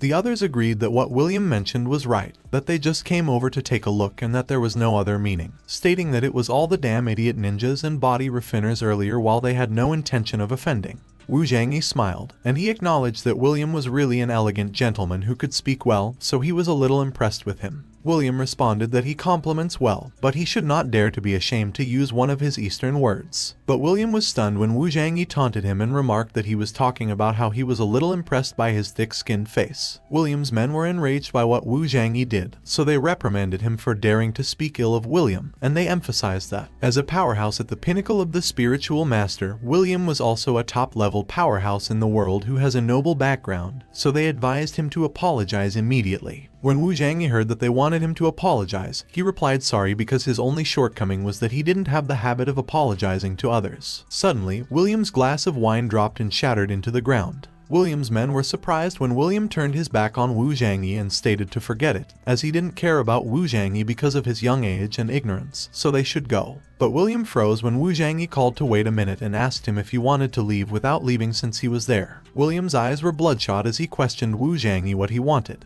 Wu Zhangyi demanded William give him all the spirit stones in his body. Wu Zhangyi added that it was the same as them because he doesn't want them to leave the area if they don't hand over the spirit stone. The people cursed, calling Wu Zhangyi an arrogant kid for daring to provoke so many masters at the same time, and they claimed that he was just looking for death. Zhang Junshin's old ancestor instructed him to prepare to seize the opportunity for a while because he may be able to grab those sacred stones, and Zhang Junshin agreed. Wu Zhangyi asked William to set an example by taking out the spirit stones that he had. William got enraged, and he called Wu Zhangyi arrogant. William raised his hand in the air, and he declared that he was dead. A cloud of aura started to form around William's hand. As the cloud of aura started to get bigger, the other people recognized that it was the magical technique of a spiritual master, so they all decided to run. The people stated that it was one of William's stunts, and legend had it that several master-level characters had died under that trick. Wu Zhangyi looked at William's magical technique, and he expressed that he could not believe that there was someone in that world who knew the magic of the weapon. While William continued to summon his magical technique, one of his men laughed from a distance, and he commented that it was too late for him to regret it. On the other hand, Zhang Junshin's old ancestor looked up at William's magical technique, and he praised that it was such a powerful imperial weapon technique that there was no doubt that it was on the same level as the Shenian master. He noted that it was just a pity that Wu Zhangyi, at such a young age, was comparable to the strength of the pinnacle master, and it would be a sure thing to step out of the Saint Master in time. Back into the fight, William clenched his fist, and he announced that he should pay the price for his arrogance. William's aura turned into multiple arrows, and they were all pointing at Wu Zhangyi. William gestured his arm to signal the attack to commence, and he shouted to go to hell and confess. Wu Zhangyi just stood there as intense flames surrounded him and multiple arrows were fired in his direction. There was a huge fire in the area where Wu Zhangyi was standing earlier, and William continued to send his arrow towards that area as well. William called Wu Zhangyi an insane oriental martial artist, and he declared that he would die under his trick. But William was stunned when he heard Wu Zhangyi's voice, nonchalantly expressing doubt about his words. A huge orb of blue aura suddenly emerged from William's fires. The blue aura started to twist and form into a dragon-like image. The dragon-like image flew up in the sky in a swirling motion, and the other people watched. Wu Zhangyi hovered over the head of the dragon-like aura as he announced that it turned out that he was a spiritual master, while in his mind, Wu Zhangyi noted that one mysterious thing about the Ren Wang Ju was that the spiritual power cultivated could be transformed into the power of the 5 elements. Zhang Junshin recognized the water dragon, and he wondered if Wu Zhangyi knew how to use the 5 elements. Wu Zhangyi claimed that those arrows earlier were his natal magic weapons, but they seemed to be just ordinary magic weapons. However, in Wu Zhangyi's mind, he noted that he was still stuck in the first layer of the Ren Wang Ju, so if he encountered the original magic weapon, the water dragon could not resist. Wu Zhangyi directed his water dragon towards William, and he commanded to take a blow of his water dragon technique. William raised his hands and stated that it was just a spicy Tiansen. He managed to block Wu Zhangyi's attack by enclosing himself in some sort of aura barrier. Wu Zhangyi lunged forward while he remarked that it was interesting that he could use his mental power to form a defensive barrier. William was focused on the water dragon that he did not notice Wu Zhangyi land behind him and ask him what was next. Wu Zhangyi punched William from behind. The punch was powerful that it sent William flying, and he crashed on the wall of Wu Zhangyi's accommodation. Wu Zhangyi retorted off for daring to call his water dragon a spicy Tianxin. William emerged from the destroyed wall, and he was still able to stand up. Wu Zhangyi was surprised, as he commented that a spiritual master should be physically weak, but William was fine after taking a punch from him. William removed his clothes, revealing an armor, as he asked Wu Zhangyi if what he delivered was a full-force blow because it was just a tickle on his superb soft armor. Wu Zhangyi cursed in his mind as he realized that it turned out to be a kryptonite because there was a defensive magic weapon, and William declared that he was careless but he wouldn't let him touch him again. Wu Zhangyi glared at William as he doubted his words. William was surprised at Wu Zhangyi's fast speed as Wu Zhangyi enclosed himself in an aura that looked like a tornado. Wu Zhangyi suddenly appeared behind William, and he challenged that it was time for them to see if his superb soft armor could still block his punch. One of William's men got worried as William's superb soft armor had just been damaged, so he was afraid that it could no longer hold the punch. But another one assured not to worry because he was a newcomer, so he must have never seen William's method, and William was deliberately exposing that flaw. Wu Zhangyi was startled when William suddenly looked at him with glowing eyes. Wu Zhangyi wondered why his body seemed unable to move. William ordered not to struggle because his body was locked by his mental power, and it was the terror of the divine spiritual master. But Wu Zhangyi seemed to not care as he inquired William what other tricks he had and suggested that they should do it all. William showed a magic circle at the back of his hand, and he warned that he would have to die then. William concentrated, and he fired an aura that was coming from his eyes towards Wu Zhangyi. William fired a ray of aura towards Wu Zhangyi. Wu Zhangyi was directly hit in the head, and he seemed to be affected by it. Wu Zhangyi knelt into the ground with his head in between his hands, and William regretted it. William asked Wu Zhangyi how it felt like life was worse than death. One of the people commented that it was the mental attack of the divine spiritual master, which was scary, silent, and pervasive, and one of William's men proudly stated that it was the consequence of daring to mess with the divine spiritual master. Suddenly, Wu Zhangyi grabbed William's leg. William laughed as he asked the kneeling Wu Zhangyi if he wanted to beg for mercy, and he mentioned that it was useless because he would die a violent death after 1 minute, at the longest, after being hit by his mental attack. Suddenly, Wu Zhangyi glared at William with his glowing eyes. William was startled. Wu Zhangyi fired William's mental attack back at him, and William could not understand what was happening. William screamed in pain as he fell to the ground, and his head looked like it was about to burst. William's men watched anxiously as they saw that William's mental attack was bounced back by Wu Zhangyi. William could not understand how it was possible, and he inquired Wu Zhangyi what he had done. Wu Zhangyi explained that it was just the most superficial method of spiritual attack, but he mentioned that he had met a spirit cultivator. William still could not accept that what happened was possible, and he insisted that a normal martial arts practitioner could not resist his spiritual attack. William asked Wu Zhangyi if he was also a spiritual master, and Wu Zhangyi smiled as he heard William's question. Wu Zhangyi raised his foot. He started to stomp on William as he explained that he did not want to mention the divine spiritual master because, even if it was a real spirit cultivator, what he did was not impossible. Wu Zhangyi added that the cultivation of Renwang Ju not only strengthened the physical body, but the spiritual power was also exponentially increased, so it was simply not something ordinary people like William could match. William handed his spirit stones to Wu Zhangyi, telling him that he had surrendered, and he begged for him to spare his life. As he inspected the spirit stones, Wu Zhangyi reminded him that he may have forgotten what he just mentioned, that one won't live more than a minute after a mental attack. William insisted that their spiritual master had a way. But suddenly, he spurted out blood, and other liquids spurted out the other holes in his face. William's men were horrified when they saw that William was dead. The other people stated that Wu Zhangyi has killed several masters in a row, even William, who was at the pinnacle of the spiritual master, and it was horrible. Everyone started handing out their spirit stones as they mentioned that they had just passed by without intent to offend. They offered their spirit stones in front of Wu Zhangyi and apologized to him. Meanwhile, Zhang Junchen was asking his old ancestor what he should do. Zhang Junchen's old ancestor mentioned that Wu Zhangyi was weird and he may be a rejuvenated old monster. He reminded Zhang Junchen about the rumors that the Chengsheng water would be auctioned the next day, and it was said that the people from the 9 specters would also come for it. When Zhang Junchen heard what his old ancestor mentioned about being rejuvenated, he remembered that Wu Zhangyi was also called Mr. Zhang, so he wondered if he was Zhang Chenhai. Zhang Junchen greeted Wu Zhangyi as he introduced themselves as the Zhang family from China, and he mentioned that his excellency was a bit like an old person he knew, so he wondered if he knew a person named Zhang Chenhai.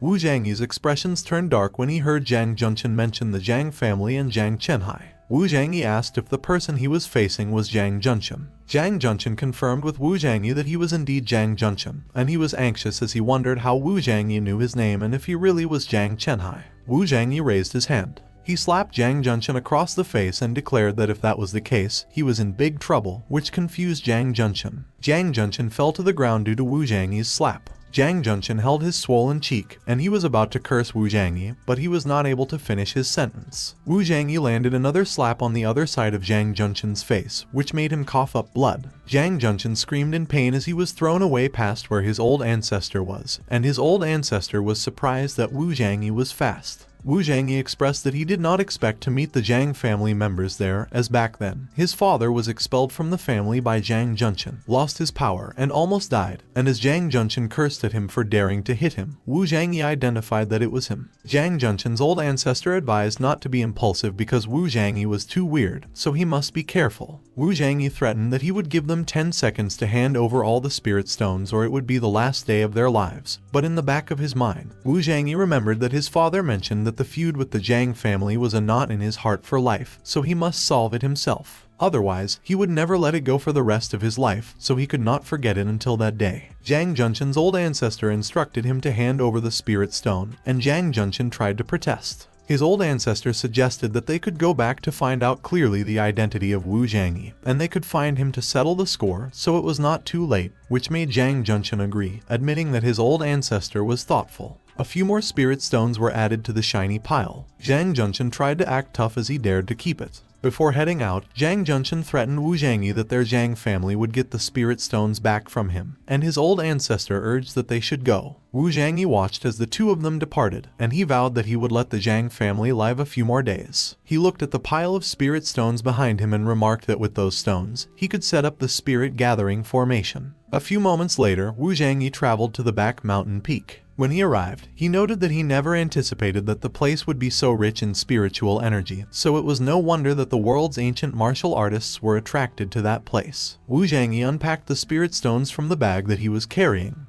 and they were sorted by color. He stood in the middle of a magic circle while he filled the edges with the spirit stones. As Wu Zhangyi continued to move the spirit stones, he commented that although they were not high-quality spirit stones, they were sufficient for the abundant spiritual energy of the earth. The spirit stones started to gather, and each color formed a tower that was leaning towards Wu Zhangyi. Wu Zhangyi took out the sacred stone that he won from the auction, and he revealed that the spirit gathering formation could gather the spiritual energy of heaven and earth, and according to the quality of the formation, the cultivation speed could be increased at least several times, 10 times or even dozens of times. As he placed the sacred stone in the middle of the magic circle, Wu Zhangyi recalled that in his previous world, even the weakest cultivation clan or family, the main camp, had a spiritual formation, and there was more than one. Wu Zhangyi observed his surroundings, and he recognized that the spiritual power there was at least 20 times higher, which was even more powerful than the spiritual power of the Reiki land that he fought with Meng Nanshan against last time.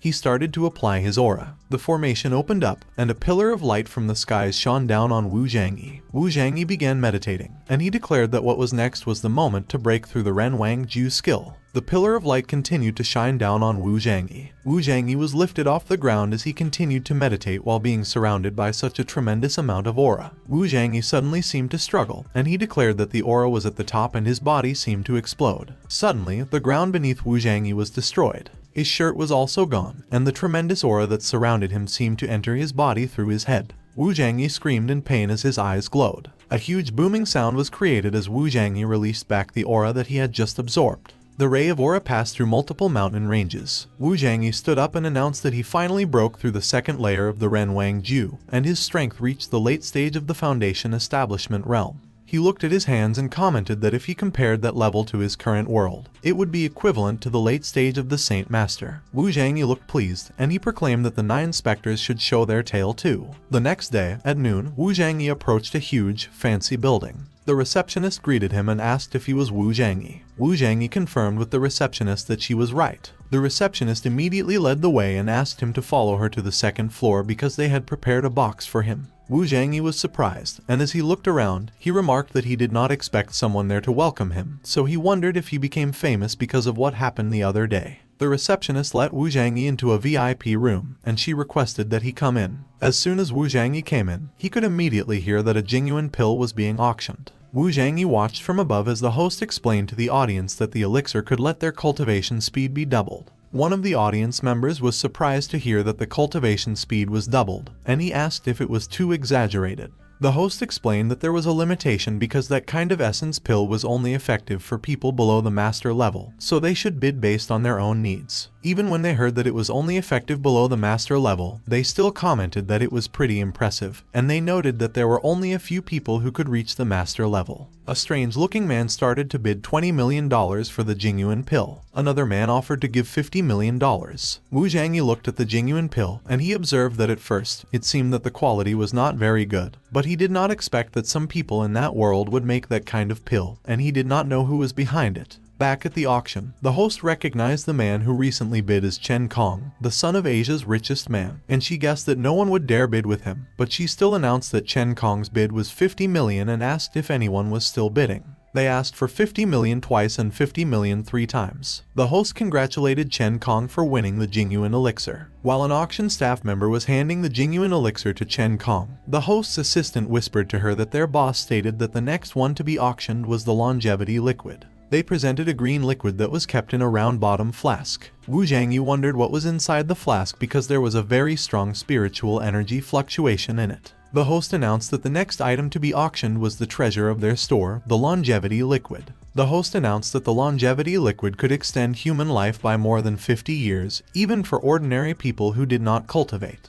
Chen Kong was surprised to hear that the longevity liquid could extend life by 50 years, and he asked how it was possible when even powerful cultivators, those who did not step into the legendary Saint Master realm, had a life expectancy similar to ordinary people. A lady, whose face was covered and who was from one of the VIP balconies, immediately declared that she would take the longevity liquid. She bid 5 sacred stones for it. There was a commotion in the audience, and Wu Zhangyi wondered about the person's origin for being able to bid 5 sacred stones. The audience was surprised that the lady bid 5 sacred stones, and they remarked that it was not a bid with money because the sacred stone itself was a priceless treasure. Meanwhile, Wu Zhangyi examined the lady with his aura, and as he concentrated, he figured that the lady was from 9 specters, but her strength was much higher than that of the 9 specters cultists he had met before. Suddenly, the lady looked in Wu Zhangyi's direction. Wu Zhangyi was startled when he realized that the lady could actually figure out that he was probing her aura, and he commented that her strength must be above that of the Saint Master. Back to the bidding, the host announced that the bid for the longevity liquid was for 5 sacred stones, and she asked if there was anyone else who wanted to participate in the bidding.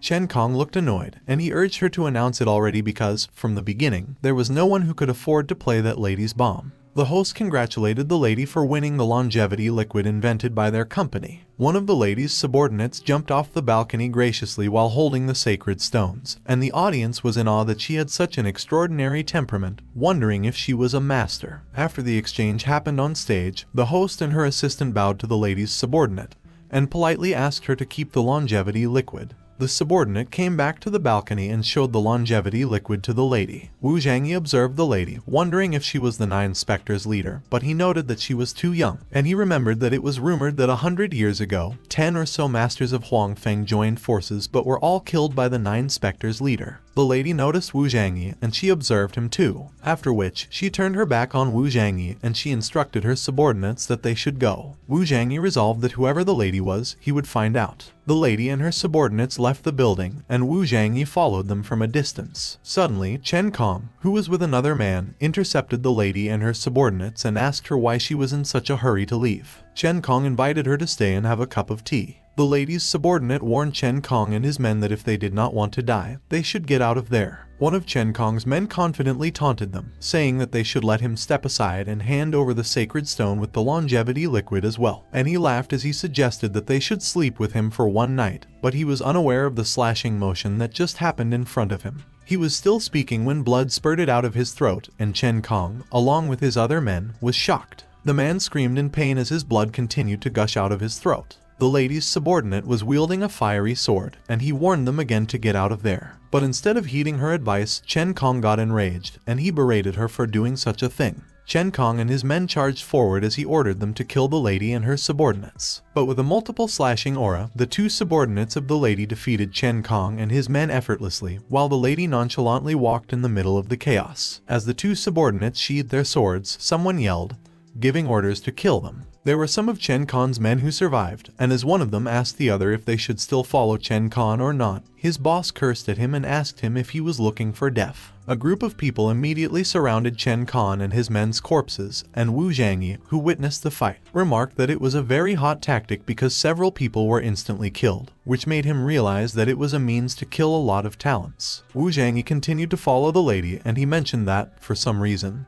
he was having a bad feeling. The lady and her subordinates walked towards the forest, and Wu Zhangyi continued to follow them at a great distance. Wu Zhangyi looked apprehensive as he continued to observe and follow the lady. He was continuing to follow the lady when smoke started to scatter on his feet. Wu Zhangyi was surprised when he realized that the smoke was already blocking his view, and he found it so strange. As the silhouette of the three ladies stood in front of him, Wu Zhangyi wondered why it was suddenly foggy. Wu Zhangyi was on guard as he stated that there was definitely a problem. The fog became thicker, and when Wu Zhangyi realized that it was a formation, he was already surrounded by the thick fog, and that made him curse. Wu Zhangyi felt that that formation and the one in Reiki Land were similar, so he wondered if the formation on that island was also laid by them. Wu Zhangyi cursed as he exclaimed that there was no escape. Suddenly, the lady asked Wu Zhangyi if he was Master Zhang. Wu Zhangyi was amused that she already knew who he was, and so he assumed that she must be the leader of the Nine Spectres sect. The lady introduced herself as Jiang Qingsu, the 18th leader of the Nine Spectres, and she informed him that he had killed several of their disciples, so he must give an explanation that day. Wu Zhangyi glared as he asked them what they wanted.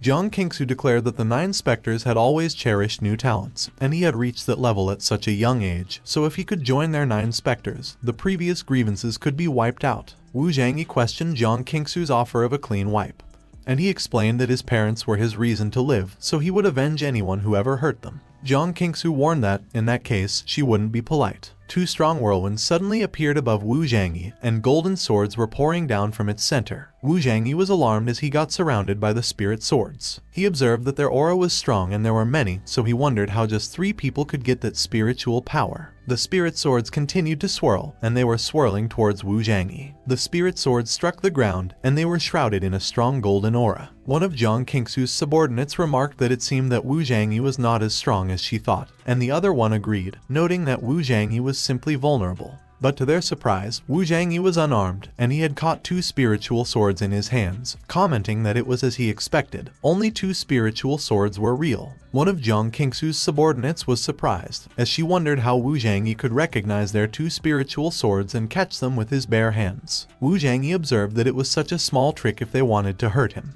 Wu Zhangyi threw the blades back at them as he remarked that he caught them and he would return their 2 broken swords. As the 2 spiritual swords charged towards them, the other subordinate admitted her mistake, noting that she just exposed their position by talking, while the other one urged to not panic and use spiritual power to protect their bodies. The 2 of them protected their bodies using spiritual power, just as they had planned. But the 2 of them were not able to stop the spiritual swords, and the spiritual swords pierced through each of their heads. Jiang Qingsu was astonished as her 2 subordinates were eliminated so easily. She got mad at Wu Zhangyi for daring to kill her people. With a smile on his face, Wu Zhangyi replied that it was not his fault because they tried to kill him first, so he should fight back. Jiang Qingsu created clones of herself, and they simultaneously attacked Wu Zhangyi, which made Wu Zhangyi exclaim that she was using the same technique again. Wu Zhangyi calmly stood still, even though Jiang Qingsu's clones were fast approaching. He felt anxious when he realized that all were entities at that time. Wu Zhangyi was alarmed when he remarked that it was just because the speed was too fast to turn out several figures. Wu Zhangyi blocked the figures' attacks with his aura. While Wu Zhangyi was busy fighting Jiang Qingsu's figures, the original Jiang Qingsu created a slashing aura and directed it towards Wu Zhangyi. Wu Zhangyi landed on the ground as he admitted that he did not expect her to be in the middle of the Foundation establishment, and he confessed that he underestimated her. Jiang Qingsu declared that she wanted to give him a way out,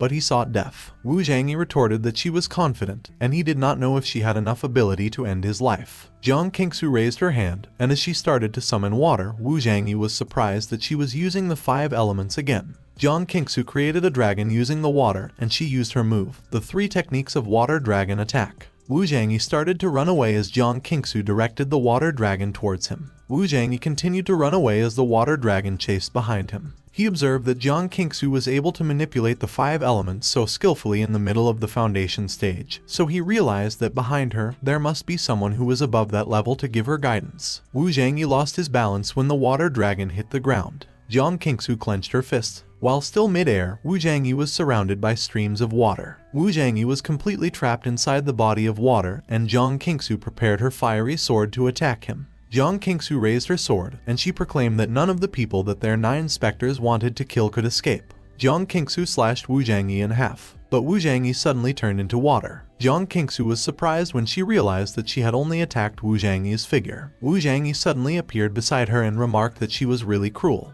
Wu Zhangyi grabbed the cloth that was covering Jiang Qingsu's face, and he confessed that he could not rest in peace without even seeing her face. Jiang Qingsu was taken aback when her face was exposed. On the other hand, Wu Zhangyi was thinking about how he previously stated that Song Yuyao was already the most beautiful woman in the world. But unexpectedly, compared to her, Jiang Qingsu is a bit more glamorous. Jiang Qingsu trembled in anger as she confronted Wu Zhangyi for daring to take off her veil. She declared that he was going to kill Wu Zhangyi. Jiang Qingsu got more enraged as Wu Zhangyi asked her why she had to fight and kill with such a beautiful face. Wu Zhangyi suggested to Jiang Qingsu that she should obey him, and he would consider sparing her life temporarily. Jiang Qingsu snapped, telling him to shut up, and she declared that he was the first man in the world to see her face, so he must die that day. Jiang Qingsu charged forward with her fiery sword to attack Wu Zhangyi. She was surprised when Wu Zhangyi blocked her attack with his arm. Jiang Qingsu forcefully swung her sword to push Wu Zhangyi away. Wu Zhangyi enclosed himself in a fiery orb, and a fiery dragon appeared behind him. As Wu Zhangyi landed on the ground and found his footing, the fiery dragon roared loudly behind him. The fiery dragon attacked Jiang Qingsu's water dragon. The 2 dragons clashed and fought each other fiercely. Jiang Qingsu was surprised, and she asked Wu Zhangyi how he could know the same water dragon bomb technique as her. Wu Zhangyi explained that he had a nickname. He was known as Zhangyi, the master of 5 elements replication, so when she used her skill, he just needed to see it once to learn. But at the back of his mind, Wu Zhangyi muttered that that kind of low-level 5 magic arts was not worth mentioning in the previous world of immortal cultivation. When Jiang Qingsu heard that Wu Zhangyi was a copy type 5 elements master, she scoffed, saying that his pirated version of the water dragon could not possibly beat the water dragon technique that her master personally passed down to her. Jiang Qingsu's water dragon fired an aura at Wu Zhangyi's fiery dragon. Wu Zhangyi just stood there and observed as Jiang Qingsu gestured for her water dragon to attack. Jiang Qingsu's water dragon fired another aura at her signal. On the other hand, Wu Zhangyi signaled for his fiery dragon to attack as well, and his fiery dragon gathered a ball of fiery aura. The powerful auras of the dragons collided while Jiang Qingsu and Wu Zhangyi stood in front of each other, directing each of their dragons. The water dragon was alarmed when the fiery dragon lunged forward to attack. The fiery dragon grabbed the water dragon, and it opened its mouth wide to start gathering aura. The fiery dragon fired a powerful ray of aura at the water dragon, and the water dragon started to get destroyed. Jiang Qingsu screamed as the impact of the attack affected her. Jiang Qingsu sat on the ground injured, and Wu Zhangyi approached her, questioning her about the relationship between her 9 specters sect and immortal cultivators. Wu Zhangyi remarked that the group selling the longevity liquid was probably not ordinary martial artists. Jiang Qingsu expressed her indignation and retorted that he should ask the group himself if he wanted to know. Wu Zhangyi asked Jiang Qingsu if she was afraid that he would kill her. Jiang Qingsu confirmed with Wu Zhangyi if he wanted revenge on his master, and she taunted that he would never find her master if he killed her. Someone grabbed the hilt of a sword. It was Wu Zhangyi, who took Jiang Qingsu's sword that was stabbed into the ground, and he pointed it at her throat as he inquired if she still believed he wouldn't find her master when he was able to find her. Jiang Qingsu got nervous, and she urged him to hold on. Jiang Qingsu offered to take him to her master's place, and in the back of her mind, she thought that Wu Zhangyi was just building a foundation like her while her master had already broken through the middle stage of the Bigu level, so Wu Zhangyi would face a dead end if he saw her master. In a mountainous area, 2 people walked along a narrow stone path. It was Jiang Qingsu and Wu Zhangyi, and as they arrived in front of a weird entrance, Jiang Qingsu declared that they had arrived. Wu Zhangyi remarked that he did not expect their 9 specters to be so grand that they also used a maze to hide their lair, and Jiang Qingsu retorted that if he regretted things immediately, it was not too late because although his strength was not bad, he was seeking death if he still wanted to fight against their entire 9 specters. But Wu Zhangyi was unfazed and so confident that he could even afford to tease Jiang Qingsu, asking her why she was worried about him. Jiang Qingsu was bashful as she denied that no one was worried about him, so he should not be sentimental. Jiang Qingsu placed her palm in the center of the weird entrance. As the entrance opened, Jiang Qingsu warned that he should not blame her since he was looking for death by himself. The two of them walked on another narrow stone path, and it was dark.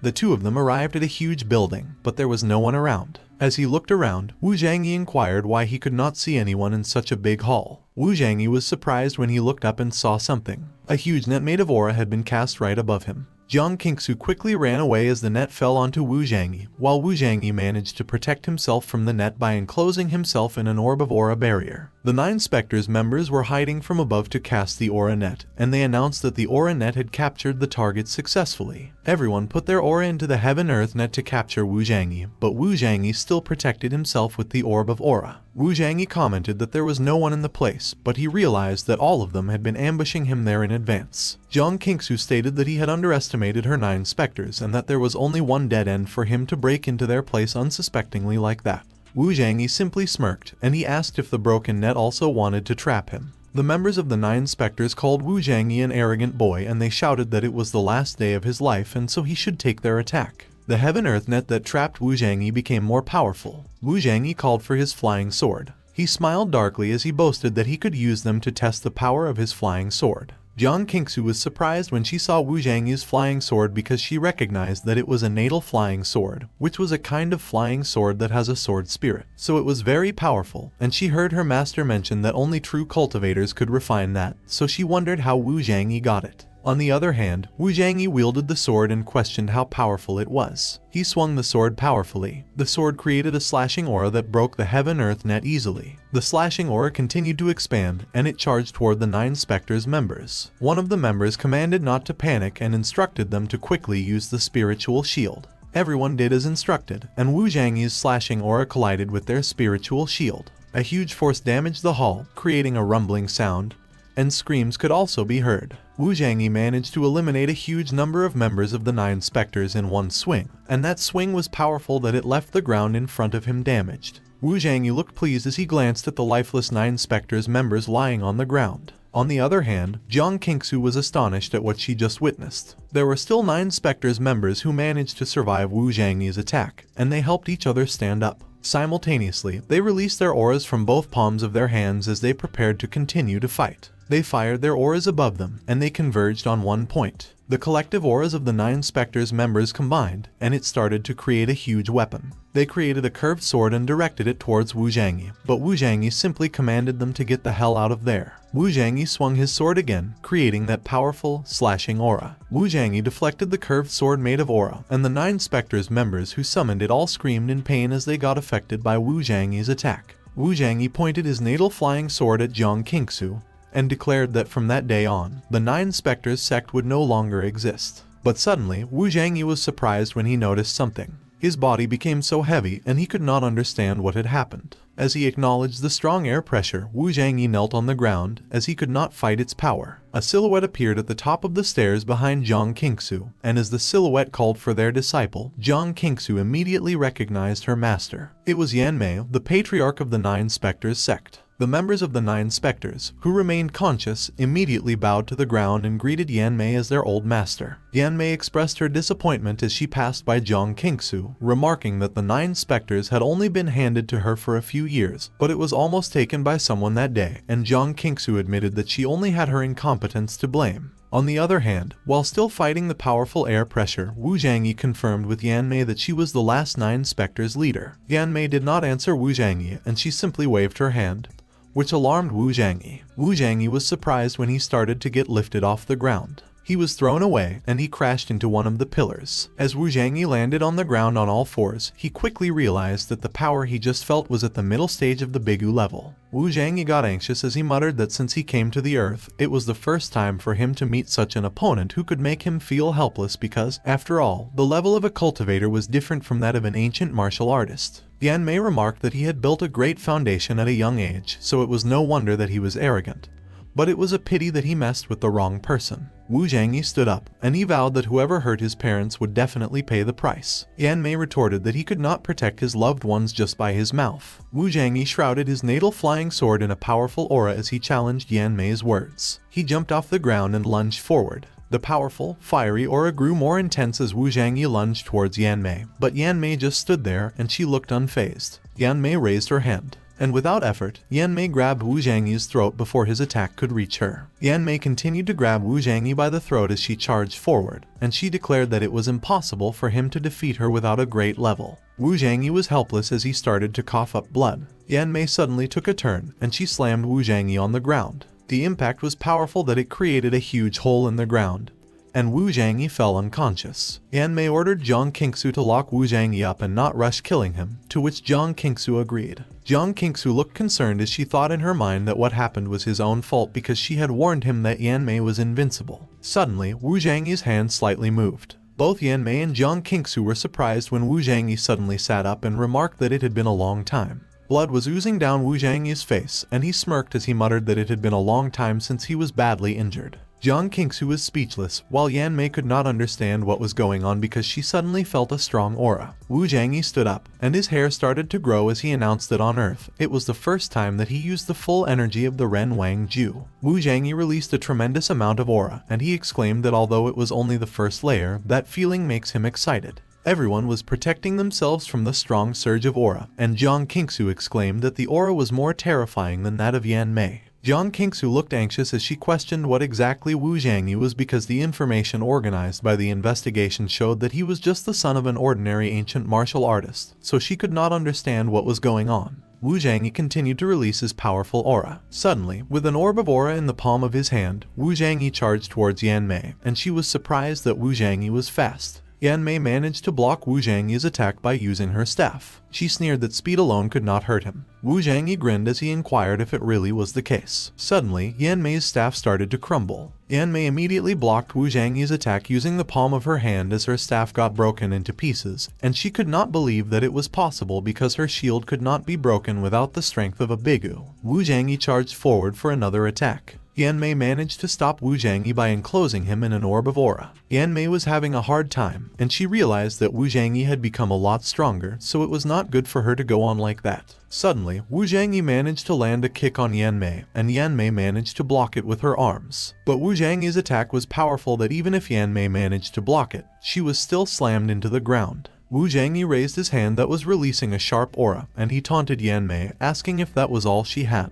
Wu Zhangyi swung his arms, creating a slashing aura, and Yan Mei was blown away by it. The members of the 9 specters could not believe that Yan Mei was blown away, and they questioned how it was possible. While Jiang Qingsu was also surprised, and she muttered that from the moment she met Yan Mei, she had not seen her injured by anybody. While the smoke of the impact still lingered, Yan Mei stood up and grumbled that she could not believe that she was beaten like that by such a brat. She released a water aura that swirled around her. Wu Zhangyi was surprised when he recognized the water spirit, and he noted that it was unexpected that Yan Mei turned out to be a water spirit body. Yan Mei continued to release her aura while Wu Zhangyi explained that a water spirit body could stimulate the potential of the human body, and its strength could instantly increase more than double, which was also a very rare existence in the cultivation world. Yan Mei declared that if he begged for her mercy, she might spare his life, and in the back of her mind, Yan Mei was wondering if Wu Zhangyi was a person of the cultivation sect because he actually knew the water spirit body. When Wu Zhangyi heard Yan Mei suggest begging for mercy, he replied that he would do quite the opposite, and Wu Zhangyi taunted Yan Mei to try his Ren Wang Ju full body. Yan Mei gathered her aura in the palm of her hand, and as she attacked Wu Zhangyi with it, she shouted to suffer death. But Wu Zhangyi was unfazed, and he simply smiled as he gathered an aura in his fist. Yan Mei warned not to get carried away, and their attacks clashed with each other. Both attacks were so powerful that there was a huge explosion due to the impact, and the area was destroyed.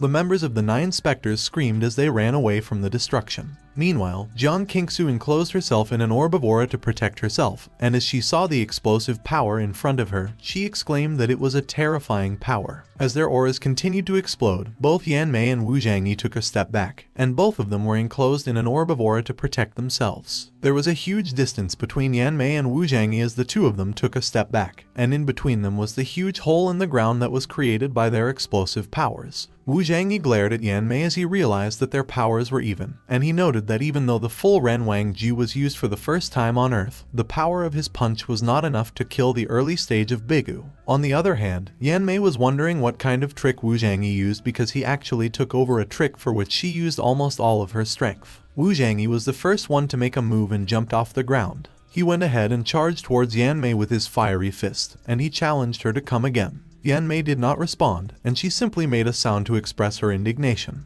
Yanmei managed to dodge Wu Zhangyi's attack by stepping to the side. She quickly moved behind Wu Zhangyi, and she mocked that he was careless, so she would break his arm first. Yanmei exerted her force and aura on Wu Zhangyi's shoulders. But Wu Zhangyi was not worried. Instead, he grinned evilly. Wu Zhangyi quickly grabbed Yanmei's arms, which made her scream in protest. Wu Zhangyi punched Yanmei in the chest, and Yanmei coughed up blood. Yanmei was blown away. Yanmei was dragged on the walls, and Jiang Qingsu called out to her in worry. Yanmei was trembling in pain as she asked Wu Zhangyi who the hell he was, and she exclaimed that it was impossible to have such terrific strength at such a young age. Wu Zhangyi stated that not seeing something does not mean that it does not exist. It was just because of her limited knowledge, and Yanmei was taken aback by what Wu Zhangyi replied. Yanmei admitted to Wu Zhangyi that she had actually thought deliberately about the forces behind him since he had repeatedly been aggressive, so he should not blame her for being rude. Yanmei started to gather a huge amount of water aura. The water aura started to gather around Yanmei, creating an orb. Yanmei smiled as she proclaimed that he might still have a chance to defeat her outside. But there, in her water spirit array, her water spirit body was invincible. As Wu Zhangyi observed Yanmei, he remarked that the formation seemed to be constantly transmitting spiritual power to her. Yanmei summoned a water dragon, and the water dragon immediately and fiercely charged towards Wu Zhangyi. Wu Zhangyi glared at it as he wondered if it was another water dragon. Wu Zhangyi released his fiery dragon to block Yanmei's water dragon's attack. But the water dragon quickly made a maneuver and bit the body of Wu Zhangyi's fiery dragon, destroying the fiery dragon. As his water dragon fired an aura at Wu Zhangyi, Yanmei stated that, although he did not know where he learned that water dragon technique, he was too weak. But Wu Zhangyi just smiled as he enclosed himself in an orb of aura and protected himself from the water dragon's attack. The water dragon split its head into three and continued to bombard Wu Zhangyi with attacks. The aura that was protecting Wu Zhangyi was extremely powerful, and Wu Zhangyi remarked that it was just like a small insect who wanted to break his spiritual shield. Suddenly, Yanmei used her move, multiplied 6 dragons, which summoned multiple water dragons, and Wu Zhangyi was surprised that Yanmei was able to release 6 water dragons at the same time because even the late stage of the Bigu level could not do it, so he wondered if it was because of the spirit formation.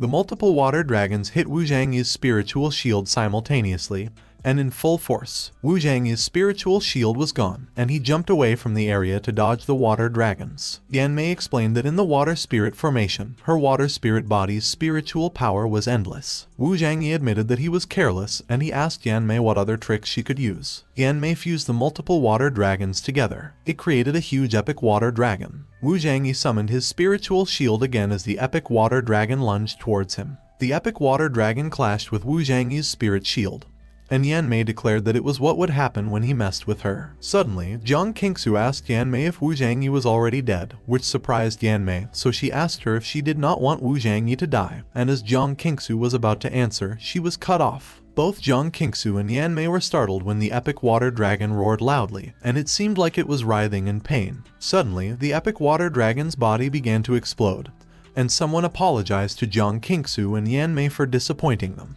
Yanmei could not understand what was going on, and she stated that the water dragon was extremely corrosive, so Wu Zhangyi could not be alive. But then, as purple light started to leak out of the epic water dragon's body, Wu Zhangyi came out of its mouth, and he was enveloped in a purple aura. Wu Zhangyi immediately charged towards Yanmei. Yanmei prepared her next move, and she remarked that although the purple flame looked a little weird, within the 5 elements, the fire was still conquered by water. Yanmei released a huge amount of water aura from her mouth to block Wu Zhangyi's attack. But Wu Zhangyi was unfazed, and he simply glared at Yanmei. Wu Zhangyi created some hand gestures as he stated that just a water bomb could not help her because it was not an ordinary flame, and he explained that the first change of the violet energy of the Hongmeng was the purple flame lotus. As his purple aura got surrounded by Yanmei's water aura, Wu Zhangyi started to disappear, and in his place, a beautiful, fiery flower appeared, which immediately evaporated the water around it. It was the purple flame lotus, and Yanmei looked horrified when she saw it. Yanmei screamed in pain as the purple flame lotus reached her. She shrieked in pain as she got consumed by the flame, and she wondered why she could not extinguish that purple flame. As Yanmei continued to scream in pain, Wu Zhangyi declared that resisting was futile because his purple flame lotus was created from Hongmeng purple Kai, so unless he killed the caster, the fire would never extinguish. Yan Mei got mad at Wu Zhangyi for daring to use such a malicious technique against her. When Wu Zhangyi heard Yan Mei talk about his technique being malicious, Wu Zhangyi raged, and he reminded her that the 9 specters had committed plenty of evil acts, yet she still had the nerve to speak of others. Yan Mei created a hand gesture as she remarked that, in that case, they should die there together. Jiang Qingsu got worried, as she seemed to realize what Yan Mei was planning to do. Yan Mei announced that she was planning on giving that water spirit array to her, but before a great enemy, she could only destroy it as well. The members of the 9 specters panicked, and they screamed to run because the place was falling apart. Many of them got squashed by the falling rocks or got buried in the destroyed ground, and their screams filled the place. Wu Zhangyi acknowledged Yan Mei's powerful spiritual energy, and he questioned her if she was planning on blowing herself up. As Yan Mei continued to release a tremendous amount of aura, she vowed that she would do anything to kill him that day. A huge orb made out of a powerful aura started to consume the entire hall. Yan Mei smiled as she declared that she was doing it so that Wu Zhangyi could die with her, and both Wu Zhangyi and Jiang Qingsu were astonished. On the surface, rays of aura leaked out of the ground,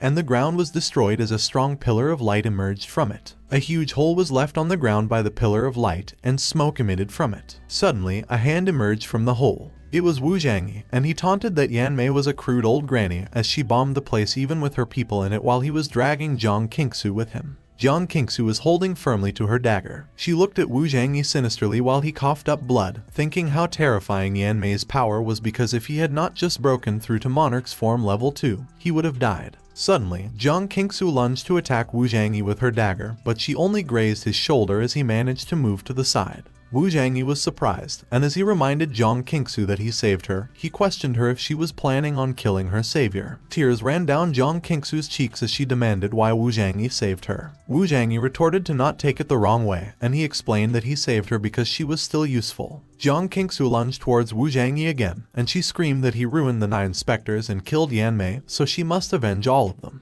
Wu Zhangyi simply stood there as Jiang Qingsu charged towards him. He glared at her and warned that she didn't know her place. Wu Zhangyi released a tremendous amount of aura, which sent Jiang Qingsu flying. Jiang Qingsu crashed into a huge boulder, and as Wu Zhangyi approached her, he reminded her that the 9 specters committed many crimes, which is why its demise was deserved, so he advised her to conduct herself well. Jiang Qingsu cursed in her head as she realized that she could not fight against Wu Zhangyi at all. Wu Zhangyi informed her that he wouldn't kill her but would order her to serve him, and he questioned her if she was willing. Jiang Qingsu stated that all the members of 9 specters could not live more than 3 months without Yan Mei, and so Wu Zhangyi asked her if she wanted to be buried with them when everyone was already dead. Jiang Qingsu explained that all members of 9 specters must take the leopard fetus Yijin pill given by Yan Mei, which was a pill that could greatly enhance their short-term power, but they needed to take the antidote once every 3 months, otherwise they would burst into flames and die. Wu Zhangyi remarked that he thought they were all loyalists, but it turned out to be a group of desperados. Jiang Qingsu slapped Wu Zhangyi's hand away from her, and she declared that instead of being tortured to death by the leopard fetus Yijin pill, it would be better for her to be killed at that moment. Wu Zhangyi asked Jiang Qingsu what she would do if he claimed that he had an antidote. Jiang Qingsu replied that it was impossible because she could only get the antidote from Yan Mei. Jiang Qingsu was surprised when Wu Zhangyi reached into his pocket. As Wu Zhangyi showed Jiang Qingsu an item, she immediately recognized that it was Yan Mei's space ring. Wu Zhangyi recalled that he took the ring while Yan Mei was busy trying to blow herself up. Wu Zhangyi placed Yan Mei's space ring in the palm of his hand, and he started applying his fiery aura to it. In an instant, weapons, medicines, and other items emerged from the space ring. As the medicines floated in space, Jiang Qingsu immediately recognized the antidote. Meanwhile, as Wu Zhangyi observed the medicine, he mentioned that he had heard of that kind of pill in his previous life in the cultivation world, and that pill was refined from the formula passed down by the Shenlong sect in the Qing dynasty of China. Wu Zhangyi offered that if she submitted her allegiance to him, he could help her completely clear the toxicity of the leopard fetus Yijin pill on her body, and Jiang Qingsu could not help but ask Wu Zhangyi if he was serious. Wu Zhangyi asked Jiang Qingsu if he needed to lie to her and reminded her that he helped her get her life back. Jiang Qingsu knelt on the ground. She bowed to Wu Zhangyi and immediately vowed that from that day onward, she swore an oath of allegiance to Zhangyi, calling him her master. Wu Zhangyi warned Jiang Qingsu that if she betrayed him in the future, he would let her enjoy death 10 times as much as the leopard fetus Yijin pill. Jiang Qingsu immediately agreed. Wu Zhangyi ordered her to go first and reorganize the 9 specters, and 10 days later, she should come to Yunal City to find him, and he would give her the antidote, to which Jiang Qingsu agreed. Jiang Qingsu quickly left the place and left Wu Zhangyi. Wu Zhangyi knelt into the ground and coughed up blood. Wu Zhangyi was relieved that Jiang Qingsu finally left because he would not be able to hold on any longer if she did not go, as he barely suppressed the upward surge of blood with his last bit of strength. Wu Zhangyi saw the spirit stones in Yan Mei's space ring, and he thought Yan Mei really had collected a lot of good things because the quality of those spirit stones was several times better than that of the gambling field. Wu Zhangyi took one medicine bottle and saw that it was the Pei Yuan pill. Wu Zhangyi poured the pill in his palm as he noted that the Pei Yuan pill was one of the top-grade elixirs for cultivators below the Bigu level to heal their wounds, and he stated that the earth really existed on those cultivators. Wu Zhangyi took the pills. Bright lights surrounded Wu Zhangyi as he started to meditate, and he remarked that with the space ring, he could refine more pills to carry with him in the future so that he would be more secure when encountering danger. An hour later, Wu Zhangyi released a tremendous amount of aura, and he created a pillar of light that surged towards the sky. He continued to meditate. As he opened his eyes, Wu Zhangyi exclaimed that, unexpectedly, he broke through the middle stage of the establishment realm, and with the Ren Wang Ju body, even if he met the late stage of the Bigu level, he could also compete. Wu Zhangyi summoned his natal flying sword. While still sitting, he waved it in a slashing motion in front of him. It created a huge slashing aura and sliced the mountains ahead in half. The mountains crumbled, and they broke down into huge rocks. Wu Zhangyi smiled as he remarked that he knew he could not activate his natal flying sword's maximum power before because his level was not high enough, so he figured that as his strength increased, the force of his natal flying sword would go up as well. Wu Zhangyi stood up and noted that it had been half a month since he left, so it was about time he returned. The morning came, and an airplane flew into the sky. A few moments later, at the domestic arrivals section of the airport, Wu Zhangyi walked, and his hair was back to being short. Suddenly, a man that looked like a bodyguard moved past Wu Zhangyi, and he apologized as he asked Wu Zhangyi to move out of the way. Meanwhile, fans of a celebrity named Yu were waiting for her arrival, and they were ecstatic when they saw that she had arrived. Wu Zhangyi watched as the bodyguards surrounded Yu while she waved at her fans, waiting and cheering for her. Wu Zhangyi also recognized the celebrity. Her real name was Yu, the hottest singer of the new generation, and Wu Zhangyi reminisced that in his previous life, her songs helped him get through his darkest moments, but it was a shame that she soon died in a car accident. Suddenly, Wu Zhangyi felt that something was not right. He observed her and wondered why the necklace she was wearing was giving off an ominous feeling. Wu Zhangyi started to question if warriors were involved in Jiyu's death. Wu Zhangyi continued to walk out of the terminal. Suddenly, he noticed the date that was up on the terminal sign, and it was June 23rd. He remembered that it was the day of Jiyu's accident. Suddenly, Sengmin, Jiyu's band partner and best friend, walked past before Wu Zhangyi, and when Wu Zhangyi recognized her, thinking that she was part of Jiyu's band, Sengmin was calling someone a whore and shouted that she would let them enjoy themselves for a little longer. Wu Zhangyi observed Sengmin, and he sensed a warrior's aura from her, so he wondered if she was the one who gifted the necklace to Jiyu. Meanwhile, Jiyu was getting ready to drive away in her car, and an attendant asked her if she was sure that she did not need him to drive her. The attendant was obviously worried, but Jiyu replied that it was fine because she wanted to drive herself around. The attendant gave in and let Jiyu be, and he just asked her to be safe on her way. Jiyu waved at Sengmin, inviting her if she wanted to go on a ride with her because she knew a place with delicious desserts. Sengmin smiled, and she declined as she explained that she would head back with the assistant, and she cautioned her to be careful on the road. Jiyu agreed with Sengmin, and she promised that she would bring her next time. Jiyu drove off, and her fans screamed in excitement, calling out her name and telling her that they loved her forever. On the other hand, while Sengmin waved goodbye to Jiyu, she was on her phone, and she informed someone that Jiyu was on her way. Jiyu's red car could be seen driving on a not-so-busy highway. She was happy as she drove her car. As she continued to drive, she came across a truck that approached from the opposite direction. Jiyu tried to maneuver her car immediately, and her eyes widened in surprise as the truck in front of her swerved in her direction. The truck was huge, and it hit her car on its side. Jiyu's car was totaled as it crashed into a tree trunk, and the driver of the truck stepped out. The truck driver was on the phone, informing someone that what they requested was done, and the person on the phone praised him for doing a good job but reminded him to clean up a bit and not leave any traces, to which the driver agreed. But the driver was extremely surprised when he checked and saw that Jiyu was not in the car and someone was carrying her. It was Wu Zhangyi who carried Jiyu, and he immediately kicked the truck driver. He sent the truck driver flying, and the truck driver crashed into his truck. Suddenly, Jiyu regained her consciousness. She immediately asked Wu Zhangyi who he was, and Wu Zhangyi replied that someone tried to hurt her by crashing their car, and it was him who saved her. Jiyu recalled that just a moment after being hit, Wu Zhangyi suddenly appeared to hold her from the car and leaped away. Wu Zhangyi gently set Ji Yu down, and she asked who was cruel enough to try to kill her. Suddenly, the truck driver came back charging towards Wu Zhangyi, and while calling him a kid, the truck driver got mad at Wu Zhangyi for daring to meddle in his business, so he shouted for him to die.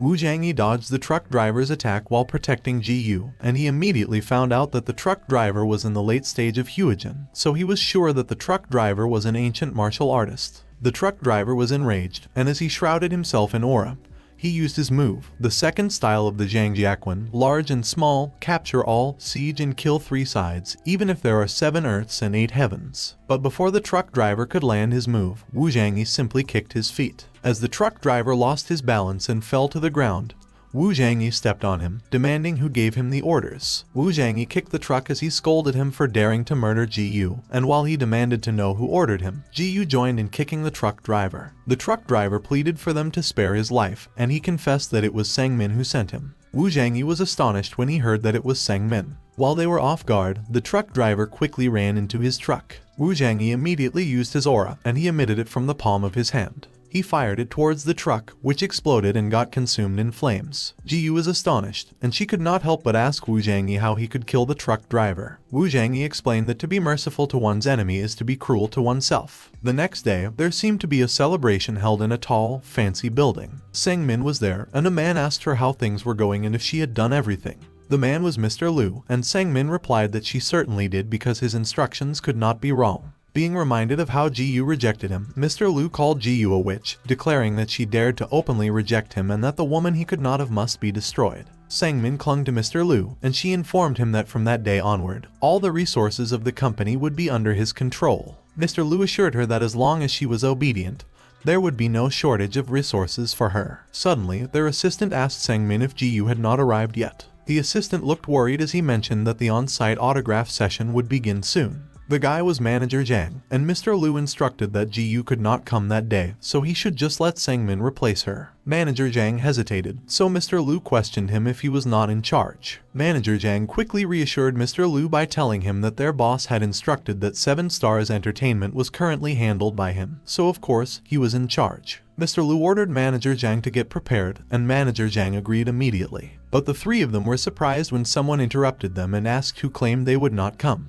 It was Ji Yu, and she proudly stood there, glaring at them, with Wu Zhangyi behind her. Sang Min was astonished, and she could not help but ask how it was possible. Ji Yu immediately confronted Sang Min and asked if it was an unexpected surprise. Mr. Liu was also surprised, and he could not find his words, so Ji Yu spoke for him, confirming with them that they were wondering how she was not dead. Ji Yu promptly revealed that she was lucky that Wu Zhangyi saved her from being killed by the traitor. Mr. Liu quickly glared at Sang Min, telling her that he had insisted she had completed the mission, and Sang Min was lost for words as she really did not know how. Suddenly, Mr. Liu realized something as he pondered Wu Zhangyi's name. He quickly blurted out that he didn't remember inviting Wu Zhangyi to the party, so he wondered how he got in. But Wu Zhangyi confidently responded that as long as he wanted to enter, there was no place he could not enter, and Mr. Liu became enraged. Mr. Liu quickly called his security team and declared that Wu Zhangyi had sneaked into the venue, so he ordered them to pull him out, to which they immediately agreed. Wu Zhangyi still looked smug even when the guards had their hands on him, and they requested that he come out with them if he did not have any invitation. Ji Yu pushed one of the security guys, and she demanded they let Wu Zhangyi stay because he was a guest she brought.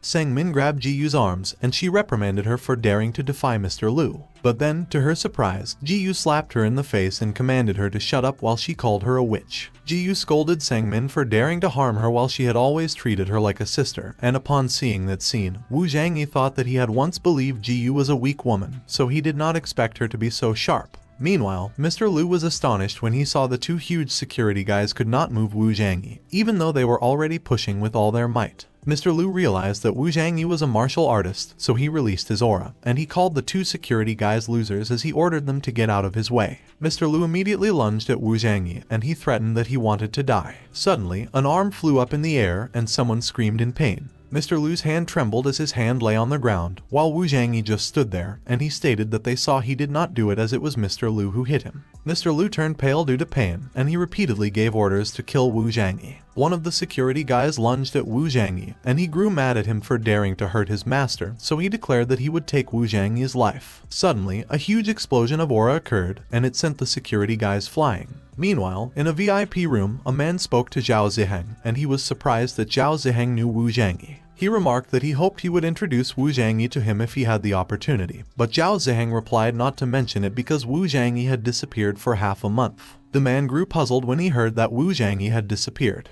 Zhao Ziheng confirmed with the man that what he heard was right because even the Xia family, which was closest to Wu Zhangyi, could not get in touch with him. Suddenly, a security guy came into the room, and he informed his boss that something went wrong because Mr. Lu's arm had been cut off. The man was surprised by what the security guy reported, and he asked him what happened. The security guy explained that there was no time to talk because if they didn't go there, Mr. Lu's life might be in danger. The man quickly followed the security guy, who ran really fast, telling him to hurry up. Back at the party, Sang Min wondered who Wu Zhangyi was because Xiao Lu, Mr. Lu's full name, was vulnerable in front of him. Realizing her situation, Sang Min quickly approached Ji Yu and asked her not to kill her because they had known each other for more than 10 years. She even reminded her that they were good sisters. Wu Zhangyi got mad at Sang Min, so he fired a powerful aura ray at her, calling her a witch and telling her that if it were not for him, Ji Yu, whom she called her sister, would have been killed by her. Sang Min fell to the ground while the man from earlier arrived at the party, and he was surprised to see the state his son, Xiao Lu, was in. Xiao Lu trembled as he asked his father to take revenge for him, and his father promised not to worry because he would make Wu Zhangyi pay twice as much. He called Wu Zhangyi a kid and vowed that he could not walk out of there alive that day. Suddenly, Zhao Ziheng arrived, and he immediately recognized Wu Zhangyi, calling him Master Zhang.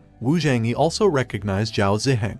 Zhao Ziheng quickly paid his respects to Wu Zhangyi, calling him the Master of the Alliance, and he was glad that he finally found him. Xiao Lu's father was surprised when he realized that Wu Zhangyi was the Yunal City Ancient Martial Artist Alliance's Master Zhang, and Ji Yu was surprised too. Xiao Lu asked his father what he was doing as his father immediately kneeled on the ground, trembling as he paid respects to Wu Zhangyi. Xiao Lu's father quickly urged him to shut up and brought him down to kneel with him. Wu Zhangyi asked who just boasted not to let him walk out alive. Xiao Lu's father slapped his face left and right as he admitted to Wu Zhangyi that he was wrong, and as he begged Wu Zhangyi to spare his life. He acknowledged that rumor had it Wu Zhangyi's methods were fierce, so he could lose his son that day, but he could still have another one. But if he also died, it would be all over. Wu Zhangyi asked Xiao Lu's father what he thought about Xiao Lu's arm being cut off by him, and Xiao Lu's father confessed that it was his son's fault for offending Zhangyi. He even reprimanded Xiao Lu and scolded that generations of the Lu family's business were almost ruined by him. Wu Zhangyi immediately ordered them to go away, and they quickly did. Wu Zhangyi asked Zhao Ziheng what the reason was why he was looking for him, and Zhao Ziheng explained that while he was not around, the king of the Northwest had been constantly invading Yunal City. Wu Zhangyi's expressions turned dark, and he grew mad as he thought of the king of the Northwest. Wu Zhangyi asked Zhao Ziheng who was the king of the Northwest, and Zhao Ziheng was surprised that he did not even know Lu Tianlong, the king of the Northwest. Zhao Ziheng explained that the 5 provinces in the Northwest were all under Lu Tianlong's control. Whether they opened a martial arts school, small or large, all matters had to go through his permission. Wu Zhangyi was amused, and he remarked that their Yunal city belonged to Linghan province, which did not seem to be in the Northwest territories, to which Zhao Ziheng agreed, noting that his words were very true as their Linghan province and the Northwest border had always been unconnected. But Zhao Ziheng mentioned that in recent days, the Northwest kept coming across the border to stir up trouble, and they destroyed their martial arts schools. Wu Zhangyi inquired if Zhao Ziheng had given his name. Zhao Ziheng replied that he naturally had because since the battle between him and Xiao Zhongshan, no one dared to show disrespect to him in the entire Yunal city and even Lingnan. But Zhao Ziheng expressed that there was something wrong when he gave them Wu Zhangyi's name. Wu Zhangyi urged him to say it. Zhao Ziheng looked mad as he recalled how the Northwest mocked them, calling Wu Zhangyi a dog and bullfish of an alliance master, and they stated that he was not even worthy of Lu Tianlong. Wu Zhangyi's face turned dark, but he smiled as he remarked that Lu Tianlong was interesting. Suddenly, Ji Yu was surprised when Wu Zhangyi yanked her necklace from her without warning. Wu Zhangyi explained that her necklace was put under witchcraft, which was reducing her life every day, so he would help her destroy it, and Ji Yu agreed. As Wu Zhangyi destroyed Ji Yu's necklace, he suggested that they should go meet Lu Tianlong. A few moments later, in the Xia family, while Xia Fenger assisted Xia Guoqing to stand, some martial artists claimed they were too weak to fight. They seemed to be martial artists from the Northwest, and the long-haired one taunted the Xia family, saying they better invite their head-shrinking turtle Master Zhang out. One of them chimed in, sarcastically warning the other that he could not say that and that he should be careful because Master Zhang might suddenly appear, and kill him in seconds, which made the other martial artists laugh. The long-haired martial artist asked where Wu Zhangyi was, and as he pretended to be scared, he laughed. Xia Feng'er became mad, so she demanded that they shut up and stop insulting her master. But Xia Guoqing warned her not to do it because she was not their opponent.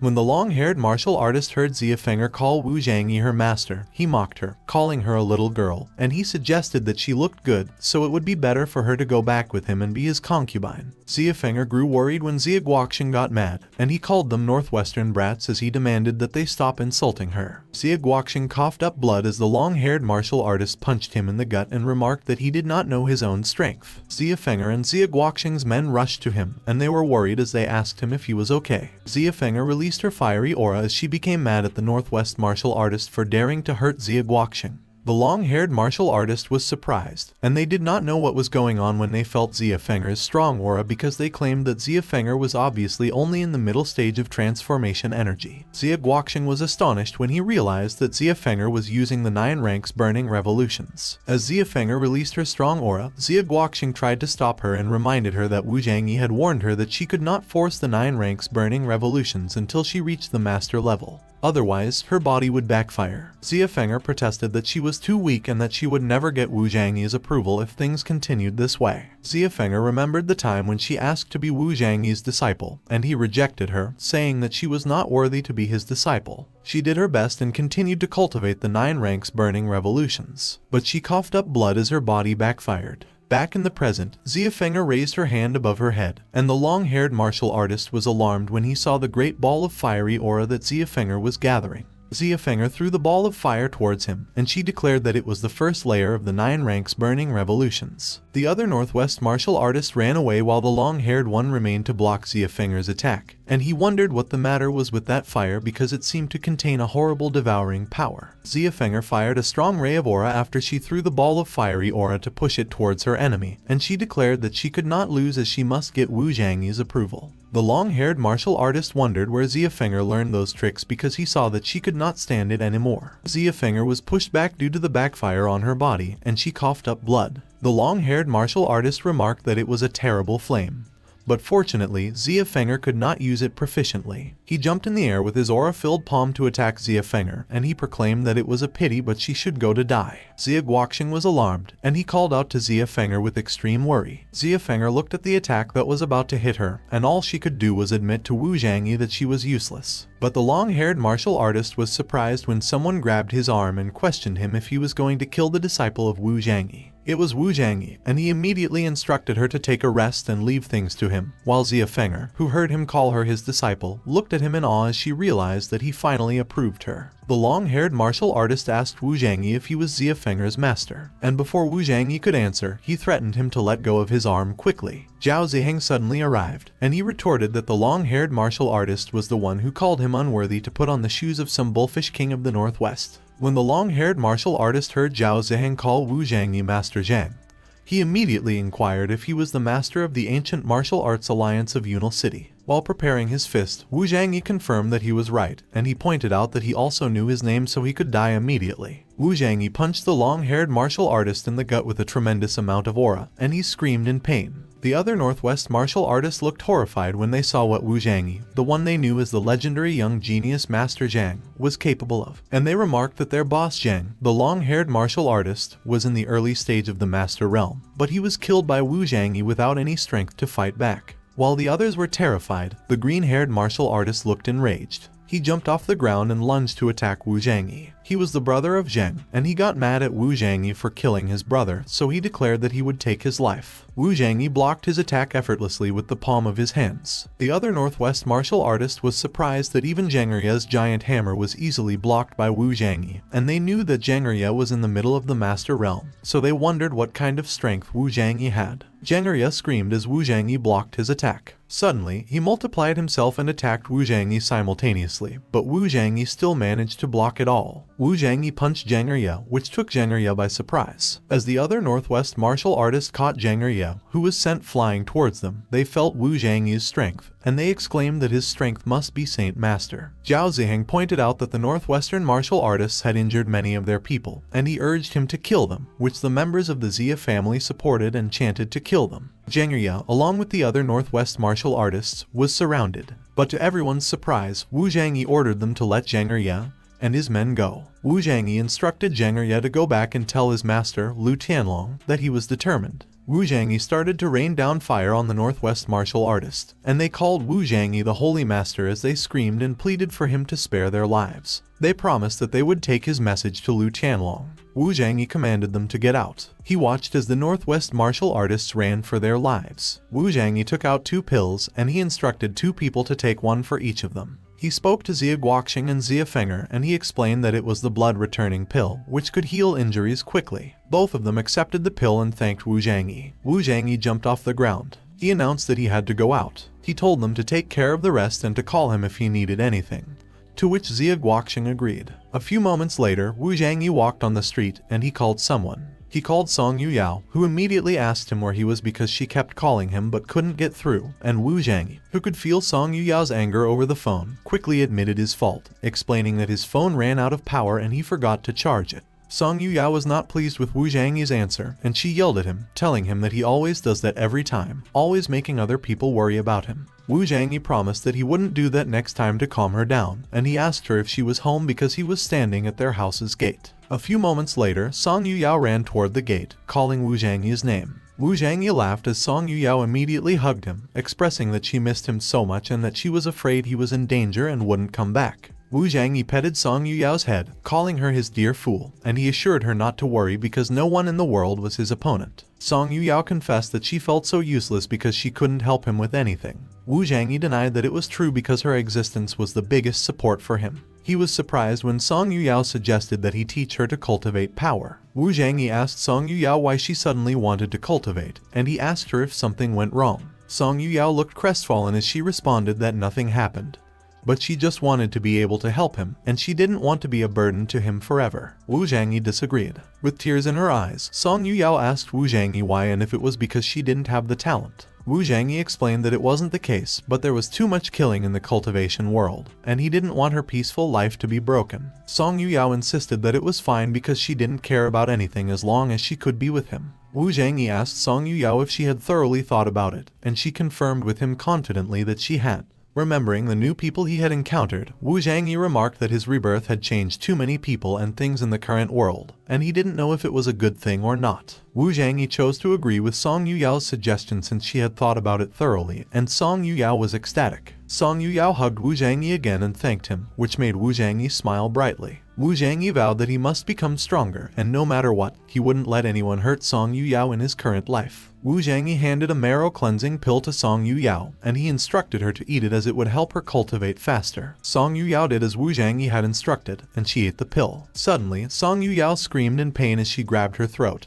and Wu Zhangyi was alarmed. Wu Zhangyi immediately applied his aura to Song Yuyao's head while he asked her what happened and if she could still hear his words, to which Song Yuyao replied, telling him that she felt that her neck was being strangled so she could not breathe, and that her head hurt too. Song Yuyao emitted a dark aura, and Wu Zhangyi felt that the spiritual power he inserted was repelled by that black aura. Wu Zhangyi groaned in pain as he was pushed back by the dark aura. The dark aura that surrounded Song Yuyao intensified, and Wu Zhangyi could not understand what was going on because he felt that the powerful black aura was not Song Yuyao's. Wu Zhangyi shrouded himself in his powerful aura, and he stated that it did not matter what the black aura was. He placed his hand on Song Yuyao's head, and as he applied his aura again, he demanded to get out of Song Yuyao's body immediately. A huge orb of aura formed because of the clash of the two forces. A few moments later, a huge building that was surrounded by a black aura appeared. Wu Zhangyi seemed to have been summoned to that place. Wu Zhangyi looked around, and he was surprised when he saw what Song Yuyao's space of consciousness was like because, even at the highest state of his previous life, he could not create such a magnificent space of consciousness.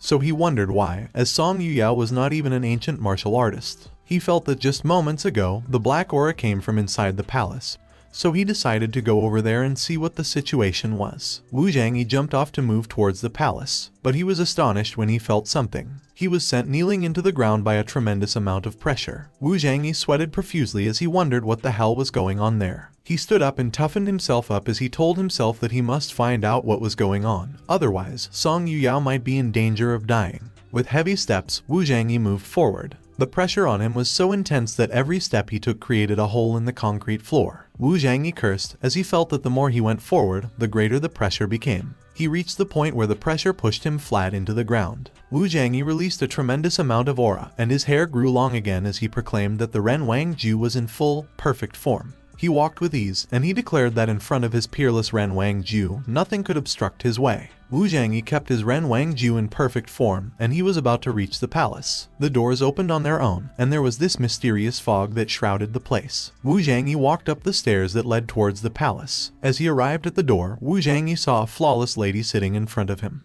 The lady looked majestic as she sat on what seemed like a throne gracefully. Taking a closer look, the lady resembled Song Yuyao exactly. Wu Zhangyi was extremely surprised by what he saw, and he could not help but call the lady by Song Yuyao's name. Wu Zhangyi realized that the lady in front of him was not Song Yuyao. He brazenly inquired who the lady was and why she was in Song Yuyao's space of consciousness. The lady did not answer his questions, but instead, she directed powerful pressure towards him. Wu Zhangyi was alarmed, and he trembled as he felt that the pressure affected him. He cried out in pain as a purple light shone on him. Suddenly, a voice called Wu Zhangyi's name. It was Song Yuyao, who seemed relieved when she noticed that Wu Zhangyi began to wake up. Song Yuyao looked at Wu Zhangyi with concern as he sat up with a confused look on his face. She grabbed his arm and assisted him to stand up. The two of them walked towards Song Yuyao's house. A few moments later, the two of them arrived in a room that belonged to Song Yuyao, and Wu Zhangyi meditated on the bed. As Song Yuyao turned her back to leave the room, Wu Zhangyi looked at her intently. Wu Zhangyi cultivated intensely as he remembered the lady in Wu Zhangyi's consciousness, and he stated that although it seemed that Song Yuyao would not be in danger at present, as long as the lady remained in Song Yuyao's body, it was a hidden danger. The next day, the sun shone brightly, and Wu Zhangyi continued meditating in Song Yuyao's room. He opened his eyes when he heard a beeping noise. It was his phone, and as he answered, he immediately inquired of the person on the other line what the matter was. The one calling Wu Zhangyi was Xia Fenger, and she informed him that the men of Lu Tianlong came to their residence again, mentioning that he had something to give him personally. Wu Zhangyi asked Xia Fenger what it was, but she responded that she did not know because the man claimed he wanted to wait for him. He quickly stood up and responded that he would be there soon. Meanwhile, at the Xia residence, two Northwest martial artists stood before a throne, and they were being watched by multiple men on each side. Xia Guoqing reminded the two Northwest martial artists that Wu Zhangyi had spared their lives the last time they were there, but they still dared to come back. The two of them smirked, and one of them replied to take it easy because he was there with the goodwill of Lu Tianlong. Xia Fenger retorted that she did not believe them. The two Northwest martial artists glanced at her evilly when she suggested that it was better to tie them up first in case they were deceitful. But the two Northwest martial artists froze in surprise when they noticed something. The two of them spotted Wu Zhangyi, who strode swiftly towards the throne. The Xia family immediately greeted Wu Zhangyi, and he commanded them to sit down. Wu Zhangyi asked the two Northwest martial artists why Lu Tianlong sent them to their place. They immediately handed a letter of invitation to Wu Zhangyi and explained that Lu Tianlong wanted them to send him that. The two of them looked ominous as they politely informed him that he was invited to a banquet in the Northwest to make peace. Wu Zhangyi was intrigued when he heard them mention that they wanted to make peace. The two Northwest martial artists looked horrified as they saw the invitation quickly fly out of their hands. Wu Zhangyi took it from them using his aura, which made Xia Guoqing and Xia Fenger look at him in awe. As Wu Zhangyi read the invitation, Xia Fenger read the contents of the letter out loud beside him, which stated that Lu Tianlong had heard of Master Zhang's name for a long time, so he invited him to the Northwest to have a discussion, and it was signed by the name King of the Northwest. Xia Fenger remarked that it was the Hongmen banquet according to the book, and she urged not to go. When Wu Zhangyi heard that it was the Hongmen banquet, he insisted that it was even more important. Wu Zhangyi instructed them to go back and tell their master to prepare well because he would be there in 3 days. 3 days later, in a huge palace, Xia Fenger, Zhao Ziheng, and Wu Zhangyi were ushered by Northwest martial artists, and those martial artists were smiling evilly while Xia Fenger demanded loudly how the mansion could be made like a royal palace and if Lu Tianlong wanted to be the emperor. Zhao Ziheng replied that she didn't understand it, so he explained that the Northwest was far from the capital, and so Lu Tianlong could be considered the emperor there. Xia Fenger was surprised, and she asked if the local government did not care. Zhao Ziheng explained that it was claimed that Lu Tianlong covered the sky with his hands in the area, and even the local government troops avoided him. Xia Fenger cursed, and she muttered that it was just as indistinguishable as the underworld. Suddenly, one of the Northwest martial artists who was ushering them rudely shouted to hurry up, or Lu Tianlong would blame them, which they couldn't bear. Xia Fenger was fuming mad, and he called the martial artist such a rogue, exclaiming that he was obedient before but currently he was arrogant. The 5 of them arrived at the throne, and the martial artist greeted Lu Tianlong, announcing that Wu Zhangyi and the others had been brought there. Lu Tianlong sat on his throne mightily, and his eyes gleamed. As he saw the man on the throne, Wu Zhangyi questioned in his mind if that man was Lu Tianlong. Lu Tianlong addressed him, saying that he must be Master Zhang from Yunal City, and instead of directly confirming, Wu Zhangyi replied by telling him that he must be the king of the Northwest. Lai King, the power of the Northwest Qingfeng Martial Arts School, called Wu Zhangyi a Bullfish Alliance master who was just a little brat and scolded him for daring to talk to Lu Tianlong like that. Xia Feng'er talked back to Lai King, calling him fatty, and she also reprimanded him for daring to talk to her master like that. Lai King got mad at Xia Feng'er for calling him fatty, and he dared her to try calling him that again. Xia Feng'er taunted Lai King by calling him fatty multiple times. Lai King could not restrain his anger, and he immediately lunged at Xia Feng'er with his powerful aura, warning her that she was looking for death. Xia Feng'er blocked Lai King's attack with her arms, but she was still pushed back. Although she was pushed back, Xia Feng'er still managed to stand her ground, and she seemed uninjured. But what surprised Lai King more was that he found out that Xia Feng'er was at the late stage of the energizing transformation stage. Using his space ring, Wu Zhangyi summoned the returning element pill, which surprised Lu Tianlong. Lu Tianlong immediately recognized the space ring, and he wondered how Wu Zhangyi could have that ring. Wu Zhangyi tossed the returning element pill at Xia Feng'er, and he instructed that Lai King was only at the early stage of Master Realm, so she should eat the pill and use her 9 ranks Burning Revolution's skill to defeat him. Xia Feng'er quickly followed Wu Zhangyi's instructions and ate the pill. Xia Feng'er's aura started to flow powerfully as she used the Heaven and Earth Flame, 9-turn Burning Star. Xia Feng'er's aura surged so powerfully that Lai King did not know what was going on, and he questioned how Xia Feng'er's energy aura suddenly soared several times. As Xia Feng'er gathered a ball of fiery aura above her head, Wu Zhangyi remarked that he did not expect that. Under the blessing of the returning element pill, Xia Feng'er had already been able to skillfully use the 9-turn Burning Star. Xia Feng'er threw the fiery ball of aura towards Lai King. Lai King's disciples warned to be careful because last time they suffered a big loss in that kind of dominating flame. Lai King summoned a powerful aura that guarded his arm as he prepared to block Xia Feng'er's attack, and as he commented that it was pretentious, he wondered how powerful Xia Feng'er's would be when she was just a small child in the energizing transformation stage. Xia Feng'er fired her 9-turn Burning Star, and Lai King blocked it with his frost-stretched fist. Suddenly, Lai King's frost-stretched fist turned red.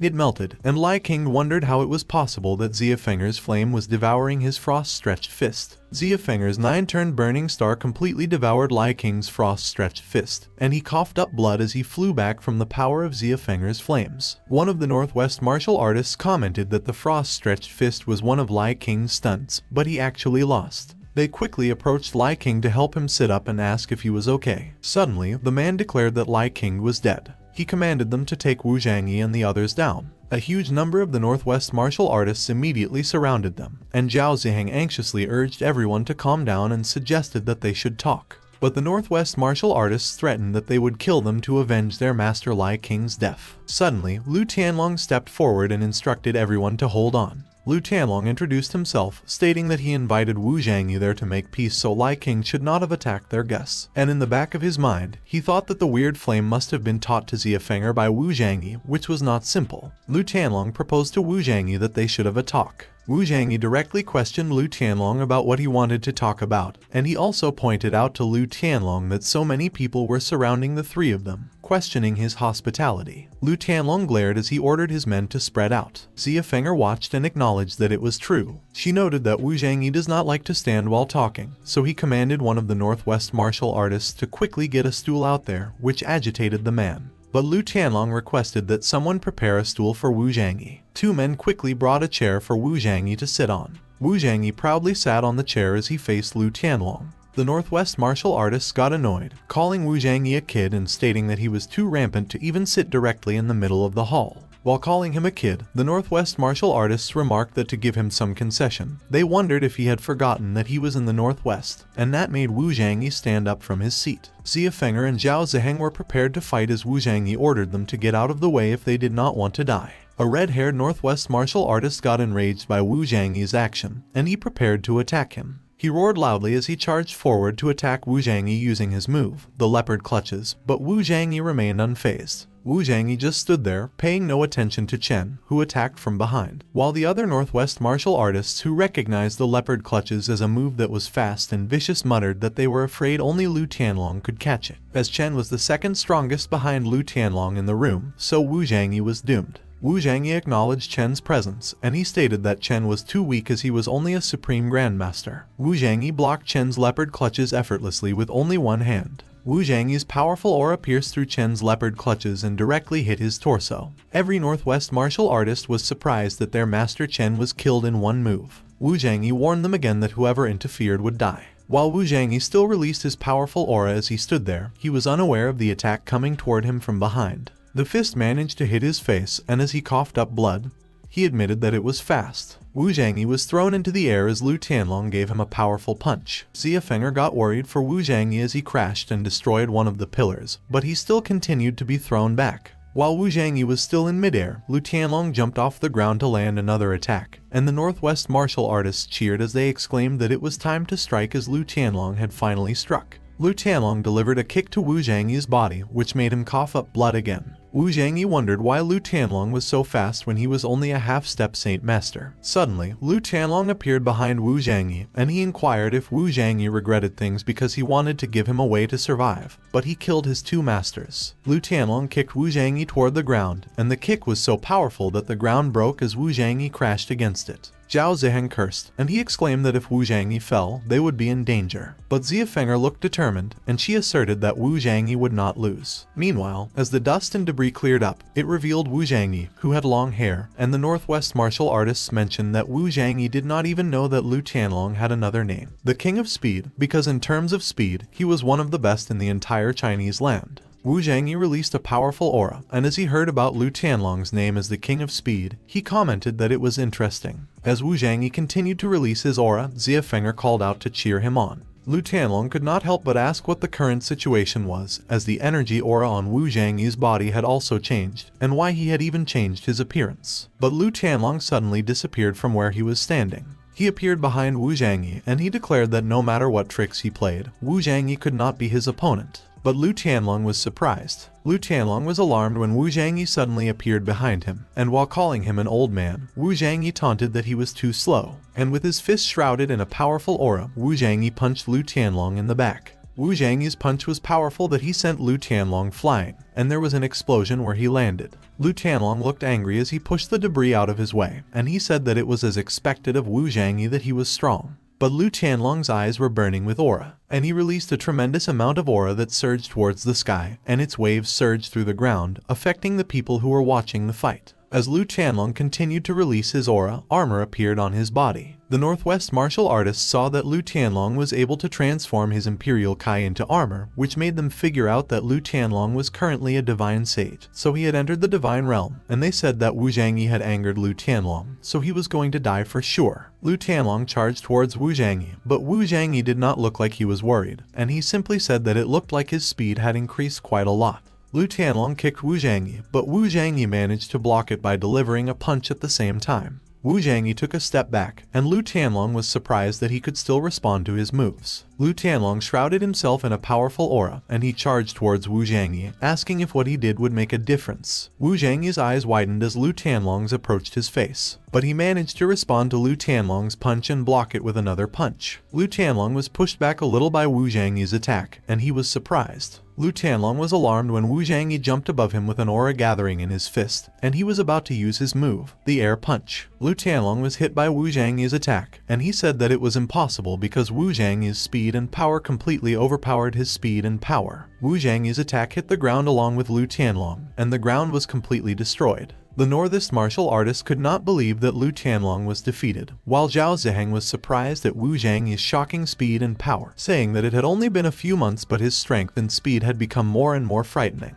Wu Zhangyi landed on the ground, and as he approached Lu Tianlong, he said that he was a partial divine sage, so it was a pity that he encountered him at the wrong time. But Lu Tianlong suddenly got back on his feet. The Northwest martial artists cheered up when they saw that Lu Tianlong got up, and they said that there was no way that he would lose. But they wondered what was going on because instead of attacking Wu Zhangyi, Lu Tianlong jumped up on the roof, and Xia Feng'er pointed out that Lu Tianlong was trying to escape. Lu Tianlong said that Wu Zhangyi was a monster, so he must return to Mount Song to have the patriarchs come. And when Wu Zhangyi realized that Lu Tianlong was trying to escape, he used his move, the air punch, telling Lu Tianlong that he wouldn't let him. The air punch hit Lu Tianlong directly again, and he coughed up blood. Lu Tianlong fell to the ground, and the Northwest martial artists wondered if he was dead. They all looked horrified as they announced that the King of the Northwest was dead. But Zhao Ziheng said to shut up because it was Lu Tianlong who died, and while pointing at Wu Zhangyi, he said that the King of the Northwest was there. The Northwest martial artists hesitated. Xia Feng'er declared that if someone refuses to give in,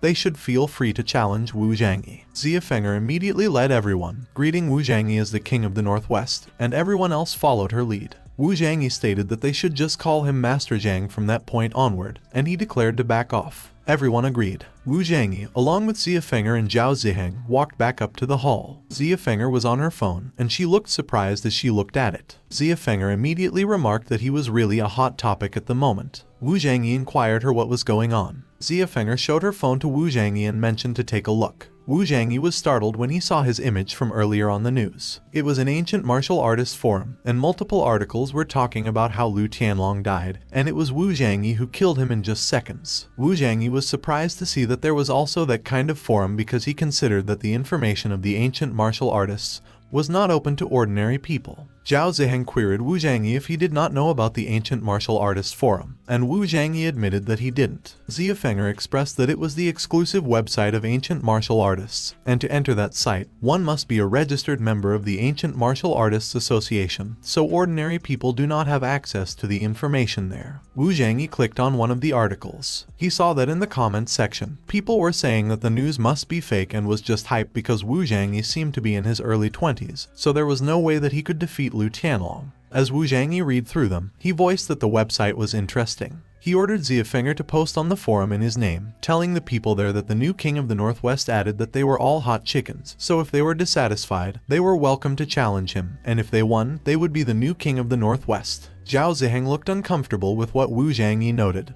but he did not finish what he was about to say. Xia Feng'er was also hesitant, and she commented that it would cause public anger, which would make them the target of all martial artists. Wu Zhangyi conveyed that it was the effect that he wanted, so she should post it quickly. Xia Feng'er was still reluctant, but she did what she was told. A few moments later, Xia Feng'er finished posting, and she revealed to take a look. Wu Zhangyi looked at the post, and it was exactly what he affirmed to post. He smiled and announced that she did very good. Zhao Ziheng was monitoring the post on his own phone, and he observed to look at the comments below as someone had replied. Seeing that the account was a low-level trumpet, everyone was saying that the post was a lie. Xia Feng'er cursed at those people for calling Wu Zhangyi a liar. Wu Zhangyi questioned them if there was a way to authenticate the information on the account in his name. Zhao Ziheng indicated that he was afraid that there was no way because, for the sake of privacy, the information on the forum was anonymous. Suddenly, his phone, which was in his pocket, rang. Wu Zhangyi checked on it, and an unknown number was calling him. As soon as Wu Zhangyi answered the call, the person on the other line immediately introduced themselves as someone from the Lingyan media, and they probed if they were talking to Wu Zhangyi. Wu Zhangyi confirmed that he was Grandmaster Zhang. The person mentioned that they found out that he recently killed Lu Tianlong and became the new King of the Northwest, so they were interested in interviewing him, and they inquired him what his opinion on the interview was. Wu Zhangyi agreed, but he had a condition, and he demanded that he wanted his interview to be live-streamed at the same time on the Ancient Martial Artists Forum, and the person agreed, saying that it was not a problem. Wu Zhangyi declared that he would wait for them in the King of the Northwest's main hall, and the person stated that it was not a problem and they would be there in 3 hours. Wu Zhangyi ended the call. When he heard that it was the Lingyan media, Zhao Ziheng immediately noted that it was the most influential media in the warrior world, and everyone they had interviewed was all big shots. 3 hours later, at the King of the Northwest's main hall, the Lingyan media had arrived and was preparing to interview Wu Zhangyi. The reporter gave the crew the signal to start the action.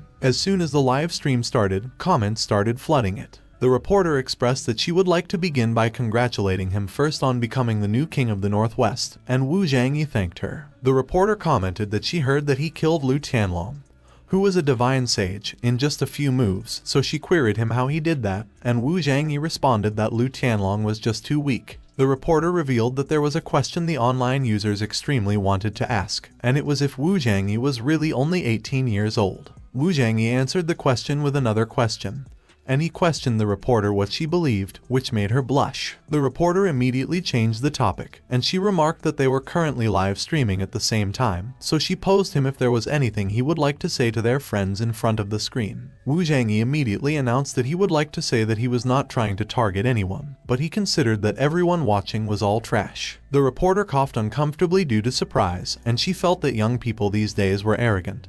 but it was the effect that they wanted because there would be more views. The comment section was flooded with people commenting on how arrogant Wu Zhangyi was, and while some of them were mad, some of them liked how arrogant Wu Zhangyi was. Wu Zhangyi probed the audience if they wanted his wealth and position, and he goaded them to challenge him, saying that if they won, everything he had would be theirs. The reporter became excited, and she affirmed that they would be live streaming the entire time, so if they had the courage, she urged them to come and challenge Wu Zhangyi. 3 days later, a lot of people were waiting outside the King of the Northwest's main hall, and suddenly, a man came flying out of the hall, screaming. As the man crashed on the ground, someone was calling for the next person. Seeing the trembling man on the ground, the other people waiting cursed, saying that it was already the 3rd day, but everyone who challenged Wu Zhangyi flew out in about 3 seconds, and they disclosed that on the 1st day, there were many people, that the entire place was filled with people, but currently, only about 10 people showed up. On the live stream, the audience was praising Wu Zhangyi for his strength, while Wu Zhangyi wondered if there was no one who could fight. Xia Feng'er uttered that all the challengers had left, so Wu Zhangyi voiced that was it for that day.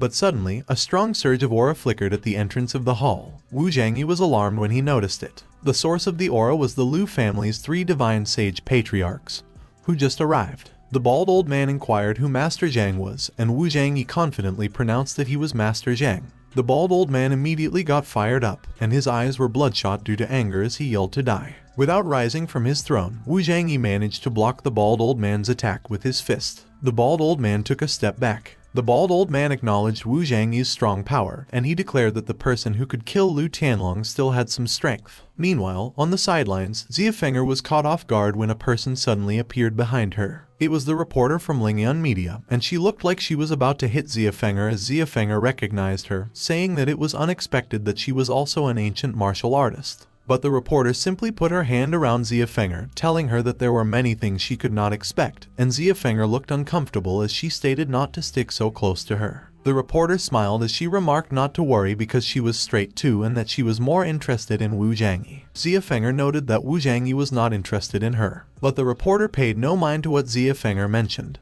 and she simply moved away to whip out her phone to start recording the fight. She started to live stream the fight, where the audience immediately gathered. Back to the fight, Wu Zhangyi added that all of them should go together to save the effort of fighting one by one. One of the patriarchs was about to reprimand Wu Zhangyi, but he was suddenly cut off. The bald old man observed Chen Fengchenyuan not to worry because he was strong enough to fight Wu Zhangyi alone. Meanwhile, Xia Feng'er commented that just the 3 old men could not be Wu Zhangyi's opponents, but the reporter voiced that it was not necessarily true because even if Wu Zhangyi was very strong, the backgrounds of those 3 old men were not simple. Xia Feng'er inquired the reporter what background she was talking about. The reporter pointed at her phone screen, and she announced that she should see it for herself. The audience recognized the 3 old men as the 3 ancestors of Fengchenyuan, who was famous in the ancient martial art world for being the first family of the ancient martial world at that time, and some of them were surprised that the 3 old men were still alive because it had been more than 100 years, so they found it impossible. But some commented that it could not be wrong because Wu Zhangyi killed Lu Tianlong, so they must be there for revenge. Xia Feng'er asserted that the 3 old men were just hundreds of years old, so she could not understand what there was to be afraid of. Suddenly, the bald old man released a tremendous amount of aura and used his move, Clear Ice, which surprised both the reporter and Xia Feng'er. Xia Feng'er shivered, and she wondered what was going on because the surrounding temperature suddenly dropped. The reporter revealed that they should look again. In the comments, someone recognized the bald old man as Lu Chenzingsheng because of his unique skill, the Black City Demon Wind. So they confirmed that the 3 old men were the 3 holy ancestors of the Lu family, and legend has it that there was no grass where the black magic wind passed, so Wu Zhangyi was going to die.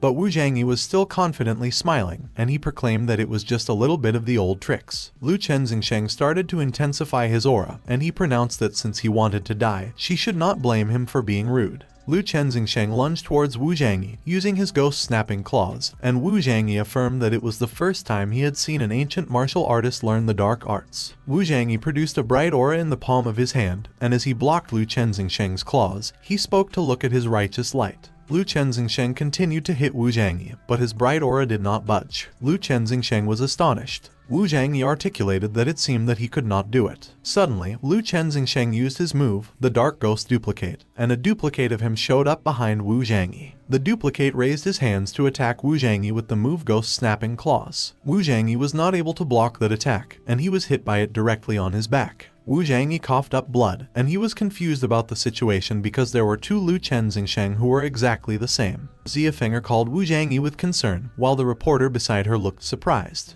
Blood trickled out of Wu Zhangyi as Lu Chenzingsheng's duplicate managed to push him into the ground with his attack, and Lu Chenzingsheng declared that he already lost. But Lu Chenzingsheng was surprised when Wu Zhangyi quickly lunged at him, saying that his spell to create a duplicate illusion was just a deceptive trick. Wu Zhangyi was surprised when his attack did not hit Lu Chenzingsheng as he started to fade, and Wu Zhangyi could not understand what happened. Lu Chenzingsheng kicked Wu Zhangyi from above, and Wu Zhangyi crashed on the floor. Dust filled the place while Lu Chenzingsheng hovered over the destruction. Ziafinger inquired the reporter what great magic power was. The reporter noted that legend has it that when an ancient martial artist reached the peak of the Saint Master realm, he or she could awaken the body's potential, stimulate divine powers, and obtain a unique secret skill. The brown-haired patriarch remarked that Lu Chenzingsheng's ghost step skill had been practiced to perfection, and Chen Fengchenyuan agreed, and he observed that Wu Zhangyi was sure to lose. Wu Zhangyi stood up as he voiced that he seemed to have some strength. However, as long as he found the real fate of the trick, it would be simple, but Lu Chenzingsheng stated that his magical power had no fate.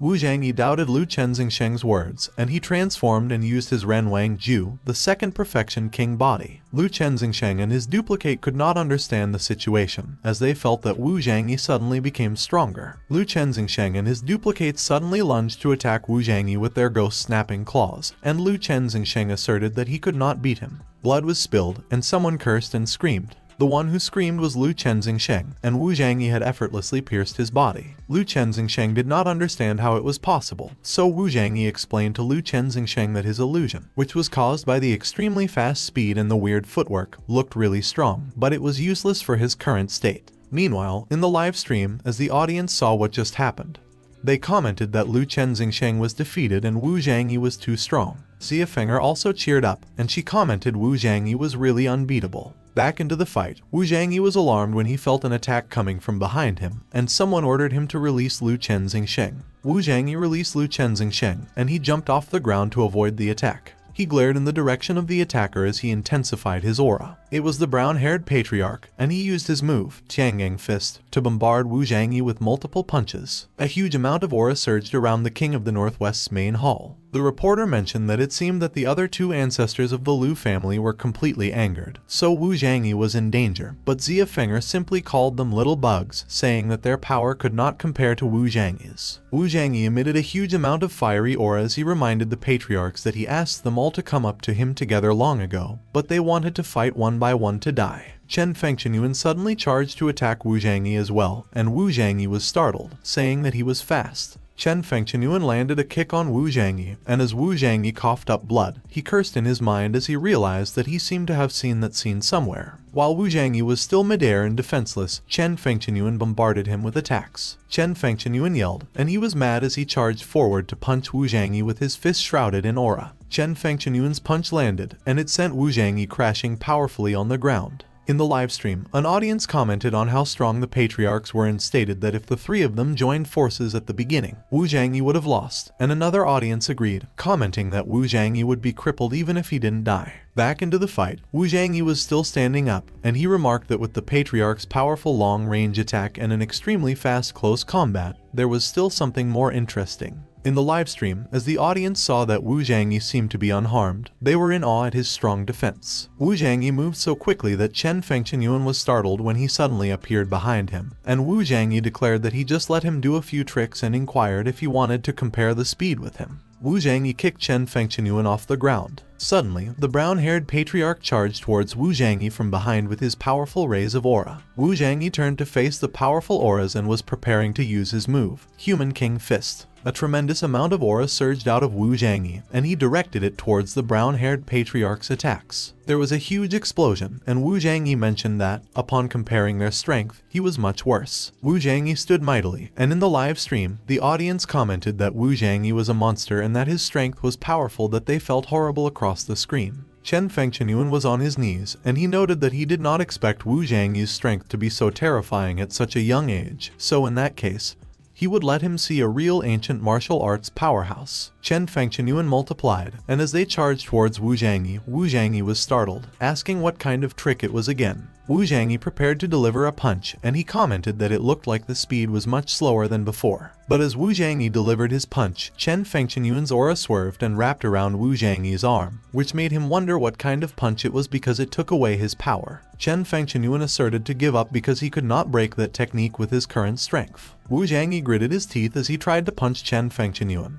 But his fist just passed through Chen Fengchenyuan's image as Chen Fengchenyuan quickly moved behind him. Wu Zhangyi was hit in the back with Chen Fengchenyuan's palm attack. Wu Zhangyi decided to jump off the ground to avoid the rest of Chen Fengchenyuan's attack. But Chen Fengchenyuan managed to catch up to Wu Zhangyi, and as he appeared behind him, the audience of the livestream recognized the technique as the Taiji clan's Taiji divine power. Another audience commented, asking what the Taiji clan was, and another audience commented and explained that the Taiji clan was a legendary hidden sect that was the gathering place of supreme ancient martial artists. Chen Fengchenyuan caught Wu Zhangyi while they were midair. He locked himself into Wu Zhangyi's body, restraining Wu Zhangyi's movement, and he observed the brown-haired patriarch to quickly finish Wu Zhangyi with his bagua palms. Looking at the fight, Xia Fenger wondered what Chen Fengchenyuan wanted, and the reporter indicated that he seemed to want to die with Wu Zhangyi. Preparing to use his move, bagua palm, Chen Yuan pronounced that he killed his second brother, so he should prepare to pay for it. As Chen Yuan charged towards Wu Zhangyi, he questioned Lu Chenzingsheng if he wanted to die with him, and Lu Chenzingsheng expressed that even if he risked his life to exchange his, it would not be a big loss, but unfortunately, the one who would die was only him. Chen Yuan voiced goodbye to Wu Zhangyi as he added that Lu Chenzingsheng had his own way to get out. But suddenly, Lu Chenzingsheng's body was damaged, and he coughed up blood as the golden aura hit him. Chen Yuan was surprised, and he could not understand what was going on. Suddenly, Chen Yuan was alarmed when someone from behind him revealed that he had excellent technique. Chen Yuan looked horrified as Wu Zhangyi grabbed the back of his head and apologized to him, saying that his technique was useless to him. Wu Zhangyi stated to go to hell with his old stuff, and Chen Yuan screamed in protest. Suddenly, Wu Zhangyi was alarmed when a bright light appeared from the sky. A strong beam of aura was fired towards them, and a voice ordered him to stop what he was doing. The one who ordered him was the Taiji clan's master, Wu Shengshen. Wu Zhangyi inquired Wu Shengshen who he was, and he advised him not to be nosy, but at the back of his mind, he was thinking that Wu Shengshen's power aura was strong, even stronger than Yan Mei. As Wu Shengshen declared that there was no way he could not care because he killed the disciples of his Taiji clan. The audience in the live stream figured that Wu Shengshen could be the Taiji clan master, and that it was no wonder that the Liu family's ancestors knew Taiji Kung Fu, as it turns out that they joined the Taiji clan, which made them anticipate that there would be another good show. As Wu Zhangyi heard Wu Shengshen speak of the Taiji clan, he questioned him if he was the Taiji clan master, and Wu Shengshen confirmed that he was right. Chen Yuan approached Wu Shengshen to report something, but Wu Shengshen cut him off as he queried Wu Zhangyi if he could save face for him and let his disciples have a way to live, as he would not pursue any previous feuds with the Taiji clan. Wu Shengshen observed Wu Zhangyi, and he believed that he looked like a cultivator and that his true strength was a bit unclear. Wu Zhangyi laughed as he probed Wu Shengshen what benefit he would get to save his face, and he uttered that he was still very interested in his Taiji technique, so he would be sparing his disciples if he gave him the full set of the Taiji Gong technique. Wu Shengshen was pissed off by what Wu Zhangyi just pronounced, and Chen Yuan suggested to him that he kill Wu Zhangyi. Wu Zhangyi quizzed Wu Shengshen if he was not willing, because if that were the case, there would be no negotiation. And Wu Shengshen voiced that Taiji Gong was the supreme technique of their Taiji clan, so it would depend on his ability if he could get it. Wu Zhangyi immediately released an aura that formed the yin-yang formation at the palm of his hand. Wu Shengshen was surprised when he recognized that it was the bagua palm, which made him wonder how Wu Zhangyi could also know the 8 trigrams palm, and he questioned if what he was thinking was true, that Wu Zhangyi just watched Chen Yuan perform it once and learned. Wu Zhangyi expressed that he would start. As Wu Shengshen blocked Wu Zhangyi's bagua palm, he was surprised yet again when he felt that it was not weaker than Chen Yuan's. Wu Shengshen could not help but ask Wu Zhangyi how he stole his Taiji Gong. Wu Zhangyi conveyed that he also knew that he had 6 levels of Taiji Gong.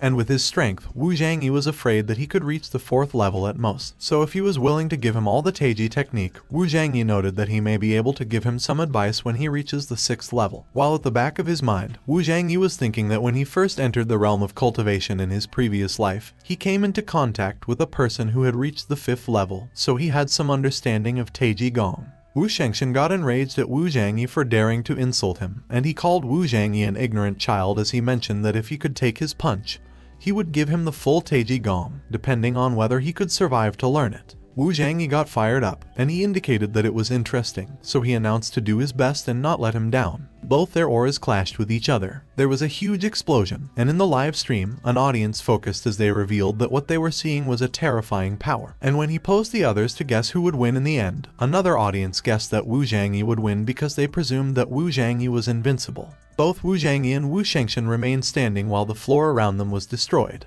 Both of them simultaneously coughed up blood. The reporter wondered if the situation was inconclusive, while Xia Fenger was worrying for Wu Zhangyi. On the other hand, Wu Zhangyi wiped the blood off the corners of his mouth, and he considered that it was over. Someone felt the delayed pain of taking multiple hits on their body, and they coughed up blood. It was Wu Shengshen, and as he fell to the ground, Xia Fenger pointed out that Wu Shengshen was down, and she added that he won. Wu Zhangyi immediately approached Wu Shengshen, and he demanded him if he would give the Taiji Gong to him or if he would take it himself. Instead of giving Wu Zhangyi an answer, Wu Shengshen requested him if he could really break through the 6th level and guide him a bit if he could pass the Taiji Gong to him. With a confident smile on his face, Wu Zhangyi insisted that it was inevitable because he always does what he says. Wu Shengshen willingly gave a book to Zhangyi. It was the book of the Taiji Supreme Technique. As Zhangyi took the book, Wu Shengshen looked anxious as he believed that no one had ever reached the 5th level since the last time his great-grandmaster reached the 6th level. So if Zhangyi were able to assist him in breaking through to the 5th level, he could bring glory to his Taiji sect once again.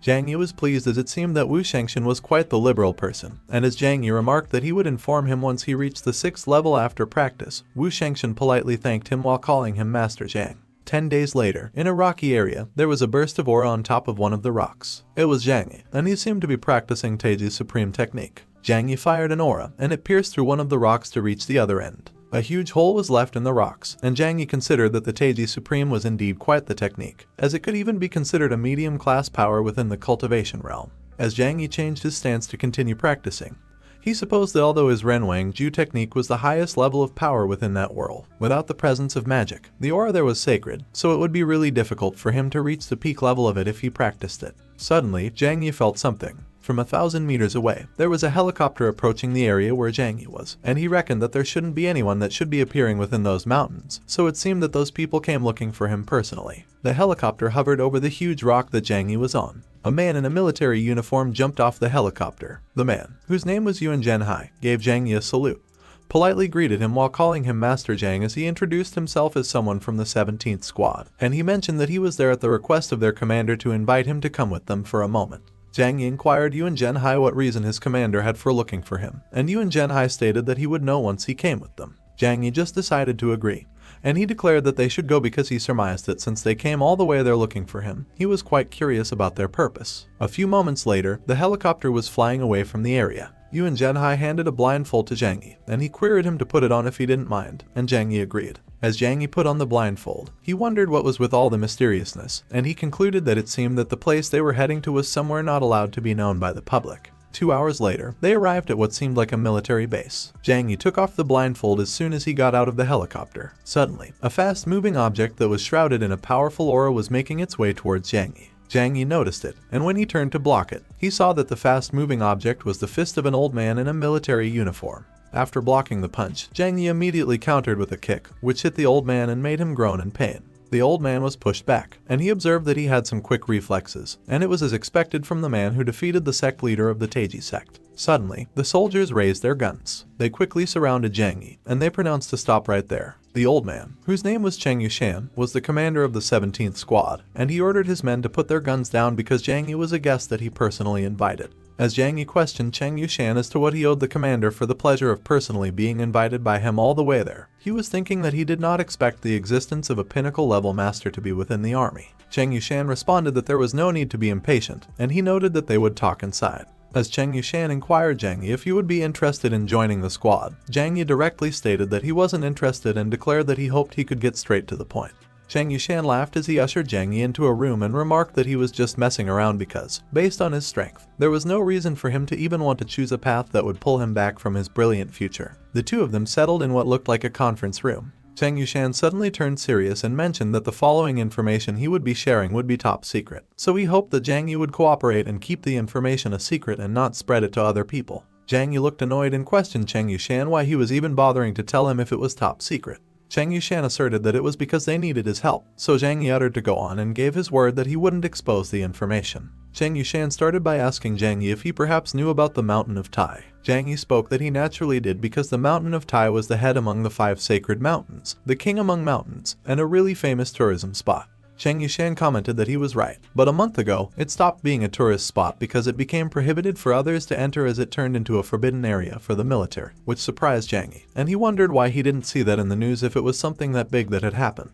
Cheng Yushan laughed and explained that the military was behind the stopping of the news from being broadcast or published so that it wouldn't be spread around. Zhang Yi queried Cheng Yushan if the thing that he wanted to discuss was related to the Mountain of Tai, and Cheng Yushan confirmed that he was right because a month ago, a mist started appearing surrounding the Mountain of Tai, and it had not dispersed until that day, and thousands of people had started to go missing since then. Zhang Yi noted that the technology these days was already advanced, so with AI-piloted planes and all, they could just send one to investigate the area. But Cheng Yushan observed that they had tried it before, but once the plane entered the Mountain of Tai, they would lose connection with it. Zhang Yi probed Cheng Yushan about the ancient warriors, and he proclaimed that, as far as he knew, there were quite a number of ancient warriors within the army who were as strong as him. Cheng Yushan recounted that it was the main point because, after the incident, they classified the case as a supernatural incident, and as such, they sent a team that consisted of 10 elite ancient warriors who were all pinnacle masters to enter the Mountain of Tai, and as Cheng Yushan was about to share the result, he hesitated. Zhang Yi quizzed Cheng Yushan how the operation went.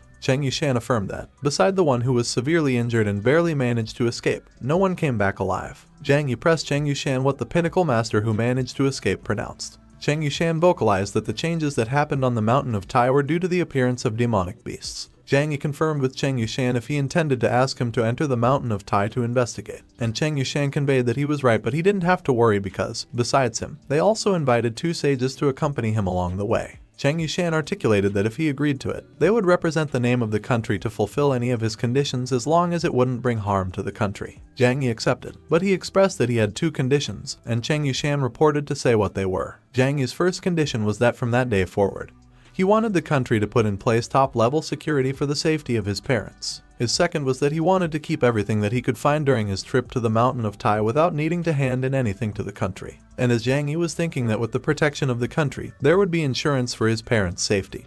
He also pondered that no one knows that maybe his trip to the Mountain of Tai may have some unexpected harvest. Cheng Yushan indicated that those 2 could easily be done, so he agreed to those conditions. They shook each other's hands and made a deal. 3 days later, at the Mountain of Tai, the military had gathered along with 2 elder sages, Elder Wai and Elder Long, who interrogated Cheng Yushan why Zhang Yi hadn't arrived yet and speculated that he perhaps ran away at the last second. Cheng Yushan responded that it was nonsense because he and Zhang Yi had agreed to meet up there in 3 days, so they should just wait for a bit more. Elder Long was about to protest how they had waited, but he was cut off. Zhang Yi passed behind him with tremendous speed, and Elder Long was surprised. Zhang Yi confidently voiced that they should go. Men moved in the thick fog, unable to see the human bones lying on the ground. They were Zhang Yi, Elder Wai, and Elder Long, along with the soldiers. Elder Long mentioned that the vision there was very blurred by the fog, so they needed to stay focused. Zhang Yi considered that the aura there was really strong, so he wondered if that was perhaps the cause of the change made by the demonic beasts. Suddenly, one of the soldiers noticed a badge of their squad on the ground,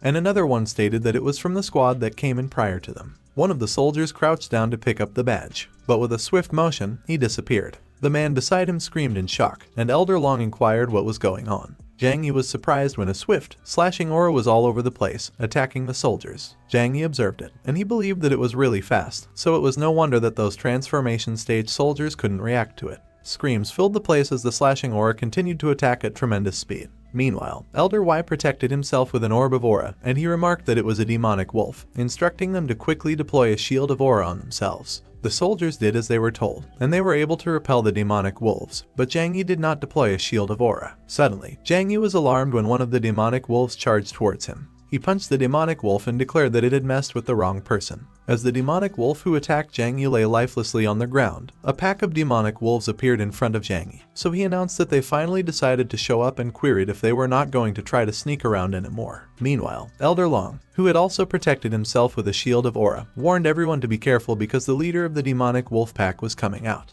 As the leader of the pack emerged, one of the soldiers cursed as he questioned what it was because it was actually bigger than an adult human being, and another soldier replied that it was the Wolf King, so in order to catch a gang of thieves, they must first catch the leader, and he urged to quickly open fire. The soldiers quickly started shooting the Wolf King. One of the soldiers was horrified as he wondered how it was possible that the Wolf King's fur was actually strong enough to block their bullets. The Wolf King suddenly started to gather a dark aura in its mouth. It fired a beam of dark aura towards the soldiers. Jiang Yi warned everyone to be careful because there was something wrong with that black gust. As the soldiers' life force started to get sucked out of them, Jiang Yi gritted his teeth, and he reflected that he did not expect such a creature to exist on Earth. Elder Y commented that he didn't think that the situation there was good for them, so he probed if they should retreat. Jiang Yi's expressions turned dark, but he had a subtle smile. He used his Renwang Ju technique, and he affirmed that they should not retreat because that Wolf King still served to be useful to him. The pack of wolves suddenly charged towards Jiang Yi to attack him. Jiang Yi quickly eliminated each of them by punching them, and he was moving extremely fast. As he defeated the wolves, a silver pill came out, and he immediately grabbed it. Elder Y saw it, and he pressed Jiang Yi what it was. Jiang Yi pronounced that it was the inner pill that came from the demonic wolf, and one of those silver grade pills has the aura equivalent to one of an intermediate graded aura stone. As the Wolf King loomed over Jiang Yi with an evil look on its face, Jiang Yi voiced that the inner pill within that Wolf King was at least gold grade, and by refining it, a cultivator could greatly improve their cultivation by multiple folds. The Wolf King leapt towards Jiang Yi to attack him. As it was about to attack with its claws, Jiang Yi blocked it with his fist, which was filled with aura. The collision of their forces created a huge explosion that pushed both Master Y and Master Long back, and Master Y remarked that it had such a strong aura. Both Jiang Yi and the Wolf King took a step back, summoning his natal flying sword. Jiang Yi commented that no one would have believed that an animal like the Wolf King would have such power. But playtime was over, so it was about time to settle things because he was quite excited about obtaining the inner pill of the Wolf King that lay within it.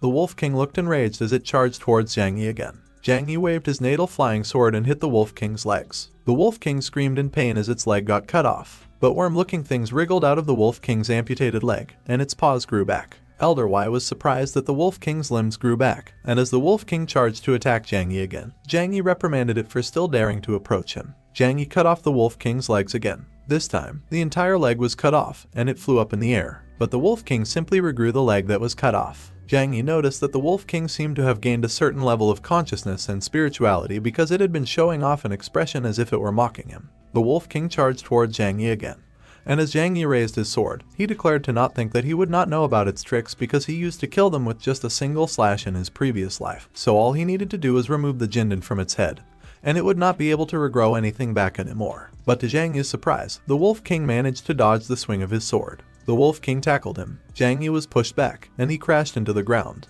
Blood was coming out of his mouth, and he proclaimed that, as expected, his weak point was at its head. The Wolf King started to gather a tremendous amount of aura in its mouth, and Elder Long wondered what it was doing. On the other hand, Jiang Yi released a tremendous amount of aura, and he announced to bring it to him and to give him its best shot. The Wolf King fired a powerful beam of aura, and Jiang Yi charged directly into it, raising his sword in the air. Jiang Yi sliced the beam of aura in half. The Wolf King was alarmed as it saw the slashing aura that was coming, but it was not able to react, and its head was cut off. The Wolf King's head fell to the ground behind Jiang Yi. A golden pill came out of its body. Jiang Yi looked at the pill, and he stated that the pill was emitting such a strong scent, and it seemed that the deeper they entered, the density of spirituality seemed to become higher. Elder Y inquired Jiang Yi what the next step was, and Jiang Yi instructed him to clean up the mess there because the stench of blood would attract more creatures if left unattended while he would find a place to refine the pill. Jiang Yi left, and both Elder Y and Elder Long confirmed that they understood his instruction. A few moments later, Jiang Yi was meditating on a cliff, and he was releasing a tremendous amount of aura. As he continued to meditate and refine the pill, Jiang Yi mused that after obtaining the masterwork Purple Kai, regardless of the pill he was refining,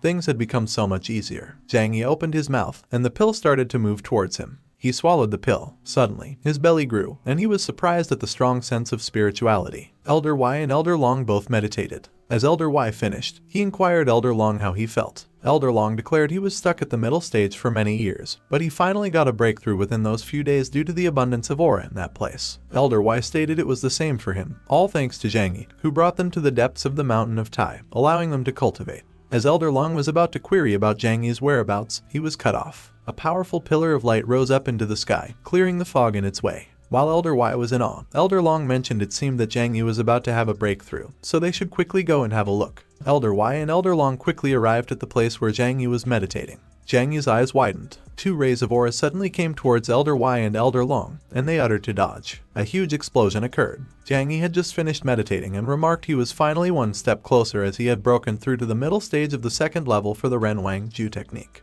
On the other hand, Elder Y and Elder Long managed to evade those auras that came at them, and they congratulated Jiang Yi for his advancement in cultivation. Jiang Yi spoke they should march forward because they were not far from the peak of the mountain. A few moments later, as they continued to walk up the stairs, Jiang Yi warned Elder Y and Elder Long to be careful because he could sense the presence of many demonic beasts surrounding the area. Suddenly, demonic wild boars appeared, and Jiang Yi indicated they had arrived. Elder Y and Elder Long were both alarmed when they saw there were also demonic birds. Both Elder Y and Elder Long managed to defeat the two demonic birds easily. Meanwhile, Jiang Yi was eliminating the demonic wild boars. As Elder Y and Elder Long helped out Jiang Yi in fighting the demonic wild boars, Elder Long cursed as they were surrounded since there were too many demonic beasts, and Jiang Yi instructed them that they should kill their way out of there as something odd was controlling those demonic beasts. Jiang Yi signaled for them to charge. He led the way and sliced through the demonic beast as he climbed up the stairs. Jiang Yi pronounced to quickly make their way. The three of them ran up the stairs while the demonic beasts chased behind them, and Elder Y observed that they could not keep it up. Elder Y and Elder Long were both surprised when Jiang Yi suddenly stopped. Jiang Yi used the Tai Chi formation. A huge orb of aura that protected the three of them from the demonic monsters appeared, and Jiang Yi instructed the two elders to quickly assist him by inserting aura into the light screen to help sustain the formation. Jiang Yi affirmed he could sense the position of the one controlling those demonic beasts, so he instructed them to stay there and keep the formation while he went to get to the root of things. Both Elder Y and Elder Long did as Jiang Yi instructed, while Jiang Yi started to dissipate out of the formation. A few moments later, at the Jade King Peak, Jiang Yi arrived, and he pondered there was such a peculiar sense of presence that he didn't have a good feeling about it. Suddenly, Jiang Yi noticed something. A gigantic creature loomed over him, and beams of aura fired through its eyes towards him. Jiang Yi released a tremendous amount of aura as he dodged the beams of aura, and he realized it was such overwhelming pressure. The gigantic creature's hand reached out to grab Jiang Yi, and Jiang Yi was alarmed as he could not move his body at all. The gigantic creature held Jiang Yi in its hand, and Jiang Yi wondered what kind of creature it was, if it were even from the realm of his previous life. The gigantic creature talked to Jiang Yi, telling him that he should not have tried to break in there, and Jiang Yi was alarmed, so he declared that he needed to escape.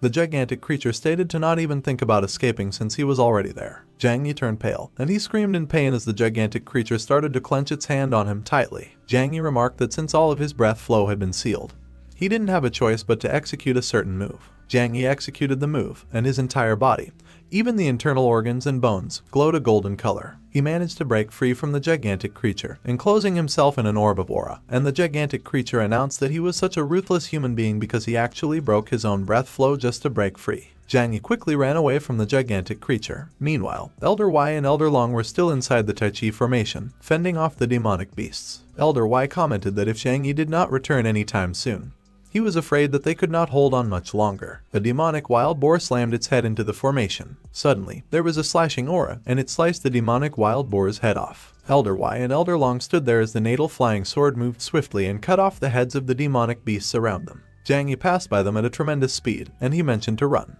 The two elders immediately ran as Jiang Yi instructed.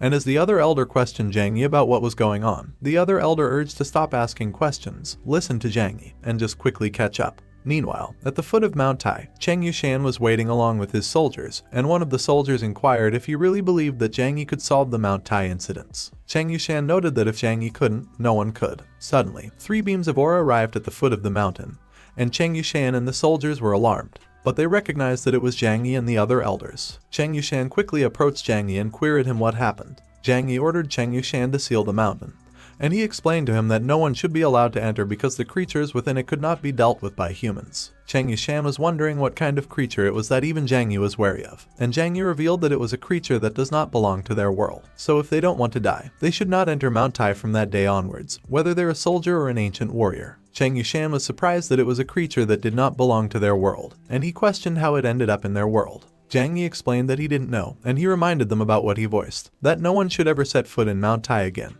But Elder Long raised his concern about the monster inside coming out if they don't deal with it. Jiang Yi conveyed that they could not come out for the time being because he had a feeling that Mount Tai had an array that was keeping the monstrous beast contained within Mount Tai. Elder Y observed that it was no wonder that the monsters had only been staying with Mount Tai, even after a long time had passed. Jiang Yi confirmed with them that they were safe for the time being as long as the array was not destroyed. Jiang Yi looked up at the pillar of light up in the mountain, and he acknowledged that it was his first defeat since coming back to Earth, so whatever that creature was, he shall return.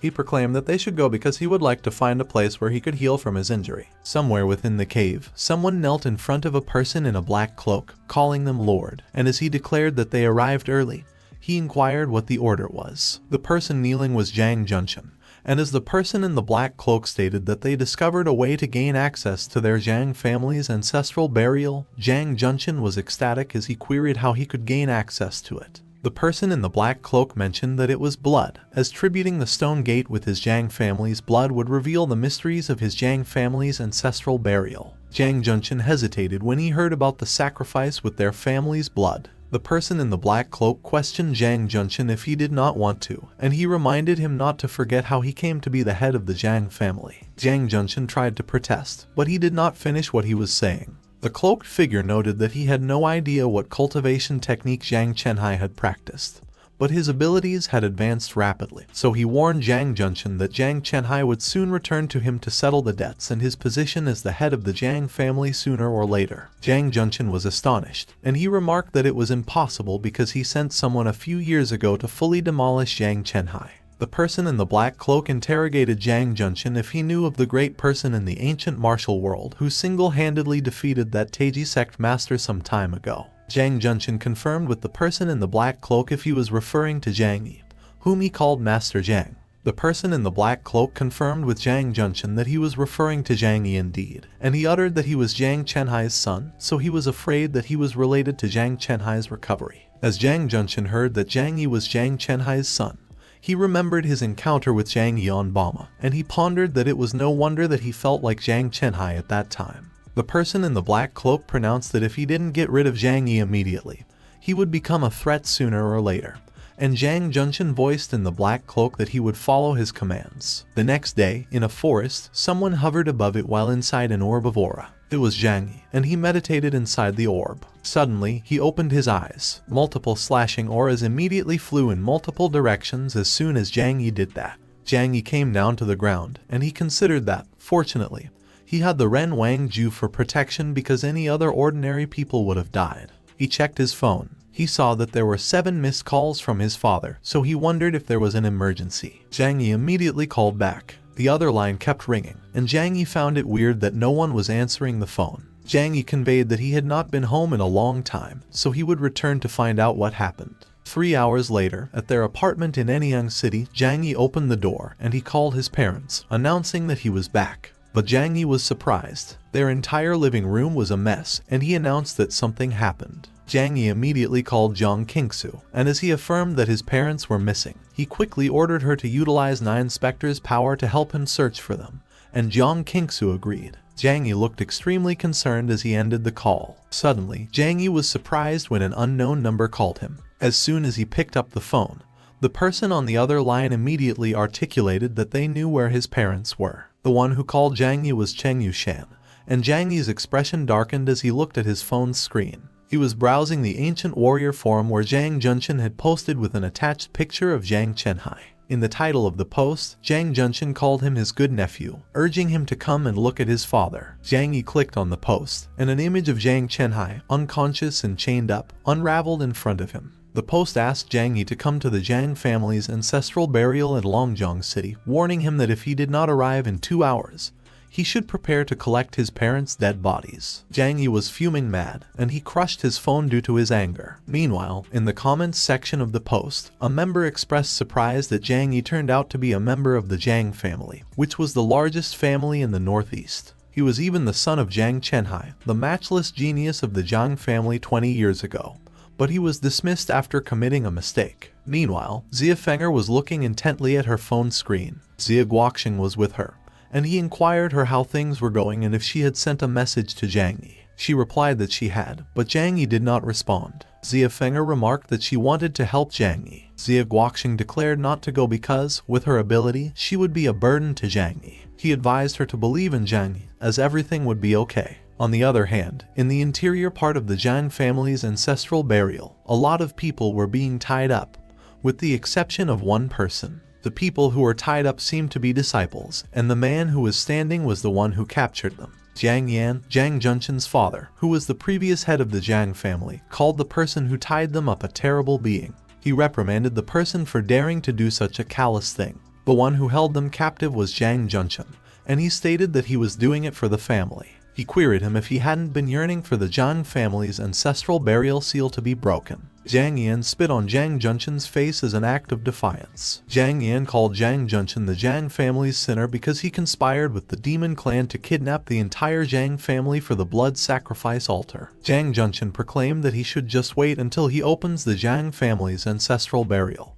and obtains the greatest techniques from it because the Jiang family would definitely be outstanding. Jiang Chenhai chimed in, and he uttered that, surprisingly, after all those years, he hadn't changed at all. Jiang Junshin laughed hysterically as he called Jiang Chenhai a pretentious dog. He commented that he was in no position to advise him. Jiang Junshin confessed to Jiang Yan that he caused the Jiang disciples to suffer severe casualties on the journey to the secret realm, blaming it on Jiang Chenhai. That confession left Jiang Yan speechless. Jiang Junshin affirmed that Jiang Chenhai was forced out of the Jiang family by him, so he couldn't escape responsibility. Jiang Yan voiced that he and Jiang Chenhai were true brothers, and Jiang Chenhai had tolerated him in everything since childhood. He could not understand why he tried to cause harm to his brother. Jiang Junshin announced that it was his fault because, in his eyes, there was only his talented and sensible young son. He could not even remember when the last time he looked at him was. Jiang Yan admitted to Jiang Chenhai that it was all his fault because he trusted his notorious son and made him suffer for all those years. But Jiang Chenhai mentioned that it was not his fault. Jiang Chenhai advised Jiang Junshin to withdraw as soon as possible because even Wu Shengshan was defeated by Jiang Yi, so he was not his opponent. Suddenly, someone arrived. It was the mysterious person in the black cloak, and Jiang Junshin immediately welcomed him as his lord, which surprised Jiang Chenhai.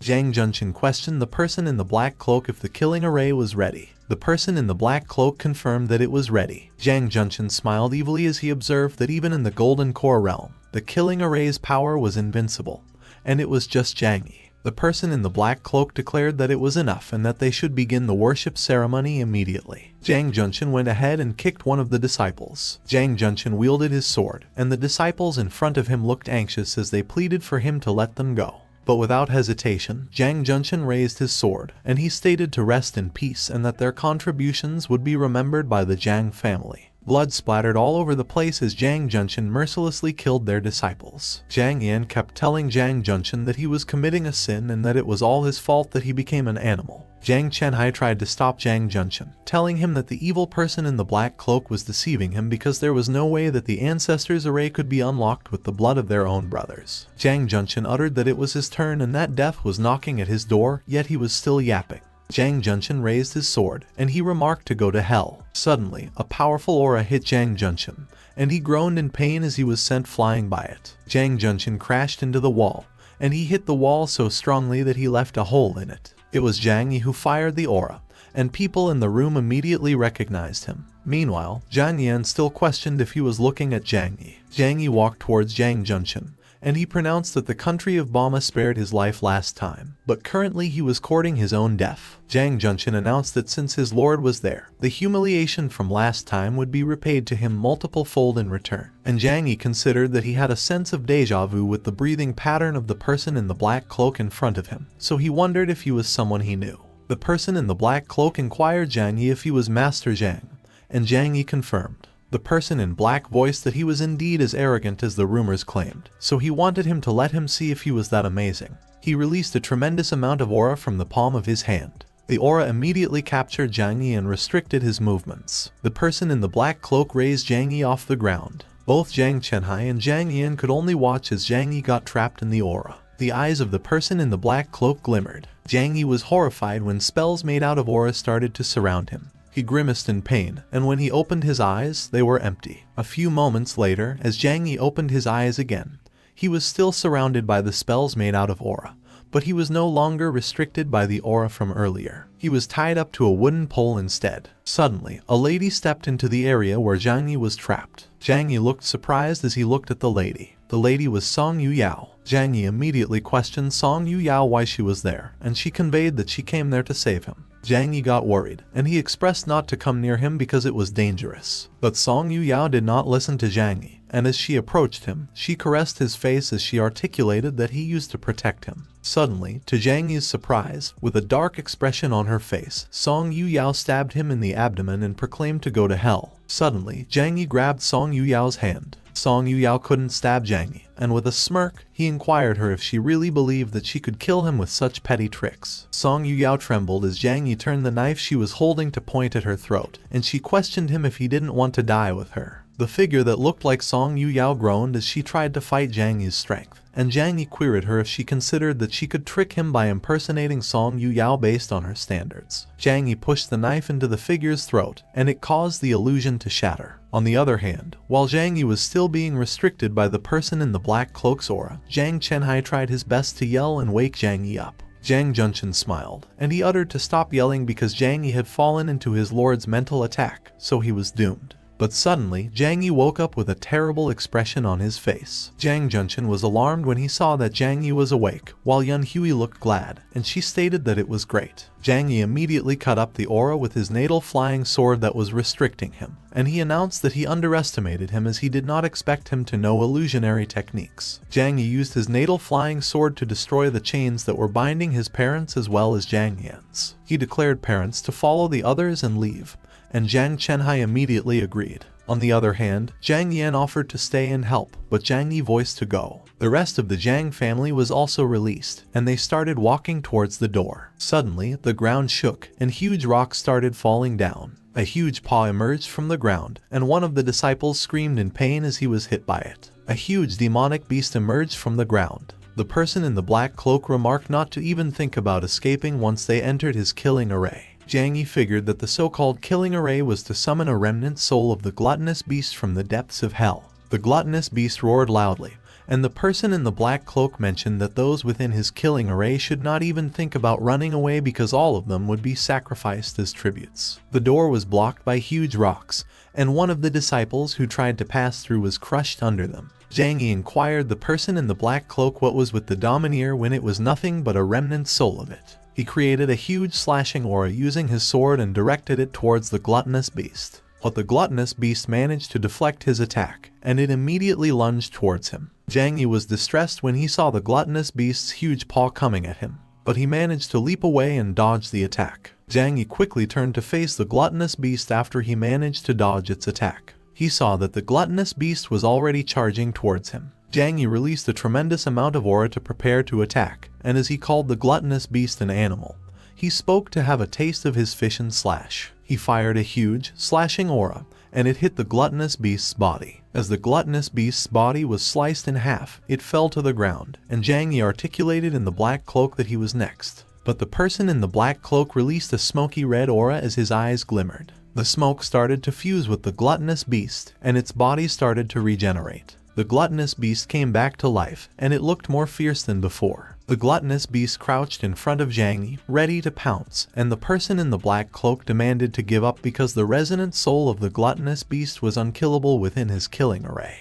Upon hearing what the person in the black cloak declared, Zhang Yi was intrigued, and he quickly charged towards the person in the black cloak. Zhang Yi stated that if that was the case, he would kill him first. Suddenly, the gluttonous beast fired a fiery aura behind him, and Zhang Chenhai immediately notified him about it. Zhang Yi quickly turned and slashed the fiery aura, but what Zhang Yi did made the aura explode, and the explosion sent him flying. Zhang Yi dug his feet into the ground as he skidded backward. The gluttonous beast raised its paw to attack Zhang Yi, and Zhang Yi was alarmed. Zhang Junshin cheered for the gluttonous beast to finish Zhang Yi, but Zhang Yi managed to dodge its attack by jumping off the ground. Zhang Yi swung his sword while he was midair. He shrouded the sword in his aura, and he ordered it to rise. Zhang Yi used his move, Soaring Steps, Beast Killing Slash, and he slashed his way through its body. But as he cut through the gluttonous beast, Zhang Yi realized that its scale was really hard. The gluttonous beast started to cough up blood. It waved its tail. Zhang Yi cursed as he got hit by the gluttonous beast's tail, and it made him cough up blood. The gluttonous beast opened its mouth, and it positioned itself so it could catch Zhang Yi with it.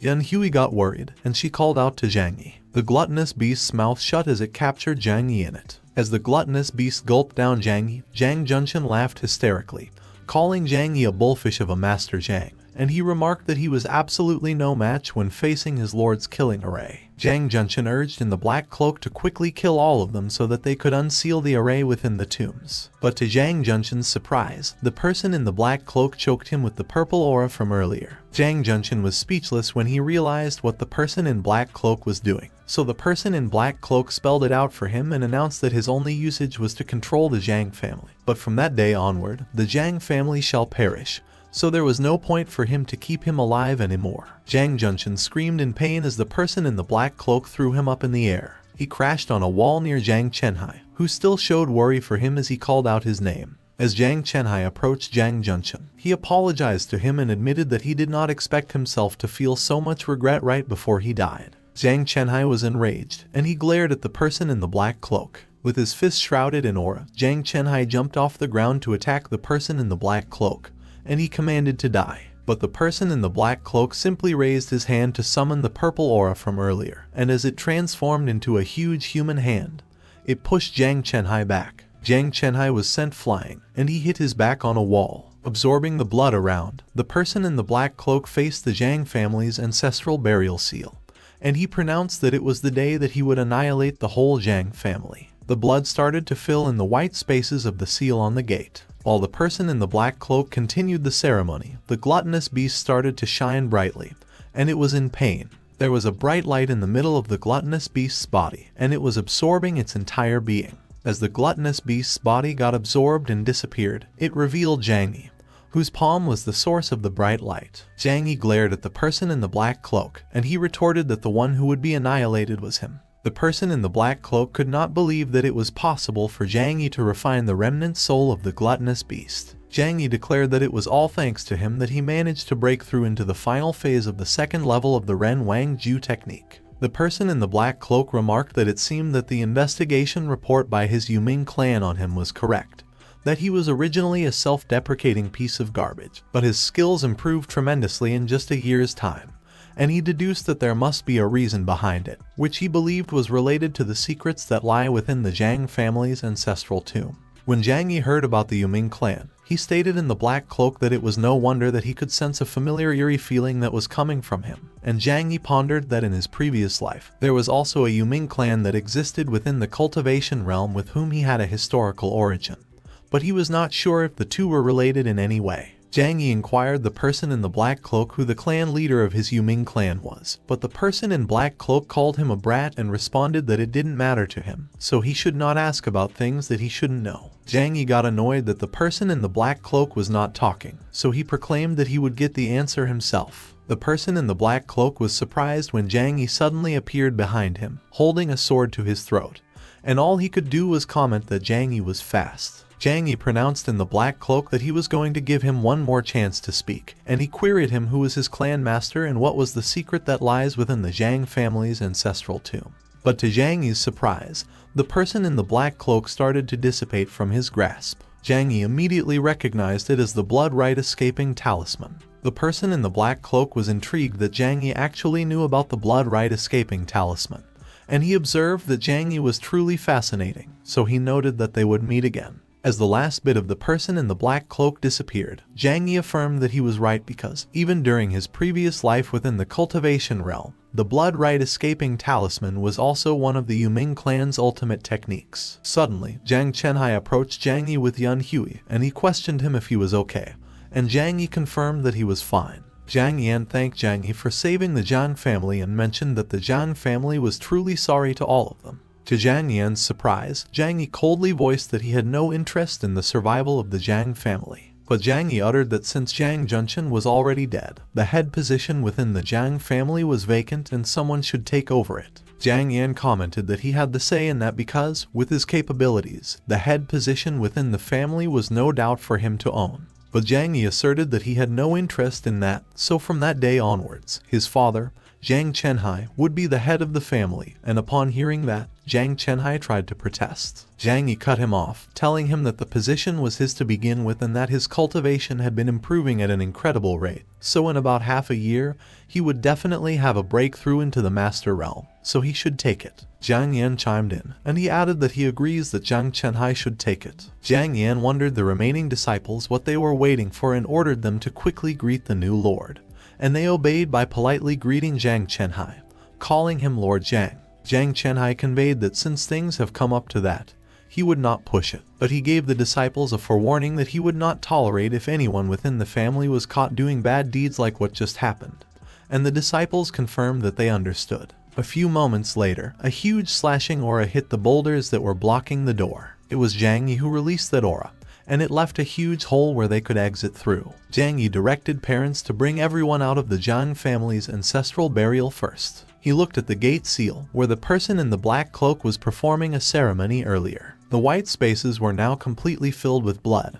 and Zhang Yi acknowledged that for something that could cause such worry to the Yuming clan, he wondered what secrets were exactly hidden within there. Zhang Yan approached Zhang Yi, and he called him Master Zhang. Zhang Yi responded, asking him if he needed anything. Zhang Yan remarked that it was nothing much, but regarding the secrets within their Zhang family tomb, in the past, that secret was usually only known by the successors of the family. Zhang Yi immediately figured out that it meant that even Zhang Chenhai didn't know about it, so he stated that it sure was mysterious, and Zhang Yan confirmed that he was correct. Zhang Yi inquired Zhang Yan to tell him what exactly the secret within the Zhang family tomb was. Zhang Yan noted that legend says that their Zhang family was once the very first ancient martial family that lived within those lands. He mentioned that no one knows the reason why the family suddenly disappeared, but their ancestors taught them that once there was someone who was able to unseal the tomb, the Zhang family would prosper once again. Zhang Yi was intrigued, so he queried Zhang Yan if the ancestors indicated if there were any treasures within the Zhang family tomb. But Zhang Yan observed that they did not say such a thing,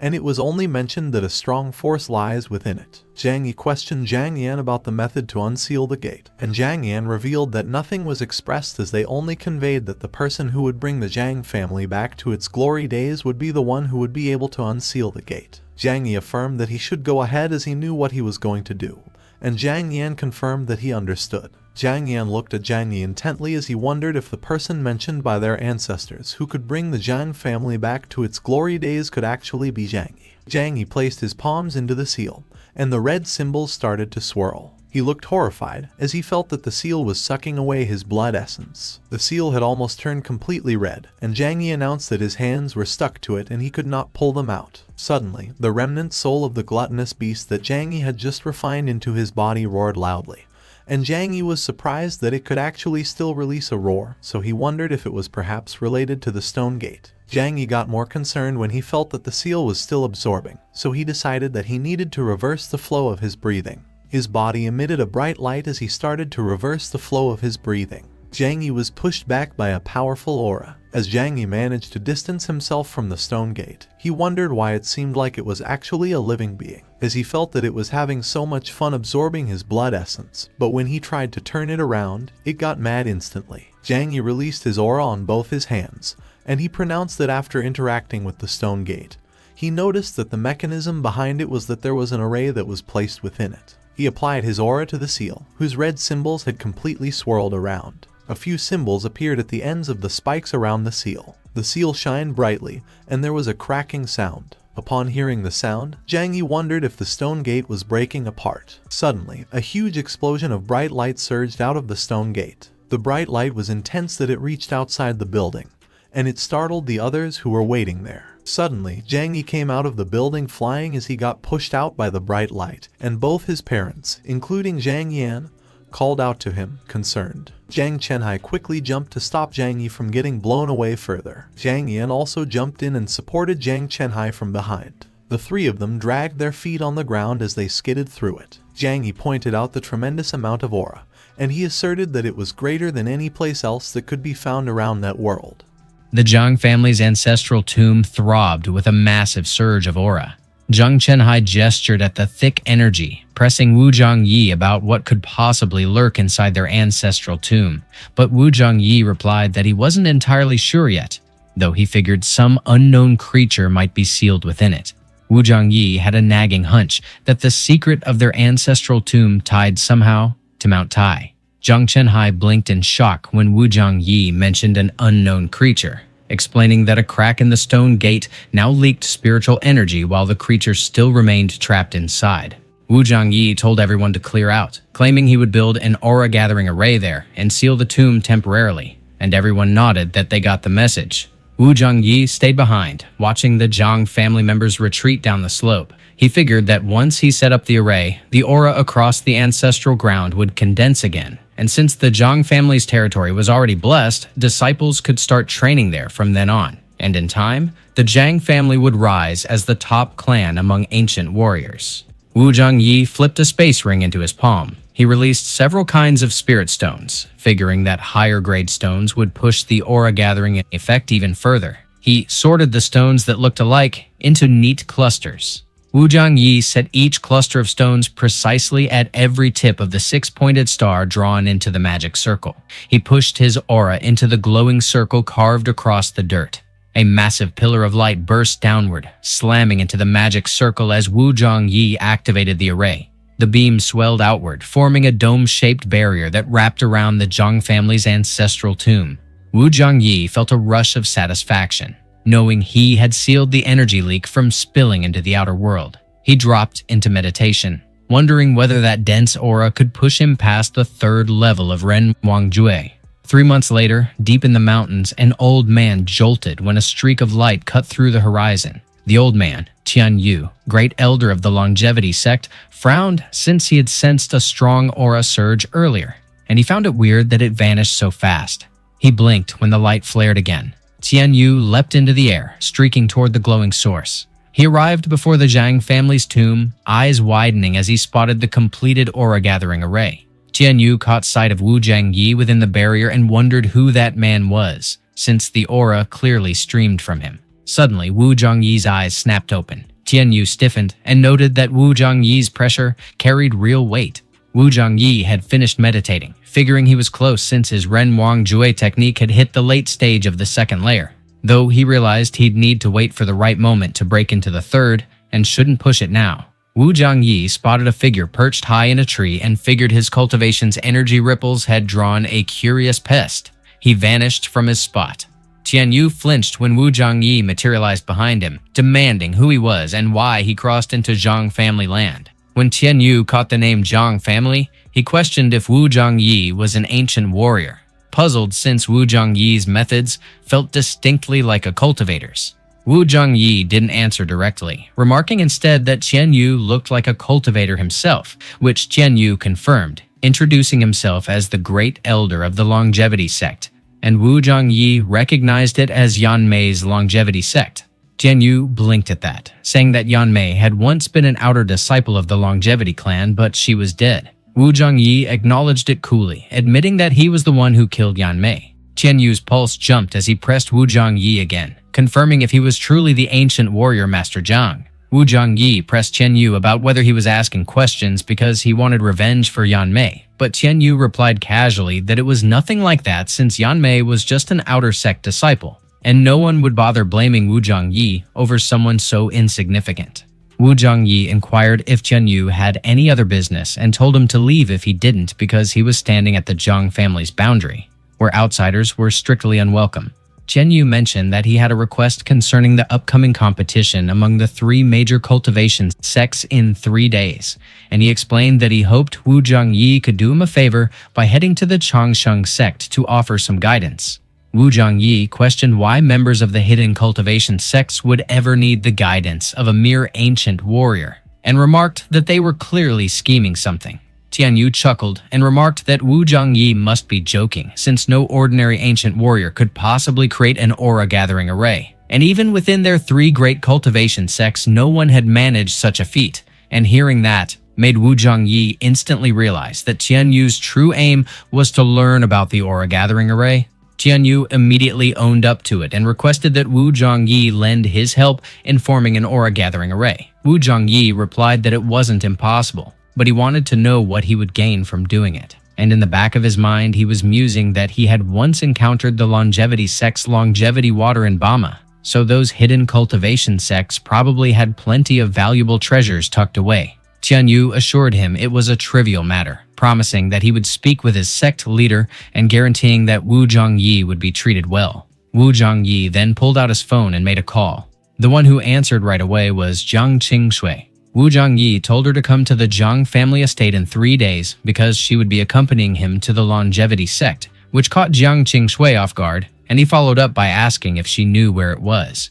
Jiang Qingshui confirmed she did, explaining that Yanmei had brought her there several times, and she asked Wu Zhongyi why he wanted to go to the Changsheng sect, but he brushed it off, saying she would find out when she arrived, and she simply accepted that. Tian Yu, looking curious, questioned if Wu Zhongyi had been talking to Zhang Qing-shui. But instead of answering, Wu Zhongyi coolly asked if there was any issue with that. Tian Yu quickly replied that there wasn't, only that he happened to know Jiang Qing-shui, who was gifted and strikingly beautiful. And Wu Zhongyi quietly concluded that Tian Yu was, without doubt, an asshole. Wu Zhongyi casually suggested to Tian Yu that he and Jiang Qing-shui would head to the longevity sect together in 3 days, and Tian Yu simply nodded, mentioning he would set out ahead of them. Tian Yu took off right away without hesitation. Wu Zhongyi pulled out his phone and gave Zhang Chenhai a ring. He explained that he had set up the aura-gathering array on the ancestral tomb, then mentioned he wanted a few Zhang family disciples to build a barrier to keep intruders away since from that day on, the Zhang family disciples could use the place for cultivation, and Zhang Chenhai promptly replied he would arrange it. Wu Zhongyi recalled that he still had 2 disciples and a friend who should join the Zhang family group for training, so he mentioned that as well, already planning to call Xia Feng'er, Fang Shu, and Zhu Hao to join since the place was brimming with spiritual energy, making cultivation several times faster than usual. 3 days later, deep within Lishan's ancient forest, Wu Zhongyi stood beside Jiang Qing-shui, commenting that the hidden cultivation sect sure knew how to pick its spots, since, according to Lishan legends, where Nuwa had refined stones to mend the sky, the aura there was double that of the mortal realm. Jiang Qing-shui darted around a massive tree, telling him to wait up because there was a maze, and to unlock it, one had to spin the giant tree 10 times clockwise, 10 times counterclockwise, and pour a precise surge of spiritual power into it. She was already circling in a counterclockwise spin, focused on her task. Without warning, Wu Zhongyi cast a breaking spell with casual precision. Jiang Qing-shui jumped in surprise when the sect hall suddenly materialized before her eyes. She frowned, half irritated, pressing him on why he didn't mention he could break the maze so easily while she was busy making a fool of herself. And he hesitated before replying that she never asked, which made her sigh before brushing it off, calling him a great master. The pair started climbing the stone steps toward the sect's hall. The sect guards halted them, demanding to know their business with the longevity sect and whether they carried a pass. And Jiang Qing-shui explained that Tian Yu had invited Wu Zhongyi, asking if that was enough to grant entry. One guard turned to his companion, ordering him to verify if Tian Yu truly extended the invitation, and the other acknowledged immediately. The guard told Wu Zhongyi and Jiang Qing-shui to wait a bit, while the confirmation was made, promising to let them through once verified. Wu Zhongyi suddenly caught sight of a group approaching the sect, gliding down from the sky on flying swords. They touched down smoothly with a blonde man at the front who clearly led the group. The blonde man stepped right up to Jiang Qing-shui with quiet confidence. He was Jiang Wushuang, son of the Infinite Sect's leader, and his eyes showed he recognized her right away. Jiang Wushuang mentioned to Jiang Qing-shui that it had been ages since they last met, tossing in that she looked even prettier now, but she barely cared, and just returned the greeting politely, calling him her senior brother. A short distance away, 2 female cultivators were swooning over Jiang Wushuang, one gushing about how ridiculously handsome he was and saying she'd marry him in a heartbeat, while the other added that he had already crushed the last 3 clan tournaments, so this year's crown would probably be his again. Then the guard from earlier came rushing back and reported to Wu Zhongyi that Tian Yu had invited him in. Wu Zhongyi mentioned that they should head out, and Jiang Qing-shui agreed without hesitation, but Jiang Wushuang suddenly stepped in front of Wu Zhongyi, demanding to know who he was. Jiang Qing-shui told Jiang Wushuang to move aside, warning that he shouldn't dare act rude toward her master. Jiang Wushuang blinked in disbelief, demanding to know what had happened and why she was calling that peasant-looking man her master. Out of nowhere, Wu Zhongyi smacked Jiang Wushuang across the face hard enough to turn heads. Wu Zhongyi threw out an arrogant remark, wondering aloud where that annoying fly had come from and why it kept buzzing with so many questions. Jiang Wushuang's companions instantly raised their guard, while Jiang Wushuang burned with rage at Wu Zhongyi for daring to strike him. Jiang Wushuang unleashed a powerful wave of aura and declared that Wu Zhongyi was courting death. The 2 female cultivators from before whispered that his aura was terrifying and that he must be furious, so Wu Zhongyi was definitely done for. Suddenly, someone intervened, telling Jiang Wushuang to calm down, since Wu Zhongyi was their esteemed guest, and politely asking if he could let it slide, for the sake of giving an old man some face. The one who stepped in was Tian Yu. Tian Yu and Zhang Wushuang exchanged a few words that clearly revolved around Wu Zhangyi. Zhang Wushuang flashed a dazzling smile. Tian Yu appeared satisfied with Zhang Wushuang's response, but Zhang Wushuang threw Wu Zhangyi a mocking glance, and Wu Zhangyi met it with a cold glare. Tian Yu quietly observed as Zhang Wushuang departed with his companions. Once they were gone, Tian Yu's expression softened into a smile as he welcomed Wu Zhangyi warmly. Wu Zhangyi mentioned to Tian Yu that if he wanted him to represent their clan in the tournament that year, it would depend entirely on what they were willing to offer in return. Tian Yu reassured him with confidence, promising that he wouldn't be disappointed. Tian Yu then gestured for Wu Zhangyi to follow him into the sect. Wu Zhangyi and Zhang Wushuang walked after Tian Yu through the sect's entrance. As Tian Yu urged Wu Zhangyi to follow him in another direction, Wu Zhangyi frowned in surprise, questioning whether the clan leader wasn't supposed to be in the main hall. Moments later, they reached the Grand Clan Temple, and both Wu Zhangyi and Zhang Wushuang were caught off guard when Wu Zhangyi's natal flying sword suddenly appeared on its own. Wu Zhangyi managed to grab the sword mid-air, puzzled at why it seemed to be trembling with excitement. Meanwhile, Tian Yu approached a statue standing in the temple. Tian Yu twisted the statue's head so that it faced the opposite direction. The floor before Wu Zhangyi split open abruptly, revealing a staircase spiraling downward. Wu Zhangyi flinched again as his natal flying sword wriggled free from his grasp. The sword shot ahead with urgency, and Wu Zhangyi sprinted after it, yelling for it to come back.